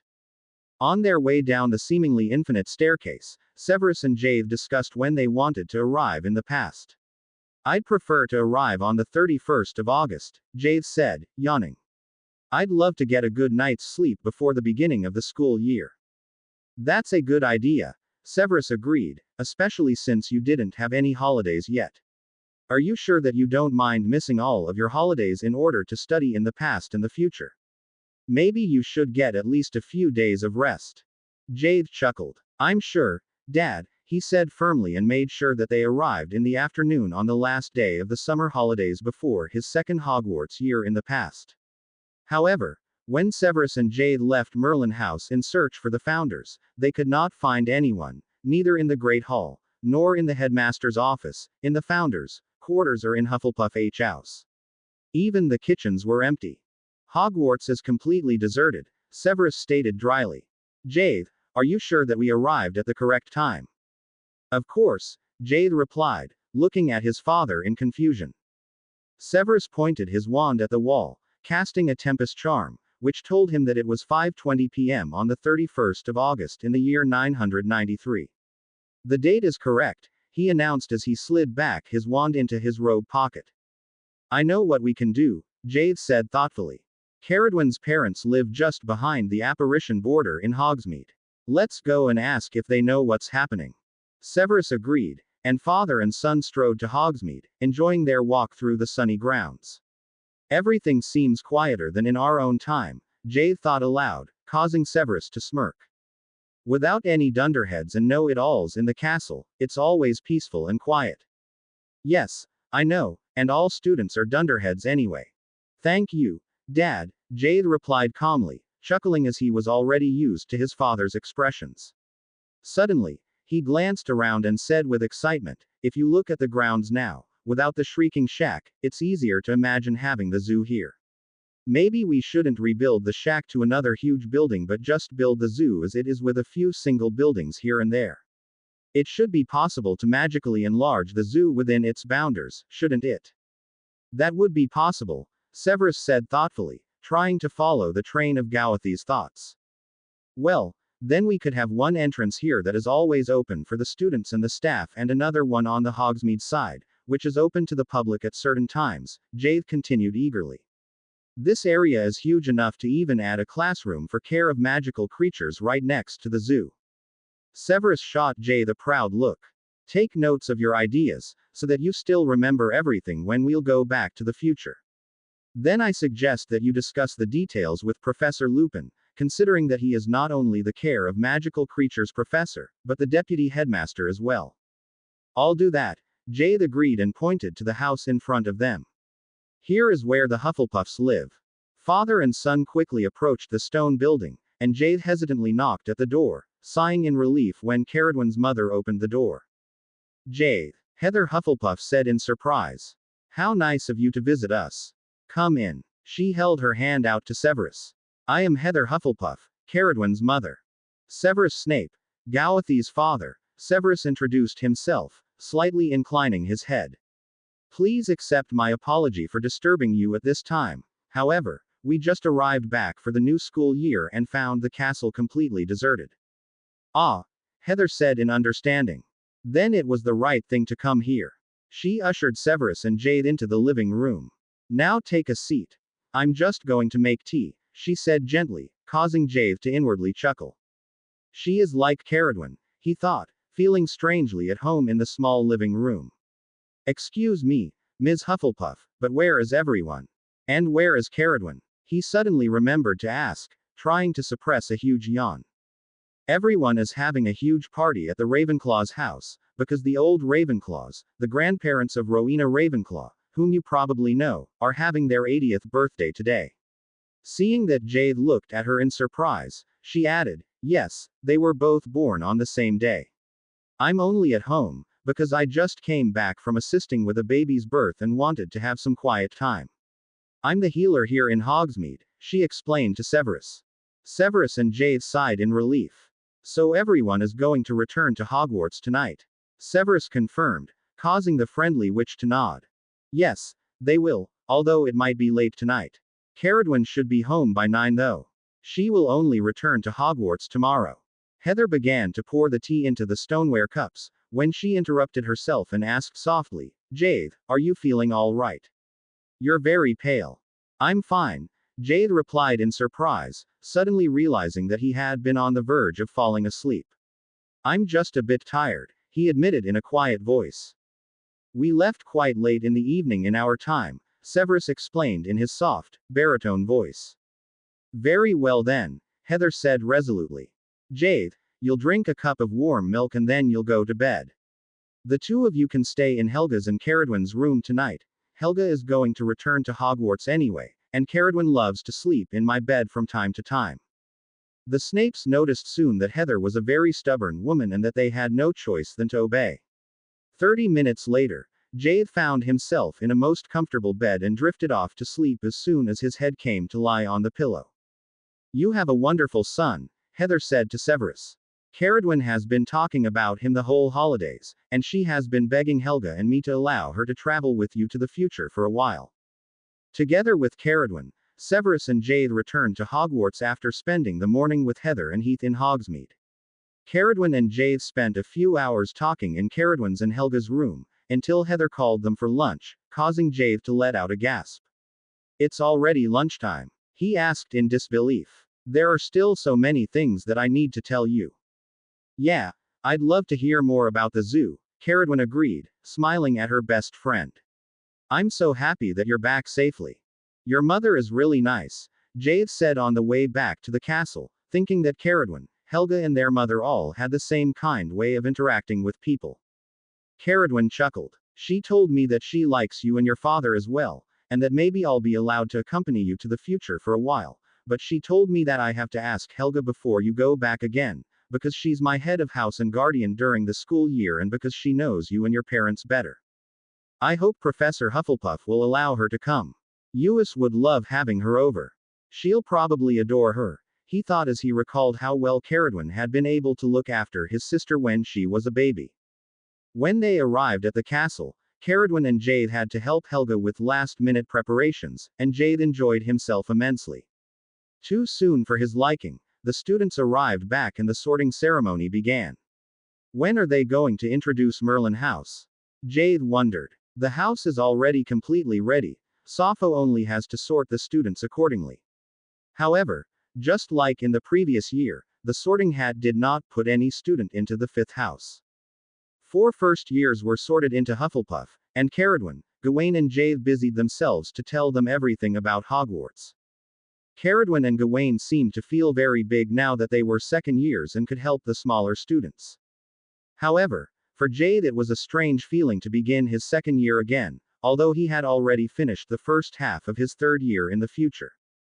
Thank Merlin, everything is so different here from the future, otherwise, it would be boring for me, and if I attended higher classes, I couldn't be together with Caradwin and Gawain anymore, he thought in relief as he settled into his dormitory in Hufflepuff. To his surprise, Jade realized soon that he didn't have any problems to adjust to the situation in the past. It's as if I had just left at the beginning of the summer holidays and came back just like everyone else, he thought in amusement. In fact, it must even be easier for me, because I live at Hogwarts the whole year, I know more about magic than my classmates here, and Dad is here as well. Knowing that his father used the time to intensely study old potions, he decided to stay in Hufflepuff with his friends and only returned home for a few hours during the weekends or when he wanted to see his father for some reason.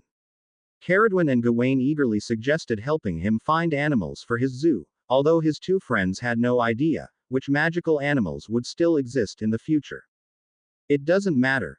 Just tell me about all animals you know, Jade said, smirking. We can make a list, and afterwards I can still ask Professor Gryffindor if he knows any other animals that I could possibly take with me to the future. Do you still have Harpley penguins in the future? Gawain asked one evening after curfew, when the three friends were sitting on Gawathi's bed together, causing Jade to look up in surprise. Harpley penguins? He queried, raising an eyebrow at his friend. Gawain absent-mindedly played with a unicorn treat that he had found in his robe pocket earlier. Yeah, they're too funny and might be really interesting if you don't have them in the future, he replied, before he explained. Their side wings look like harps, and since they love to scratch their bellies with their side wings, they look as if they were playing harps. They also make nice sounds that sound like music. Caradwin, do you know if there are any Harpley penguins in the Hogwarts lake? Penguins live in ice, don't they? Wouldn't the lake here be much too warm for them? Jade blurted out, astonished. They're magical animals, Jade, and yes, there are some in the lake, Caradwin replied, smirking. Let's go and show them to Jade. I'm sure that he'll love them. Now, Jade queried, quirking an eyebrow. It's nearly midnight. Well, what's the problem? Caradwin asked impatiently. You can flash us outside, can't you? We're going to be in so much trouble with your sister. Jade sighed but obediently transformed into his phoenix form and flashed outside with his two friends in tow, only to glance around in shock when he arrived on the grounds. The grounds were full with all imaginable kinds of animals that were running around, playing and sitting on the grounds. Jade hurriedly transformed back into his human form and asked urgently, Caradwin, are you sure that it's all right for us to be out here? Aren't there any dangerous animals among them? Caradwin chuckled. No, Jade. The grounds are charmed so that animals, which can harm humans, won't be able to enter, she explained, patiently. They're all harmless. Nevertheless, Professor Gryffindor placed a charm on the grounds, which only enables the animals to enter after curfew. That's why you probably didn't notice them before. They come here to play and take a bath every night. Jade stared at a small group of animals nearby. Are these griffins? He asked in amazement. Yes, they're griffins, Gawain said in surprise. Don't you have any in the future? Jade shook his head. No, I don't know why we don't have them anymore, but I've never seen any. All right then, do you want to walk around the lake to the spot where you can often find the Harpley penguins? Caradwin suggested, pulling her robes tighter around herself. Are you cold? Jade asked in concern, only now noticing that it was a fairly cold evening. He quickly took his own robes off and gently draped them around Caradwin's shoulders, ignoring the girl's protests and glares. Over there, Gawain suddenly shouted, pointing to a group of dark animals. The three friends hurried to the other side of the lake, and Jade looked at the Harpley penguins with interest. It really looks and even sounds as if they were playing harps, he said in amazement. Wow, they're absolutely cool. I'll try to take at least one pair of them with me, when I return to the future the next time. I hope they'll agree to come just like the Snurkax did, he thought, unable to take his eyes off the interesting species. Would you mind if I called my father and showed them to him? He asked hesitantly, casting his friends a questioning look. If he won't give us out to my sister or the other teachers, Caradwin was the first to reply. He won't, Jade said and thought to his father, Dad, can you come out to the grounds for a while? I want to show you the Harpley penguins. They're absolutely cool. Severus' reply came an instant later. Don't tell me that you're still out on the grounds. Do you know how late it is? Curfew has already begun an hour ago. Jade let out a long sigh. Yes, I know, but apparently, most of the animals are only able to enter the grounds after curfew. It's fantastic out here. Oh well, sorry Dad. We're going to return to our common room now. We can go out together one night during the weekend, Severus promised. Good night, Jade. Good night, Dad, Jade thought back, before he told his friends about his father's reaction, only now noticing that it was really cold and dark outside. In the morning, Jade woke up coughing and sneezing. Oh no. I better go and ask Dad for a pepper-up potion, before Hufflepuff sees me, he thought and quickly informed Gawain, before he flashed home into the Snape's quarters. Severus and Jade spent the hour until breakfast talking about the animals that Jade had seen the previous evening, and Severus promised to ask Professor Hufflepuff if he could take the trio out onto the grounds during Friday and Saturday nights in order to study the animals. Helga readily agreed, and during the next few months, Severus and the three friends spent many hours out on the grounds researching all the animals that frequented the Hogwarts grounds during the nights. I hope that they'll agree to travel into the future with us, Jade said to his father at the beginning of December. Do you have an idea how we're going to take them with us at all? It probably would be the best if you transformed into each single form and spoke with them, Severus replied thoughtfully. However, I believe that you should dismiss the matter for the time being and concentrate on your school work. Professor Salazar told me that you messed up your second-year potion the day before yesterday. He raised an eyebrow at his son as he continued, and Professor Gryffindor complained that you didn't practice enough for your sword-fighting class on the same day. Jade inwardly groaned in annoyance. So much about trying to hide this from Dad, he thought, before he hesitantly began to explain about the matter that had been bothering him since the beginning of the school year. Ever since we came back here, Jade said in a small voice, I'm getting headaches each time I go into the potions classroom. I have no idea why. It's as if someone was playing a prank on me. Seeing that Severus gave him a thoughtful look, he elaborated, it probably has nothing to do with the potions classroom, because it doesn't happen when I just go to meet with you and brew together. However, I always have the problem when I go to our potions class, and it makes it really hard to concentrate, especially as it lasts about 2 or 3 hours. He slowly trailed off, seeing that Severus' expression turned from slight concern to anger. This has been continuing from the beginning of the school year onwards. Severus queried sternly and, when Jade nodded, continued, and why did you not inform me of the problem much earlier? Jade let out a long sigh. It's not a big deal, and there's nothing that you can do about it anyway. Severus glared at his son. If there's someone playing a prank on you 3 times a week over 4 months, it is a big deal, Jade. When is your next potions class? First thing in the morning tomorrow, Jade replied, looking helplessly at his father. I spoke with Caradwin and Gawain about it, and they're really trying to keep as close as possible to me whenever we go to the dungeons. We even tried to flash right in front of the classroom, but by the time I enter the classroom, I can already feel the headache begin. Severus remained thoughtful for an instant, before he said slowly, well, that rules out that someone is casting a spell on you on the way. Someone has to cast it right in front of the classroom. That's true, Jade agreed, but we can't see anyone. Maybe it's one of the house elves. They can make themselves invisible, can't they? They can, but why would they do such a thing? Severus said doubtfully. Tomorrow morning, I'm going to follow you in my lynx form and under an invisibility charm. We'll see if I notice anything that is out of the normal. Maybe Slytherin just doesn't like me and does something to me, Jade spoke up in an upset voice. So far, I got all the potions right. Does he really have to complain to you when I mess up just once? No, Jade, he didn't complain. He seemed concerned about you, Severus explained, glancing at his wristwatch. We still have 2 hours left before curfew. Shall we go to the classroom and brew for a while? While they worked on a few modern potions for the hospital room, Jade completely forgot about the matter. However, when he walked down to the dungeons again in the morning, he hesitantly glanced around. Somehow I have the feeling as if whoever it is who pranks me won't do anything if Dad is behind me, he thought. However, his invisible attacker either did not notice the lynx that was following him closely or he did not care. Severus carefully observed the dungeon corridor as he followed Jade and his two friends to the potions classroom. Of course, he knew the way and every stone in this corridor by heart. Therefore, he was aware of where someone could hide. However, he could not see anyone. He was just about to give up and leave as Jade entered the classroom, when he saw from the corners of his eyes how a white arm along with a head appeared through the wall that was exactly opposite of the classroom door.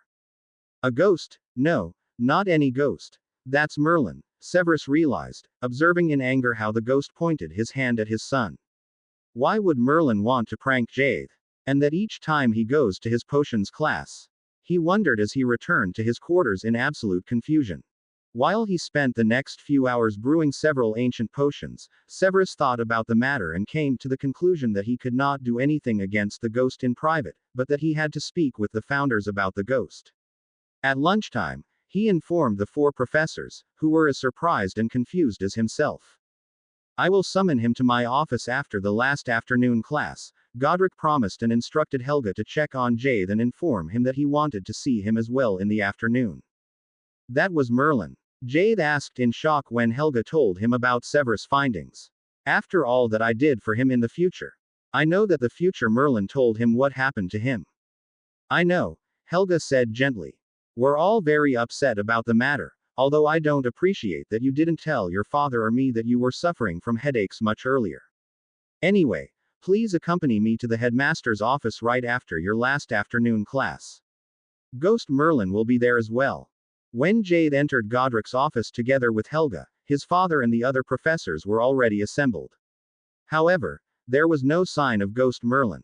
Thank you, Dad, for finding out that it was Merlin, Jade thought to his father, who raised an eyebrow at him and returned a slight smile. Instants before 2 ghosts swept into the room. One of them was the Bloody Baron, the other Merlin. Here he is, the Bloody Baron said, looking at the other ghost with apparent satisfaction. Thank you. The Slytherin head thanked his house ghost, before he pointed his wand at Merlin and stunned him. I didn't know that it was possible to stun ghosts, Jade thought, looking at the founder in amazement. Merlin, Godric began to speak in an angry voice, glaring at the ghost. Professor Snape told us that you have been casting spells at his son to make him sick 3 times a week since the beginning of the school year. What do you think you're doing? Merlin laughed in his cackling voice, with which Jade was more familiar than he would have liked to be. My future self told me that he was the one to discover my house. He's now here for the 2nd year and still did not fight for me in my house.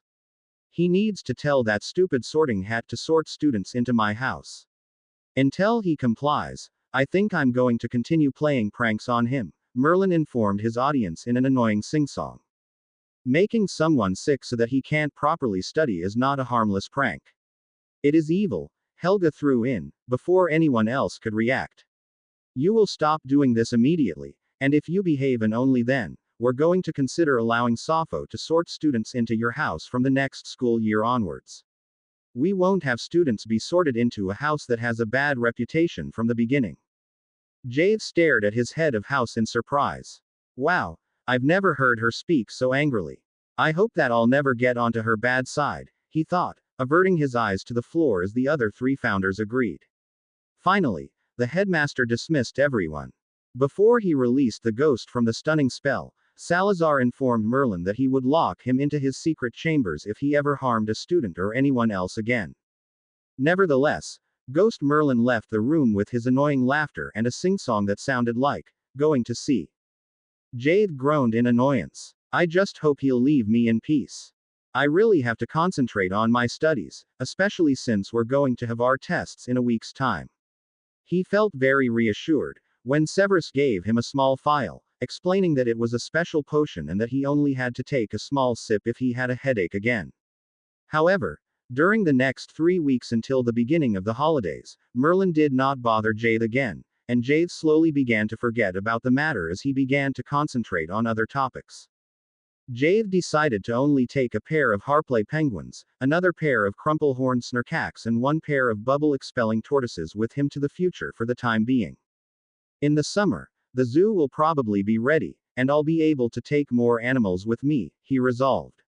On the weekend after their test week, he spent a few hours in the form of each of the 3 kinds of animals and managed to convince a pair of each to come along in order for their species to survive in the future. During the last week before the beginning of the holidays, he told Caradwin and Gawain everything about his life in the future, classes in the future and the future in general, hoping that Caradwin would be allowed to accompany him at least for the few months until he would come back at the beginning of the summer holidays. I really want to go with you, if you don't mind, Caradwin said in determination. Jade, will you come with me to ask Helga if I can? Jade agreed, and while Gawain busied himself trying to charm a Christmas present for his parents, Caradwin and Jade went to speak with their head of house, Caradwin's older sister. Helga was just busy looking after a student with large green boils from a potions accident and motioned for them to wait in her office for a few minutes. I feel bad for Gawain, Caradwin said thoughtfully. On the other hand, I don't want to miss that fun just because I'm sorry for him. I fully understand, Jade said sympathetically. I feel the same, and I really hope that your sister will allow you to come with me. Originally, I wanted to ask the professors if they could give me the assignments for the second half of the second year, so that I could complete everything in the future and only return for the beginning of our third year, but. Jade, that's a fantastic idea, Caradwin interrupted him with excitement. Let's ask Helga about this as well. Helga frowned upon hearing their plan. However, she smiled and said, I agree that you accompany Jade to the future under 3 conditions, which are that Jade brings you back before the beginning of the new school year, that Professor Snape is willing to become your guardian in the future, so that you're not alone in case anything unforeseeable happens, and that you, and this goes for Jade as well, complete all of your assignments before you come back. I'll speak with Gawathi's father about the guardianship matter, and I'll ask my colleagues to give you enough assignments to make up for all the classes which you're going to miss. She remained thoughtful for an instant, before she continued, both of you will have to take your end-of-year tests during the last week of the summer holidays. To Caradwin's and Gawathi's relief, everyone agreed to their plan, and on the first day of the winter holidays, after most of the students had left the castle to return home, the founders accompanied Severus and them to Merlin House. Each of the 3 time travelers was carrying a cage with a pair of magical animals for the zoo. I hate these steps. They're annoying, and it's really tiring to climb them, Jade thought, wondering if he should flash them upstairs. He glanced back, somehow strangely having the feeling as if someone or something was there, but he couldn't see anything and dismissed the matter. Maybe it was the bubbles expelling tortoises, he mused. Shall we flash? He suggested, and Caradwin and Severus happily agreed. No, Jade heard a voice shout that sounded panicked, right before he felt a third person grab his tail feathers. However, it was already too late to stop the process, and they were whisked away. When they arrived in front of the door leading to the Merlin cellar, Jade transformed back, sighing in relief when his father spoke up first. Who is there? Reveal yourself, Severus demanded, pulling his wand. It's me, Gawain, a timid voice replied, and all of a sudden, Gawain was standing in front of them. I'm sorry. I cast an invisibility charm on myself and followed you. Do your parents know that you came with us? Severus queried in a stern voice. Yes, that's because I didn't have time to inform you beforehand, Gawain said quickly, causing Jade to cast his friend a huge smile. That's too cool, having both my best friends from the past here, Jade mused happily, absent-mindedly telling the door when they wanted to arrive. Shall I flash us straight home? He asked Severus, who immediately agreed that it could be unfortunate to walk through the Merlin common room with 2 unknown students, one of them clothed in robes from the Middle Ages, especially since they were still carrying the animals in their cages. Jade flashed straight into his own room, so as not to startle Minerva by coming with 2 guests, before they walked calmly into the living room. Caradwin and Gawain, Minerva said gently, looking up in surprise. Welcome to the future. She chuckled, before she pulled her wand and waved it at Gawain, transfiguring his old-fashioned attire into modern Hogwarts robes. "Thank you, Professor," Gawain said in apparent relief, before Jade and Severus sat on each side of Minerva and pulled her into hugs. The headmistress chuckled again. "You behave as if we hadn't seen each other for ages, although you just left a few minutes ago," she said, returning the embraces and kisses. "For us it was ages and we missed you and Uis," Jade said, grinning sheepishly, before he showed his mother the new animals. "Can we go outside and place them onto the grounds right away?" he asked pleadingly. "I don't think that it would be wise, Jade," Severus replied thoughtfully. "We need to cast some charm on the animals first, so that they don't just run into the forest and stay away." "Of course," Jade groaned, slapping his forehead in annoyance. "Do you know such a charm?" Severus smirked. "Professor Ravenclaw taught me a whole lot of charms that she thought could become useful for your zoo. If you're not tired, we could go out and go ahead with it. We might have to redo the charms when you properly build the zoo and have certain living areas for the animals though." Seeing that Minerva cast him a disbelieving look, he explained, "I'm sorry, Minerva, but we left right after breakfast, so that we're not tired yet. However, I promise to bring them back in 2 hours at the latest." He called Cicero and instructed him to add a guest room each for Caradwin and Gawain. Severus, Jade and the 2 students from the past spent the next 2 hours on the grounds, and the children observed in awe how he cast one charm after the next, although none of them had an idea of what the effects would be. The last one was the spell that allows good-natured magical animals to access the grounds after curfew, Severus finally explained. "And the one before that, which you only cast at the animals that we brought, sir?" Caradwin asked curiously. "That was a charm that makes them feel at home and comfortable, so that they're going to build families soon," Severus replied, chuckling. "I suggest, however, that you don't speak with anyone about the charms that I cast. No one needs to know that these animals are not supposed to be here anymore." Everyone nodded and quietly observed the animals play in the moonlight, before Jade finally suggested to go home and get some sleep, remembering that Mr. Lovegood was going to visit in the morning in order to find out more about the crumple-horned snurcax. "I wonder what he'll say when he sees the Harpley penguins and the bubble-expelling tortoises," Jade thought, trying to remember if Lovegood had already agreed to become the new research professor. "Everything is such a long time ago," he thought as he climbed into bed. "I hope he will. We could have computers in every classroom or at least in each house, and he could make a newspaper for the students, which we can read on the computers, and he could still sell a printed version to others." With that thought in mind, he drifted off to sleep at 3 o'clock in the morning, unaware that the new deputy headmaster would try in vain to convince Mr. Lovegood of the same matter just a few hours later. Jade woke up to having one of Uis's feet in his face. "Oh Uis, get off," he mumbled sleepily. "It's too early yet." "Jee-haw," Uis cheered, placing a sloppy key onto her adored big brother's cheek. "Up," she demanded and seemed not even convinced when Jade pointed out that it was still dark outside. "Jade, are you awake?" He suddenly heard Minerva's voice and mumbled something in return. "Professor Lupin just called and told me that he was heading out onto the grounds with Mr. Lovegood," Minerva informed him, sticking her head through the door. "'Kay, I'm coming," Jade replied, gently placing his sister onto the ground in front of his bed.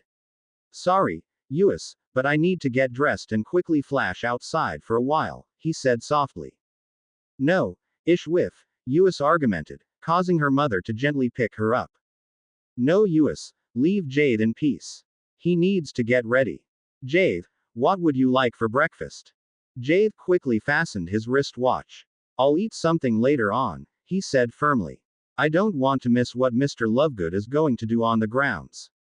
Ignoring his mother's glare, he hurried into the bathroom, and 5 minutes later, he already flashed out onto the grounds, where Professor Lupin and Mr. Lovegood were standing next to the lake, looking at the Harpley penguins and bubble-expelling tortoises in disbelief.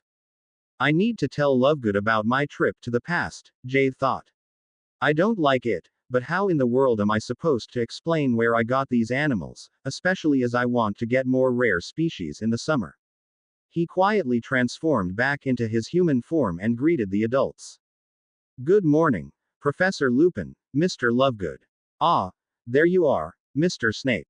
I had hoped to meet you here, Lovegood greeted him, slightly inclining his head. I see that you managed to retrieve some very exotic species. Seeing that the man looked at him in expectance, Jade cleared his throat and slowly began to speak. Mr. Lovegood, in order to tell you how I was able to get these animals, I need you to swear me a wizard's oath that you will not share my secret with anyone. While Mr. Lovegood cast him a surprised look, Professor Lupin said in a firm but gentle voice, Mr. Lovegood, I believe that Mr. Snape is absolutely correct to ask you for an oath, and I would advise you to do him the favor, because I am sure that you will like what he's going to tell you. Lovegood nodded and pulled his wand. I herewith swear on my magic that I will keep the information, which Jade Snape is going to give me today, for myself. Jade sighed in relief. Thank you, Mr. Lovegood, he said, before he explained about the staircase that led to the past up to the founder's age, about his studies in the past and about other animals, which he had seen in the past and intended to bring them along sometime. Ah, now I understand, Lovegood said, nodding contentedly. I will write an article about the rare animals that you're gathering for your zoo at Hogwarts, but I won't mention that you brought them from 1,000 years back in the past. Very well then, can you explain in detail what they are? Jade, Lupin and Lovegood spent 3 hours at the lake, because Mr. Lovegood had many questions, and Jade had to transform into an Harpley penguin and into a bubble-expelling tortoise to ask the animals questions and to translate for the wizard. Thank you so much for your time, Professor Lupin and Mr. Snape. Hogwarts continues to develop into an interesting place, Lovegood said gratefully when they finally walked back towards the castle. I think it's very interesting, Jade said quickly, recalling that Professor Lupin had whispered to him that Lovegood had declined to become the research professor. Wouldn't it be of interest for you, sir, if you remained at Hogwarts as a professor? Before the man could even respond, he explained about the ideas that he had developed the previous night, trying to sound as convincing as possible. That sounds indeed interesting, Lovegood said thoughtfully. Professor Lupin, do you agree with all the points that Mr. Snape suggested, and Mr. Snape, would you be willing to assist, since I don't know anything about computers yet? Thank Merlin, Jade thought, tuning the rest of the conversation out. What else did I have to do during these holidays? Everything is just getting too much, and I think I'm going to forget things. When Jade returned home, pondering if he should take a short nap before lunch, he stopped dead in his tracks, seeing Caradwin and Gawain playing with Uis in the living room. I completely forgot about them, he thought, terrified. How is that possible? I'm so glad that they came with me. Jay-ha! Uis shouted happily, running through the room with excitement. Hi, Jade said to his friends, automatically picking up the small girl. Are you awake? Caradwin chuckled. Your mother woke us and said we had to go to the Great Hall for lunch in a few minutes. You just missed your parents. Your mother went to answer something in her office, and your father was called to the Slytherin common room. Both said we should wait here. They'd come and fetch us for lunch. Jade glanced at his wristwatch. It's all right. Let's go. I'm famished. He thought to Minerva and Severus that he was heading to the Great Hall together with Uis, Caradwin and Gawain and ushered everyone out into the dungeon corridor. Jade, do you think they're going to sort us? Caradwin asked, sounding slightly uncertain at the thought of being resorted. Jade chuckled. Considering that they resorted me in the past, I suppose they will, but it's all right. Since you're something like an original Hufflepuff, you'll probably end up there again. But it doesn't matter. Where you're going to be sorted, we can still be best friends, and we can live in my parents' quarters anyway. Oh right, Caradwin interrupted him excitedly. I just remembered that I wondered if we should change my name. Does my name still exist in this time? Jade let out a long sigh and gently picked up his sister, who was standing in front of him, both arms raised into the air, and demanded, up.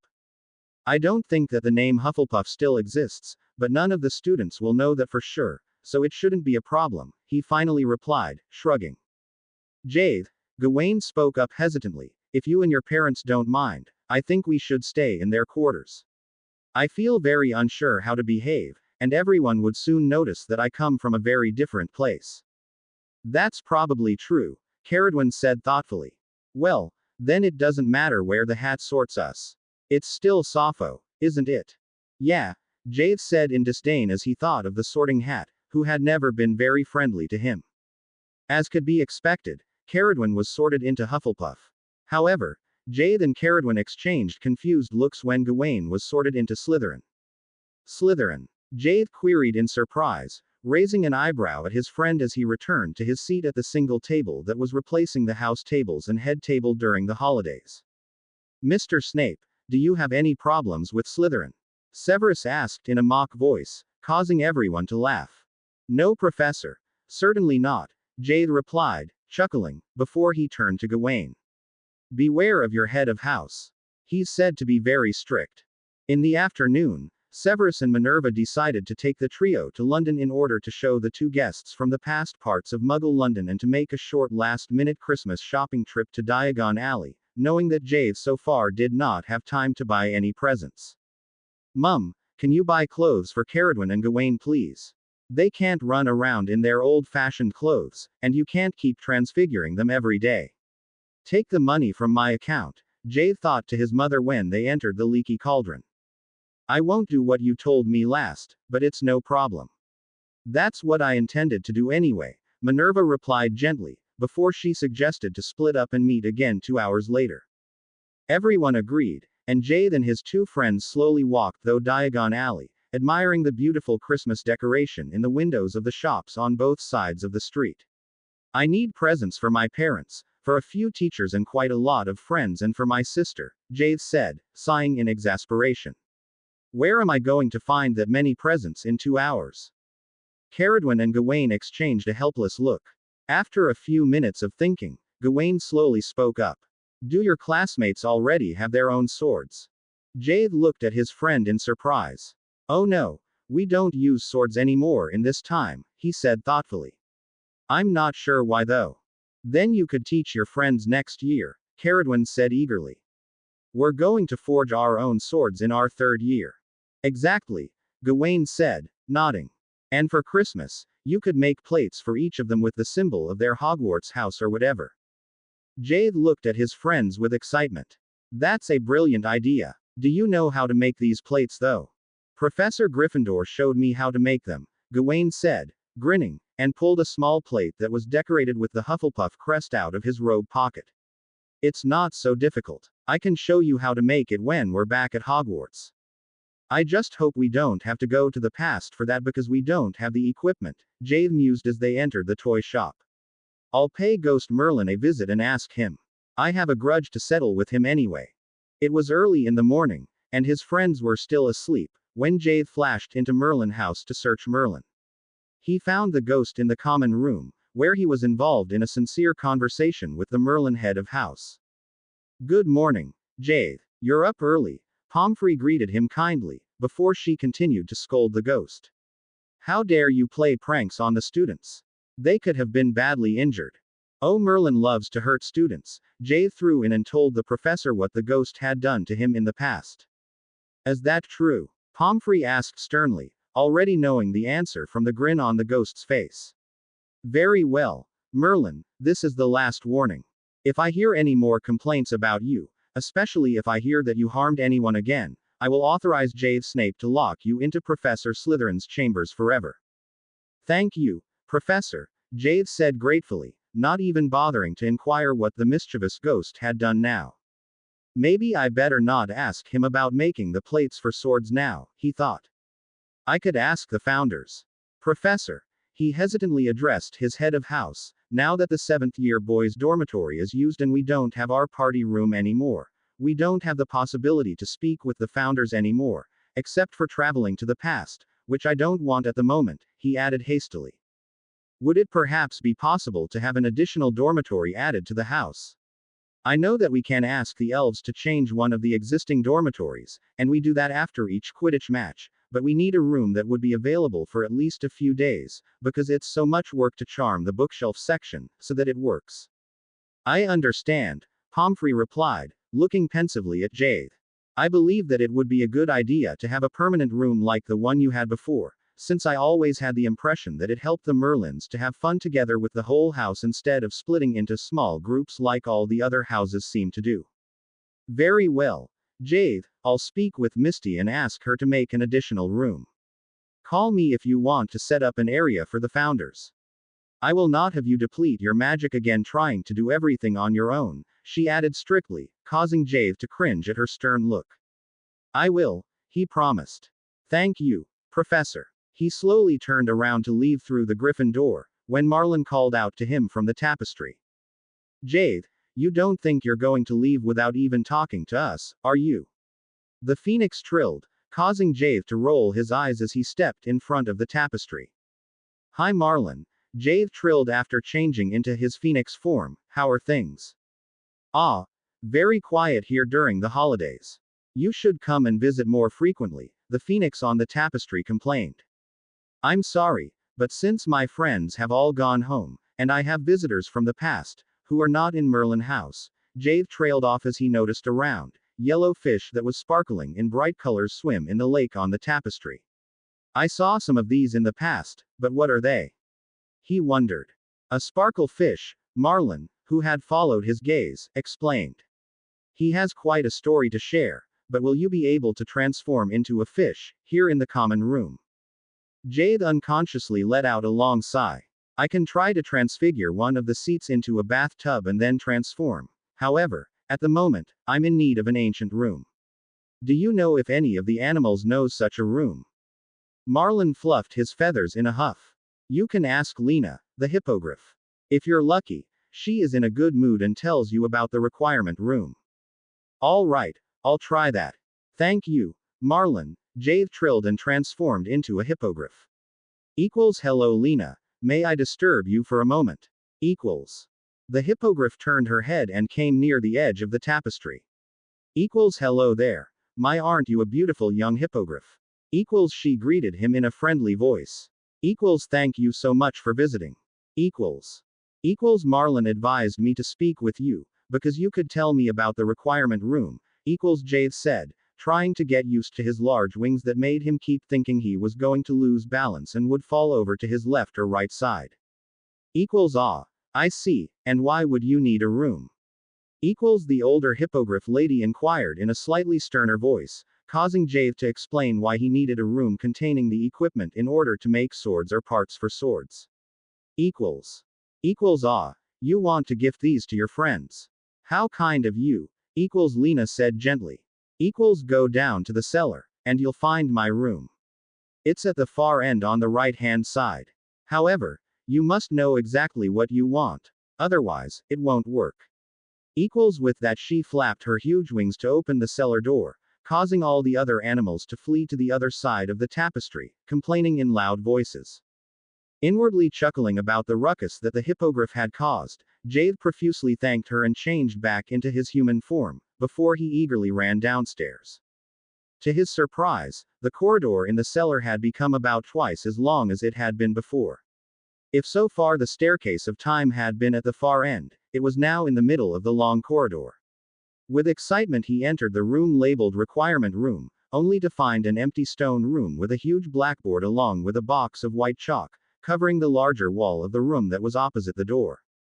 What am I supposed to do here? He wondered aloud, looking up startled when a soft voice replied, coming from the blackboard. Draw what you require, it told him, causing Jade to frown. But how can I draw something that I don't even know how it is supposed to look? He asked back, wondering if the board would be able to help him. Then you will need to leave and do some more research, the voice sneered, before it quietened down completely and did not even reply anymore, when Jade tried to ask more questions. I'll fetch Gawain. Maybe he'll be able to draw the room that he used with Professor Gryffindor, Jade decided and transformed into his phoenix form, not even bothering to close the door before he flashed away. However, when Jade returned home, he stopped dead in his tracks, looking in surprise at the scene in front of him. Minerva, Caradwin and Gawain were busily decorating a huge Christmas tree, while Uis was running around under their feet, cheering happily whenever a new colorful bauble was added to the beautiful tree. Severus was sitting in his favorite armchair, observing the scene from behind his potions magazine with clear amusement. Jade grinned as he approached the tree. He followed Caradwin's example and transfigured a tissue into a golden bauble, before he charmed it, adding the image of a light emerald water phoenix with wings in several shades of green and blue. He waved his wand at the ornament and cast an unbreakable charm, before he fastened it to one of the lower branches of the tree. Here, Uis, this is for you, he said, smiling at the small girl, who stood in front of her brother's art in total amazement. Jeha, she shouted happily and climbed onto his lap when Jade decided to sit on the sofa next to his father and ask him about Gawain's idea for Christmas presents. So much about being able to talk to Dad, he thought in annoyance, and instead of voicing his question used telepathy. Severus smirked as he replied aloud, I might be able to help you. Professor Gryffindor showed me his workspace just a few weeks ago, and he promised to teach me in sword fighting and help me make a sword when we return for your next school year. I'm not sure if I remember each detail of the room, but with Gawain's help it shouldn't be a problem. However, even Gawain did not remember everything, and Severus and the three students spent several hours in the Merlin cellar experimenting in the requirement room. Jade groaned in annoyance when Ghost Merlin came through the wall and asked what they were trying to do. How about helping us? Jade queried, raising an eyebrow at the ghost. You still owe me an apology at the very least. Merlin looked straight at the boy. You probably won't believe me if I tell you that I'm sorry. I had no idea that my younger self was going to harm you. All right then, I'll help you. What can I do for you? While Jade was stunned at the unexpected apology, Severus explained what they were trying to do, and to everyone's surprise, Ghost Merlin knew perfectly well how the room had to look, so that they could use it properly. During the next few hours, Jade busied himself to create 20 plates with the help of his friends. Each of the plates was slightly different from the others, although all of them involved the Merlin crescent. After dinner on Christmas Eve, Jade sent Yuki out to bring the presents to his friends and handed Nina all the presents that were meant for the people residing at Hogwarts. I wonder if Uis will like her train set of the Hogwarts Express, he mused. I'd have surely loved to get such a present at that time. Needless to say, Uis loved the train set that her adored big brother set up for her on Christmas morning. Caradwin, Gawain and Jade spent most part of the day helping the little girl to push the Hogwarts Express from London to Hogsmeade and back.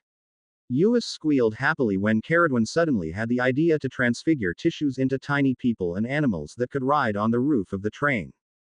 On New Year's Eve, a huge farewell party for Professor Dumbledore took place, and the three friends spent most of the week helping Gawathi's parents to organize everything and prepare the Great Hall. Although the house elves would have been well able to decorate the Great Hall accordingly, Minerva and Jade and his two friends from the past had decided to decorate it like it was in the time of the founders, and the party with the ancient touch was a huge success. After breakfast on New Year's Day, Minerva asked, Jade, shouldn't the three of you use the remaining days of the holidays to get a head start on your assignments that the professors in the past gave you?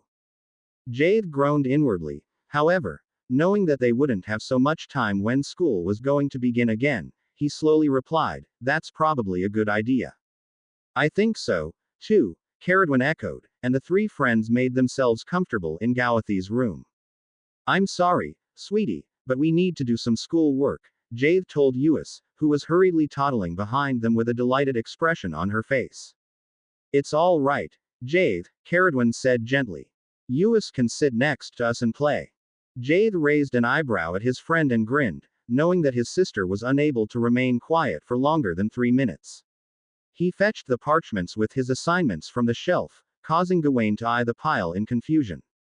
Did they give you so much homework over the holidays? He asked in disbelief. Caradwin cast him a stern look. Gawain, tell us the truth. Did you speak with my sister about coming here to the future with us? She asked strictly. Not exactly, Gawain stammered. I only told my parents that I wasn't going home during the holidays. You came here without telling anyone? Jade asked in disbelief. But we're only going to return to the past at the end of the summer holidays. Oh no, Gawain groaned. I completely forgot about that. Jade sighed in exasperation. Well, we better not tell my parents about this, but we have to think about what to do, he said pensively. There is not much to think about, Caradwin said, glaring at the two boys. My sister will be so worried if Gawain doesn't show up for the welcoming feast at the beginning of January. She'll contact his parents the same day, and if she hears that he didn't return home at all, she'll know that he accompanied us. Can you imagine how angry she's going to be? Gawain, I wouldn't want to be you. Jade let out a groan. Oh right, I can imagine, he said, remembering just how angry his head of house of the past had been upon hearing that Merlin had hurt him.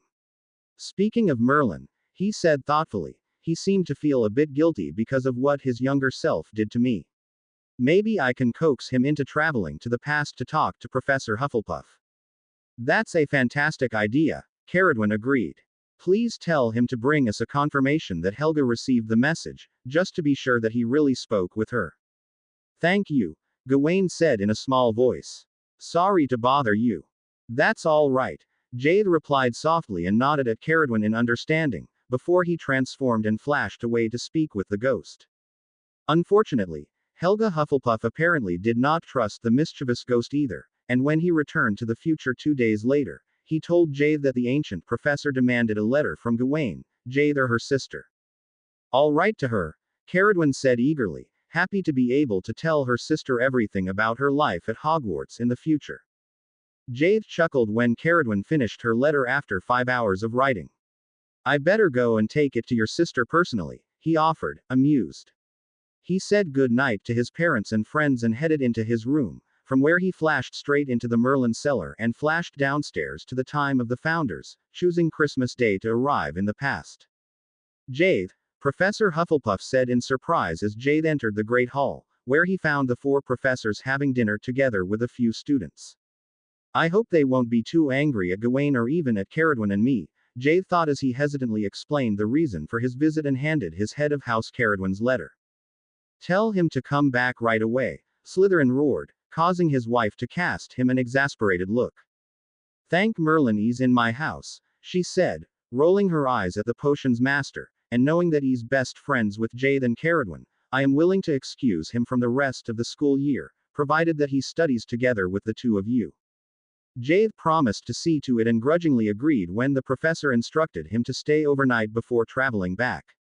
In the morning, he made his way back to the future, unaware of the fact that he would have to return to the past sooner than expected.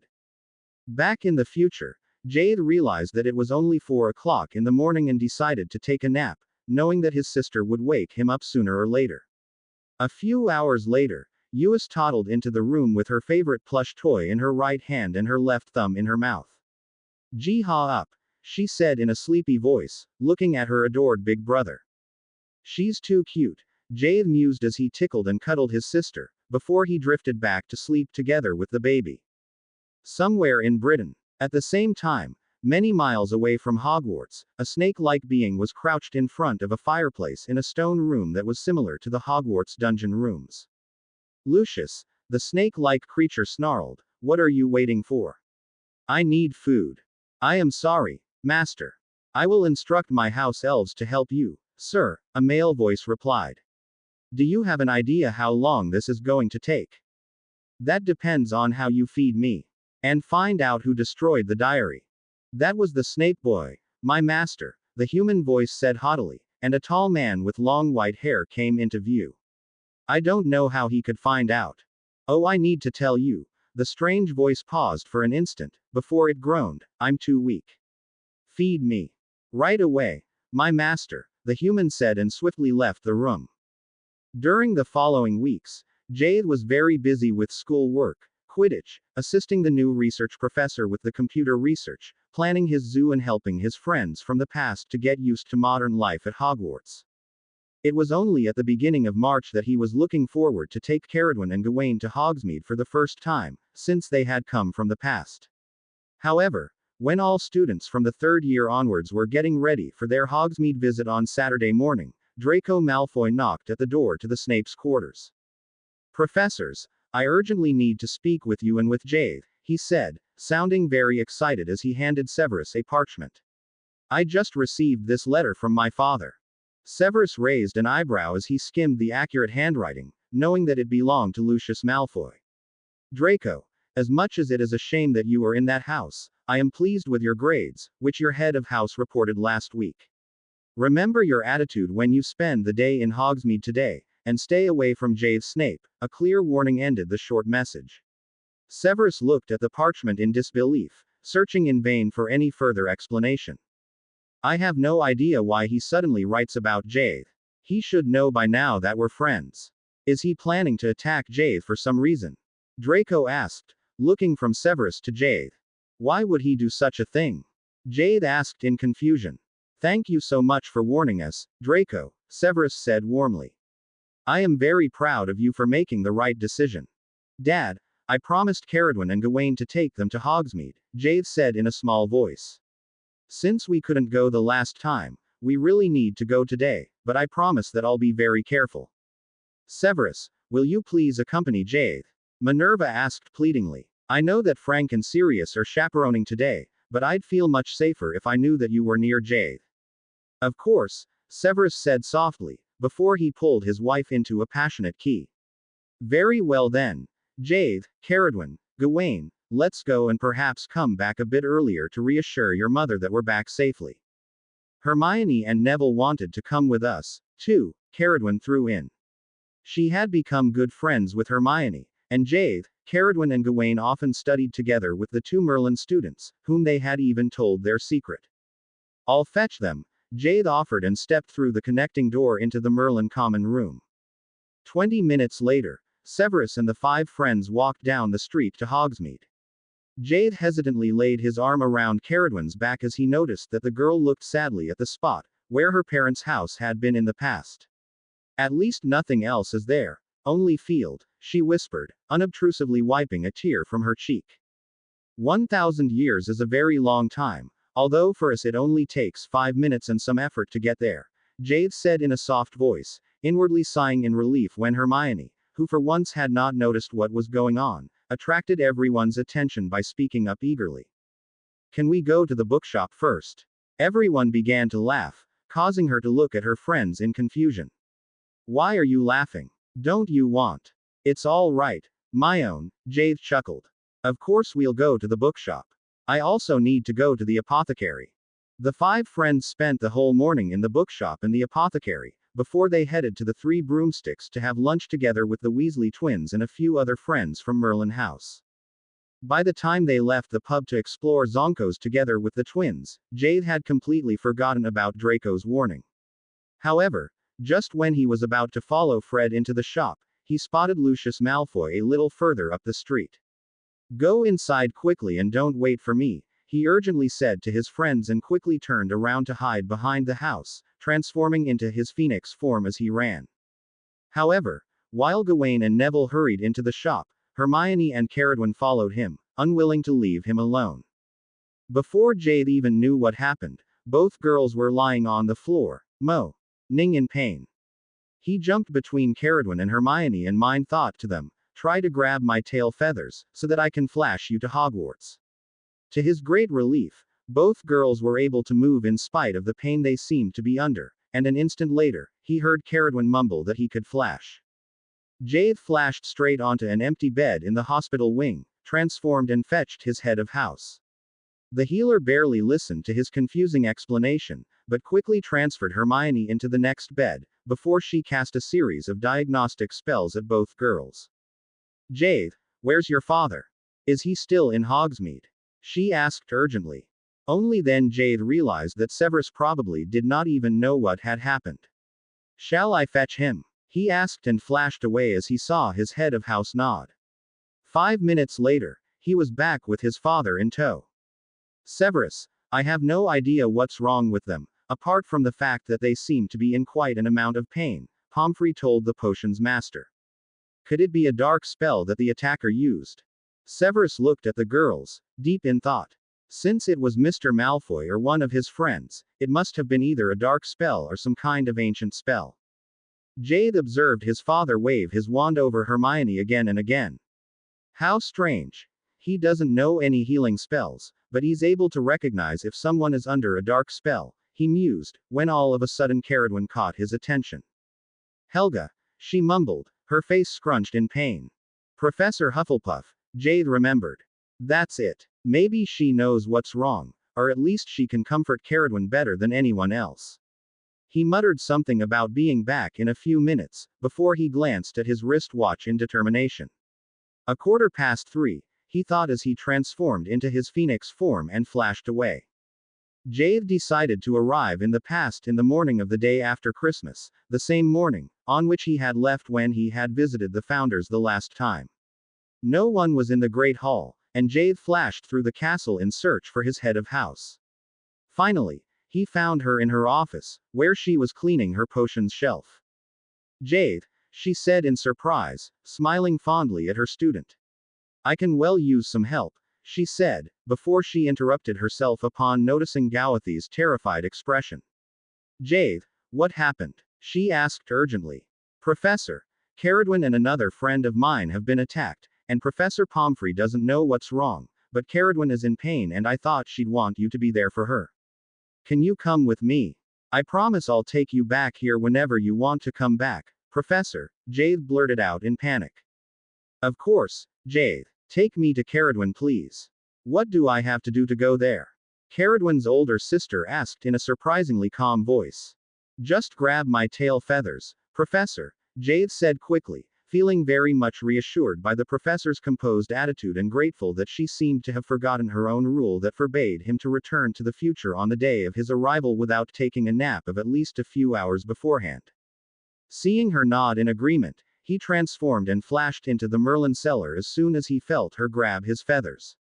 It would be so much easier if I could flash in one go without having to transform back and forth in order to open the doors, he thought in annoyance when he changed back into his phoenix form to flash upstairs. Are you sure that you want to flash upstairs? Helga asked gently, eyeing him in concern. Your parents told me that it affords a lot of energy if you walk and even more if you flash, especially with another person. It's all right, Professor. I want to take you to Caradwin as quickly as possible, Jade Mine thought to the kind witch and flashed upstairs. Only when he changed back in front of the door to Merlin House did he realize that he could barely keep himself on his feet anymore. Nevertheless, we can't walk through the castle in Hufflepuff's ancient attire, he decided and thought of Caradwin as he summoned his remaining magic and flashed. Arriving in the hospital wing, he remained on the floor and watched his two heads of house of both times introduce themselves to each other, before Helga checked on her sister and Hermione. Knowing that his friends were in good hands with the two witches, he sighed in relief and turned his head on his back and drifted off to sleep. By the time Jade woke up, the hospital wing lay completely in the dark apart from two small torches at the wall on the opposite side of the room. As he glanced around, he realized that he was not on the floor anymore but found himself on his own perch, which had been placed next to Hermione's bed. Caradwin and Hermione were both peacefully asleep, and Helga was sitting in a chair between the two beds. She looked up as she noticed that Jade had woken up and was stretching his wings. Jade, are you feeling all right? She asked gently. You have depleted your magic to a great extent. I am sorry. I should have insisted that you stay overnight before returning back here. I'm fine, Jade thought back, still feeling too tired to transform back into his human form. Are Caradwin and Hermione all right? The founder let out a long sigh. They will be all right eventually. I recognize the spell. It causes the victim much pain, and as far as I know there's no remedy except for pain-relieving potions. It has to wear off by itself, which might take from a few days up to a few weeks. Don't worry, Jade. They're both going to be all right, and it was good that you were able to bring them here so quickly. It's my fault, Jade thought back, horrified. They were attacked because of being together with me. I didn't realize that he would attack them, if he couldn't get me because I transformed so quickly. Jade, Helga interrupted him sternly. It's not your fault, and I don't want you to use any more telepathy tonight. Try to go back to sleep. Feeling too tired to protest, Jade turned his head backwards and drifted back to sleep. A few hours later, he woke up to his parents' voices. Albus said that he sent a few oars to Malfoy Manor to inquire, Minerva explained in a voice that told Jade that she was very upset with the Minister of Magic. However, he said that they could not easily demand to check his wand, since there were no witnesses at all. No one even saw that Mr. Malfoy did anything at all. Isn't Malfoy's letter to Draco proof enough? Severus asked sharply. Apparently not, Minerva replied, sighing, before she turned to Helga. Good morning, Helga. I'm very pleased to see you, although I wished it was under better circumstances. Jade, who had been quietly cleaning his feathers, while he listened to the adults' conversation, suddenly caught Severus' eyes and cast his father a pleading look. Nodding in understanding, the potion's master held out his hand for the phoenix to step on, quirking an eyebrow when Jade made himself comfortable on his shoulder. Is everything all right, Jade? He asked gently. Yeah, I'm just a bit tired. Did I understand it correctly that Mr. Malfoy won't be punished for what he did? Jade trilled back in an upset voice. I'm afraid that there is nothing that we can do about it, Severus replied gravely. Seeing that Minerva was engrossed in a conversation with the two healers, he suggested, shall we go home? I'm sure that Uis and Gawain are waiting for us. Uis is probably driving Gawain nuts, Jade thought, smirking at the thought of the little whirlwind that was his sister. He agreed, and Severus quickly informed Minerva. However, the headmistress laid her hand on his arm and asked, Jade, would you mind remaining here for a moment? I hope that you'll be able to help Professor Hufflepuff. Of course, Jade readily agreed and flew down onto the floor, where he transformed back into his human form, wondering what he was supposed to be able to help. Jade, Professor Hufflepuff began, sighing. This doesn't need to be today, if you're still feeling too tired to flash, but I'd love to ask you to do me a favor. No problem, Jade replied in surprise. Where do you want me to flash you, Professor? I walked around the corner from here, hoping to find our own quarters still there. However, the entrance or even the portrait seems to be completely gone. There is only wall, and I couldn't get access to our quarters. Therefore, I'm wondering if our quarters are not there anymore or if anyone blocked the entrance. I'd like you to flash me into my rooms if that's possible for you. Jade cast the professor a thoughtful look, before he replied, very well then, shall we go right away? Before the founder could reply, Pomfrey stepped in front of Jade and handed him a small phial. Drink it all. It's pepper-up potion, she said in a no-nonsense voice. Jade inwardly groaned in annoyance but knew better than to protest in front of his mother and his two heads of house. He gulped down the potion and handed back the phial, before he transformed into his phoenix form, turning his back towards Helga Hufflepuff. Instants later, he found himself in the professor's private quarters and glanced around with interest. This looks fairly different from my own time, she said, letting her eyes wander around the room in surprise. That's true, Jade agreed, noticing that furniture of all different epochs had been added to the rooms. These rooms still look gorgeous, he said, admiring the antique-looking furniture. But where's the entrance? Hufflepuff stepped out into a small hall, which Jade recognized as that from where he always entered his parents' quarters in the past. Our rooms are still here as well, he mused. I wonder if anyone changed them, too. He was pulled out of his thoughts when the professor addressed the portrait of the four founders guarding the entrance to their quarters. What happened to the portrait? She asked. I couldn't find it from the other side. Ah, that was that stupid many times great-grandson of ours, Slytherin replied in an upset voice. He charmed us to be invisible to the world. Helga, I'm so glad that you found us, Ravenclaw spoke up in a gentle voice like Jade remembered her from the past. Can you please take the charm off? She taught her friend the incantation, and a few minutes later, Jade and his head of house left the founders' quarters through the connecting door that was once again visible in the corridor leading to the hospital wing. Maybe we should cast a different charm on it, so that only people who know about it will be able to see it, Jade suggested, and the ancient healer turned around, waving her wand at the portrait. Done, she said, grinning. I'll come back here with Dad and Gawain later on, Jade resolved and slowly walked home, while the professor returned to her sister's side after thanking him profusely. To his surprise, his parents had a visitor, whom he recognized as Nymphadora Tonks, the young Auror, who had attended Sirius Black's trial a few months ago. Unfortunately, we have no proof that Mr. Malfoy was the one who cast the spell on the girls, and his wand didn't show any dark or dangerous spell. There is nothing we can do about him, even if I fully believe that it was him, Tonks explained, smiling at Jade. Jade, if you or any of your friends remember something that might give him away, inform me right away. Jade let out a long sigh. I'll ask my friends, he promised, carefully tickling his sister's feet as she tried to climb onto his lap. Unfortunately, his friends didn't know more. I wonder what my father is planning, Draco said with a hint of foreboding in his voice. He might make another attempt to get to you. It's probably because he believes that I am responsible for the destruction of the diary. If your assumption is correct that Ginny received it from him, Jade replied thoughtfully. Glancing at his wrist watch, he said, I'll go and see if Caradwin and Hermione are awake.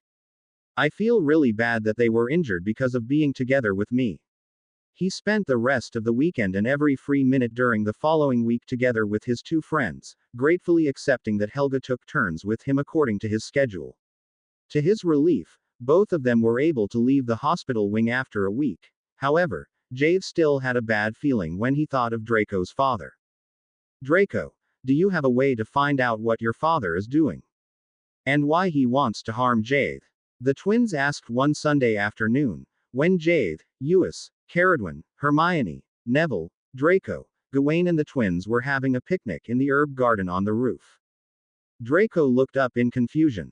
I don't think he'll tell me much if I ask him, especially since he knows that I'm friends with Jade. He might be evil, but he's not stupid, he said matter-of-factly. Maybe you can find out something through the house elves, Neville suggested, causing Jade to look at his friend in appreciation. He changed a lot since he got to live together with his parents, he thought contentedly. He is much more self-confident and much happier than he was before. I could ask Dobby, but since he is bonded to Father and me, he probably won't be able to spy on him for me, Draco replied thoughtfully. You could free him if he promises to still work for you afterwards, Hermione said eagerly. Perhaps we could pay him a galleon each month and ask him to spy on your father for us. Draco remained quiet for a few minutes, before he finally said, I'm not sure if I want to miss him. It's quite convenient to have a house elf. Apart from that, he's bonded to my father as well. Will it suffice when I give him clothes? Hermione cleared her throat, before she said, I have been doing a bit of research about house elves, and I think that it depends on the fact if he was bonded to both of you at the same time or if he was bonded to your father first. She looked questioningly at the blonde boy. Father bought him and bonded him to both of us when I was a baby, Draco replied, glancing at Jade. Jade, what do you think I should do? Jade let out a long sigh. Draco, I don't know. Perhaps you should ask my father just to be sure. On the other hand, you could speak with your elf and ask what he thinks, he suggested in a soft voice. Draco is cool, he thought in amazement. It must be horrible for him to know that his father is evil, but he is still trying to do the right thing. All right then. I'll call Dobby, Draco said in determination and called his elf. An instant later, the small elf was bouncing in front of the group. What cans Dobby does for Master Draco? He queried, looking wide-eyed at the fair-haired boy when Draco explained why he had called him. Dobby wills be free. Dobby squealed in apparent delight. Yes, Dobby, but only if you promise to still work for me, Draco replied sternly. I could offer to pay you, Dobby, if you're still willing to work for Draco, Jade threw in hesitantly. Dobby turned around in glee. The great Jade Snape, savior of the werewolves, is going to pay Dobby, and Dobby wills be free. He hastily wiped a tear from his cheek. Dobby, will Draco's father know about this? Jade asked carefully, causing the small elf to eagerly shake his head. No, Jade Snape, Master Malfoy wills not knows of this, Dobby promised. All right then, Draco said and hesitantly took off his Merlin scarf. Here Dobby. You may wear it if you wish. He carefully draped the scarf around the elf's neck. Dobby's eyes widened in disbelief. Dobby is free, he breathed, carefully letting his fingers feel the soft fabric of the scarf. Thank yous, Draco Malfoy. Yous is too generous to Dobby. Jay-ha. Ewis suddenly tried to hide between Gawathi's legs in fright upon spotting Dobby. Why is Ewis afraid of him? She's used to the Hogwarts house elves, Jade wondered and said, that's Dobby, Ewis. He is an elf, and he works for Draco. Jade Snape's sister must not be afraid of Dobby. Dobby loves children, Dobby said in a soft voice and bowed down to Ewis, so that his large ears touched the ground. Dodo, Ewis shouted and cheered at the elf, who was not much taller than herself, causing everyone to smile at the cute little girl. Dobby turned to Draco. Does Draco Malfoy wants Dobby to goes to Malfoy Manor and looks for something. I want you to find out what father is planning and why he tried to hurt Jade and his friends, Draco explained, causing the small elf to bounce on his feet in excitement and pop away. He's strange, Eus thought, feeling slightly frightened at the sight of Dobby and tried to hide behind her big brother, hoping that he would pick her up. Dobby is so jumpy, and he cries and laughs at the same time. However, when Dobby suddenly spoke to her in a soft voice, she noticed that it was too funny how his large ears slapped over the ground, and she could look straight into his face instead of merely being able to see the legs like it was with the students. She just couldn't help smiling at the kind creature and happily tried to voice his name, only to feel a bit disappointed when Dobby vanished a moment later.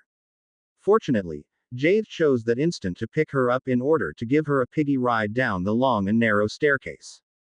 By the time they returned home, the small girl was already fast asleep, dreaming of smiling elves in gardens that smelled wonderfully of herbs like her daddy.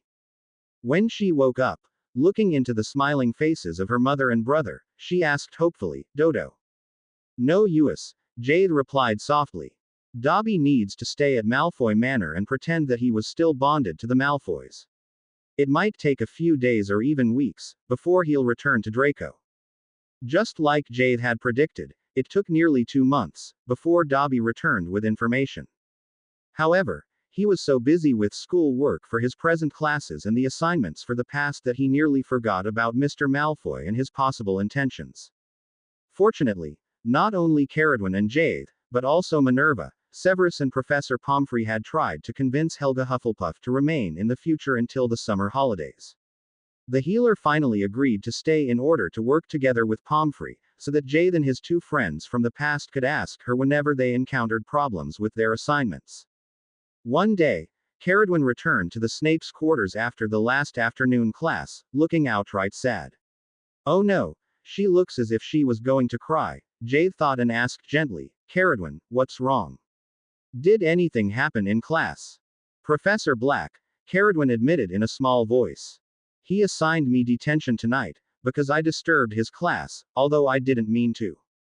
She told Jade how they had to transfigure a wooden cat into a plush cat. However, apparently the spell that she cast was too strong, and she happened to transfigure the cat into a real cat that jumped from her desk and ran around the whole classroom, before the professor managed to stun her.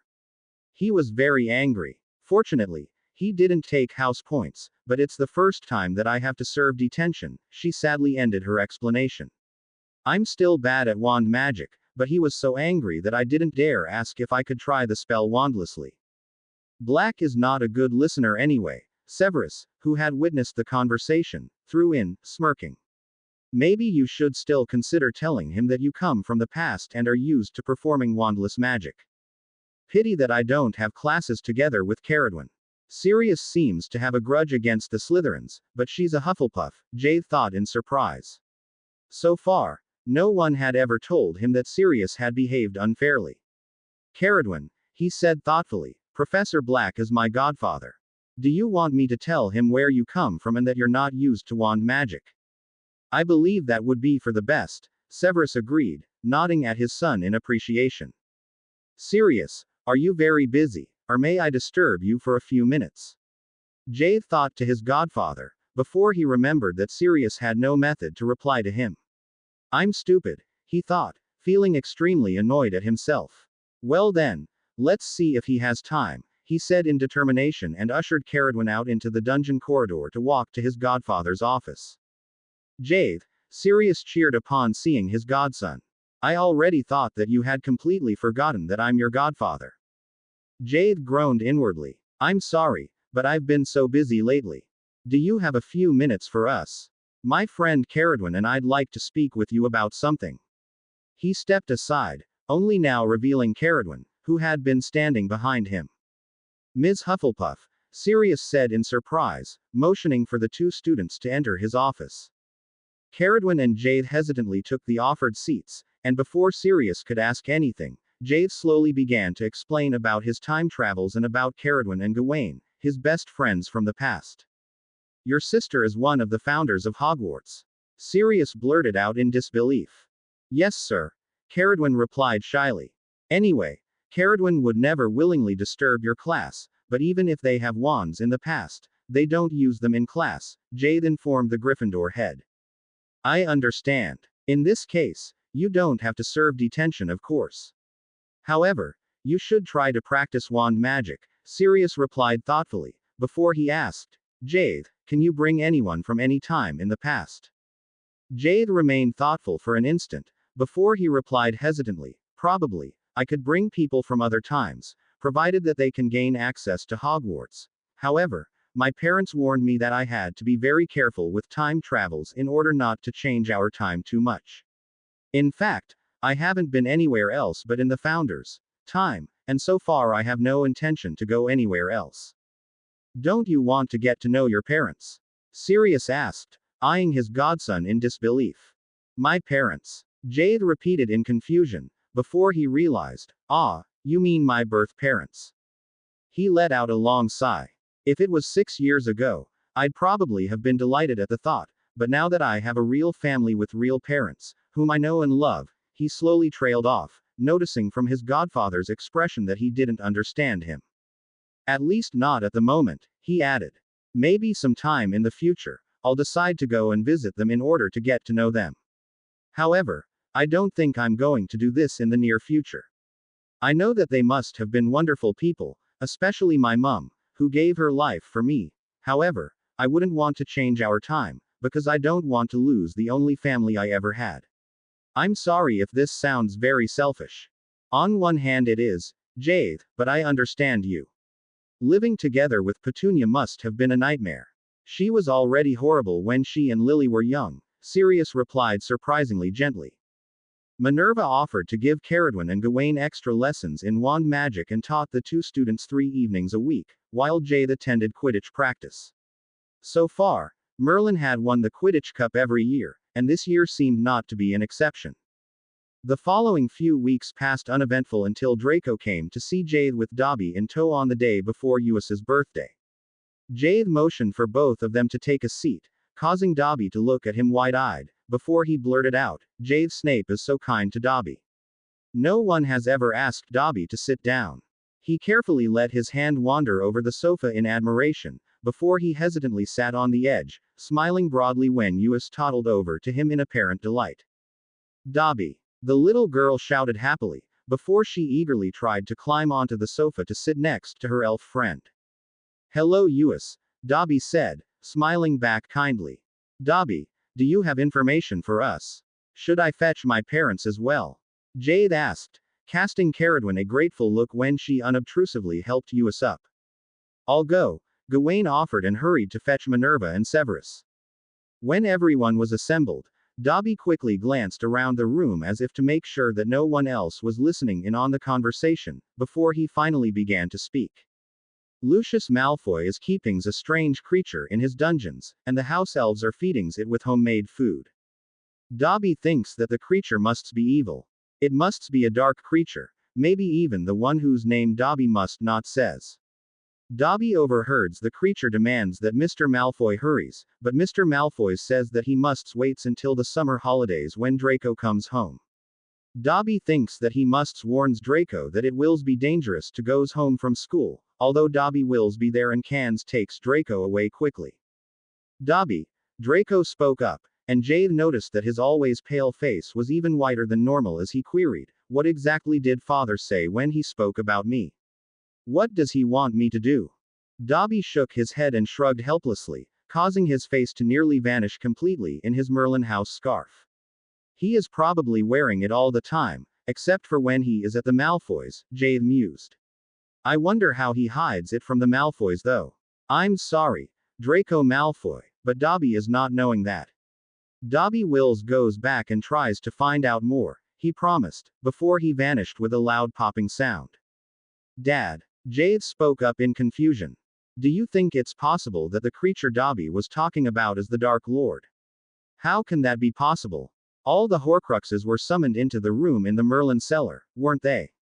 Severus thoughtfully ran a hand through his hair. Jade, I have no idea. Maybe he had just taken over the Horcrux. However, the fact that even you were summoned shows that not only dark objects but even live objects were taken to the room, so that I can't think of a possible explanation. Maybe the creature is dark but not Voldemort, Minerva threw in, casting Severus a questioning look. I think that Dobby wouldn't make assumptions if he didn't know what he was talking about, Draco said quietly. I wonder if I should return home at all. Due to Uis's first birthday, Jade almost forgot about Draco's problem. The house elves had prepared a huge cake that was decorated with strawberries and held one large candle. You have to blow it out, Caradwin instructed the little girl, holding her on her arm. The whole school devoured the cake, before they hurried to their last day of classes before the summer holidays. Draco, what are you going to do? Jade asked his friend later in the afternoon, when he had gathered his best friends for a birthday party for Uis in the Snape's quarters. I'll just go home as I'm supposed to, Draco replied in determination. I trust Dobby to take me away in case Father tries to harm me. Jade looked at his friend in concern. However, he knew that there was nothing he could do about it if Draco intended to return home. He could not even offer to keep an eye on him and check on him on a regular basis, because the Snapes had decided to travel to the past for the first half of Gawathi's 4th year in the past on the first day of the holidays. Thank Merlin that Mum and Uis are coming with us this time, he thought, glad that he didn't have to miss the two of them during the few months in the past. This time, the 4 Snapes climbed downstairs the huge staircase together with Helga, Caradwin and Gawain. When they arrived in front of the correct door, Jade motioned for everyone to wait, while he quickly guided Helga through the door, so that she arrived back on the day after Christmas. He flashed her into her office, before he led Gawain through Merlin House, so that he arrived in the morning of the first day of the summer holidays in order to return to his parents over the summer. He sighed in relief, when he entered Merlin House for the 3rd time, this time together with his family and Caradwin. Like Helga had instructed Caradwin and Jade, they arrived 1 week before the end of the holidays in order to have a week to take all the tests that the 4 founders expected them to complete before the beginning of the school year. At the sorting ceremony a week later, Jade noticed with surprise that Sappho sorted 5 students into Merlin House. Oh, I completely forgot about that, he thought, wondering if the older students would be asked if they wanted to change. Even if we may change houses, I won't do that, he decided, not wanting to disappoint Helga, to whom he felt very close since they had got to know each other so well during her visit in the future. He was strangely relieved when no one even mentioned a possibility of changing houses. The few months at the time of the founders passed relatively uneventfully, and Jade really enjoyed himself, although he was slightly disappointed when Professor Gryffindor told them that they would only make their own swords during their 5th year and not during the 4th like Gawain had told him a few months ago. Too soon for Gawathi's liking, the Christmas holidays commenced and he had to return to the future for the newer version of his 4th Hogwarts year. As much as I miss my friends of Merlin House, being here is so much more peaceful, and no one wants to harm my friends just because of their relationship to me, he thought, feeling slightly consoled that Caradwin had decided to accompany him to the future again. It's cool that I'm not the only one who takes classes here and in the future, although it's a pity that Gawain isn't allowed to come but has to go home for Christmas, he mused, feeling strangely comforted at the thought of having Caradwin with him. On the last day of classes, Minerva and Severus told Caradwin and Jade that they had to return 1 week before the beginning of the new school year in the future, because a Triwizard tournament was going to take place at Hogwarts. Although I organized everything before the end of the last school year and Professor Lupin remained at Hogwarts during the whole holidays to clear up any problems that could arise, I need to make sure that everything is all right and speak with the headmaster and headmistress of the 2 other schools in order to plan the concrete details that aren't fixed yet, Minerva informed her son and his friend, who followed her words with apparent excitement. This is going to be so much fun, Jade said in excitement, causing Caradwin to eagerly agree.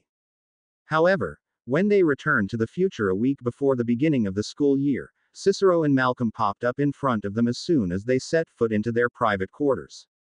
Mistress Minerva, Master Severus, you are urgently needed in the headmistress' office.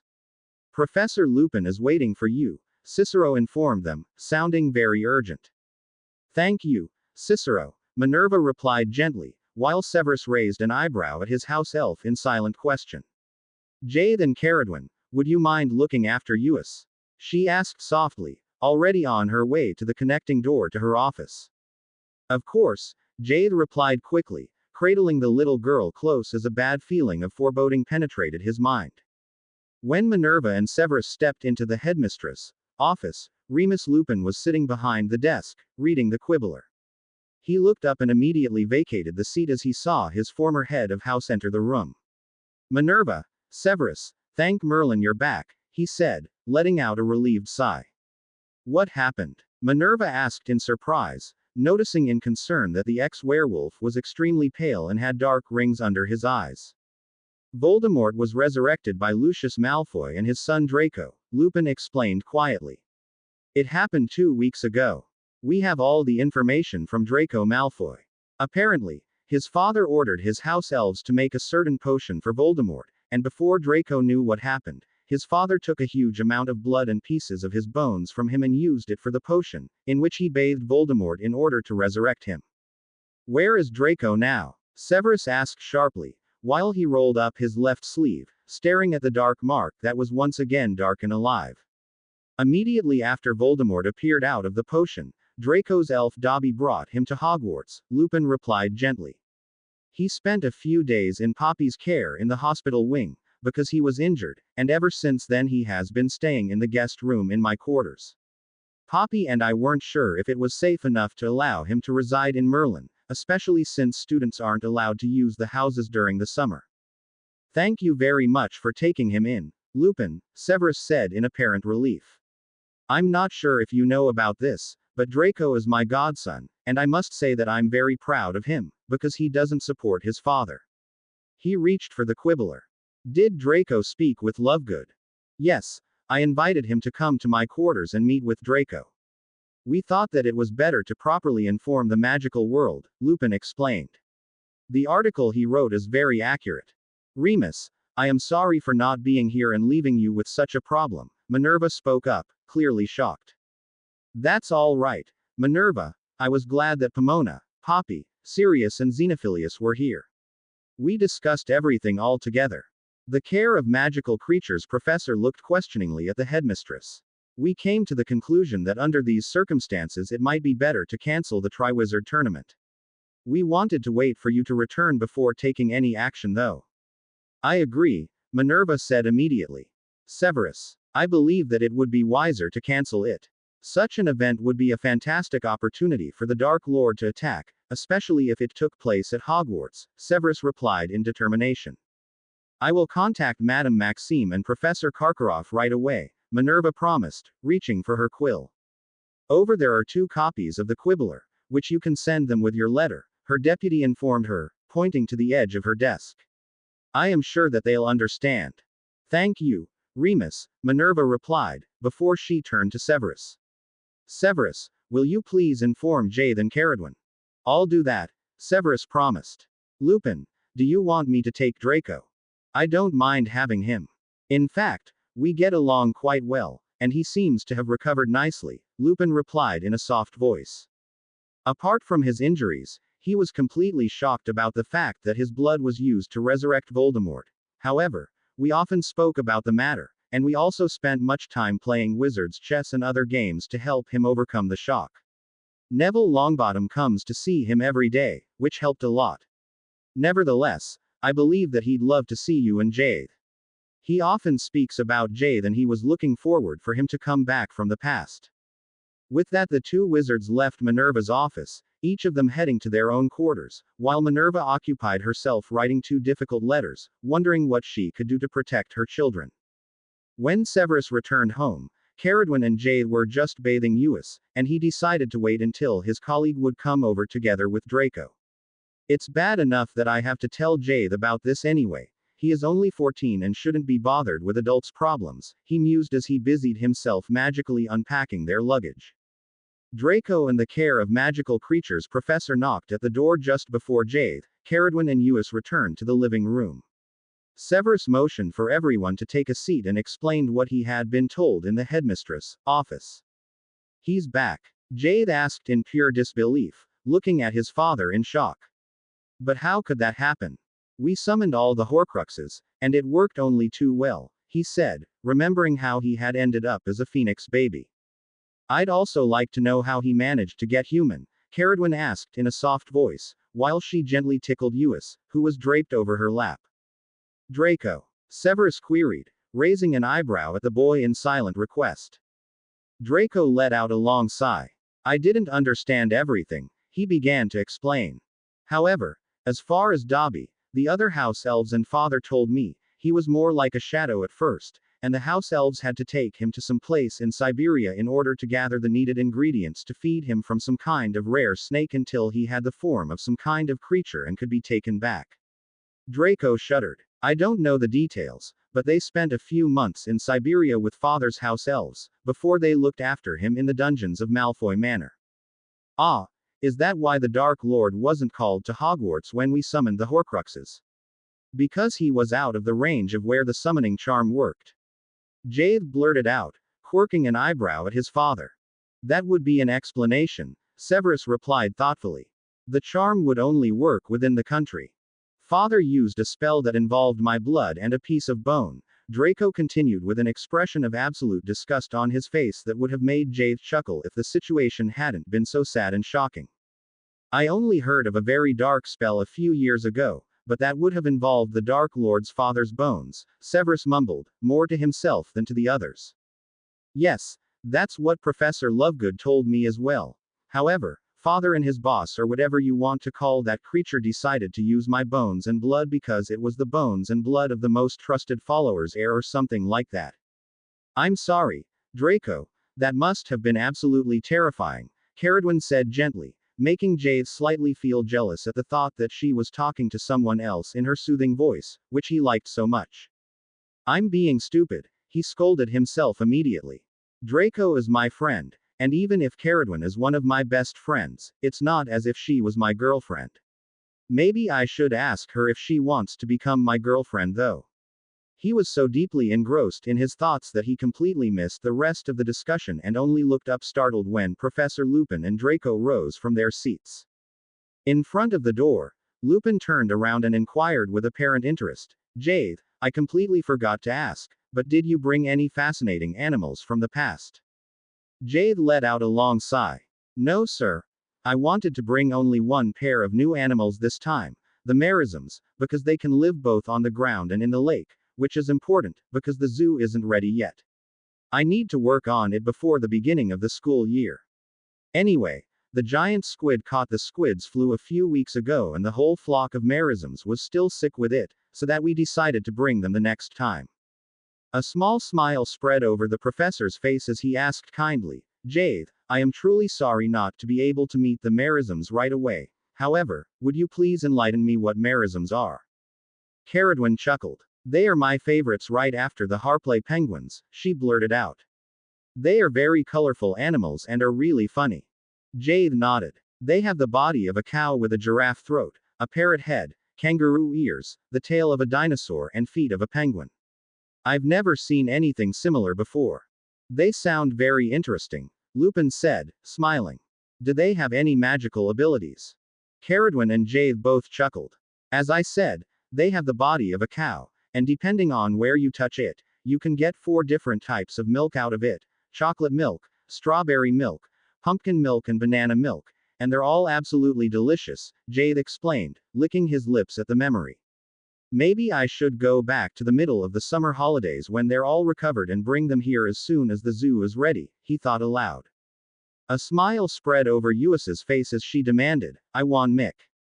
All right, Eus, it's time to head to the Great Hall for dinner anyway, Severus said, smiling at his daughter, who immediately slung her small arms around Caradwin's neck in order to be carried.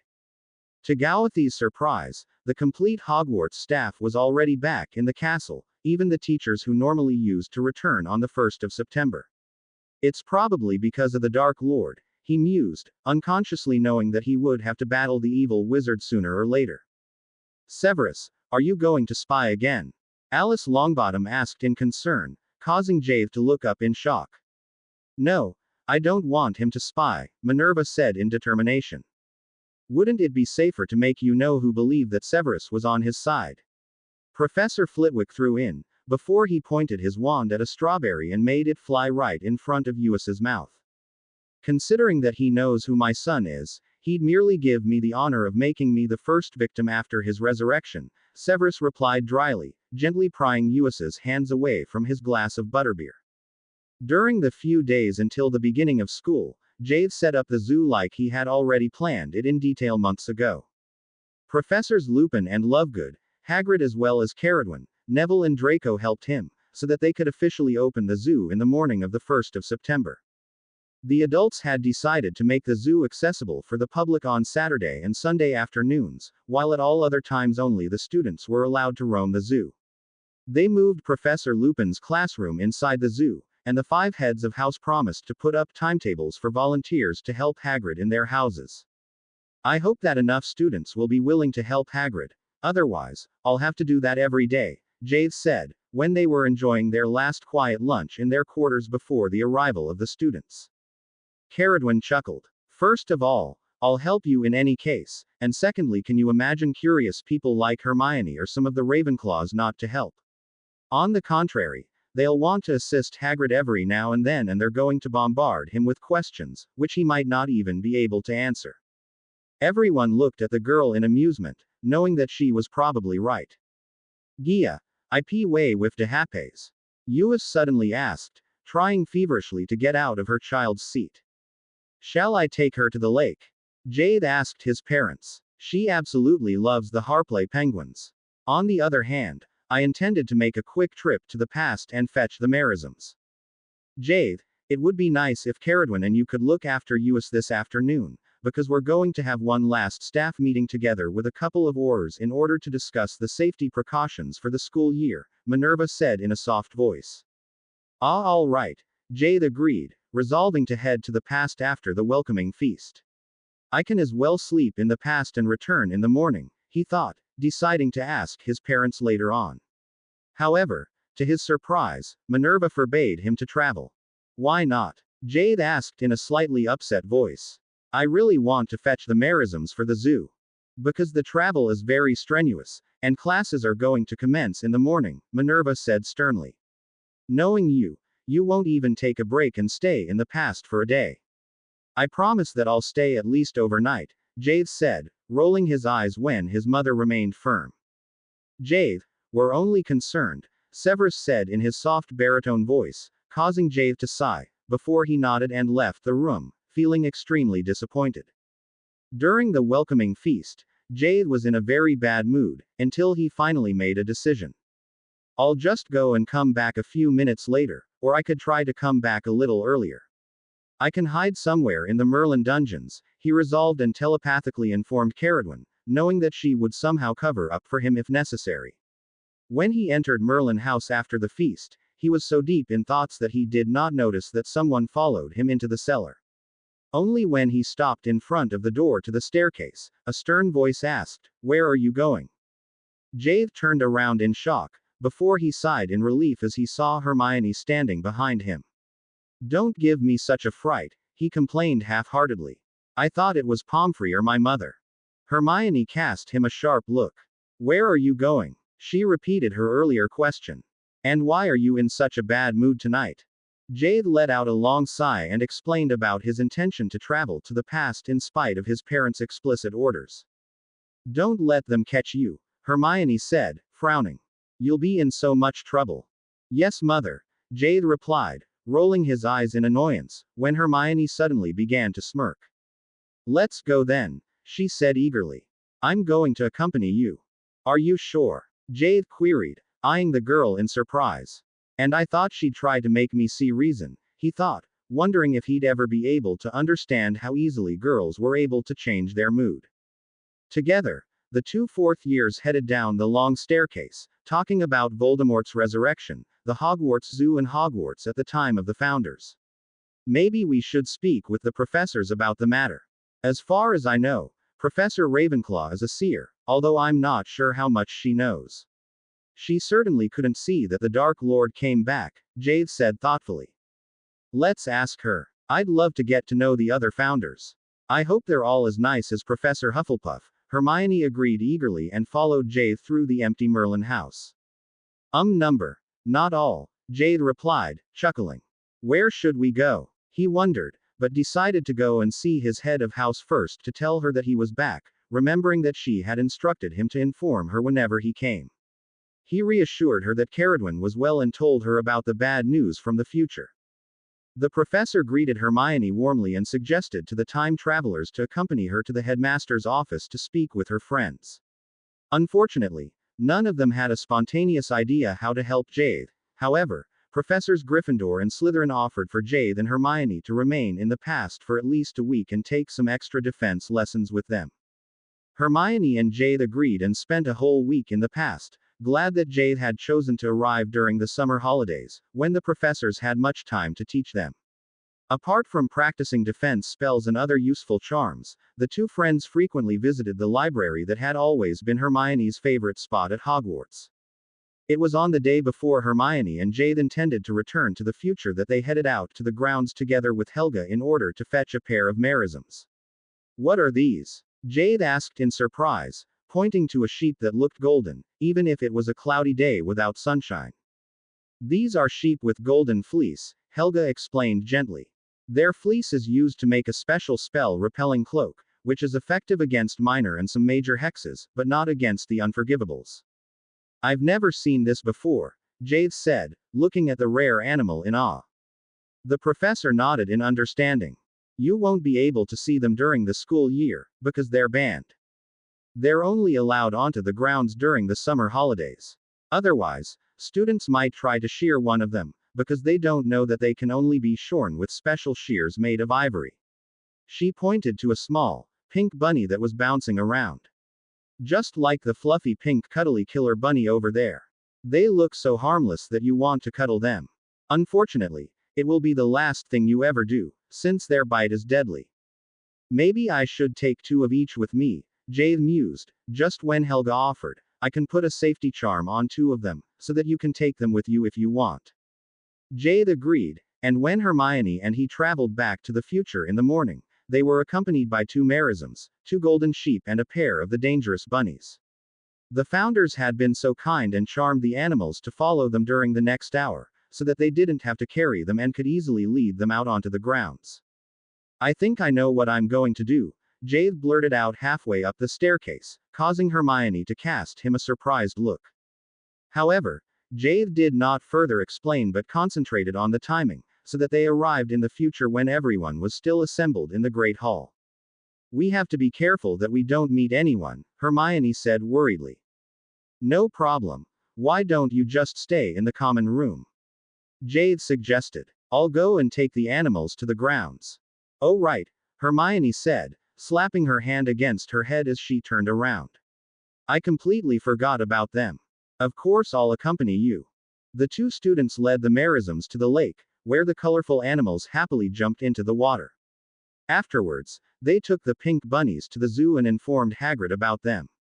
"They are charmed, so that they can't harm anyone. However, if they have young, someone has to charm the babies. Otherwise, it will be too dangerous to keep them here," Jade told the caretaker of the zoo. "Don't worry, Jade. I'll talk wi Professor Lupin Abu Hagrid promised, gently cuddling the 2 cute bunnies.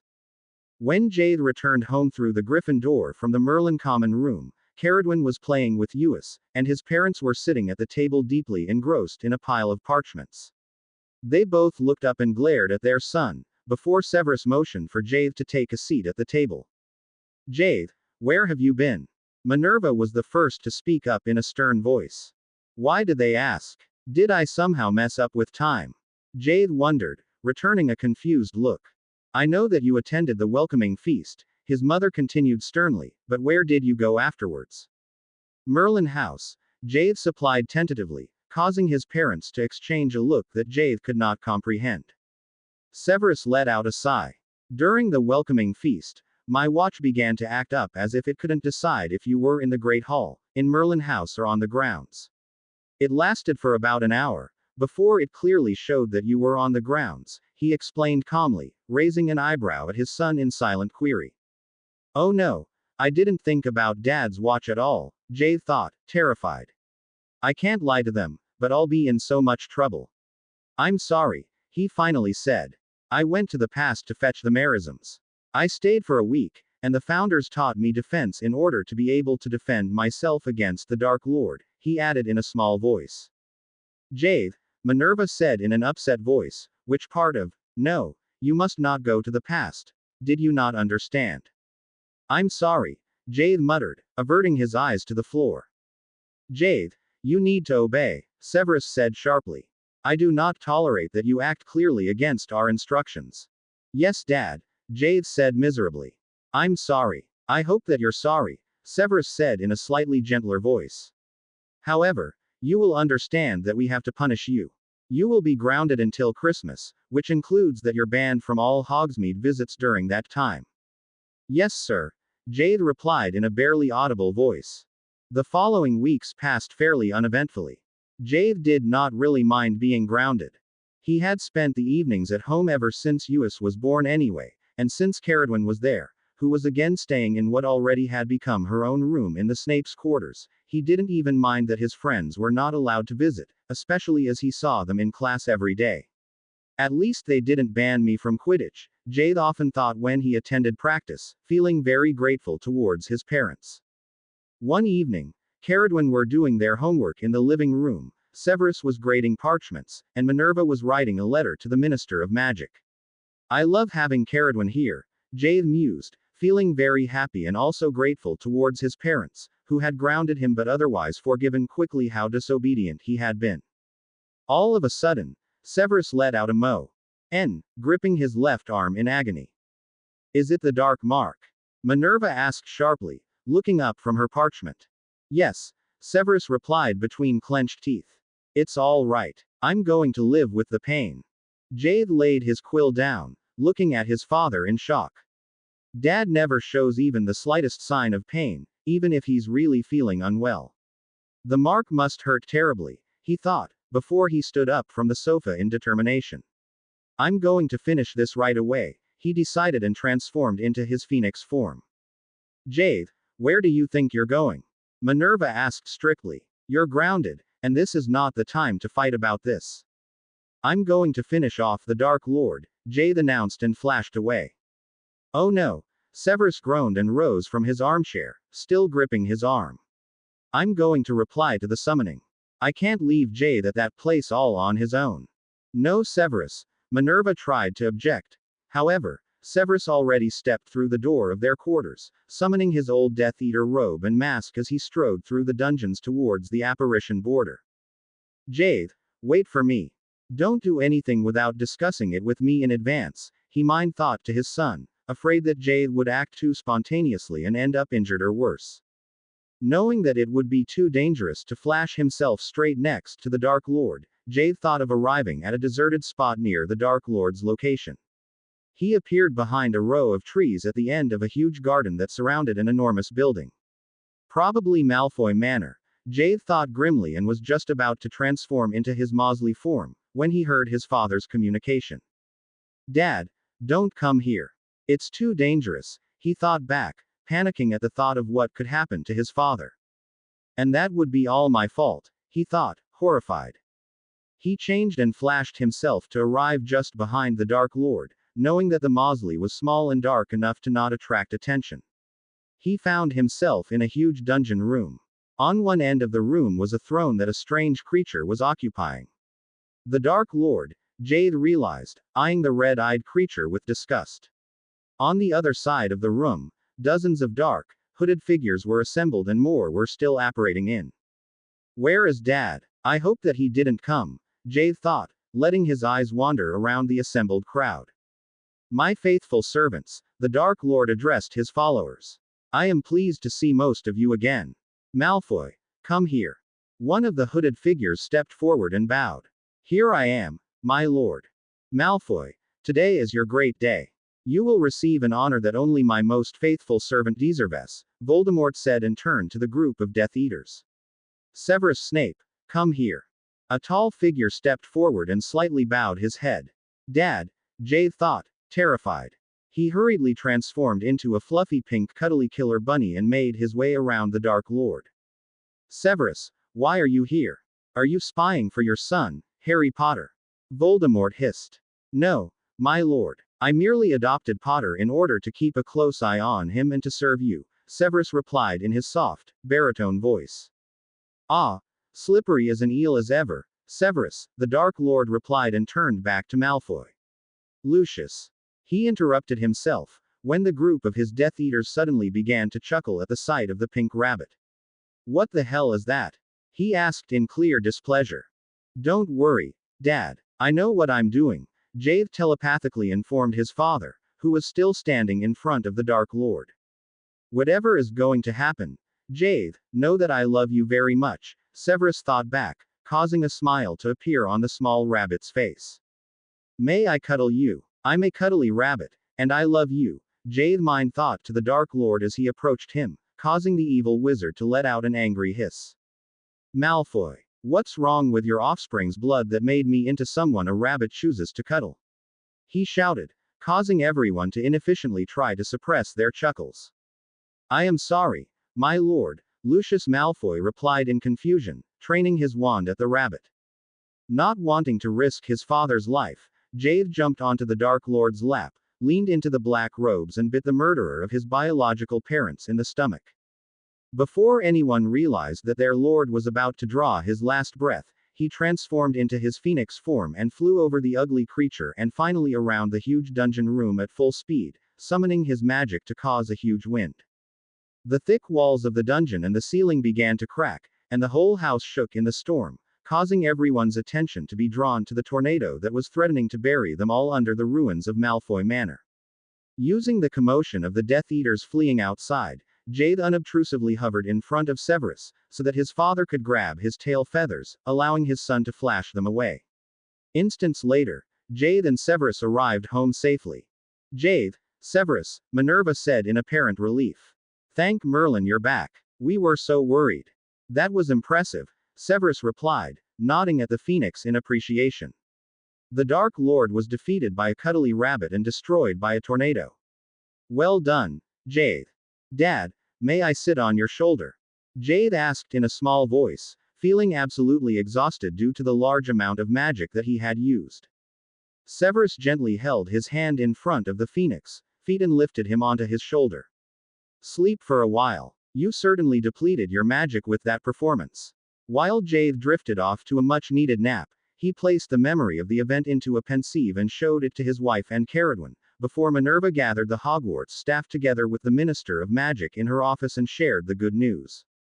In the morning, each student received a copy of a special edition of the Quibbler, and the school owls swarmed out to distribute copies all over the magical world. The headline screamed in red letters, Lord of the Wind defeats the Dark Lord aka Voldemort. The Lord of the Wind? Hermione asked in disbelief. Who might that be? Jade, do you by chance have anything to do with the matter? No, why would I? Jade lied, trying to suppress a yawn.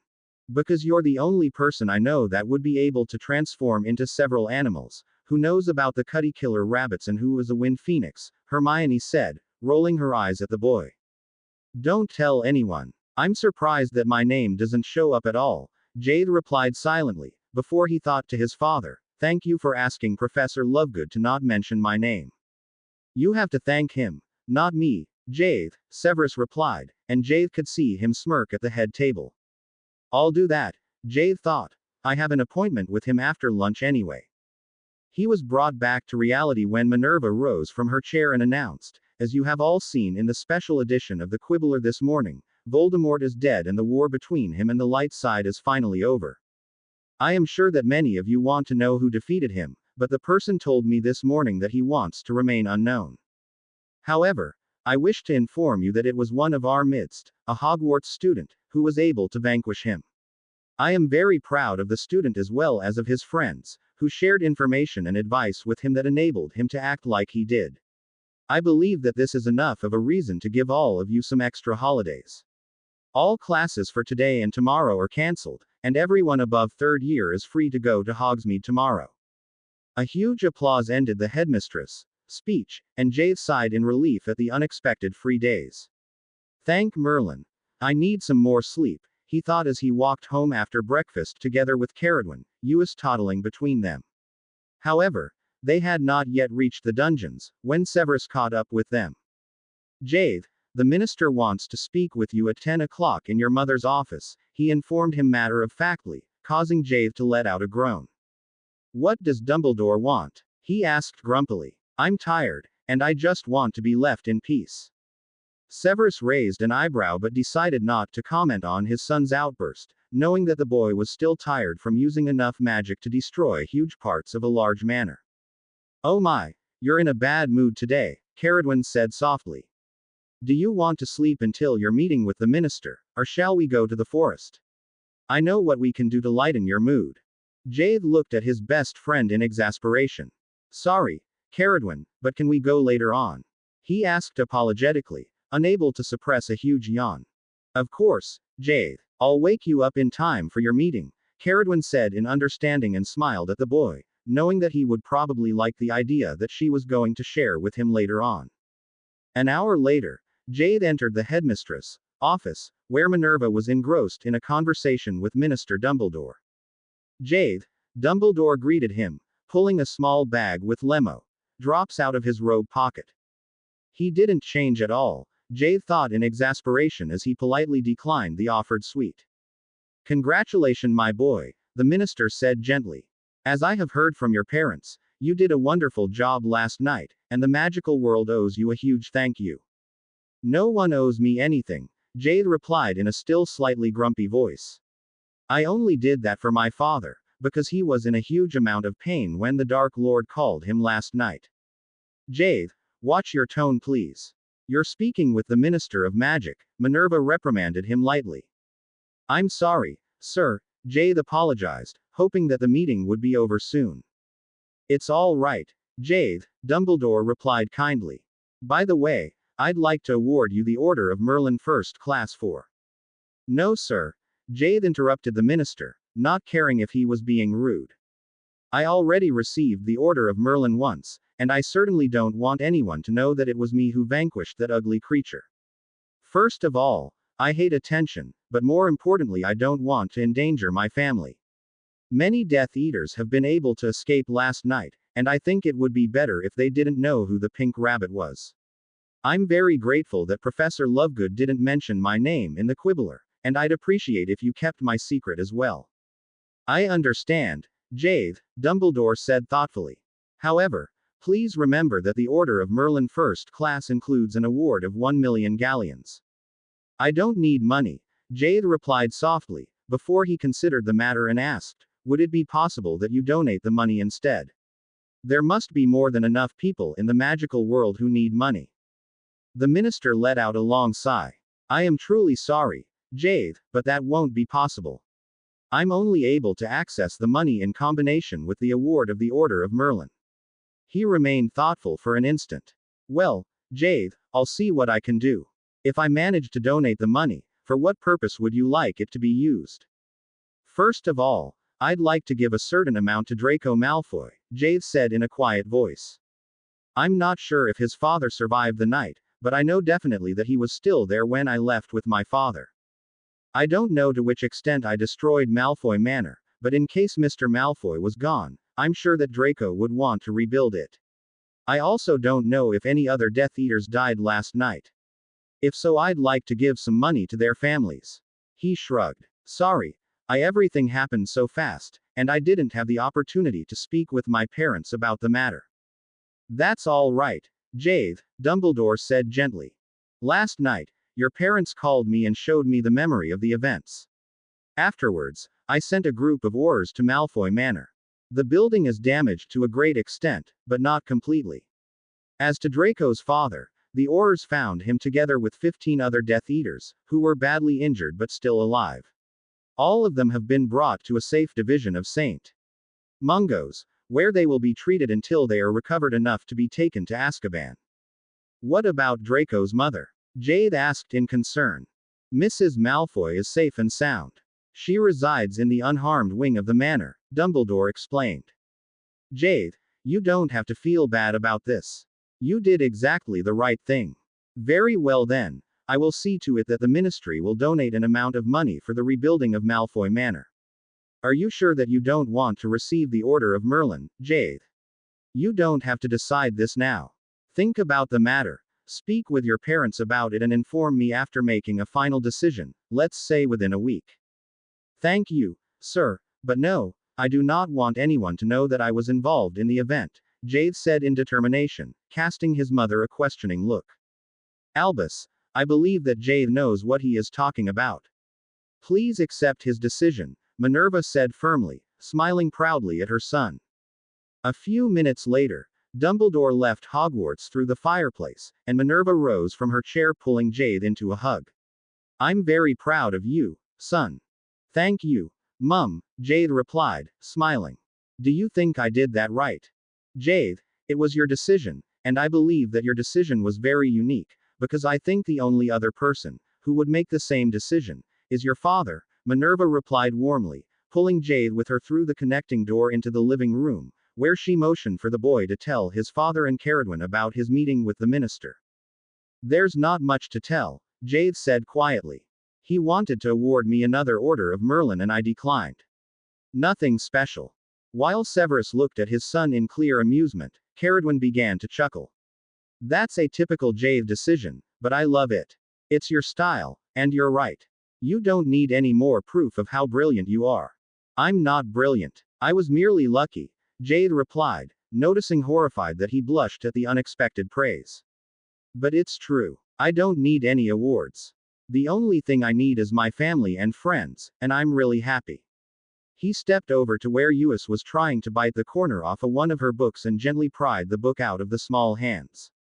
No, Eus, I don't think that's going to taste well. Do you want me to read the book to you?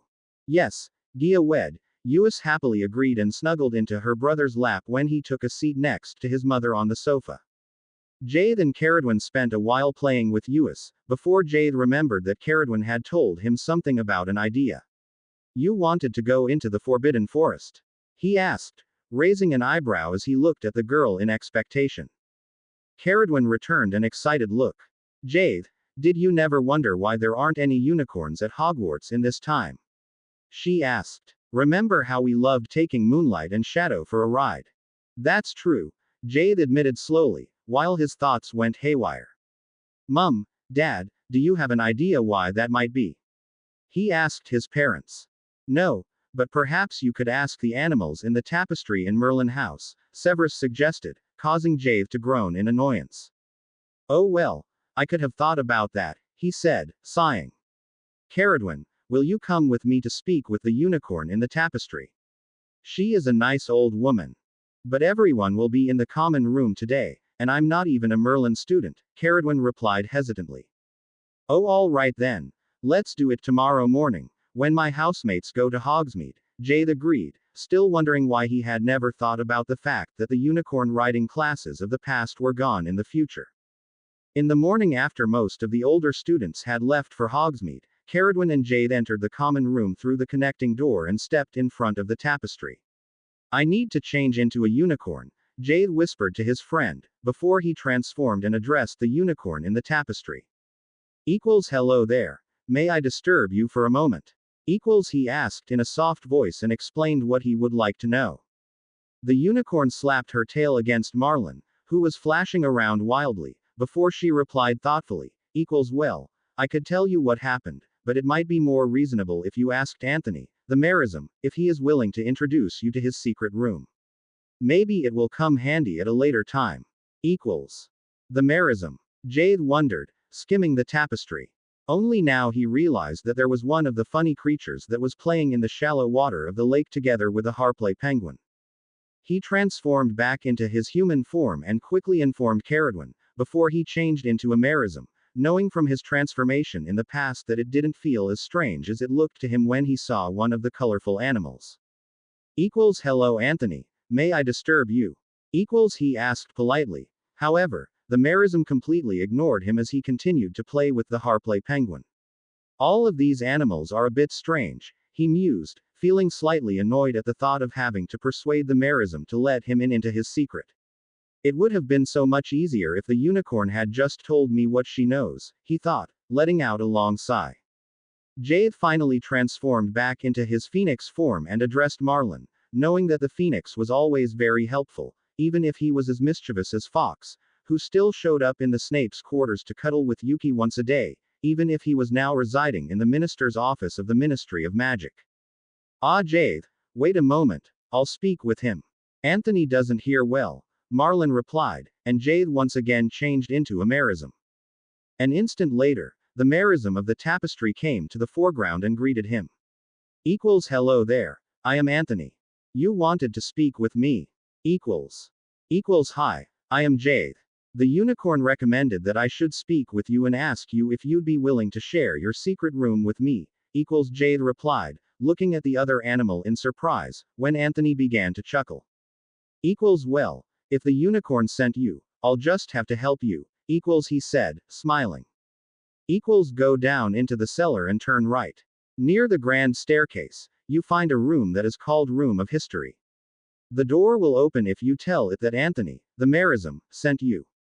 However, I believe that I have to warn you. The Room of History is a very dangerous room, and you have to be careful what you want to see and consider well if you really want to see certain events. Have fun. With that, the merism returned to its spot at the lake and continued to play with the Harplay penguin.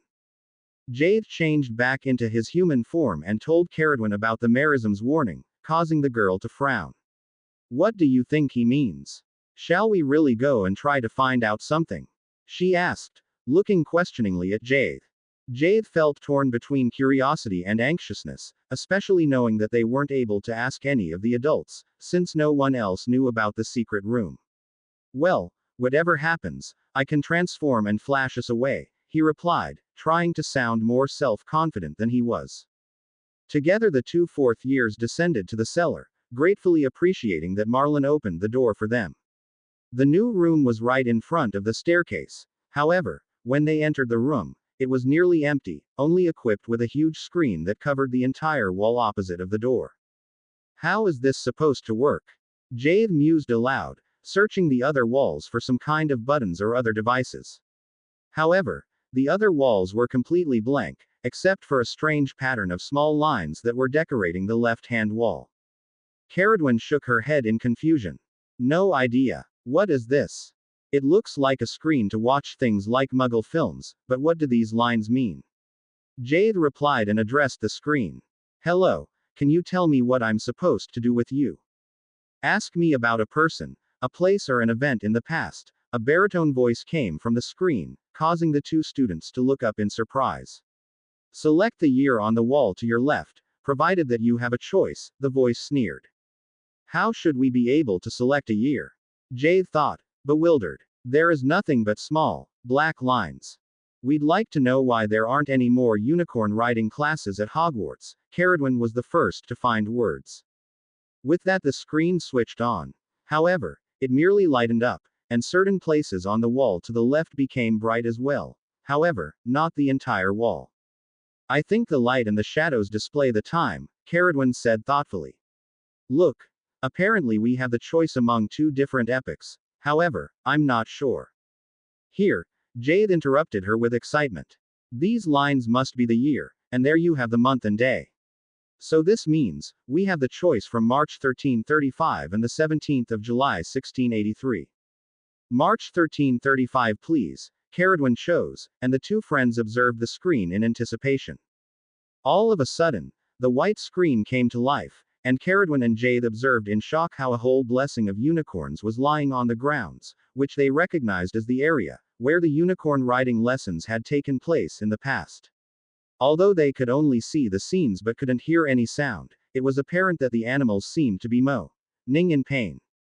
Unicorns never lie down, Caradwin whispered, terrified, just when they saw two wizards approach the animals. The two wizards quietly conferred and seemed to agree on something, before one of them successively waved his wand over the unicorns that remained unmoving on the ground. With that, the scene ended, and the screen turned white again. They must have been sick with an incurable disease, Caradwin said, looking sadly at Jade. The merism was right, Jade replied thoughtfully. It might be interesting to watch scenes of the past, but it might as well be very sad. Do you still want to watch the next scene? No, Caradwin said unsurely, and Jade noticed that she was slightly shivering. He took off his robes and carefully laid them around the girl's shoulders. It's cold here, he said in a soft voice. All right then. Let's go back home. We can still discuss the matter with my parents. Since they both know the unicorn riding classes, they'll surely be willing to reinvent them if there's a possibility. Together they quickly left the Merlin cellar that seemed dark and cold on that otherwise beautiful autumn day. However, when they returned to their quarters, their mood quickly lightened upon seeing Uis run over to them and greet them happily. Sadie Gia P. Wei, Uis shouted with an expression of absolute delight on her face, showing them her box with the huge floor puzzle of Hogwarts, which she loved to do with much help from Jade or Caradwin. To Gawathi's and Caradwin's surprise, neither Minerva nor Severus liked their idea with the unicorn riding classes. Severus let out a long and thoughtful sigh, before he explained, eventually, we are planning to have computer classes at Hogwarts, maybe not from the next school year onwards, but from the following year, provided that Professor Longbottom and Jade set up computers and manage to connect them by then. He glanced at Jade, smirking as he continued, apart from that, we are considering teaching Latin from 5th year onwards. However, we can't make the students attend many more classes. Otherwise, no one will have time to do their assignments and to properly study for their exams. Latin? Jade asked curiously. Most of our spells and charms are in Latin, Minerva explained gently. Did you not know that they have Latin classes in the past from 5th year onwards? Caradwin and Jade exchanged a surprised look. No, we didn't know that, Caradwin admitted. Therefore, I believe that it would be too much to add more classes, at least for the time being, Severus said thoughtfully. It's all right then. We understand. It was just an idea, Jade said softly, thinking to Caradwin, we're really lucky to be able to attend classes in 2 different times, aren't we? Caradwin returned his smile and efficiently changed the topic by asking what everyone planned to give Uis for Christmas. It was near the end of Gawathi's and Caradwin's 4th Hogwarts year in the future that Minerva returned from her office one evening with an extremely concerned expression on her face. Minerva, what's wrong? Severus asked immediately, causing Jade and Caradwin to look up from their homework. Minerva let out a long sigh. Minister Dumbledore just visited me. In fact, I spent the last 30 minutes in a conversation with him. Earlier this evening, there was a mass outbreak from the safety ward of St. Mungo's. Apparently, Lucius Malfoy as well as a dozen other Death Eaters fled through an unsupervised and unlocked back door. They probably had a spy in the hospital, Severus said, letting out an exasperated sigh. Thank Merlin that they don't know who actually got rid of the Dark Lord. Otherwise, Jade and even Uis would be in grave danger, he said thoughtfully. Don't you think they'll have their spies in Slytherin or even in other houses? Jade asked in concern. We should keep an eye on Uis. The little girl was so fast on her small legs that she often hurried ahead to make conversation with her favorite people in the portraits and paintings all over the castle. She quickly happened to be out of sight, and whoever was with her had to ask someone in the paintings to search for her. Maybe we should keep her close to us at all times, Minerva agreed, nodding at her son. Still, I don't think that anyone but the teachers know that it was Jade, Severus said pensively. Jade, do you remember whom exactly you told about it? Jade scrunched his face in thought. Caradwin of course and Hermione and Neville, that's all, he replied in a small voice. Oh, and the Weasley twins, but they know that they can't tell anyone else. Well, so much about considering to hold the postponed Triwizard Tournament during the next school year, Severus said dryly. It might be just what Malfoy is waiting for. We should also warn the students that the worst Death Eaters are back. Very well then, I'll go and inform Professor Lovegood, Minerva spoke up. He should put this information into the Quibbler Weekly and print it as soon as possible. The Quibbler Weekly was a special edition of the normal Quibbler, which Professor Lovegood used to distribute solely to the Hogwarts staff and students for free. Shall I go and inform Draco? Jade offered and, seeing his father look at him in appreciation, made his way through the connecting door into Merlin House. Jade, how nice of you to visit us. We were just planning a prank to play on the teachers, the twins told him, mischievous smiles playing on their lips. I'm sorry, but I'm not in the mood for pranks today, Jade replied quietly, causing the room to quieten at the subdued sound of his voice. Jade, what's wrong? Hermione was the first to ask. Oh well, I didn't intend to inform everyone, Jade thought. However, noticing that everyone looked at him in expectation, he told his housemates what he had just heard at home. My father escaped. Draco asked with a terrified expression. He mumbled something about going to speak with Professor Lupin about the summer holidays, before he dashed out of the common room. Oh no. I wonder what's going to happen during the summer holidays, when we're in the past again, Jade mused as he returned home a few minutes after the beginning of curfew. Minerva and Severus decided to remain in the future during the summer holidays, just to make sure that nothing bad happened during their absence. No problem. Caradwin and I will go to the staircase and come back 2 months later to fetch you, Jade promised, before he asked hesitantly, do you think we should offer Draco to take him with us? As much as I appreciate your concern for Draco, Severus replied thoughtfully, I wouldn't do that. Since Professor Lupin is his guardian, he is able to remain at Hogwarts, and he is not in immediate danger anyway. If he went to the past with us, what could he do there? You know well enough that classes in the past are completely different from those in the future. He wouldn't be able to attend 5th year together with you and your friends, but he would have to become a 1st year once again, which I'm certain Draco wouldn't overly like. Oh well, that's true, Jade agreed, admitting to himself that he had not even thought about that problem. On the first day of the holidays, Jade and Caradwin left Merlin House through the door leading to the staircase. As soon as the door was closed behind them, Jade thought of the 1st of September, and the two friends headed back to the Snape's quarters to fetch Minerva, Severus and Uis. Did anything happen? Jade asked anxiously. No, Severus said, shaking his head. I don't know what Malfoy is planning. However, so far no one heard anything from him or from the other Death Eaters, who escaped with him. Very well then, let's go. Jade was happy to be back in the past. Everything is so much quieter and more peaceful here, he thought gratefully, remembering that he had had the same thought last year. However, as soon as classes in the past began, he realized that the founders kept their 5th years extremely busy. It was not only that they had to study for the owls, but they had additional classes in divination with Professor Ravenclaw and Latin with Slytherin, and they had to work hard with Professor Gryffindor to make their own swords, so that they would be able to get used to them, before they had to fight with them in their sword-fighting owl at the end of the school year. Jade especially enjoyed making his own sword. However, he struggled with the decision how to decorate it. The great majority of the students chose the crests of their own house. However, since Jade was in 2 different houses in the past and in the future, he pondered for quite a while what he wanted his sword to look like. Caradwin is lucky, he thought, because she is in Hufflepuff in both times. You don't have to use one of the houses by all means, Professor Gryffindor advised him gently. Why don't you use your Animagus form? A phoenix would look fantastic on your sword. Jade thought. That's an idea. On the other hand, the Merlin crest has a phoenix anyway. Finally, he decided on the Hogwarts crest along with his Wind Phoenix form. Jade, this sword looks absolutely gorgeous, Caradwin commended him, when he finally finished his sword a few days before the beginning of the winter holidays. Caradwin, Jade replied thoughtfully, shyly deciding to ignore the praise. Do you think we should stay for the rest of the year, before we go back to the future, so that we're properly prepared for the owls?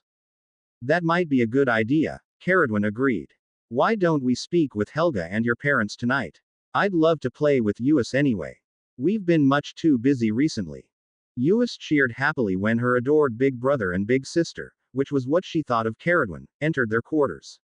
She ran over to the 2 students and waved her toy wand, shouting, Akko. Oh no, Caradwin said, feigning to be afraid of the little girl's wand. Jade, this place is dangerous. Let's go back to our common room. No, Uis shouted, slinging both arms around Caradwin's legs. Gia, Sidiwan P. way with me. Caradwin and Jade played with Uis for a while, before they bathed her and brought her to bed. Thank you so much, Minerva said gratefully, when she returned to the living room. I'm sorry that we were so busy recently, Jade apologized and explained the reason for their visit. Minerva and Severus exchanged a glance to confirm that they shared the same opinion, before Minerva spoke up. Caradwin, Jade, I believe that in the owl year it might be the best to complete the year here and concentrate on your studies, before you attend the whole year in the future without having to worry about your studies here in the past. Severus nodded in agreement, and Caradwin and Jade exchanged a relieved look, even if they were sad upon hearing that Minerva and Severus were going to go back to the future with Uis right after Christmas. However, during the following months, Jade and his friends were so busy studying that they didn't have much time to miss the cute, little girl. Only when Jade fell into bed in the evenings, he always looked at the photo on his night table, from where Uis was happily waving to him, while Minerva stretched out her arms as to embrace him and Severus raised an eyebrow, smirking. To Gawathi's relief, the owls in the past were harmless in comparison to the classes during their 5th year. At least I should have managed to pass all of my tests, he thought contentedly as he entered the Great Hall for dinner on the last day of the owls. Since Caradwin wanted to spend a few weeks with her parents in Hogsmeade, Jade stepped out to the staircase alone at the beginning of the holidays, before he turned back, telling the door a date that was 4 weeks in the future.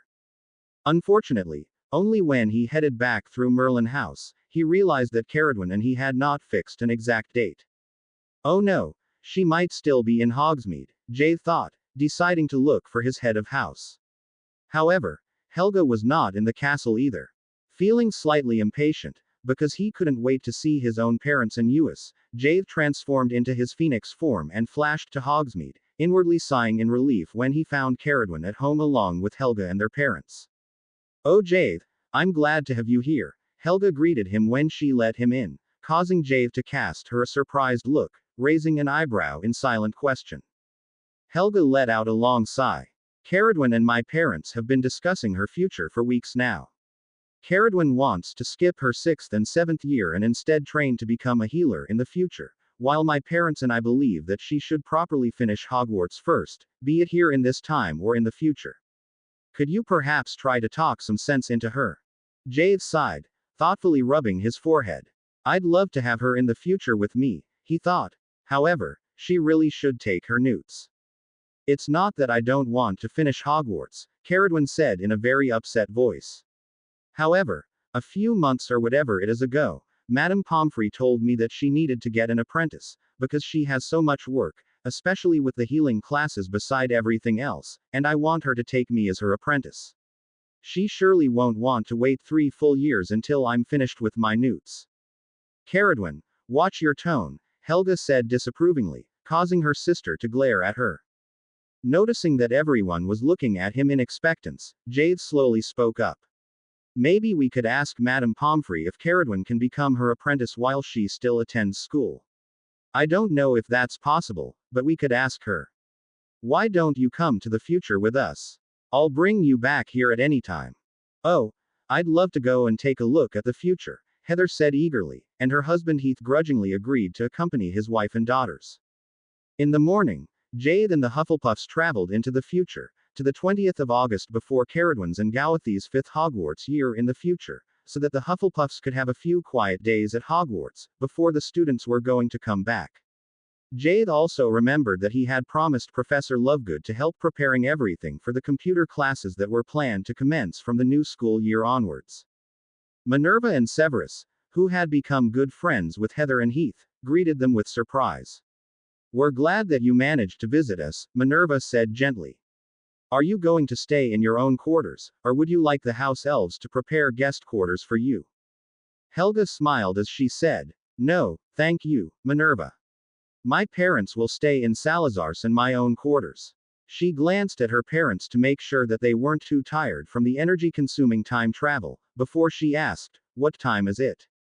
Do we still have time to go to Hogsmeade to buy some clothes for my parents before it's going to become dark?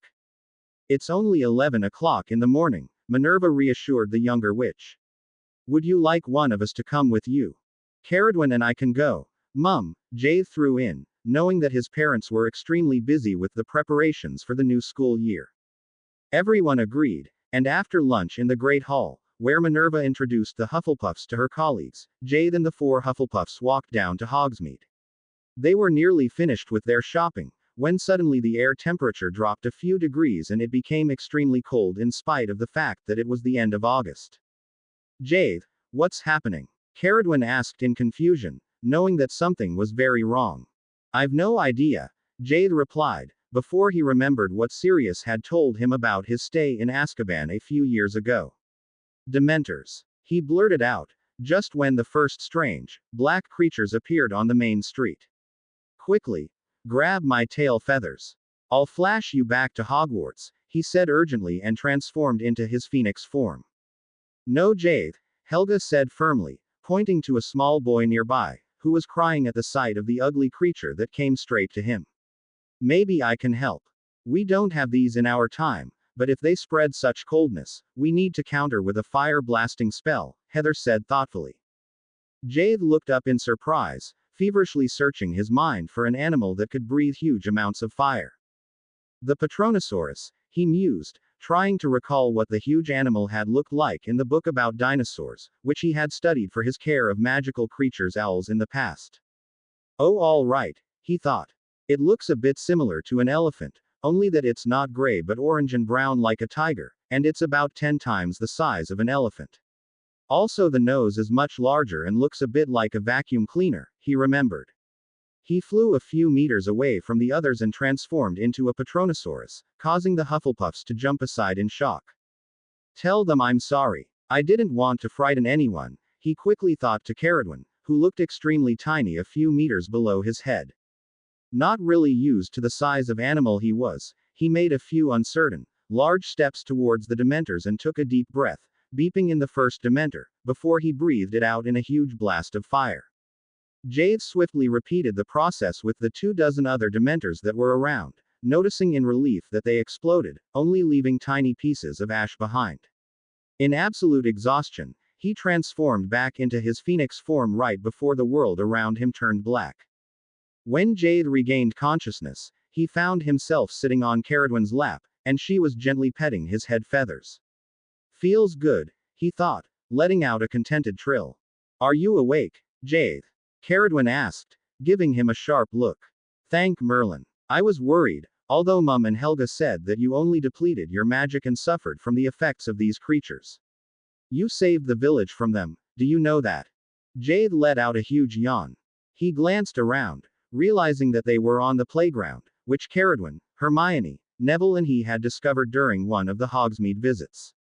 She seems to like it here, he thought in amusement, noticing that Caradwin's father was sitting on the bench next to them and was quietly watching them. Are you all right, Jade? Heath suddenly spoke up, looking at him in apparent concern. Jade nodded, letting out a series of soft trills. Where is everyone else? He wondered in confusion. Mum and Helga are still on the main street helping the people. Many of them are suffering from the influences of these creatures, but I decided to keep an eye on you, Caradwin explained as if she had been able to read his thoughts. Okay, thank you, Jade trilled in spite of knowing that no one except for his parents and strangely enough his sister were able to understand his trills. He turned his head backwards and drifted back to sleep, enjoying the gentle touch of Caradwin's hands. He woke up a while later to the voices of Helga and Heather. Someone told us that chocolate would help with the influences of these creatures, Helga just explained to the others. I think it was the owner of the sweets shop. He distributed sweets to everyone. Helga produced a few bars of Honeydukay's finest out of her robe pocket, handing one of them each to her father and to Caradwin, before she looked at Jade in concern and pulled her wand. I'm fine, Jade trilled sleepily, feeling very annoyed when his head of House of the Past waved her wand over him. Don't transform back, Helga instructed him firmly. We're going to take you back to Hogwarts, and then I'll change you back. Jade nodded in understanding and made himself comfortable on Caradwin's shoulder, where the girl placed him before she rose from the bench. He lazily let his eyes wander around the small town, when all of a sudden a small group of people stepped in their way. Excuse me, a woman with very bright hair said, aren't you the ones who helped the people in the village? Yes, my mother and I are healers, Helga replied in a kind voice, before she firmly turned away. At the same time, a man, who accompanied the witch, shot photographs, causing Jade to close his eyes at the bright light of the flash, while Caradwin's parents efficiently hid their surprise at the strange, futuristic device. I am Rita Skeeter from the Daily Prophet, and I'd like to thank you and to introduce you to our readers, the woman spoke again. She is an annoying by.ch, Jade mused and thought to Helga, Professor, please don't tell her anything. We don't support the Daily Prophet, because the editor of the Quibbler, a much better newspaper, is a professor at Hogwarts and much more reliable. We will give our information to the Quibbler, Helga replied firmly and ushered her parents and sister towards the Hogwarts gates. Can you tell us anything about the large animal that destroyed the Dementors? Skeeter asked again, but Helga merely shook her head. Is that your phoenix? Skeeter queried, turning to Caradwin. Yes, Caradwin replied softly, protectively placing a hand on Gawathi's head. Leave us in peace, Heath hissed, causing the small group of reporters to finally retreat, so that the Hufflepuffs could finally return to Hogwarts. Due to his expanded vision in his phoenix form, Jade could see Aurors apparate into the town and thought, thank Merlin. We're right in time to escape. How would we be able to explain who the Hufflepuffs are? They were just halfway up to the castle, when they met Severus and Frank Longbottom, who were striding towards Hogsmeade in a fast pace. Severus sighed in relief as he spotted Jade on Caradwin's shoulder. Is everything all right? He queried, glancing at Helga. We heard that there were Dementors in the town. Yes, but your son managed to get rid of them, before they could really harm anyone, Helga replied, smiling proudly at the phoenix. Why is she proud of me? Jade wondered in surprise. I could only do that because her mother said we had to fight the Dementors with fire, so I transformed into a Patronosaurus, he informed his father. We assume that Mr. Malfoy and his fellow Death Eaters somehow managed to control the Dementors, Professor Longbottom threw in. Let's hope that you're always nearby, when they decide to send them out, Jade. Jade jumped from Caradwin's shoulder and transformed into his human form, ignoring the glares, which Helga and Heather sent into his direction. Mr. Malfoy controls the Dementors. He asked horrified. Is it then for a reason that he sent them to Hogsmeade this afternoon? Does he know that it was me who killed the Dark Lord? Severus exchanged a look with the defense professor, before he replied, I don't think that he targeted you or that he knows who got rid of the Dark Lord. He probably sent the Dementors to Hogsmeade just randomly, knowing that many students are buying their school supplies these days. He might even attack Diagon Alley before the beginning of the new school year. Jade looked at his father in shock as Severus continued, it seems that Lucius Malfoy decided to become the next Dark Lord. As far as we know, Longbottom threw in, there are about 100 Dementors. At least that's the number that the Ministry owned a few years ago. How many do you think you got rid of today? Jade frowned. Between 20 and 30 I think.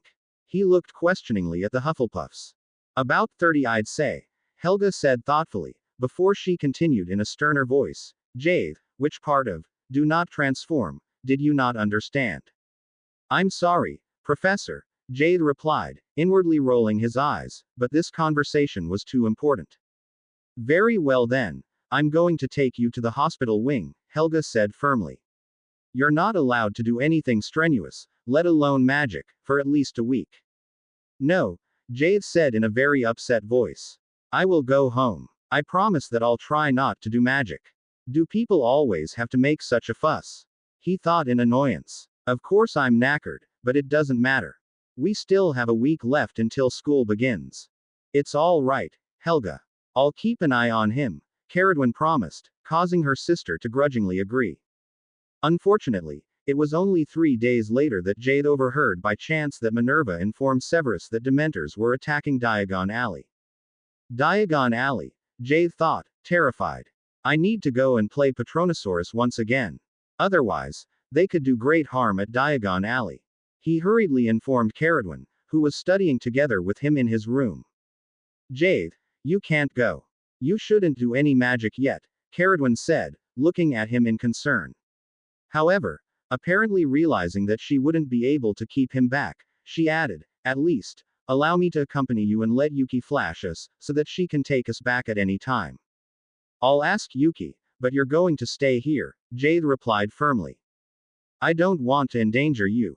He called Yuki and instructed her to take him to Diagon Alley, and before Caradwin could react in any way, he was gone in a small splash of ice. Yuki, please stay near me all the time. I need you to flash me back as soon as I transform back, he said to the phoenix, shivering at the cold air of Diagon Alley. Looking around, he saw that the wizarding shopping street was very crowded and that people were trying in vain to get away from the Dementors that were slowly descending onto the street. Oh my, There are even more than in Hogsmeade the other day, Jade realized in shock. Immediately transforming into the Patronosaurus again, he got rid of at least 50 Dementors, before he took a break in exhaustion. Suddenly, he noticed that Severus was contacting him through telepathy. Jade, there are Aurors, who will be able to get rid of the Dementors for the time being. Come back home immediately, his father thought to him. At the same time, he saw someone far down on the ground, who apparently made the remaining Dementors flee. The person looked like Dumbledore, but Jade was not sure because everyone was so tiny in comparison to himself. He decided to obey to his father and used his remaining energy to change back into his phoenix form, before he collapsed on the ground, sighing in relief as he felt Yuki carefully take him into her beak. By the time they reached Hogwarts, he had fallen into a deep sleep and only woke up a whole week later. Where am I? He wondered as he finally opened his eyes, finding himself in his own room in their quarters that they used in the time of the founders. I'm in the future, aren't I? He thought, smiling as he saw Caradwin sit on the edge of his bed, deeply engrossed in an old tome. Hi Caradwin, he mumbled tiredly, thinking, she is beautiful, as she smiled down at him. I'm so glad that you're awake, she said softly. Let me tell Helga and Mum. They'll be glad, too. No, wait, Jade said slowly, bringing himself into a sitting position. Let me fully wake up first. What happened? There were the Dementors at Diagon Alley, right? He raised an eyebrow at the girl, trying to remember how he had ended up wherever they were. Yuki brought you back home, but you didn't wake up, Caradwin said softly. And my mother and sister decided to take you to your room here, so that they could give you potions and look after you while you slept. You were asleep for a whole week. The students arrived back last night. So classes have already begun? Jade asked, terrified. Easy, Jade, Caradwin said soothingly. You won't be allowed to attend classes for at least a month anyway. She gently moved an errant streak of hair from his cheek as she continued, you may only attend classes in which we don't do magic, but we can do our homework and study for the theoretical part of the owls together. Jade groaned. Why does everyone have to be so overprotective? He mumbled, sighing. I'm fine. Yes, I know, dear, Caradwin replied, smirking. Still you need to build up your magic first before you use it. That's why my sister insisted that we stay in her quarters for the time being. She made a connection door from your room to her living room. Caradwin pointed to a new door, which Jade had not even noticed so far. But Uis, Jade said, knowing that the little girl missed him terribly when he was away. Caradwin chuckled. Since you have lots of time during classes, Helga and your parents agreed that you may watch Uis if you're not too tired. Oh, and by the way, I have good news. Professor Pomfrey accepted me as her apprentice, although I still have to finish the last 3 Hogwarts years.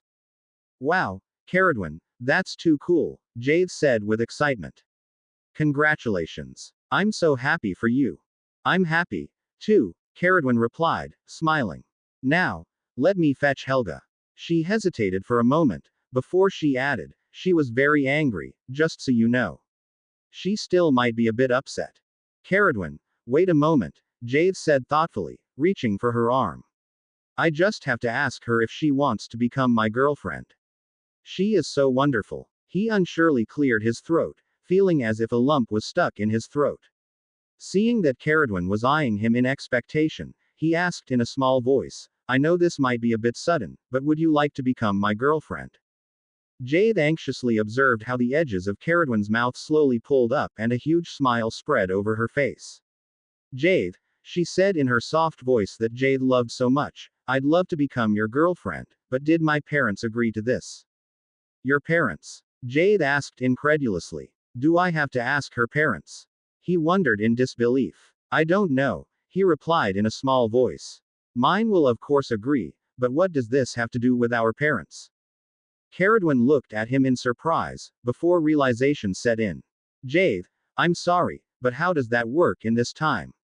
In the past, your parents would have to talk with mine. The two friends spent the next 20 minutes discussing the matter and finally agreed to go along the future method and become girlfriend and boyfriend for the time being. However, they decided to keep the matter to themselves and only speak with their parents after finishing the owls in the future next summer, since neither Caradwin nor Jade could be sure how the Hufflepuffs, who were used to the tradition of 1,000 years earlier, would think about it. Caradwin and Jade had just finished their conversation, when Helga slipped into the room, looking at Jade in surprise. "Good morning, sleepyhead," she said kindly, sounding less upset than Jade had anticipated. "Good morning, Professor. I'm sorry," he replied quietly. "What are you sorry for, dear?" Helga asked gently, giving him a sharp look. Jade felt himself blush and inwardly sighed in annoyance. This is worse than if she just proceeded to scold me, he thought, casting a help-searching look at Caradwin. However, his girlfriend seemed preoccupied with her own thoughts and was smiling happily. "For flashing to Diagon Alley in spite of your instruction to not do magic," he replied in a small voice, averting his eyes to the floor. "So at least you know that it was not all right," Helga said sternly, glaring at him. "Yes, Professor. I'm sorry," Jade apologized again. "You don't have to be sorry. You only have to obey," Helga said strictly. "Of course, I will not deny that you probably saved many lives. However, I don't want you to save people going as far as endangering your own life. Do you understand me? There are adults in this time who know what to do against Dementors. I have to admit that my parents and I did not know the Patronus charm, but that was because of our situation, since we don't have Dementors in our time, and we are very grateful that you helped us in Hogsmeade. However, all of our future colleagues are able to cast the Patronus charm, and in the meantime, Professor Longbottom has even taught my parents and me." "Oh right. I saw someone cast a spell or charm," Jade remembered.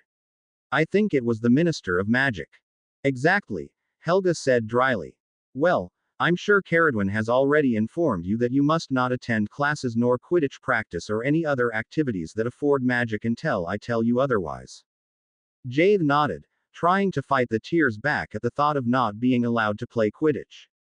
Suddenly, a thought crossed his mind and he looked at his head of house in shock. "Professor," he said, terrified.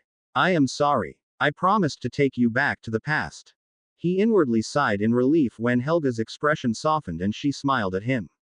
"Don't worry, Jade. My parents and I decided to stay here for a while. My mother and I want to study with Professor Pomfrey, and we also want to keep an eye on you and Caradwin. And make unnecessary fuss," Jade thought to himself, although he felt happy at the thought of having Helga stay for a while, because he really liked his head of house of the past.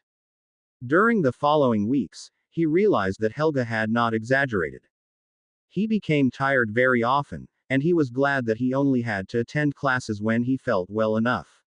While Caradwin and his other friends were in class, Jade spent much time helping Professor Lovegood to install Windows on more than a dozen computers and to develop a method to connect all the computers with each other, glad that Helga and Heather took turns with him looking after Uis, so that he could really concentrate on his research.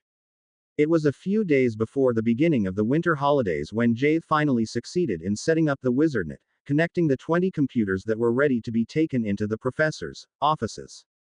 "Jade," Minerva said, smiling at the boy when he set up the computer in the headmistress' office. "Thank you very much for all the work that you put into this. I think, and I already spoke with Professor Lovegood about the matter, that we should keep the information about the WizardNet and the fact that you managed to make the computers work in the magical world for ourselves for the time being."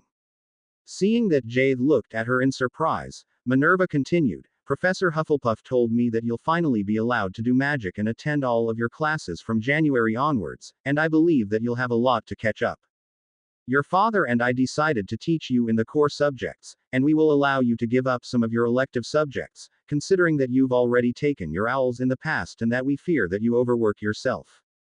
Nevertheless, you won't have time to do any research or further work on computers before the end of the school year. Therefore, we thought that it would be better to keep your success a secret for a while."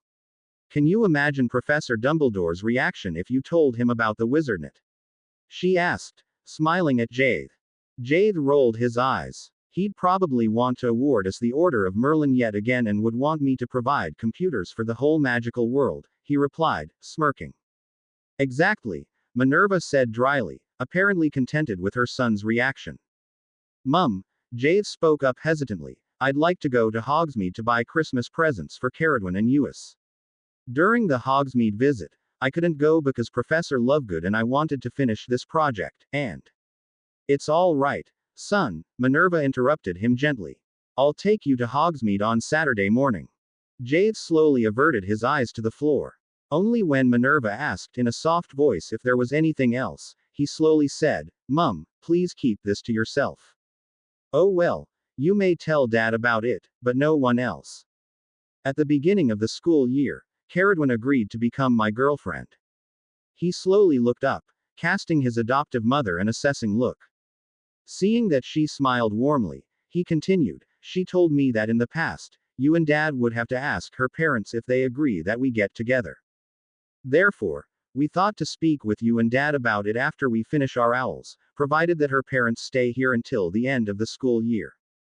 He let out a long sigh. I don't like hiding it from everyone, because I'm so happy to have her as my girlfriend. Oh well, I think Hermione knows. She is too clever to hide anything from her, and Neville might suspect something.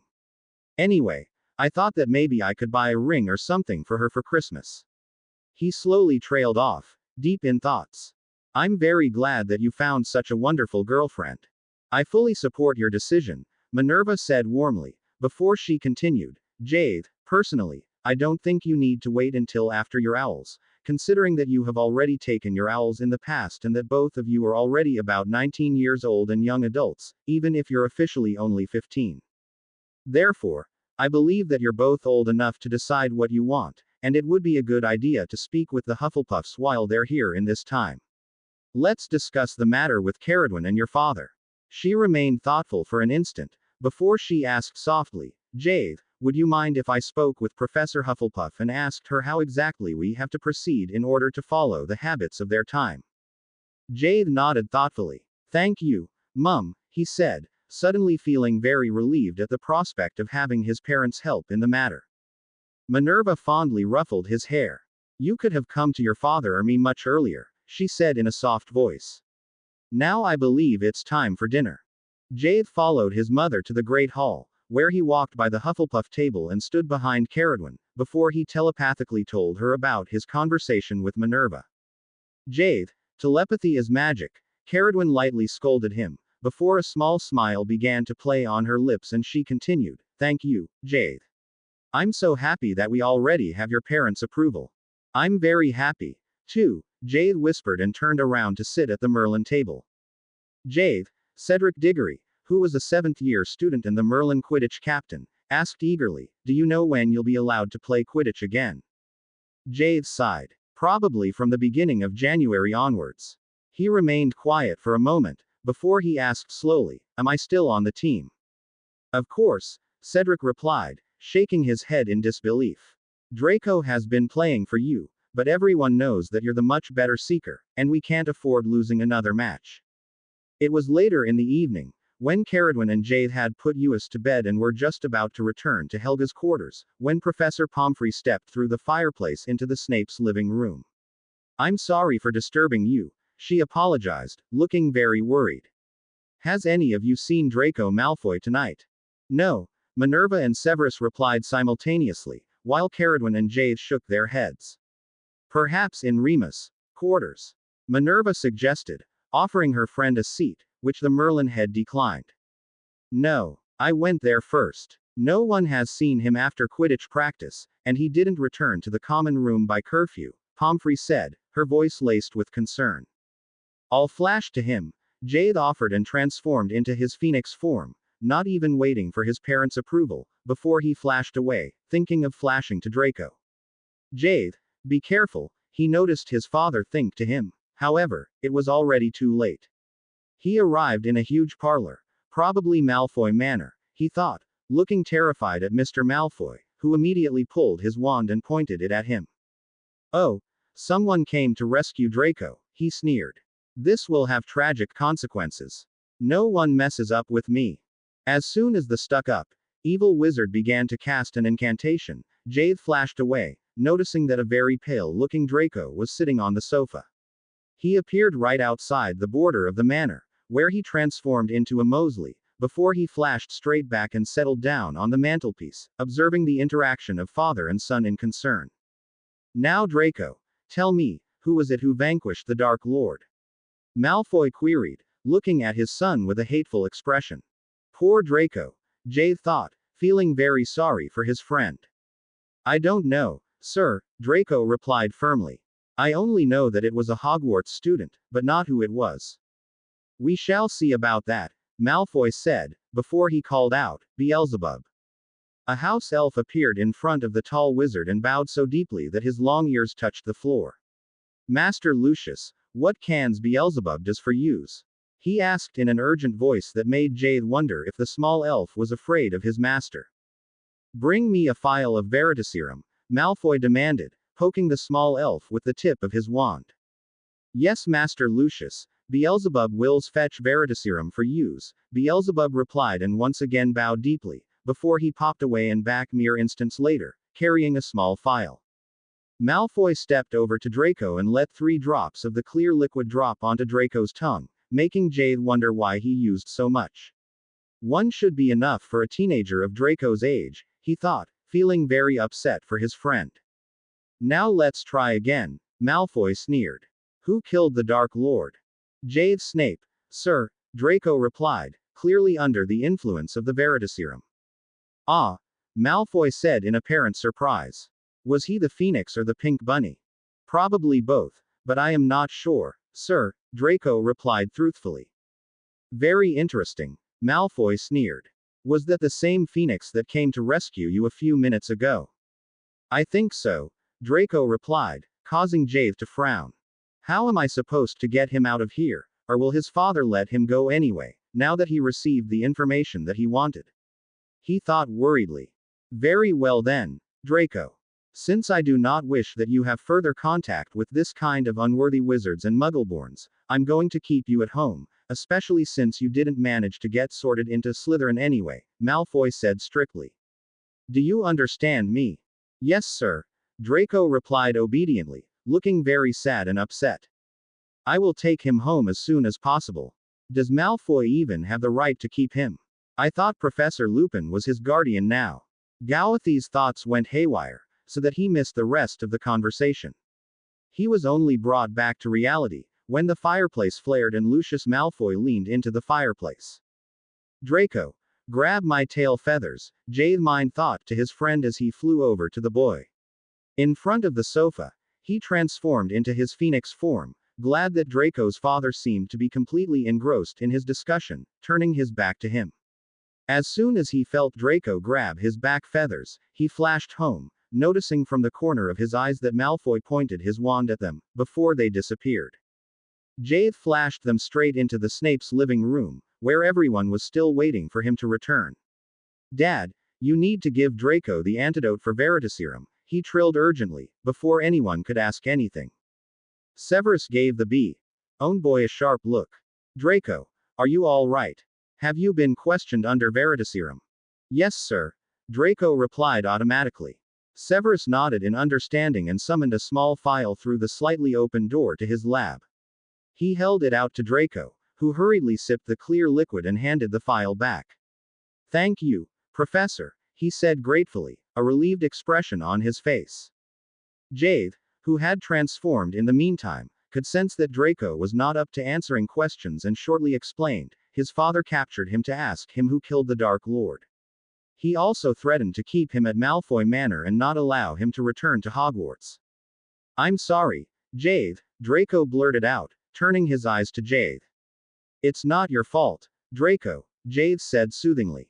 I know that you didn't want to give me away.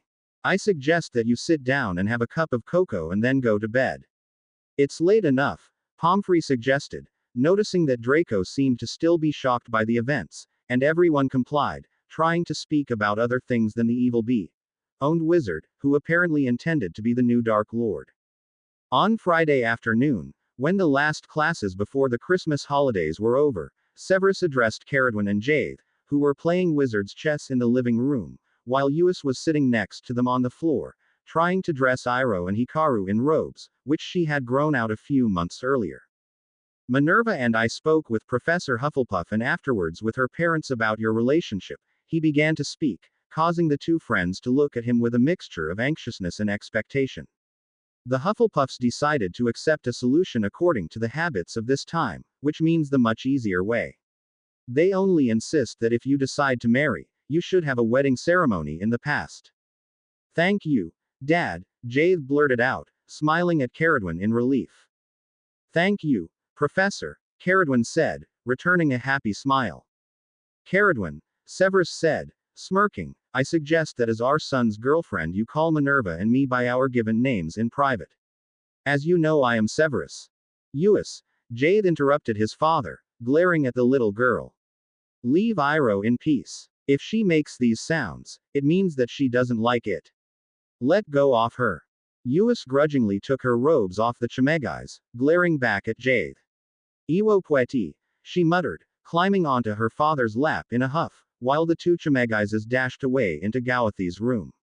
In the morning, Minerva and Jade accompanied the students to the station in Hogsmeade and afterwards headed into the town. Would you rather go to Diagon Alley? Minerva asked gently, causing Jade to frown. Mum, I don't know. I'd love to buy a ring or a chain or something for Caradwin, Jade replied unsurely. What do you think would be the best? I would not buy a ring for her yet, Minerva replied thoughtfully, but I have an idea. She led Jade away from the main street to a small side street and stopped in front of a tiny shop that looked a bit shabby, at least from the outside. Let's go in here, she said and opened the door. Here, Jade thought in surprise and hesitantly followed his mother into the shop. Jade let his eyes wander around the room in surprise. The small shop was stuffed with shelves, glass cabinets and boxes. All different kind of jewelries that he could imagine were displayed, and Jade didn't know where to look first. This place is amazing, he thought, as his eyes fell on a necklace. It was made of gold and was covered by all kinds of animals. All of them are probably magical animals, he thought in amazement. Look, Mum, he said, pointing to the necklace. What do you think of this? Minerva cast the shop owner a questioning look, who then stepped over to them and carefully laid the necklace into her hand. This is a handmade object that my mother made a few years ago. It is a special necklace with the pattern of the 12 magical animals, which are most important for healers, because it is charmed with the magical properties of the respective animals like, for example, protection and healing charms. This is exactly what I need. My girlfriend is a healer's apprentice, Jade said excitedly. I'd like to buy this one. It is a very special object, the jeweler said slowly, looking questioningly at Minerva. It costs 50 galleons. Could we perhaps say 40? Minerva asked kindly. Very well. Headmistress McGonagall Snape, the man agreed, and 10 minutes later, Jade was the owner of a wonderful Christmas present for his girlfriend. I hope Caradwin will like it, Jade said when they walked back to the main street. I am sure she will, Minerva replied, smiling fondly at her son. Now where else did you want to go? To the toy shop please, Jade said, sighing. Do you have an idea what I could buy for Uis? Let's go and have a look, Minerva said thoughtfully, and mother and son entered the magical toy shop. I have an idea, Jade said slowly, pointing to a doll, which somehow reminded him of Hermione, since it had the same bushy, brown hair as his friend. The doll was pointing a wand at one of the stuffed animals that were gathered around it, changing the animal's color with a wave of the wand. She can do several easy spells, a woman explained, like, for example, the Lumos spell or a summoning spell. She can even read from her books. The 3 books here as well as these animals are in a set together with the doll. This seems interesting, Jade thought and decided to buy the set for Uis. He happily left the shop after his mother, glad that he had found the presents for Caradwin and Uis so easily. That was fast. Jade, do you need presents for the Hufflepuffs or for your father? Minerva asked gently, causing Jade to chuckle. No, Mum. I brewed something for all of you, he explained, and for Dad I brought a few potions ingredients from the past, which I hid in Salazar's lab when I went to his chamber to check on Amaterasu and Susano. Jade couldn't wait for Christmas Day to come, not only because he had often missed Christmas during the last years because of traveling to and from the past and was looking forward to the event, but also because he wanted to see Caradwin's reaction to the necklace that he had bought for her. I hope she'll like it, he thought, taking a glance at the extraordinary jewelry whenever he had a quiet minute. Only right before he went to bed on Christmas Eve, he handed the small box to Nina and asked her to wrap it and give it to Caradwin in the morning. On Christmas Day, he woke up when Uis jumped onto his bed, shouting, "Wakey wakey Gweha. Puessons." Jade sleepily followed the excited little girl to the great hall that was decorated with a huge Christmas tree. Snowflakes were slowly falling down from the ceiling, covering the top part of the tree but never reaching the floor. Many colorful presents were piled under the tree, and Uis happily tried to grab every package that she could reach. "No, Uis, wait," Jade said, rolling his eyes in annoyance. "Dad told you that we have to eat breakfast together with the other teachers first, did he not?" His sister gave him a puppy-eye look. However, Severus stepped over to his daughter and swiftly placed her into the children's seat next to her mother. After taking a few bites of his breakfast, Jade finally took pity on the girl and began to pull the presents out from under the tree and read the names from the labels. He had already distributed several dozen presents to everyone and had just read, "Uis," from the label of a dark green package, when he felt a strange pull behind his navel and was whisked away. "Where am I?" Jade wondered, terrified, when he noticed that he found himself at a place that strangely resembled the dungeon room, in which he had defeated the Dark Lord. "Jade, wherever you are, try to transform into your phoenix form and flash home," Severus thought penetrated his mind, just when Lucius Malfoy appeared through a door at the other end of the large room. "Okay." Jade thought back urgently and transformed, flashing away as soon as he could. Instants later, he arrived back in the Great Hall, where a collective sigh of relief greeted him. Jade dragged himself through a series of embraces, before he was allowed to sit down at the table and have a cup of tea, which Severus had unobtrusively laced with a calming draught, noticing that his son seemed to be clearly shaken by the event. The package was for Uis, Jade thought, terrified. "We really have to be more careful, knowing that Malfoy is targeting her to get to me." However, the following months passed uneventfully, and Jade slowly began to wonder if Malfoy had forgotten about him. "This seems too good to be true though," he thought, and unfortunately, his feeling did not betray him. It was on the day after the last OWL exams, when all the fifth years happily explored Hogsmeade, that once again Dementors appeared in the village. Together with the chaperoning teachers, Jade and his friends eagerly cast the Patronus charm, which Professor Longbottom had taught them a few weeks before. "I should have transformed into the Patronosaurus. This will only chase them away but won't get rid of them," Jade thought as he observed his Phoenix Patronus chase a Dementor. However, he refrained from transforming in order to not deplete his magic this time, knowing that he had to take the Hufflepuffs back to the past soon. When the Dementors were gone, everyone continued with their shopping, although the atmosphere was not as relaxed as before but remained slightly subdued. Jade, Caradwin and their friends, Hermione, Susan, Neville, and Draco, were just about to enter Honeydukes to buy some sweets, when Mr. Malfoy suddenly appeared out of nothing. "Get inside the shop," Jade urgently thought to all of his friends simultaneously. "I will deal with him alone." Neville quickly ushered the girls into Honeydukes, while Draco remained with Jade. "Neville, take them back to Hogwarts through the passage that begins in the cellar of Honeydukes," Jade instructed Neville, trusting his friend to keep the girls safe. "Father," Draco said in a hateful tone, "what do you want? Can't you leave us in peace?" "Not before I get my revenge on Snape," Lucius Malfoy sneered, taking a few steps into Goathy's direction, "and you will be the next, Draco, if you don't come back to my side." "I will never join your side," Draco hissed back, glaring at his father, before he unexpectedly pulled his wand and shouted, "Avada." Jade looked at the other boy in shock.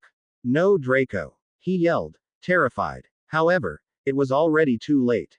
In front of Mr. Malfoy, who glared in disbelief and anger at his son, a small elf, whom Jade couldn't recall to have seen before, was lying on the ground. Mere instants later, a green light was traveling straight from Malfoy Sr. to himself, apparently incanted by a silent spell. "Draco, grab my back feathers," Jade thought to his friend and transformed into his phoenix form, not a second too early, because just as he flashed away, he felt the deadly spell hit his head that exploded in pain, before the world turned black. When he regained consciousness, nothing hurt anymore, but he felt cold, and it was completely dark around him. "Where am I?" he wondered, when he heard Yuki's voice. "Jade, Is everything all right? His familiar trilled, sounding very nearby. You're a baby again, she informed him, and I'm trying to keep you warm. Tell me when you're hungry. Why? Jade trilled back, only now realizing that he was sitting on his perch, covered by his familiar's thick, white wings. Oh no, another 3 weeks of being a phoenix baby, he thought, groaning inwardly. Oh well, at least I've finished my owls, and the summer holidays are going to begin in a few days. During the next 3 weeks, Jade involuntarily spent much time with Yuki and Fox, who still came to join his girlfriend every day. At other times, he cuddled with Minerva, Severus and Caradwin. Even if his girlfriend could not understand his trills, she always spoke to him in a gentle voice, and Jade felt very happy when he was allowed to sit on her shoulder. One day, however, when Jade woke up from a nap, a phoenix, which he had never seen before, was sitting on the perch next to him. Who's that? Jade wondered as he lazily stretched his wings. The other phoenix was not much larger than himself and seemed to be a water phoenix with beautiful blue feathers. Its wing and back feathers had different shades of blue, green, and purple. Who are you? Jade trilled curiously, eyeing the phoenix next to him with interest. I'm Uis, the pretty, small bird trilled happily. I wanted to pee way with you, Jade. Are you a white? Jade looked in disbelief at the small phoenix next to him on the perch. Uis, my little sister is a phoenix. He thought in disbelief. She is even a few years younger than I was when I first transformed. He slowly nodded his head. I'm fine, Uis. Wow, you managed to become a phoenix. That's absolutely cool, he trilled with excitement. Do Mum and Dad know that you're an Animagus? No. Uis shook her head. Sev even told me I can't pee way with you, but I wanted. She slowly trailed off, looking unsurely at her older brother. Jade smiled at the little girl. You did that very well, Uis, he commended her gently. I'm very proud of you, and I'm sure Mum and Dad will be too. I need to somehow bond with Caradwin, he thought. I hate that I can't speak with her. He spoke with Uis in a quiet voice, before the little girl drifted off to sleep. The transformation must have been very tiring for her, Jade thought, chuckling as he began to meticulously clean his wing feathers.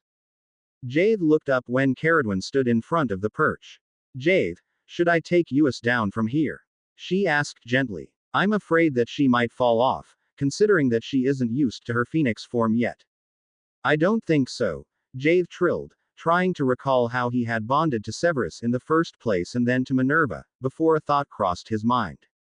I can try to use telepathy, he realized. Caradwin, do you understand me if I think to you, even if I'm in my phoenix form? He thought to his girlfriend, who looked to him and smiled. I can understand your thoughts, Jade. I'm glad to hear you, sweetie. I missed you, even if you were here the whole time, Caradwin said in a soft voice. Do you think I could transform back?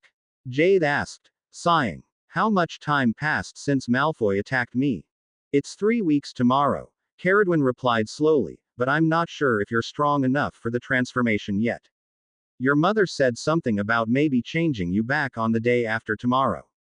Where are my parents? Jade asked, glancing around in surprise. Normally, both of his parents tried to work at home, especially now during the summer holidays. However, only Caradwin and Uis were keeping him company today.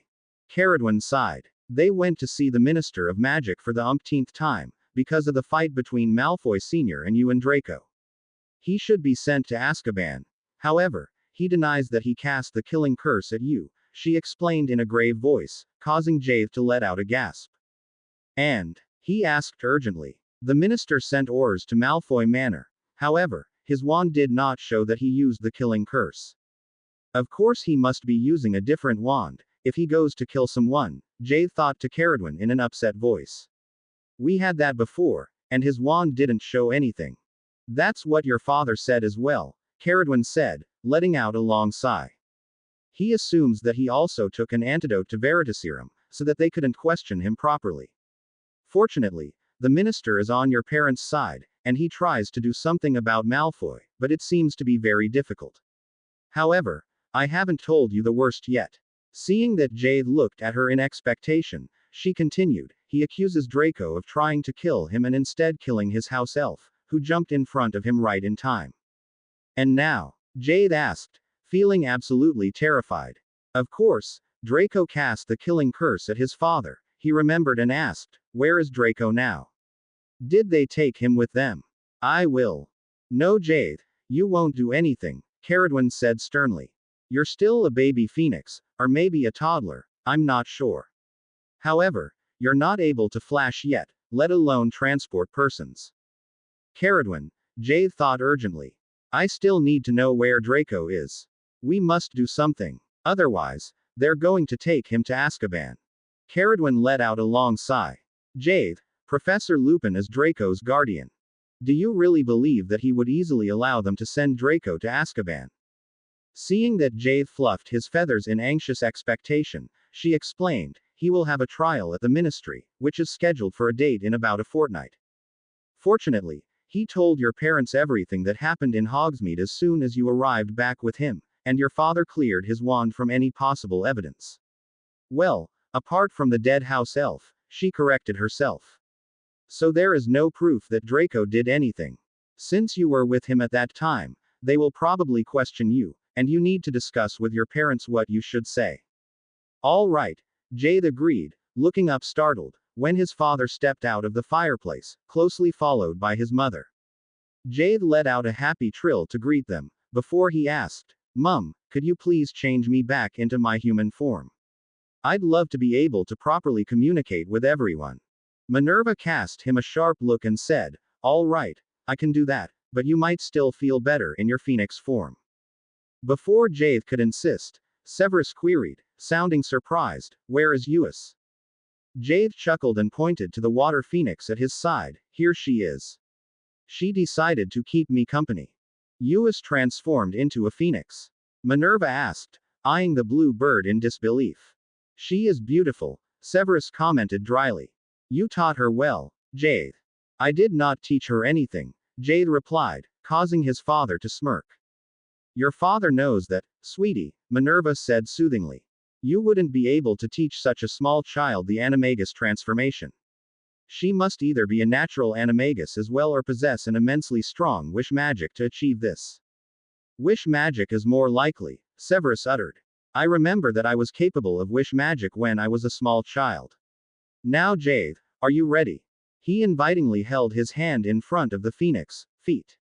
Accepting the invitation, Jade slowly stepped over, nestling on Severus' shoulder for an instant, before he jumped onto the floor and trilled, yes please. To Gawathi's chagrin, he was still not allowed to do any magic and thus was even unable to head straight to the past in order to attend his 6th Hogwarts year together with Caradwin. It doesn't matter if we leave now or in 2 weeks' time, Caradwin said soothingly, and my sister and my parents like it here so much that I believe they will even come back with us when we return in a year's time. Well, I prefer to be here for Draco's trial anyway, Jade said thoughtfully. Although the plan, which his parents had made together with Professor Lupin, sounded reasonable, he was still worried how the trial was going to turn out, especially since Draco had only attacked his father to help him, Jade. On the day before the trial, Jade assisted his father in the potions lab, brewing a batch of the antidote for Veritaserum. The fresher the potion is the better it'll work, Severus explained as he laid out the recipe. When do we need to take it?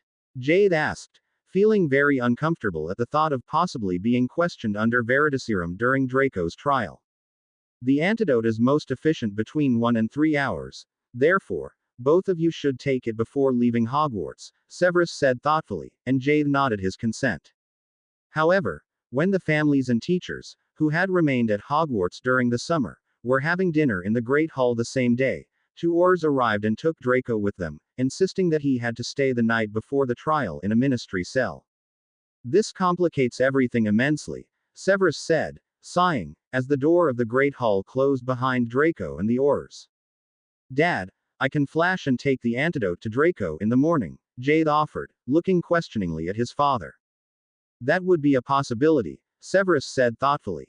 However, when the Snapes had breakfast in the morning, a ministry owl swept into the Great Hall, informing Jade, who was supposed to attend the trial as a witness, and Minerva and Severus, who had both offered to accompany Jade and Draco, that the trial was going to commence 3 hours earlier than originally planned. So it's going to begin in 10 minutes. Jade blurted out in disbelief, causing everyone to look at him in shock. This does not look good for Draco, Severus commented, his usually calm voice laced with concern. Unfortunately, Lucius Malfoy still has a lot of friends in the Ministry. Well, at least I can take the antidote, Jade thought as he gulped down the clear liquid, trying to remember how his father had taught him to behave as if he was under the influence of Veritaserum. As soon as he was ready, he called Yuki, and the White Phoenix flashed Jade and his parents to the Ministry. Jade only listened half-heartedly as the trial began, feverishly searching his mind for an idea of how to possibly save Draco. However, all his hope of perhaps getting a chance to slip his friend the antidote vanished, when the Ministry healer administered the Veritaserum. The prosecutor asked Draco for his name as well as a few other simple questions to verify that the Veritaserum was working, before he finally asked, "Mr. Malfoy, did you cast the killing curse at your father?" Jade groaned inwardly, while his thoughts went haywire. "Yes, sir," Draco replied immediately. Noticing that the oars moved closer towards Draco, Jade decided to act. "Yuki," he thought to his familiar. "Come to the courtroom and flash Draco away. Take him to the Merlin dungeons." While Yuki's arrival that was accompanied by a small splash of ice distracted everyone from Draco, Jade telepathically instructed his friend to grab her back feathers and to wait for him in the cellar of Merlin House. Before anyone could even realize what was happening, Yuki and Draco were gone, and a huge commotion began. "I am sure that was Snape's doing," Lucius Malfoy shouted in rage. "He is a phoenix. Mr. Malfoy." Mr. Jade Snape did not leave his seat, and other than that he is a wind phoenix and not an ice phoenix, Minister Dumbledore replied in a voice that could not deny the minister's clear amusement. "Very well then, I believe that we can close this session for today. The trial will be reopened as soon as Draco Malfoy returns." "I can't believe it," Jade said in surprise. "Dad, can the Minister of Magic adjourn a trial? The judge and the others don't look very happy." Severus smirked. "Well, in the magical world, this is possible. The minister overrides everything else. Let's go home and try to find out where Draco is." Jade flashed his parents home, before he told them where Yuki had taken Draco. "I think I'm going to suggest to him that I take him to the past," he said thoughtfully. "Or do you have any other idea, where we could hide him?" While Minerva and Severus spoke with Helga about the matter, Jade flashed to Draco and quickly explained his suggestion. Draco remained thoughtful for a few minutes, before he said, "I'm afraid that's my only choice. If someone finds any other way to clear my name, please fetch me back to this time. If that's not possible, it's probably better to lead a free life in the past than to be a refugee here in this time. Thank you, Jade, for helping me. Draco, why don't you instruct Dobby to fetch all the belongings that you want to take with you?" Jade suggested, sighing. "In the meantime, I'll have to do some preparations, before I can take you to the past." Draco agreed, and Jade returned home. By the time he came back to the Merlin cellar with Caradwin, Helga, and their parents in tow, he stopped dead in his tracks. "Draco, what do you think you're doing?"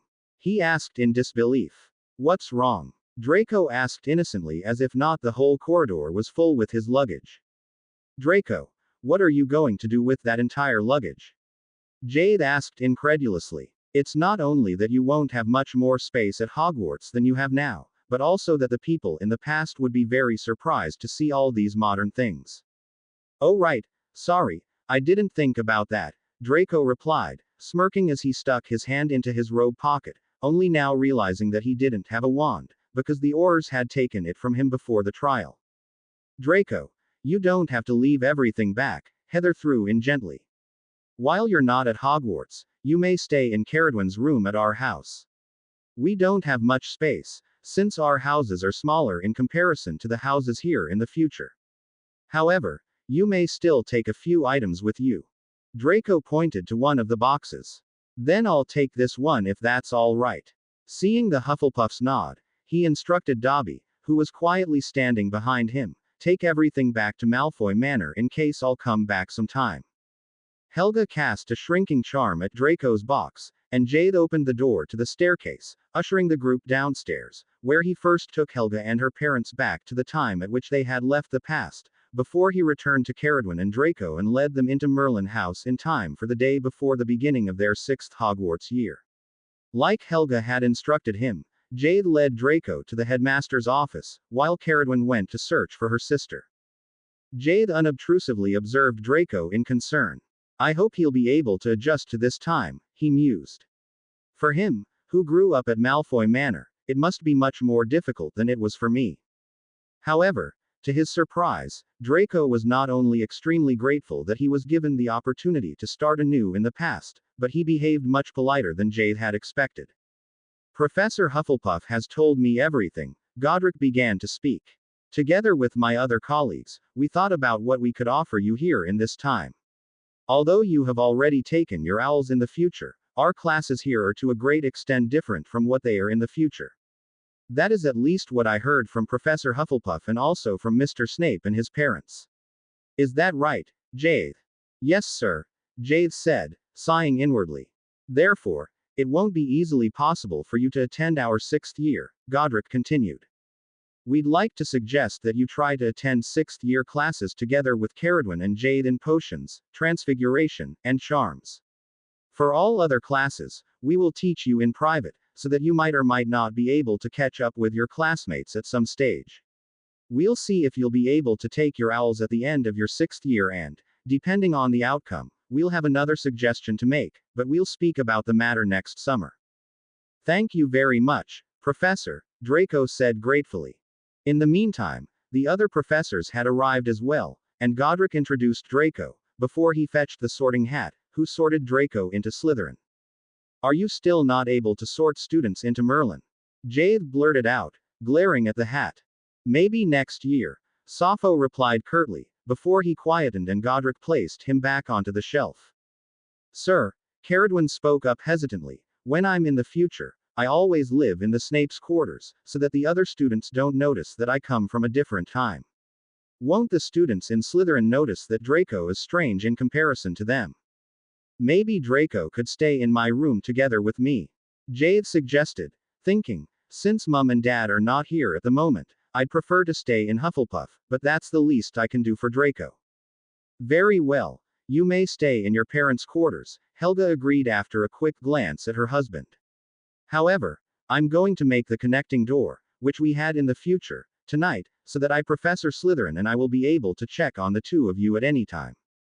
With that they were dismissed, and Jade and Caradwin led Draco to the Snape's quarters. I wonder what they have planned for Draco, Caradwin said thoughtfully. At least they're all really nice. I'll just have to do what they suggest, and whatever it is, it'll definitely be better than receiving a one-way ticket to Azkaban, Draco replied, smirking.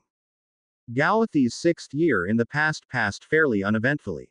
Although Caradwin, Jade, and Gawain noticed that the teachers seemed to expect much more than before their owls, Jade found that he had much more free time than he used to have in the future. Of course, in the future I have Quidditch practice, have to help Mum and Dad look after Uis, have to help Professor Lovegood with the computers, and have to do my assignments for the past, he thought.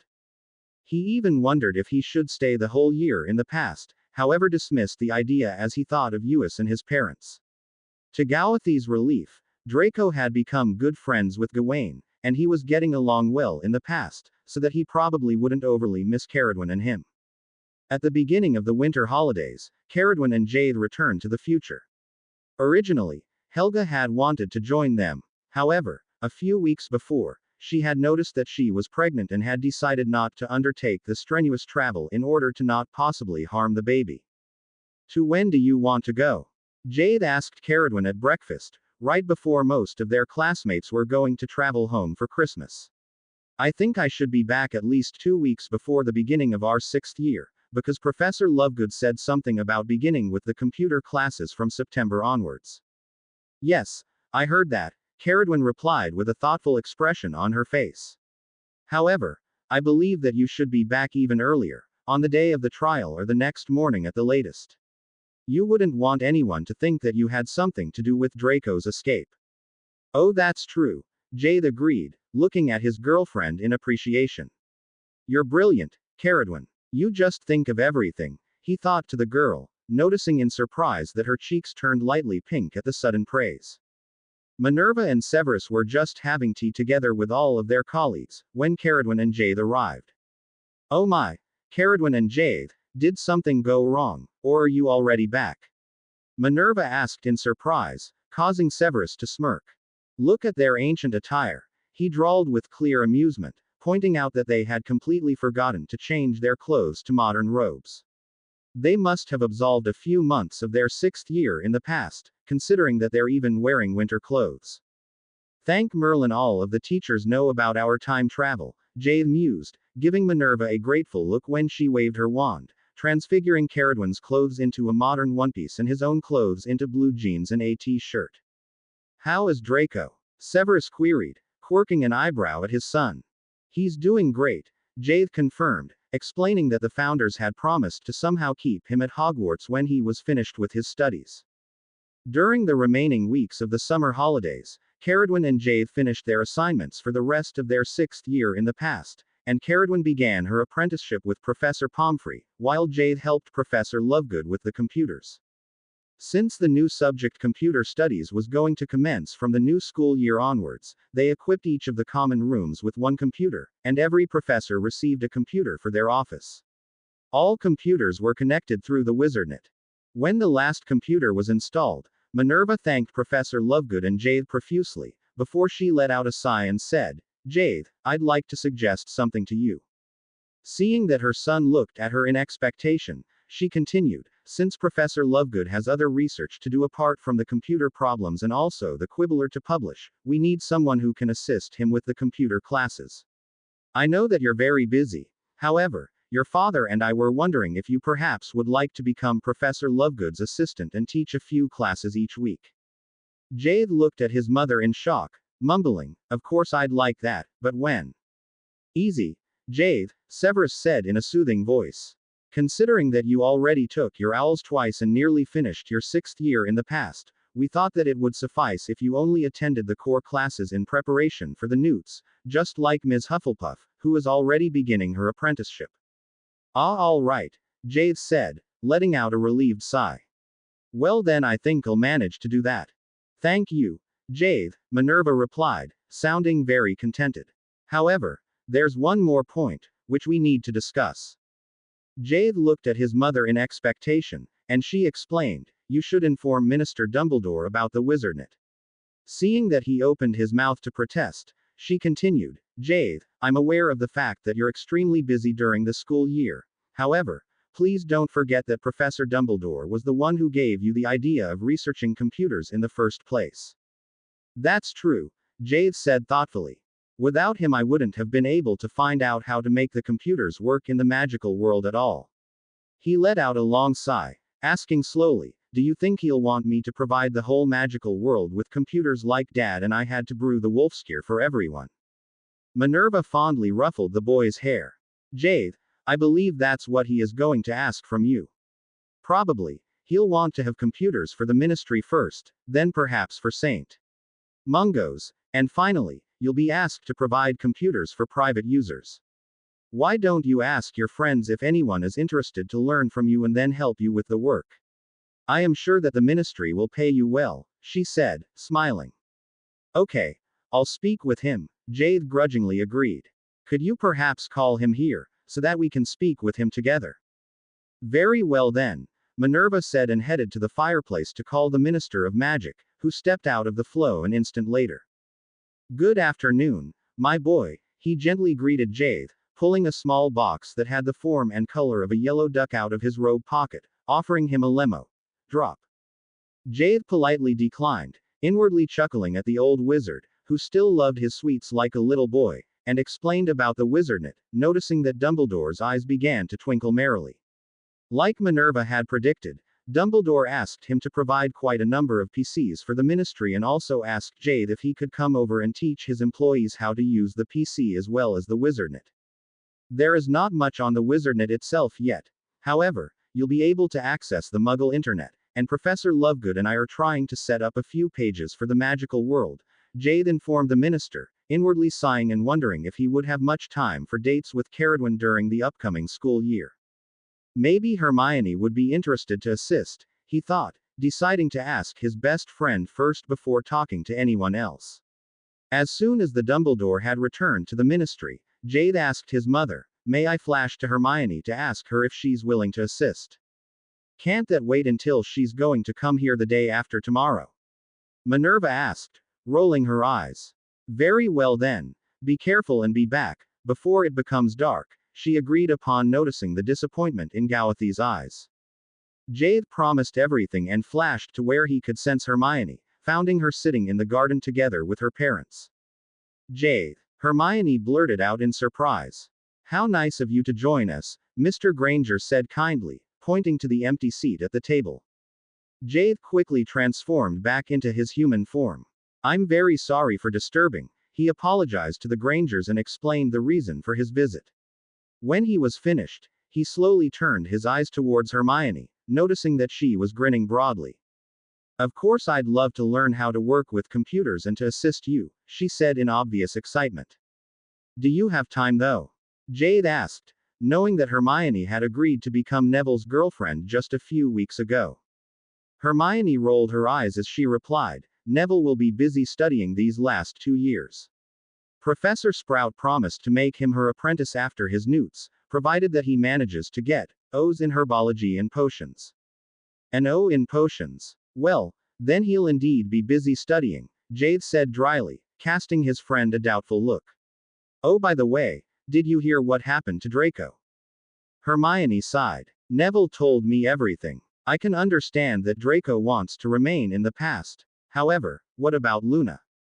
"Luna?" Jade queried, raising an eyebrow at the girl. "Luna is his girlfriend. Didn't you know that? She'll be devastated if she doesn't know already." "Draco and Luna," Jade mused, still not overly liking the eccentric girl. He was pulled back to reality when Hermione spoke up again. "Maybe you should take Luna to the past, too. She'd love to study all the magical animals in that time," Hermione suggested, her face scrunched in thought. Jade let out a long sigh. "That's probably true. However, she should take the owls here in the future first. That's at least something, because if she goes back to the past without having passed the owl exams, she'll have to begin studying everything from the beginning, unlike Draco, who only has to study the core subjects." He unobtrusively glanced at his watch. "I'll talk to her when school begins. Well, I'll better transform and flash back home. I'll see you at the welcoming feast." Hermione leaned over, pulling Jade into a bear hug. "Bye, Jade, and thanks for coming over and inviting me to become your assistant." With a broad smile on his face, Jade transformed back and flashed home, glad that he had thought of asking Hermione in the first place. It was at breakfast the following morning that Professor Pomfrey turned to him, asking, "Jade, do you have a suggestion whom I should make Quidditch captain this year?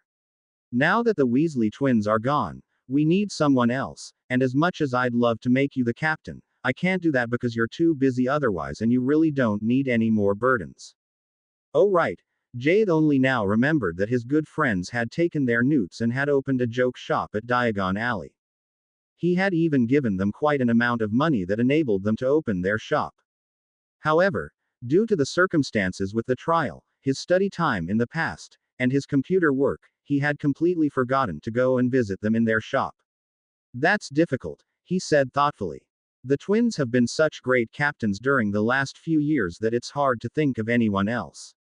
Maybe their sister Ginny," he suggested. "She's a brilliant chaser, she gets along well with everyone, and I think she'd make a good captain." The professor smiled as she responded, "Ms. Weasley would have been my choice as well." "Thank you, Jade." Jade returned her smile, before he addressed Caradwin. "I'd like to go to Diagon Alley and visit the twins. Would you like to come?" "I shall accompany you," Severus threw in, quickly exchanging a glance with his wife, who nodded her consent. The twins' joke shop was beyond Gowthy's imagination.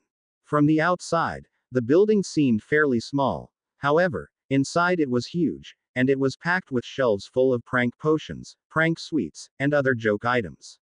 "I need to bring Dad here," Jade thought as he eyed the back room, which held the prank potions. "I'll ask him if he can come here with us after we meet him at the Leaky Cauldron," he resolved and eagerly followed George's explanation about the specific potions. This one would be nice for Professors Gryffindor and Slytherin, don't you think so, Jade? Caradwin suddenly spoke up, chuckling as she pointed to a group of small phials with a light yellow liquid. I'd rather have the recipe than the potion, Jade said, smirking at George. Oh well, Jade, since you're a shareholder, owning 33.3% of the shop, you can have whatever you want, the twin responded immediately, causing Jade to frown. Oh no, I'll properly pay for everything I buy, he contradicted in determination. Wait a moment, George said, smirking, and left the room through a back door, which Jade had not even noticed so far. A mere instant later, he came back with a pile of parchments. We already copied the recipes for you and your father. Feel free to advertise our products, he announced, handing the pile to Jade. Jade thanked the twin profusely, promising to try out the recipes as soon as he could. We're going to have some fun, especially with Professors Gryffindor and Slytherin, he thought to Caradwin, inwardly chuckling in anticipation as he proceeded to choose some harmless sweets for his friends and Uis. Since their 6th year was only just going to begin, Jade had to wait a few months before he could go back to the past to pull a few pranks on the founders.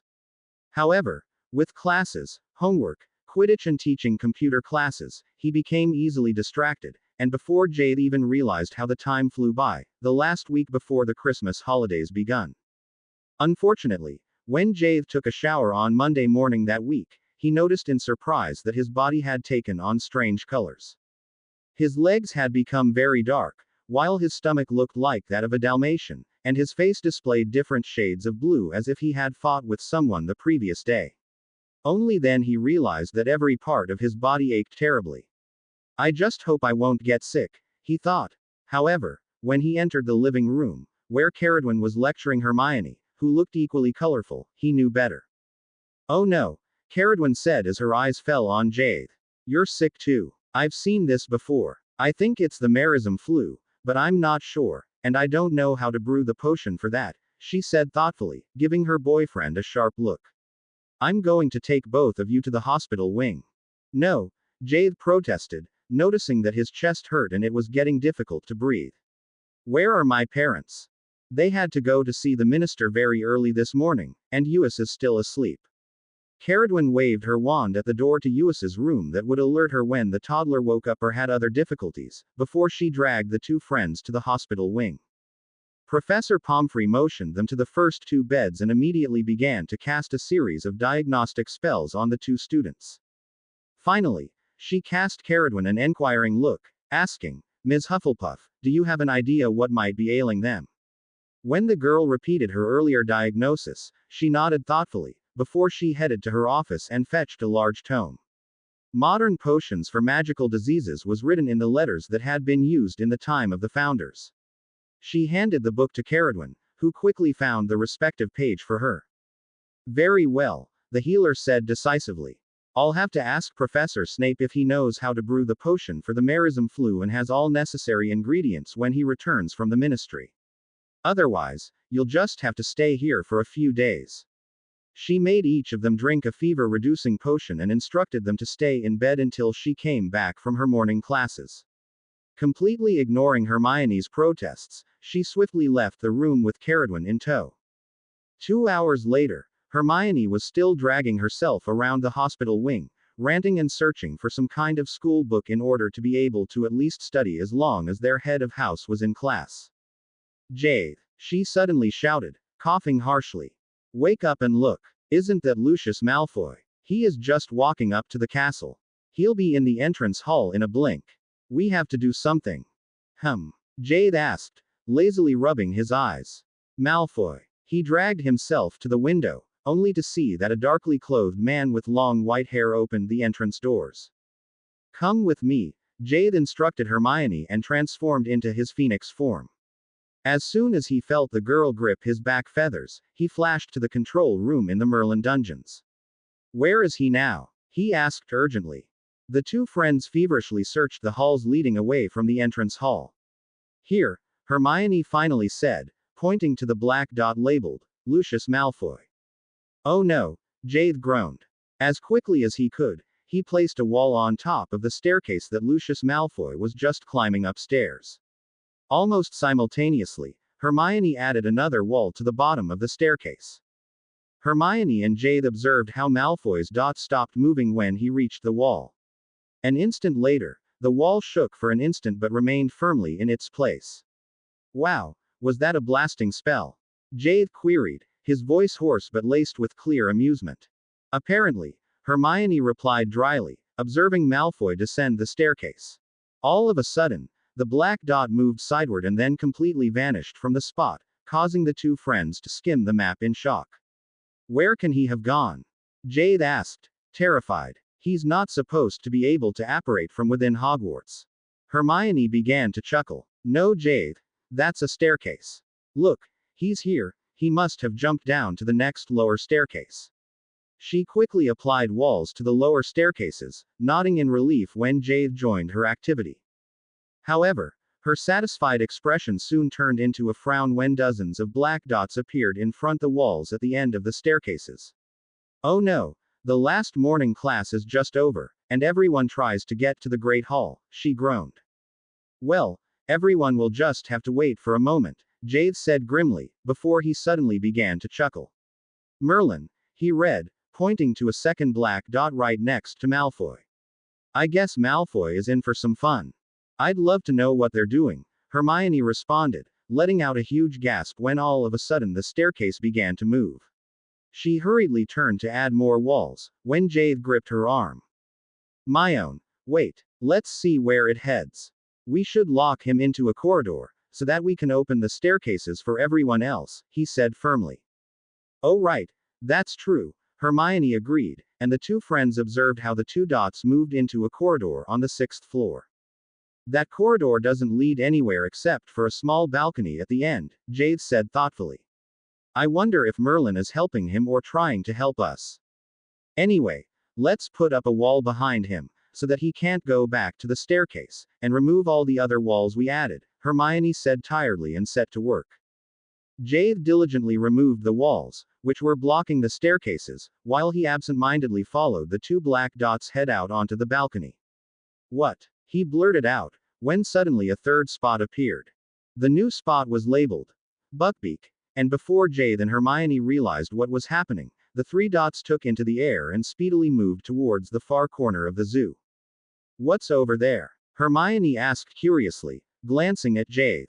I've never been to that part of the zoo. Jade chuckled and could only shortly reply, that's not really part of the zoo, before he ended up in a coughing fit. What is it then? Hermione asked impatiently, giving Jade a sharp look. Is Merlin helping him or trying to get rid of him? I think he's trying to prank him, but I'm not sure, Jade replied, coughing again. Before he could regain enough breath to explain, Ghost Merlin swept into the room, grinning mischievously. Thank you, Jade, for allowing me to have so much fun, the ghost said in a sing-song that reminded Jade strangely of the Weasley twins. Malfoy didn't overly like it, Merlin continued, causing Hermione and Jade to smirk at the evil wizard's name. First of all, I cast an undressing spell at him. Oh no, he added, seeing that Hermione was looking at him strangely, not what you think. I left him in his underwear. Then I led him to the nice balcony, which is one of my favorite hideouts, and telepathically contacted Peeves, who called Buckbeak. Peeves, Jade said, sighing in understanding. I was wondering why Buckbeak appeared all of a sudden. And Buckbeak, Merlin continued, chuckling, grabbed him and carried him to the dung heap behind the zoo. Malfoy just loved being covered in dung just in his underwear. Jade commented, shuddering at the thought. Anyway, well done, Merlin. Thank you very much. You're welcome. I suggest going to the History Vision room to watch the entire scene, Merlin said, letting out a cackling laughter as he swept out of the room.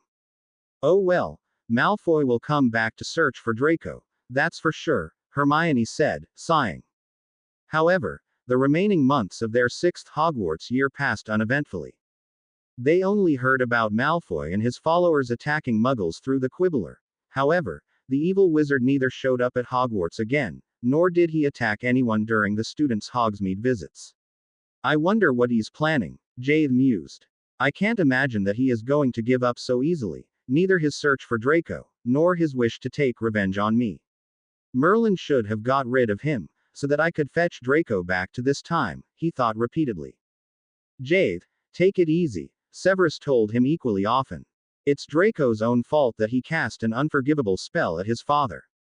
He's very lucky that you rescued him and took him to the past, so that he could begin anew, and I believe that he appreciates it very much. When you go back to the past for your 7th year, your mother and I will accompany you, and I'll have a conversation with Draco. Thank you, Dad, Jade said, feeling very comforted and happy that he could speak with his parents about everything. At the beginning of the summer holidays, Luna and her father traveled to the past together with the Snapes. While Caradwin and Jade studied for their newts together with Draco and Gawain, the founders gave Luna, her father, and 6-year-old Eus special introductory classes.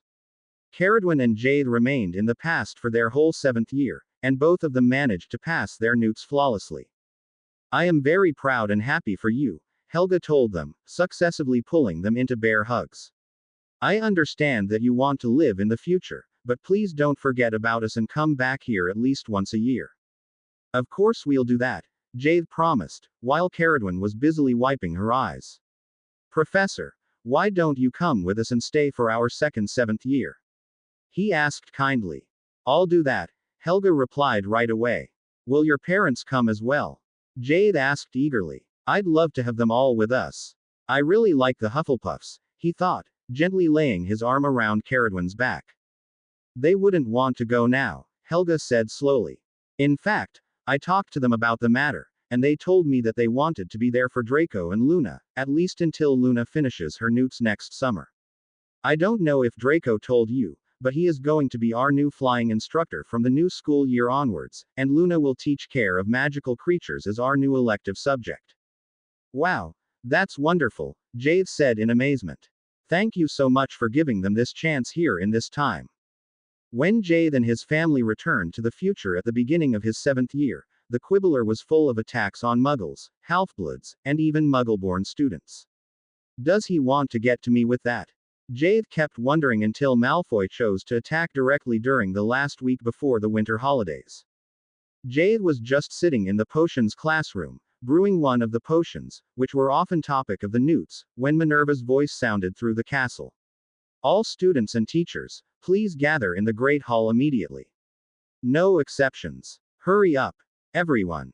Severus waved his wand over the classroom, banishing all potions from all the cauldrons at once, before he said, You heard the headmistress. Go to the Great Hall. We'll clean up here afterwards. Is Malfoy attacking Hogwarts? Jade mused, casting a questioning look at his father, who was, however, wearing a blank expression and seemed to be as calm as usual. Maybe I should rather flash into the control room, he mused. He pulled Caradwin with him to Severus and said, I'll flash the two of you. I want to know what this is about quickly. Minerva was already waiting for them. Thank Merlin, there you are, she said as Jade flashed in together with Caradwin and Severus. There is a dragon attacking the castle. He already damaged parts of the Hufflepuff Tower. A dragon? Jade asked in surprise. Do you think Malfoy sent it? Oh well, I'll go and speak with it. No, Jade, don't, Minerva said firmly, glaring at her son. Mum, I promise to be careful, Jade, who had already transformed into his phoenix form, trilled back and flashed outside. Wow, that thing is huge, he realized as he envisioned the dragon. He hurriedly changed into the same kind of dragon and quickly approached the large animal. Hello there. What are you doing here? He asked gently. Who are you? I didn't know that there were other dragons around. The dragon replied in apparent confusion, letting go of the wall of the Hufflepuff common room for a moment. I am half human and half dragon. Jade lied, speaking in a soft voice. Please don't destroy our castle by the way. If there is any way we can help you, you only have to tell me what you need and we'll do what we can. Do you know the human Dark Lord? He cast some spell at me and instructed me to destroy this castle, but the spell must have somehow broken. He told me I had to do it before I'd go and meet other dragons. Why should I destroy the castle? The dragon rubbed his front legs together, seemingly confused. If I might offer something to you, Jade said thoughtfully, equals I'll help you find your way back to where you come from, if you help me destroy the Dark Lord. Equals you will really help me back to my family. The dragon asked with excitement, causing Jade to inwardly chuckle. Yes, he promised. My good friend's brother works in a dragon reserve in Romania, and I'll ask people to fly with brooms to take you there later today. Thank you so much, the dragon replied. I am only a child, and I miss my family. I don't know how I happened to get lost and ended up here. No problem, Jade said, smiling as the dragon excitedly breathed a small flame of fire. Do you know the way back to the Dark Lord's residence? The dragon nodded eagerly. I don't like him. He admitted in a small voice. But he made me obey somehow. I understand. Jade reassured the other dragon, before they took into the air together. They were just crossing the apparition border, when a huge wave of flames hit them from behind. What's that? Jade thought, terrified, and turned his head backwards. Thank Merlin I'm a dragon. Otherwise, I'd have been badly injured by that. When he looked closer at the two dragons that were following them, he realized that it was the two dragons that he was keeping in the zoo. How could I be so stupid? He wondered. I completely forgot about them. He quickly explained to the dragons what they were going to do, and both agreed to help with their fight against Lucius Malfoy. Jade noticed soon that he couldn't keep up with the dragon's fast speed and decided to flash to Malfoy Manor and hide, while he waited for the dragons to arrive. My phoenix form is better anyway, because it enables me to sense if Malfoy is at home at all, he thought. Yes, he is. Thank Merlin Draco's mother is living with her sister now, so she won't be injured if we destroy the manor. As soon as he saw the dragons, glad that he could see them from far away due to their size, he transformed into the dragon once again, and together, the four dragons attacked Malfoy Manor. Jade smiled happily when he saw Lucius Malfoy step out into the garden and shout at them. Wait until I show you something, he thought, and, using an ancient spell, he conjured an image of an oversized golden phoenix up in the sky above Malfoy Manor. The phoenix turned around itself, spitting out the letters, the Lord of the Wind. Feeling contented with the display, he turned around to see what the dragons were doing. Realizing that they were slowly taking off the roof of the manor, he looked down at the tall, bee-owned man in the garden and quickly provoked a hurricane just above the evil wizard. I'm sorry. No, I'm not, he thought when he saw Malfoy collapse on the ground. He toyed with the idea of killing the badly injured man, however, he decided against it. Remembering that Dumbledore had promised to lock Malfoy into Azkaban as soon as someone caught the slippery wizard, he telepathically thought to the Minister of Magic, Professor Dumbledore, please send a few oars to Malfoy Manor. Malfoy is here, and he is badly injured. While he was waiting for the oars to arrive, he instructed the dragons to stop attacking the manor and to fly back to Hogwarts. May I stay at Hogwarts as well? The smaller dragon asked pleadingly. I already became good friends with the two of them, and I'd love to remain with them. Of course you may. Jade replied, smiling. Our magical zoo is large enough for everyone. When Jade flashed back to Hogwarts an hour later, he happily told his parents that the Aurors had taken Lucius Malfoy to Azkaban, where he would receive the key from the few remaining Dementors right away. Thank Merlin you're back, Minerva said in apparent relief, while Severus gave Jade a sharp look. Jade, are you completely unharmed? He asked sternly. Of course, Jade replied, chuckling. That was actually fun. That was no fun, Uis threw in, sounding very angry. Caradwin and I were very worried. Oh, I'm so sorry, sweetie, Jade said, smiling at the upset girl as he pulled her into a bear hug, before he leaned over to Caradwin and keyed her. I don't know if Draco and Luna want to come back to this time, but I think I should at least go and ask them, he said thoughtfully, glancing at his wristwatch. Jade, can I go with you?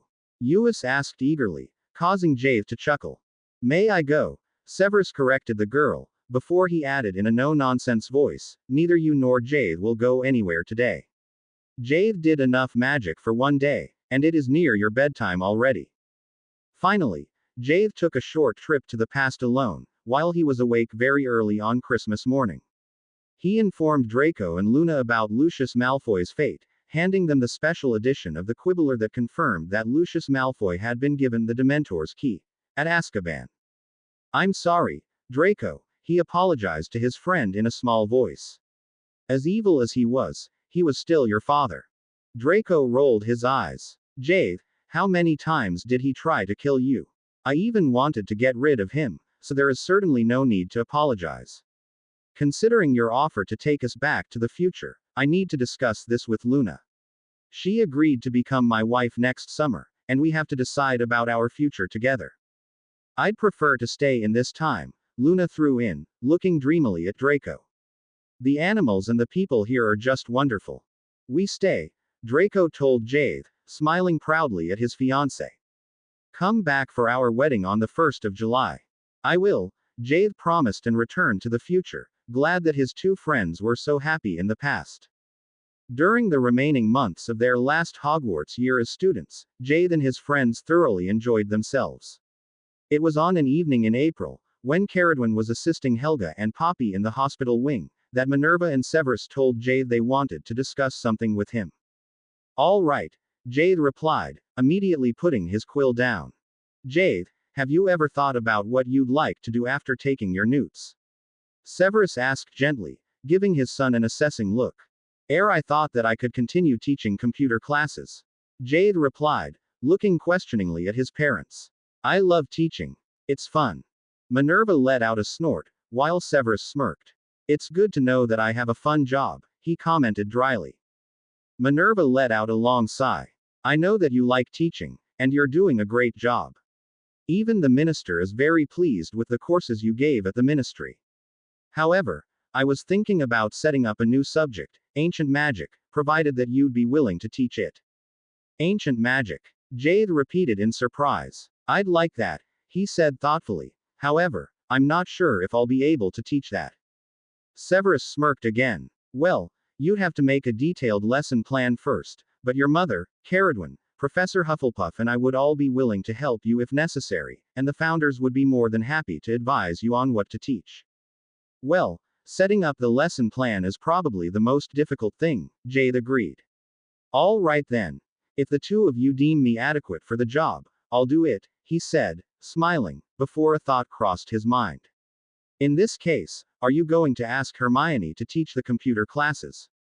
"That's what we intended to do," Minerva said gently. "Is that all right with you?" "Of course," Jade said excitedly. "It would be great to have her and Neville here at Hogwarts with us. They've been our best friends for ages." Unbeknownst to Jade, Severus observed his son with amusement. "It's remarkable how Jade has changed since he first came to Hogwarts," he thought proudly. "He is still as sweet and loving as he was, but he has become an amazing young man." Too soon for Gowthy's liking, his last Hogwarts year came to the end. As glad as he was that his newts were over, as much he regretted that all of his seventh-year friends except for Caradwin, Hermione and Neville would leave Hogwarts in a few days' time. "I'm going to miss Merlin House," he said, a sad expression on his face, when he and Caradwin were having tea together with his parents and their colleagues in the Snape quarters after the leaving feast. "Jade," Professor Pomfrey said gently, "I meant to ask you earlier, but I always forget it. Even if Caradwin is a wonderful assistant and I'm glad to have her, I am still very busy, and I'd really be glad if someone took over the head of house duties. Would you be willing to become the Merlin head of house?" Jade stared at the healer in shock. "I don't know," he said slowly. "Well, yes, I'd love to become the Merlin head, but I don't have any experience whatsoever in." "Nonsense," Severus threw in. "When I became the Slytherin head, I had even less experience than you have. Apart from that, I'm sure that Professor Pomfrey would be willing to assist whenever you need help, and your mother and I are here as well." Minerva thoughtfully cleared her throat, before she said, "There are a few things, which I'd like to change from the beginning of the next school year anyway." Seeing that everyone looked at her in expectance, Minerva continued, "I'd like to set up a system, so that every head of house has an assistant, who can jump in at times when the main head is busy or otherwise incapacitated. I also wondered if it might be better to have a female and a male head, because teenagers might feel more comfortable to speak about certain problems with a teacher of the same gender. They agreed that Jade should become the main head of Merlin, while Poppy would become his assistant.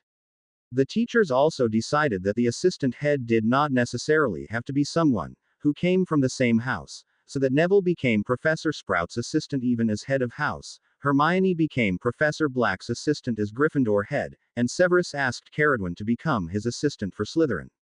2 weeks into the holidays that were spent with preparations for the new school year, a huge group of people consisting of the Snapes and several of the teachers traveled into the past to participate in Draco's and Luna's wedding.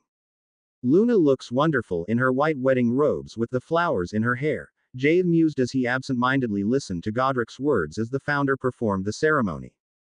Caradwin will look even more beautiful. He glanced over to where his parents were sitting and thought to his father, Dad, will you go with me to the Hufflepuffs and ask them if I may marry Caradwin next year? I shall ask them for an appointment, before they return to their home later today, Severus promised, and Jade noticed that his father sounded very happy. I am happy, too, he thought. I just hope that they'll agree and that Caradwin really wants to become my wife. The conversation with Caradwin's parents took place on the following day, and to Gawathi's great relief, the Hufflepuffs agreed and suggested to hold the wedding ceremony exactly 1 year later. We'll prepare everything here in this time, and we'll also provide the robes for Caradwin and Jade, Heather said gently. Severus inclined his head and thanked the Hufflepuffs, before he promised to buy the wedding rings and everything else that was deemed necessary for the wedding in the future. I'll ask Caradwin right away, Jade told Severus on their way back to the castle. Severus chuckled. Good luck, son, he said without even the slightest hint of doubt that Caradwin might not agree. Don't forget that you have to take everyone except for us back to the future later today. Oh right, I'll do that right after I speak with Caradwin, Jade promised and returned to his room to fetch the small package with the ring, which he had bought in Hogsmeade on the day after his last Newt exam. He went to search for his fiancée, who was helping her sister to rearrange her potions shelf. Jade waited patiently until Caradwin interrupted her work and looked at him in expectation. Sorry to disturb you, he said, suddenly feeling very excited. Do you have a few minutes? Of course she has, Helga replied, grinning broadly. Thanks for your help, Caradwin. Now go and enjoy yourself. Jade led Caradwin to the unicorns. Let's go for a ride, he suggested, smiling when moonlight happily licked his face. They mounted the unicorns and greatly enjoyed their ride in the beautiful sunshine. Where are we going? Caradwin asked, apparently noticing that Jade was strangely agitated. Jade merely smirked and led her to a spot, which he had discovered during his 7th year in the past, when he went for a unicorn ride together with his father. It was on one of the mountains that looked as if it was far away from Hogwarts. However, from one spot of the mountain, one could see the castle, the grounds, and even the lake as if they were situated just at the foot of the mountain. They got off the unicorns and sat next to each other in the grass. This is a beautiful place, Caradwin said kindly. I wonder why no one ever took me here. Maybe no one knows about it, Jade replied. Dad and I only discovered it by chance. He slowly pulled the small box out of his robe pocket and motioned for the girl to close her eyes. When she complied, his mouth searched her lips and pulled her into a key. To distract her, while his hands opened the box and slid the ring over her ring finger. Caradwin slowly pulled away and looked at her left hand in shock.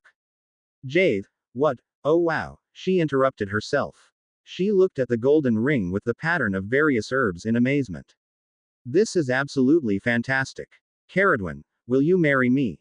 Jade asked softly. Your parents agreed to our wedding next summer. Of course I will, Caradwin responded in an equally soft voice, before she asked, next year. That's so far away. Jade chuckled at her slightly disappointed tone and happily covered her mouth with his lips. The year will be over so quickly, especially considering that I have to teach ancient magic and haven't even made as much as a lesson plan, he thought. I'll ask Professors Gryffindor and Ravenclaw for their advice, he decided, while he gently laid his arm around Caradwin's back and absent-mindedly enjoyed the sunshine. As Jade had predicted, his first year of teaching passed very quickly, especially since he was extremely busy with the preparation of his classes and his head of house duties. Even if Poppy took over for him very often, knowing from experience that the first year of teaching was always the busiest for a teacher. Jade realized soon that it was much fun to teach the students about the things which he had learned in the past, and he found that the younger students in his house, especially the 10 small first years, were absolutely cute. I wonder where Uis is going to be sorted, he thought, smiling as he observed his sister practice the charm, which he had just taught her, with her children's wand. His parents had counted the months that Uis had spent in the past and, realizing that she was already 9 years old in spite of the official 6.5, had decided to change her official birth date, so that she would officially be 11 next summer and could enter Hogwarts as a student. Well, considering that she more or less already finished her first Hogwarts year in the past, she won't have any problems, even if she's a bit younger than her classmates, Jade thought, feeling very proud of his little sister, who still absolutely adored him and tried to step into his footsteps in every possible way. If everyone had been amazed by Luna's and Draco's wedding, they were stunned at the beautifully decorated Hogwarts grounds and the display that the unicorns performed at Caradwin's and Gawathi's wedding. Jade was extremely excited when his parents led him out onto the grounds. Caradwin was still nowhere to be seen. Jade followed Minerva and Severus and looked around in awe, grateful for Uis's babbling that distracted him, until a collective gasp could be heard when Caradwin appeared in the entrance doors. She was beautiful. She's going to be my wife in a few minutes, Jade thought happily, taking in her white dress robes that were decorated with an all-over pattern of real flowers in awe. He instantly stepped over to her, remembering right in time that he had been instructed to not key her before the ceremony was over. You're wonderful, he said to the girl in admiration. Thank you, Caradwin replied, smiling the most beautiful smile that he had ever seen. You're, too. These green dress robes suit you really well, she whispered back. While Godric performed the ceremony, Jade was unable to concentrate on anything but how happy he was to marry Caradwin, so that he completely missed Godric's words and looked up startled when Uis climbed on his lap and whispered, You must answer, Jade. Jade Snape, do you want to take Caradwin Hufflepuff to your wedded wife and love her with all your magic until death parts you? Godric asked, apparently for the second time, considering his slightly impatient tone. Yes, sir, Jade replied firmly and shot Caradwin an apologetic look, sighing in relief when she responded positively as well. A huge smile appeared on his face as he accepted Caradwin's ring from Godric and carefully slipped it over her finger. Caradwin did the same for him and Godric announced, Herewith I declare you man and wife. Mr. Snape Hufflepuff, you may now key your wife. Under huge applause, Jade leaned over and gently keyed Caradwin.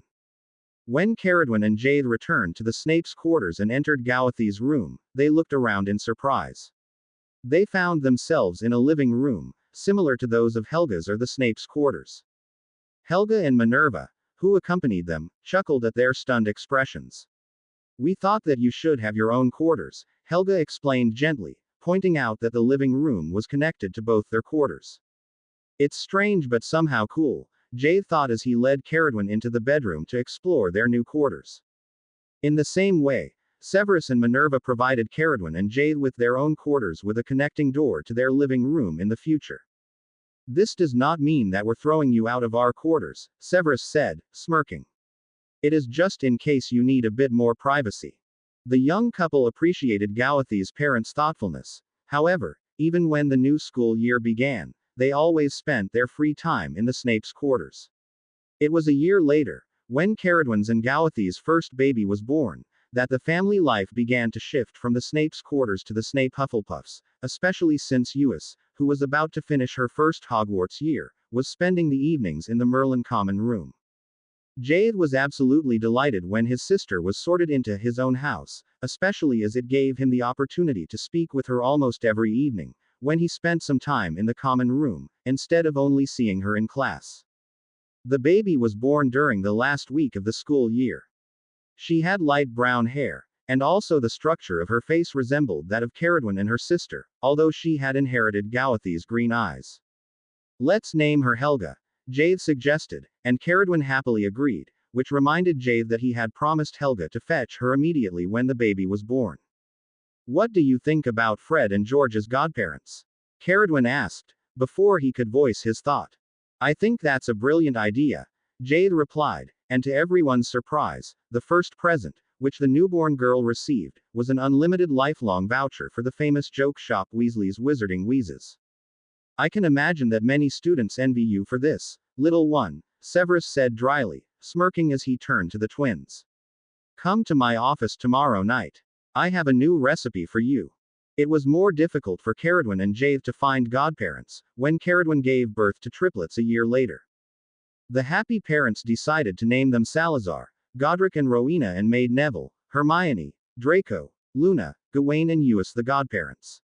When Jade traveled into the past to fetch Helga and her parents as well as the three godparents from the time of the founders, the grandparents Heather and Heath decided to present their small home at Hogsmeade to Luna and Draco and to move into the future to look after their 4 grandchildren. Severus observed with amusement how his son was completely engrossed with the invention of a new prank potion that he wanted to try out on Salazar Slytherin, who was visiting them in the future together with Helga. Dad, Jade said excitedly, holding out a recipe to him. Do you think that's going to work? Severus skimmed the recipe with interest that turned into disbelief. You want to extinguish candles with that? He queried, quirking an eyebrow at his son, who began to chuckle. Well, one of the twins' potions gave me the idea. I want to make Salazar drink the potion and make him cause all torches to dim as soon as he enters a room, Jade explained, looking questioningly at his father. I believe that might work, Severus replied thoughtfully. However, you won't be able to actually brew the potion today. In fact, your mother and your wife expect us to be outside in a few minutes. Why? Jade asked in surprise. Ewis promised to entertain the kids, and... Anyway, let's see what they want, Severus said firmly, grinning inwardly at his son's complete ignorance. Jade glared at his father but obediently cleaned his workspace and followed the older wizard out of his lab and out onto the grounds, wondering what his father was up to. When he stepped outside into the sunshine, he noticed in surprise that the lake was decorated with colorful balloons, displaying the number 30. Before he could guess the reason, a multiple, "Happy birthday, Jade," penetrated his ear. My birthday? He asked in surprise. I completely forgot about that. I know, Caradwyn said, chuckling as she pulled him into a bear hug. But we didn't. Jade looked around in amazement, seeing that all of his friends from this time and those from the past, who were visiting over the summer, were gathered around them, waiting for their turn to congratulate him and hand him a present. My robes will be black if I survive all these hugs, he thought and grudgingly let go of his wife. The highlight of the day, which could barely be topped by an enormous firework display performed by the Weasley twins, was an Animagus display, arranged by Ewis and her 4 nieces and nephews. Aunt Ewis, who had just finished her newts and was going to be the new charms teacher from the next school year onwards, had taught the triplets and their sister to become Phoenix Animagi, knowing from Caradwyn that all 4 of them were natural Animagi like Jade. Together with the 4 children, she transformed into her own phoenix form, and the 5 beautiful birds performed a fantastic show in their different kind of phoenix forms, before they landed safely on the grounds, transformed back into their human forms, and shouted simultaneously, "Long live the Lord of the Wind." The end. I hope you enjoyed this story. Also remember to subscribe and like this video. See you in the next video.